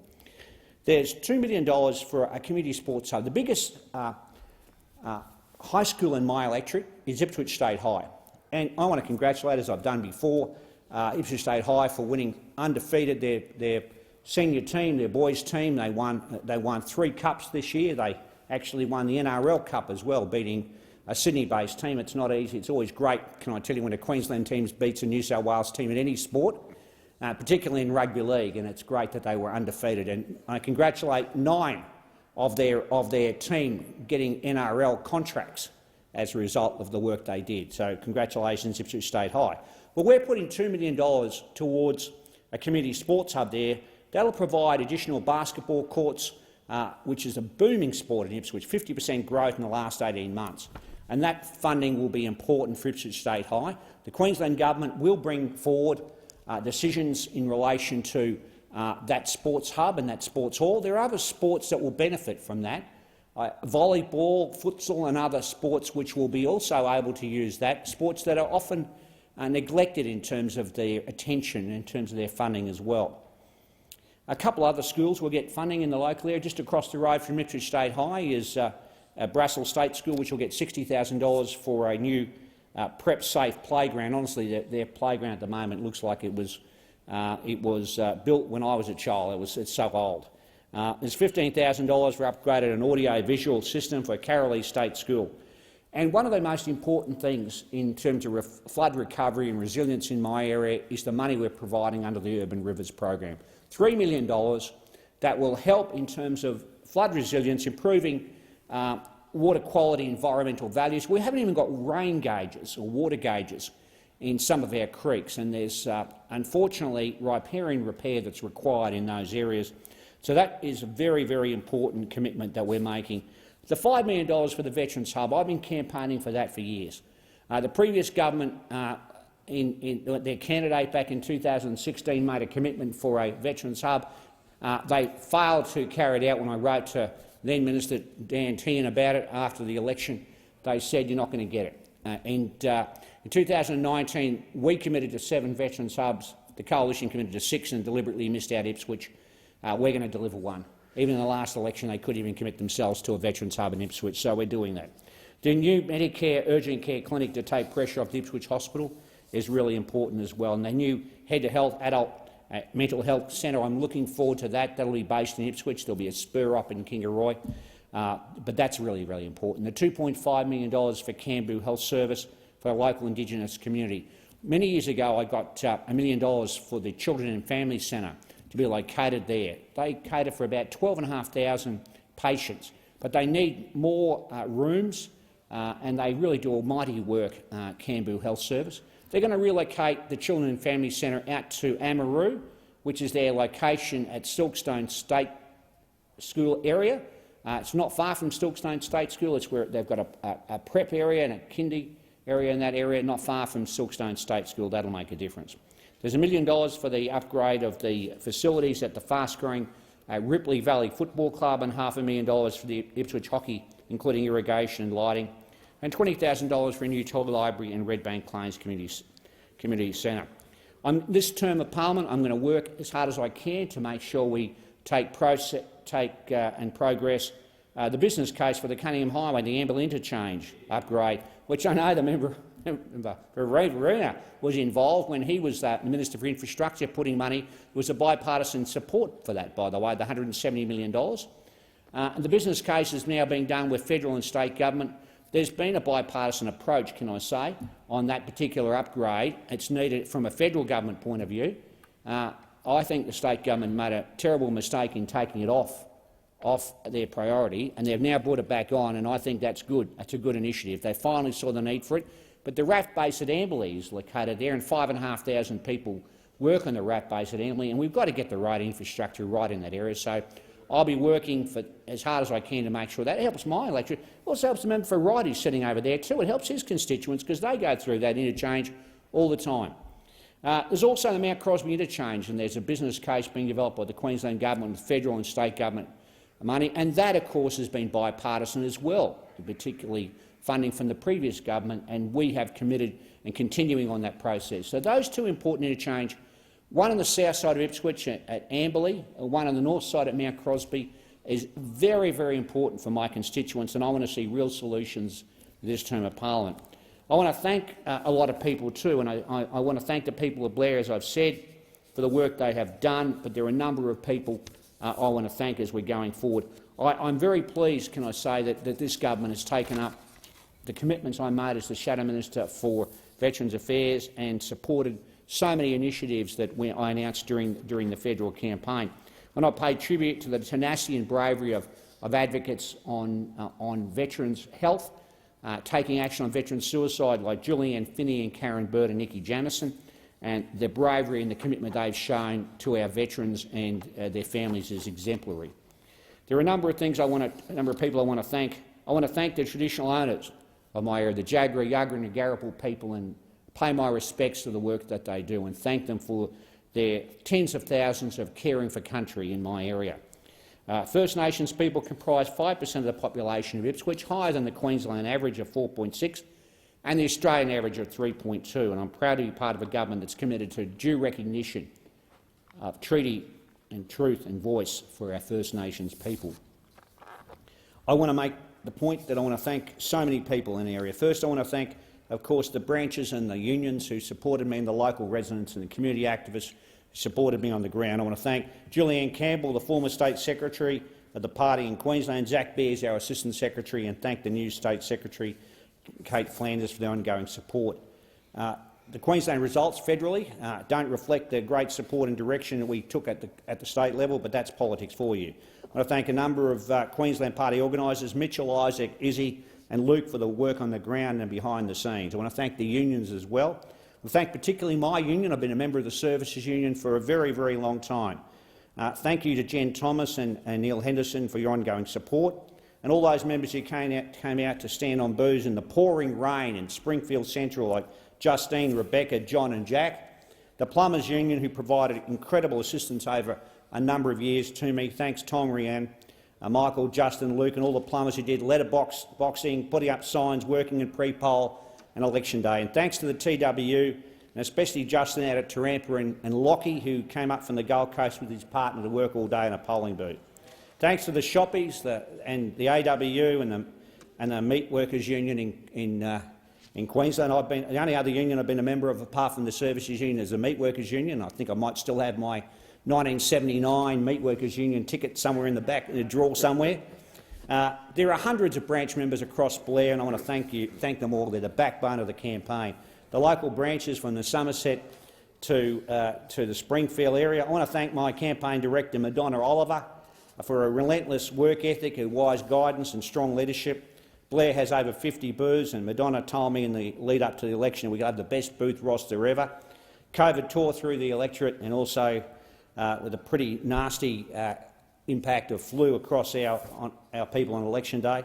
Thanks to the volunteers, so many of them. I want to thank her husband, Glenn, a retired Army warrant officer who provided great insights into veterans' issues and practical support. I want to thank Chris Forrester, my former office manager and my mate. He's been a friend of mine for many, many years, and I appreciate the work and the guidance. We adopted what I've described as the Forrester strategy to get re-elected.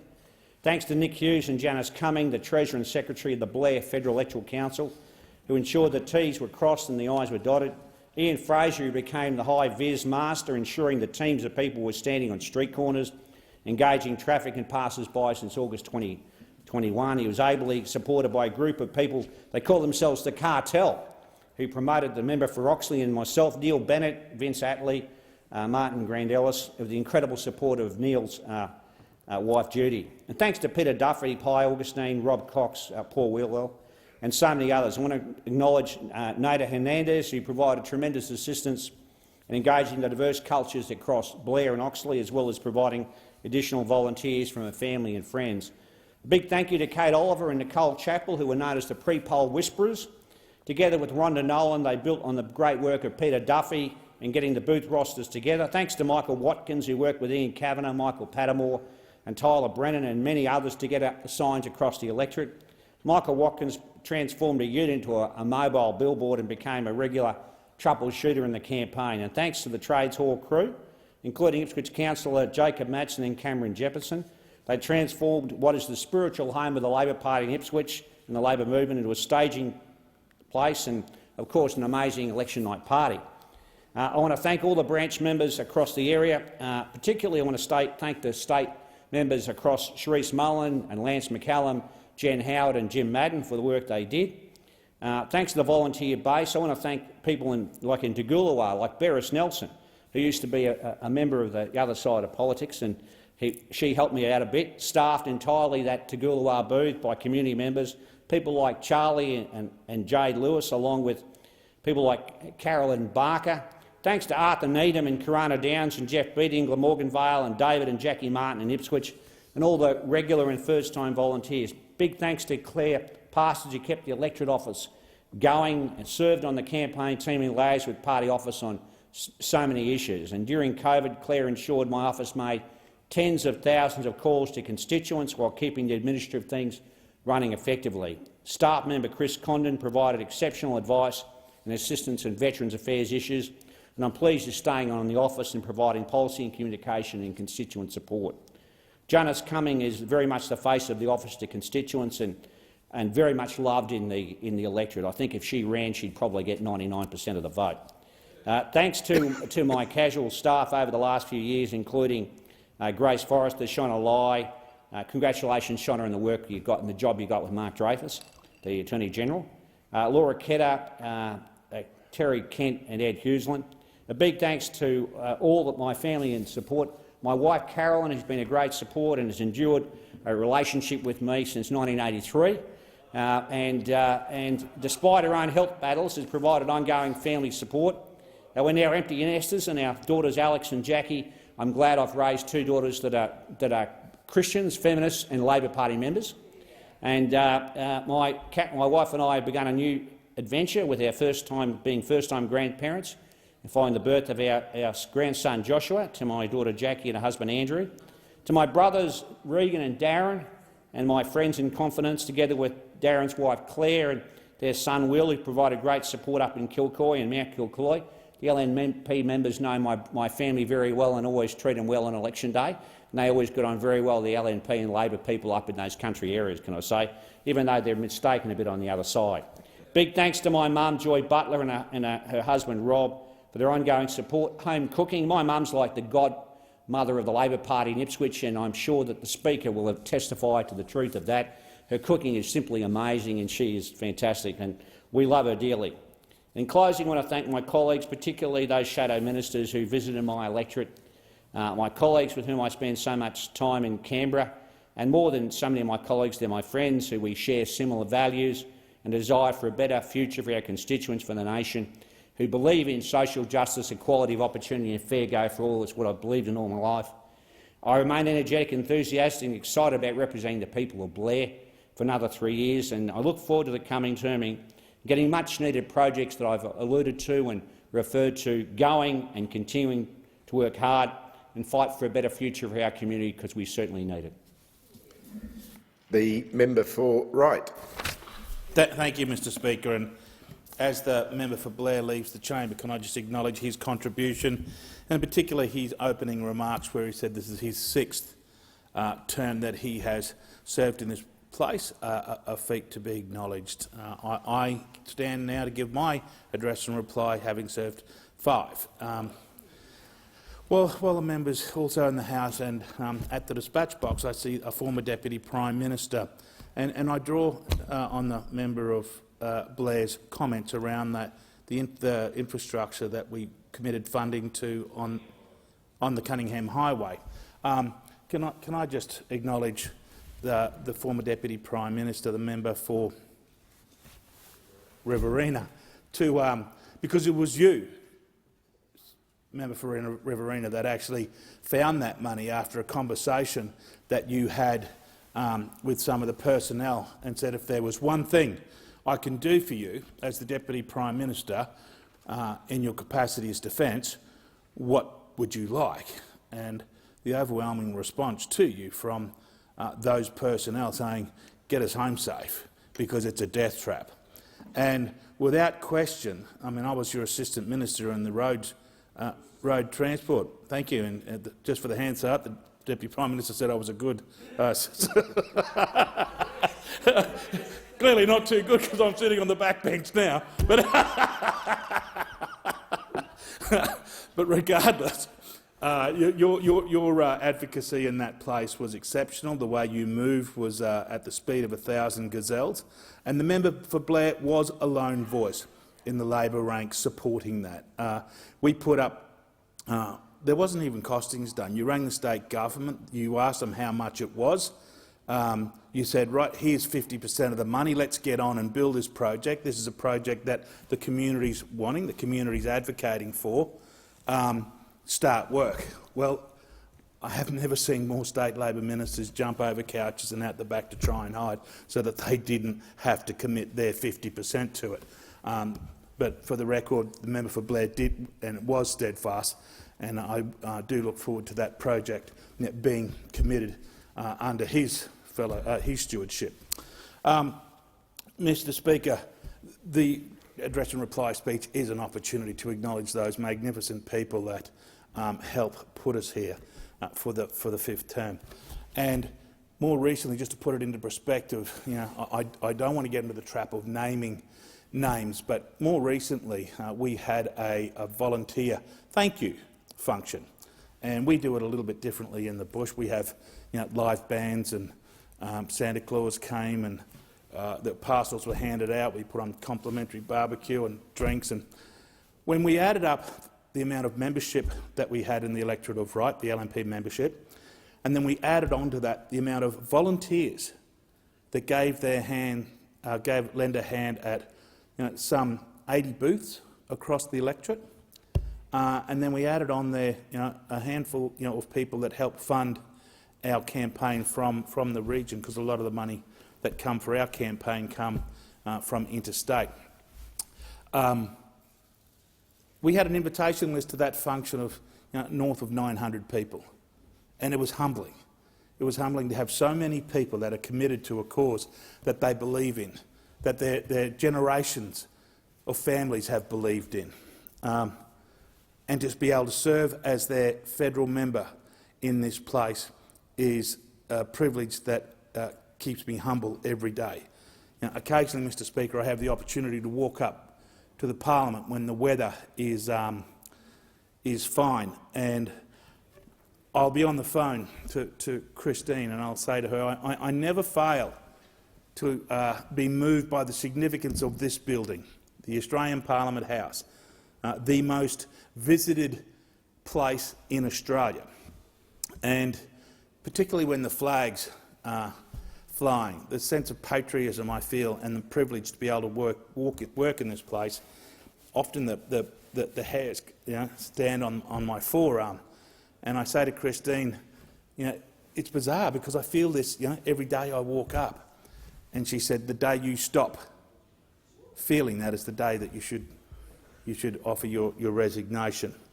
I think I have a lot more to contribute to our electorate. I have a lot more to contribute to the LNP in Queensland, and a lot more to contribute to the Liberal Party of Australia. And in doing so, I just want to share with the House just the difficulty that our electorate during my terms have gone through from a weather event. We had extreme drought, and I was very proud in the last term to be able to secure many millions of dollars to co-fund with our growers, where they believed that they were being incorrectly charged their water charges from their water meters. And so, because the equipment, the capital equipment was corroded, and they were, so there was a process of estimating their water charge usages, and the growers were just complaining that water charges were going out of control. So a group of growers got together and thought that it would be a great idea if we changed those water meters to more modern-day telematic water meters that can be read via satellites and sent back to a central location. We did that, and as a result, the charges have made an incredible difference to those growers. To give you a sense of why, now my area is the largest contributor to GDP is agriculture, and horticulture is the largest component of that. But to give you a sense on some vegetable lines as to why things are so expensive at the moment is an accumulation of cost as a result of adverse weather events. So I just want to run you through what the last decade has looked like for some growers. So in the last decade, in between drought and I'd say 6 significant floods in 12 years. Significant floods. Some of which lives have been lost, of which we've never found bodies. So for growers, they all grow their product on the floodplain, and the reason that they call it floodplain is because it floods. So a grower will go to put in a number of acres of a product. Depending on what seed material they use, they outsource to a company, and they'll put an order in for seedlings. So the seedlings take 6 weeks to germinate and arrive on a truck on average. So they've got to plan out that far in advance. So the seedlings arrive, they've got that cost, they don't have any capacity to pay for those seedlings until they sell them. They put them into the ground, they incur the cost of the labour component, they water it, they fertilise it, both have a cost element to it, they tender the paddock, and it just seems that every time they get within 2 seconds of harvesting, a rain event comes, and the paddock is destroyed. But destroyed to the point where then there's a laser levelling need to be done to return soil that's many kilometres down the road back to the paddock. Once that process happens, they're back on the phone and they rehabilitate the soil. They're back on the phone to the seedling operator saying, "Can I have another paddock of seedlings?" That then comes again, and then once you repeat that process some 4 or 5 times, the mental stress, the financial hardship, the pain in these communities of trying to manage, and on top of that, the labour shortages that we've had. Now, I did see the member for the new member for immigration in the House earlier on, and just for the benefit, one of the beauties of when we were in government was the establishment of the Pacific Islanders work scheme. Now, whilst all and sundry say that's a great scheme, there are some failings with it, and we found that those communities in that horticultural sector were limited. When they flew workers into their community, they were unable to transfer that workforce to anywhere else other than on their own farm. So when a farm was in that period of hiatus that I said earlier on, that their farm had been washed away, and the farm down the road needed labour, we had Pacific Islanders there that we couldn't outsource to send down to reduce the farmers' cost. So that's an area, I think, for government, and I will contact the minister personally to pursue that on behalf of my growers. Mr. Speaker, I also just want to speak about the state of the economy, and then particularly over the last decade of the strength of our economy when we left it. I gave a speech some weeks ago, and predominantly it looked like when we left this office, unemployment started with a 3. Our economy was strong, and we were the envy of the OECD nation. That was not in dispute. That was not in dispute. Female participation was as high as it had ever been in history. And the unemployment queues during the COVID were, you remember the footage, Mr Speaker. They were outside the Centrelink offices, they were down the road, around the corner. People were sitting on milk crates waiting to be processed prior to that with COVID. And we introduced the JobKeeper program, which saved many thousands of businesses, hundreds of thousands of businesses. And when you walk through the electorate now, I'm often still reminded by business houses, your government, without your government we would not be here. We would not have got through COVID. So I want to thank the architects of our government for preparing those packages. Our country got through it on the back of some of those policy positions. But each time we needed more money to support those businesses, we brought it back to the parliament and we put it to a vote. And on every occasion, those on the other side, Mr Speaker, supported the funding package. So I think it's ironic that when they stand and say that there's $1 trillion worth of debt that they've inherited, and the irony is that when we said, right, we need to pull it up and start weaning people off the JobKeeper, there was outcry from those on the other side. The comments were that the economy would fall off a cliff if we didn't continue with those payments. So the irony is that you can't say that we've left you $1 million of debt, yet each time when we brought the provisions into the House you supported them and actually wanted them to go further, because it insults the intelligence of the Australian public when you try and have a bet each way. Not you, Mr Speaker, but those on the other side of the House. They talk about $1 trillion worth of debt. I do remember I was in opposition prior when I first came into office, and I remember when Labor, Gillard-Rudd office was in power, and they introduced a thing called the mining tax, and it was to raise $270 million. Well, Labor went off and spent their $270 million on the expectation that this was going to be a great windfall, borrowed the money, put it on the ticket, the 270, and, Mr Speaker, do you remember what the mining tax actually raised? It raised nothing. It raised next to nothing, but we still carried the debt. So we inherited debt from Labor, which was about half of the trillion, and we stacked the other one up to save the economy, and we don't make an apology. We make no apology for saving the nation. Mr Speaker, today in question time we heard a list of from the Treasurer about things that are going to be free as a result of Labor's office. And I mean, that's wonderful for the people that are receiving the free stuff. But can I say, a Prime Minister once said, when it's free, that just means that somebody else is paying for it. And somebody else is going to be paying for that, and it's going to be the Australian public. I also want to take this opportunity just to thank my family for the work that they have done. When I started this journey, I was married, and I'm not going to say that it paid. That the reason for that marriage failure was my place here. But I just want to acknowledge Lynn. She started the journey with me, and wish her well.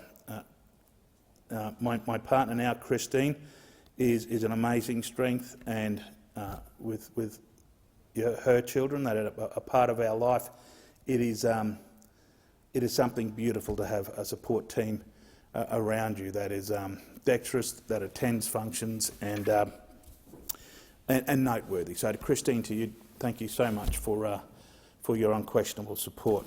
And I've shared the story about earlier in my speech about walking up to the House and the comment that she said about when I no longer feel moved in this place to give it away.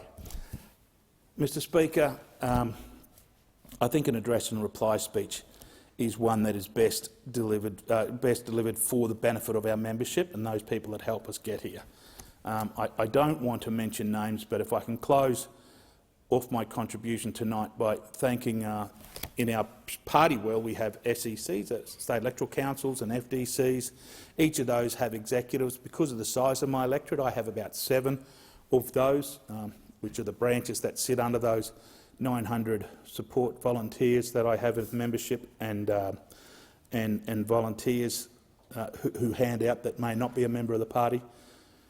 without them, it would be an impossible task, particularly if we had to remunerate members. But they stand in the rain, they stand in the sun, they stand there for many hours during the course of the day because they believe in a coalition, they believe in the fundamentals of conservatism, they believe in the values that we have as a party, and they'll stand there and they'll give their time to try and prevent us losing government.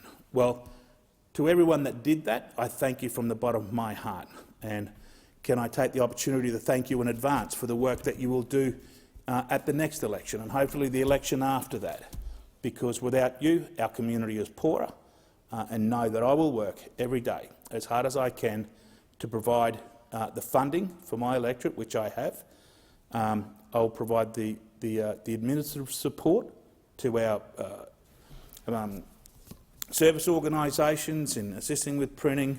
I'll provide the moral support and support that we do with our RSLs and our supporting organisations.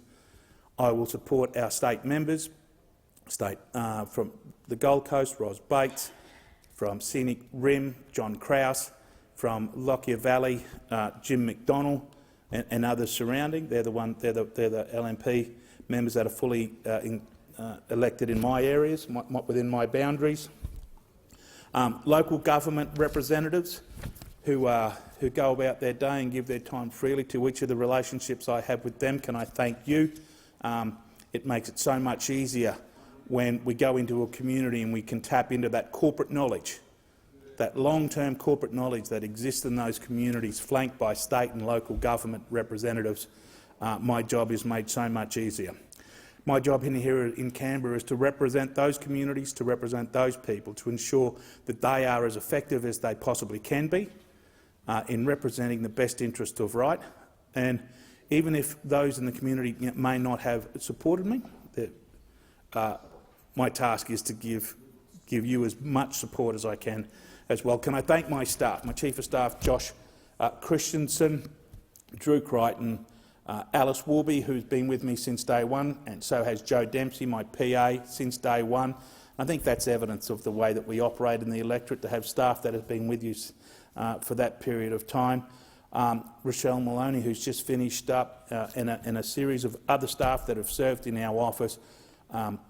Thank you for the many hours over and above what the provisions would have paid you for the exemplary way that you've gone about your business, and encourage you in the new chapters of life after working in our office, and I hope it has prepared you well for either commercial, for the commercial world.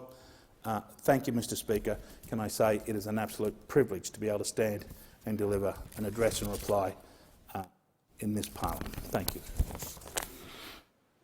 The Minister for Resources. Thank you very much, Acting Deputy Speaker.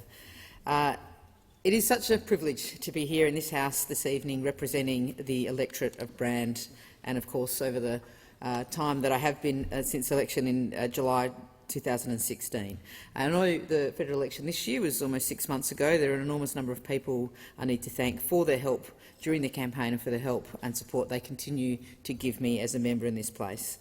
The election earlier this year was the third federal election for which I've stood, and I was enormously pleased and proud to have the overwhelming support of the people of the City of Kwinana and the City of Rockingham, and I'll continue to represent them as I have since the 2nd of July 2016, and I thank the whole community for the trust they have placed in me to be their representative in Canberra. To my husband Jamie, who's actually here today, and the lone person in the gallery, congratulations. It's a rare thing that people sit around at this time of night watching us. But thanks, Jamie, for your constant love and support, emotional support, very practical support, the kind of support that involves building 500-yard signs in an evening after a hard day of campaigning during the election. Thanks for always being there for me now for nearly 23 years, and for wrangling our little friends Tim, David, Benny, Ziggy and our old mate Blue. Blue is our old dog we got. No, I don't have children, I have dogs. An 18-year-old poodle cross that campaigned with us through 2 campaigns. He's a great campaign dog. Sadly, we said goodbye to him forever last month. Good old Blue.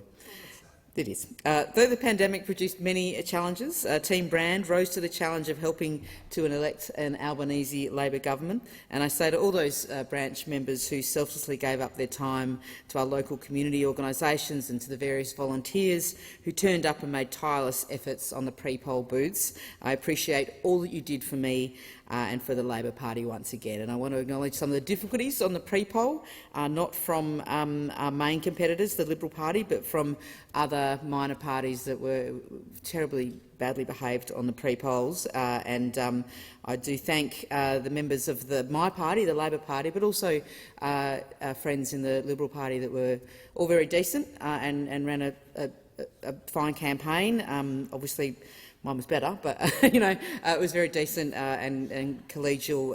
But some of the other actors in the campaign were just terrible. So thanks to all those withstood some of those behaviours. To the wonderful team in my electorate office who joined volunteers at the 6 a.m. train station handouts, the after-work mobile offices, the early morning market stalls, I want to thank you. I could not have run in this campaign without you and the amazing effort you all put in. We had a wonderful result in Brand, a significant increase in support, and I want to thank the wonderful team and the support of the W State members, the Premier Mark McGowan, the Deputy Premier Roger Cook, the Minister of Police Paul Papalia and the Minister for Environment Rhys Whitby, whose seats all make up the seat of Brand. I'm going to mention our new campaign dogs, Ziggy and Benny, and all the other office dogs that would make our lives a bit more fun during tense times, Layla, Muddy and Wombat. Sadly, Muddy has now left us forever too, but into our team we did welcome a new human member, little Benjamin, the newborn son of my Chief of Staff, Lawrence, and his wife, also the WA Labor President. So we welcome Benjamin to Team Brand, and obviously his membership details will be ready to go and imprinted on him as soon as is possible. I think it's 16 is the age for membership, but we can wait. At the election, Western Australians demonstrated very clearly their support for an Albanese Labor government. In addition to holding Brand, Fremantle, Burt and Cowan with increased majorities, Labor won 4 more seats in the House and 1 additional Labor senator, and it was nearly 5 extra seats in the House. I've been enjoying working with my new WA colleagues who bring unique backgrounds and experiences to our very strong team. The Western Australian people made it very clear they wanted a federal government that would listen to them and work cooperatively with their state government. The WA voters had had enough of the tiresome attacks from Clive Palmer and from former senior cabinet ministers and from the former Prime Minister of the former Liberal National Government. Calling Western Australians cave people and comparing the state that is responsible for the underlying strength of the Australian economy to the hermit kingdom of North Korea was deeply insulting and entirely unacceptable. When governments change, people lose jobs. It is the toughest part of this contest of elections. I acknowledge those dedicated electorate officers across the seats of Curtin, Hasluck, Pearce, Tangney and Swan that served their communities during the terms of the former members. And I would like to acknowledge the public service of those former members, Celia Hammond, Christian Porter, Ken White, Ben Morton and Steve Irons. Each of these MPs served their electorates in the state of Western Australia in various capacities, as cabinet ministers, ministers, chairs and members of parliamentary committees, members of their party and as local members of this House of Representatives. They each deserve our appreciation for their work and public service over many years. I would like to congratulate the new Labor member for Pearce, Tracy Roberts. The member has always been a strong advocate for her community, sitting on the Wanneroo City Council since 2003 and as Mayor of the city for 10 years. As President of the WA Local Government Association, she helped elected officials better understand their communities. I know Tracy will serve her constituents well, and I look forward to seeing her continue her advocacy in this place. I congratulate the new member for Swan, Sam Lim. For Tangney, sorry, Sam Lim. The member for Tangney has done it all, and he has seen it all. Growing up in Malaysia in poverty and strange circumstances with the love and support of his family, he worked hard to become a police constable in the Royal Malaysian Police Force before leaving to become a dolphin trainer. He then moved to WA, joined the WA Police Academy and went on to win Police Officer of the Year for his work in diverse communities during the height of COVID. He has secured a better future for his family in moving to Australia, and it demonstrates how much we have to learn from a magnificent and generous migrant community. I want to pay tribute to the new member for Swan, Zanita Mascarenhas, an engineer, mum of 2 young kids and now an MP. The member is from Kambalda and her father was a nickel mine, the nickel that ends up in the Nickel West refinery in my electorate in Kwinana. Like many others from our state, she wears her steel-cap boots with pride and spent much of her professional life working in the resources sector. She has spent the last 12 years working with industry to develop practices to lower emissions, and in doing so saw firsthand the need for leadership and genuine climate change policies at federal level. I know she will bring a great understanding of her constituency to this place. I congratulate the new member for Hasluck, Tanya Lawrence. She's lived in Mundaring for 10 years in the heart of her electorate. Her years of experience in policy, governance and negotiation in public and private sectors will make her a very effective member of Parliament. She understands her constituents' challenges, and we are really already seeing her valuable contribution in this area and many others. I want to welcome Labor's third Labor senator from WA, Fatima Payman. Senator Payman's story is an amazing one. Her father arrived in Australia from Afghanistan as a refugee, spending time in immigration detention and eventually moving the rest of his family, including Fatima, to Australia. When they first arrived, he worked around the clock as a kitchen hand, a security guard and a taxi driver. And he instilled in her the values of hard work and perseverance. And she now represents hard-working people like her dad and other hard-working Australians who are doing all they can to make ends meet. I welcome the first Labor member to be elected to the South Australian seat of Boothby for 73 years, Louise Miller-Frost. Louise has devoted her entire working life to making a difference in people's lives. As a member for Boothby, she is working to ensure that her constituents never experience the financial hardships that her grandparents suffered. Mr Speaker, if I am able to seek leave to resume my comments at a later hour. Call the member for Fadden. Leave's given. Leave's granted. And I'll call the Leader of the House. Thanks, Speaker. I'll move that this debate be adjourned to a later hour. I'll put the question. All of those opinions say aye. Against no, I think the ayes have it. And I give the call to the Leader of the House. Thanks very much, Mr Speaker. I can update members on arrangements as to where we're at with respect to the Senate. After the 9 hours without getting any amendments through, there was 1 hour where quite a lot happened, and we are now down to only 4 more amendments in the Senate. That said, knowing that the capacity, and if I could just say, some of the debate where we thought we might have got there by 5:30, then was interrupted by a strange debate involving references to unicorn farmers, and there's a capacity for things to go for some time. So I have a reasonable confidence that it will be dealt with tonight. But then there's a period of transmission, and undertakings have been given. That said, I don't want to commit us to a specific timeline tonight. So what I think the better option is if we work on the basis that the bells will ring at 8 a.m. tomorrow morning, and if the Senate for some reason does not or just continues debating or doesn't get through it, then we will communicate a change of arrangements through the whips and directly to the crossbench. So that's the explanation. So for members, just for complete clarity, in a moment we will suspend, not adjourn.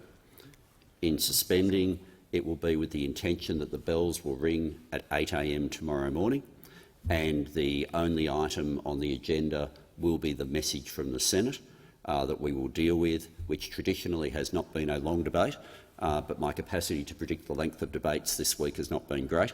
But it's reasonable to presume that it won't be a long period that we're dealing with things tomorrow. So I think that explains everything for members.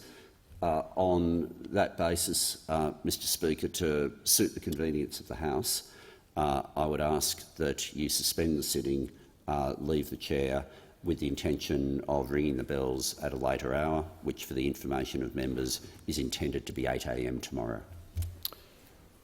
Order. The chair will be resumed the ringing of the bells at 8 a.m. tomorrow morning.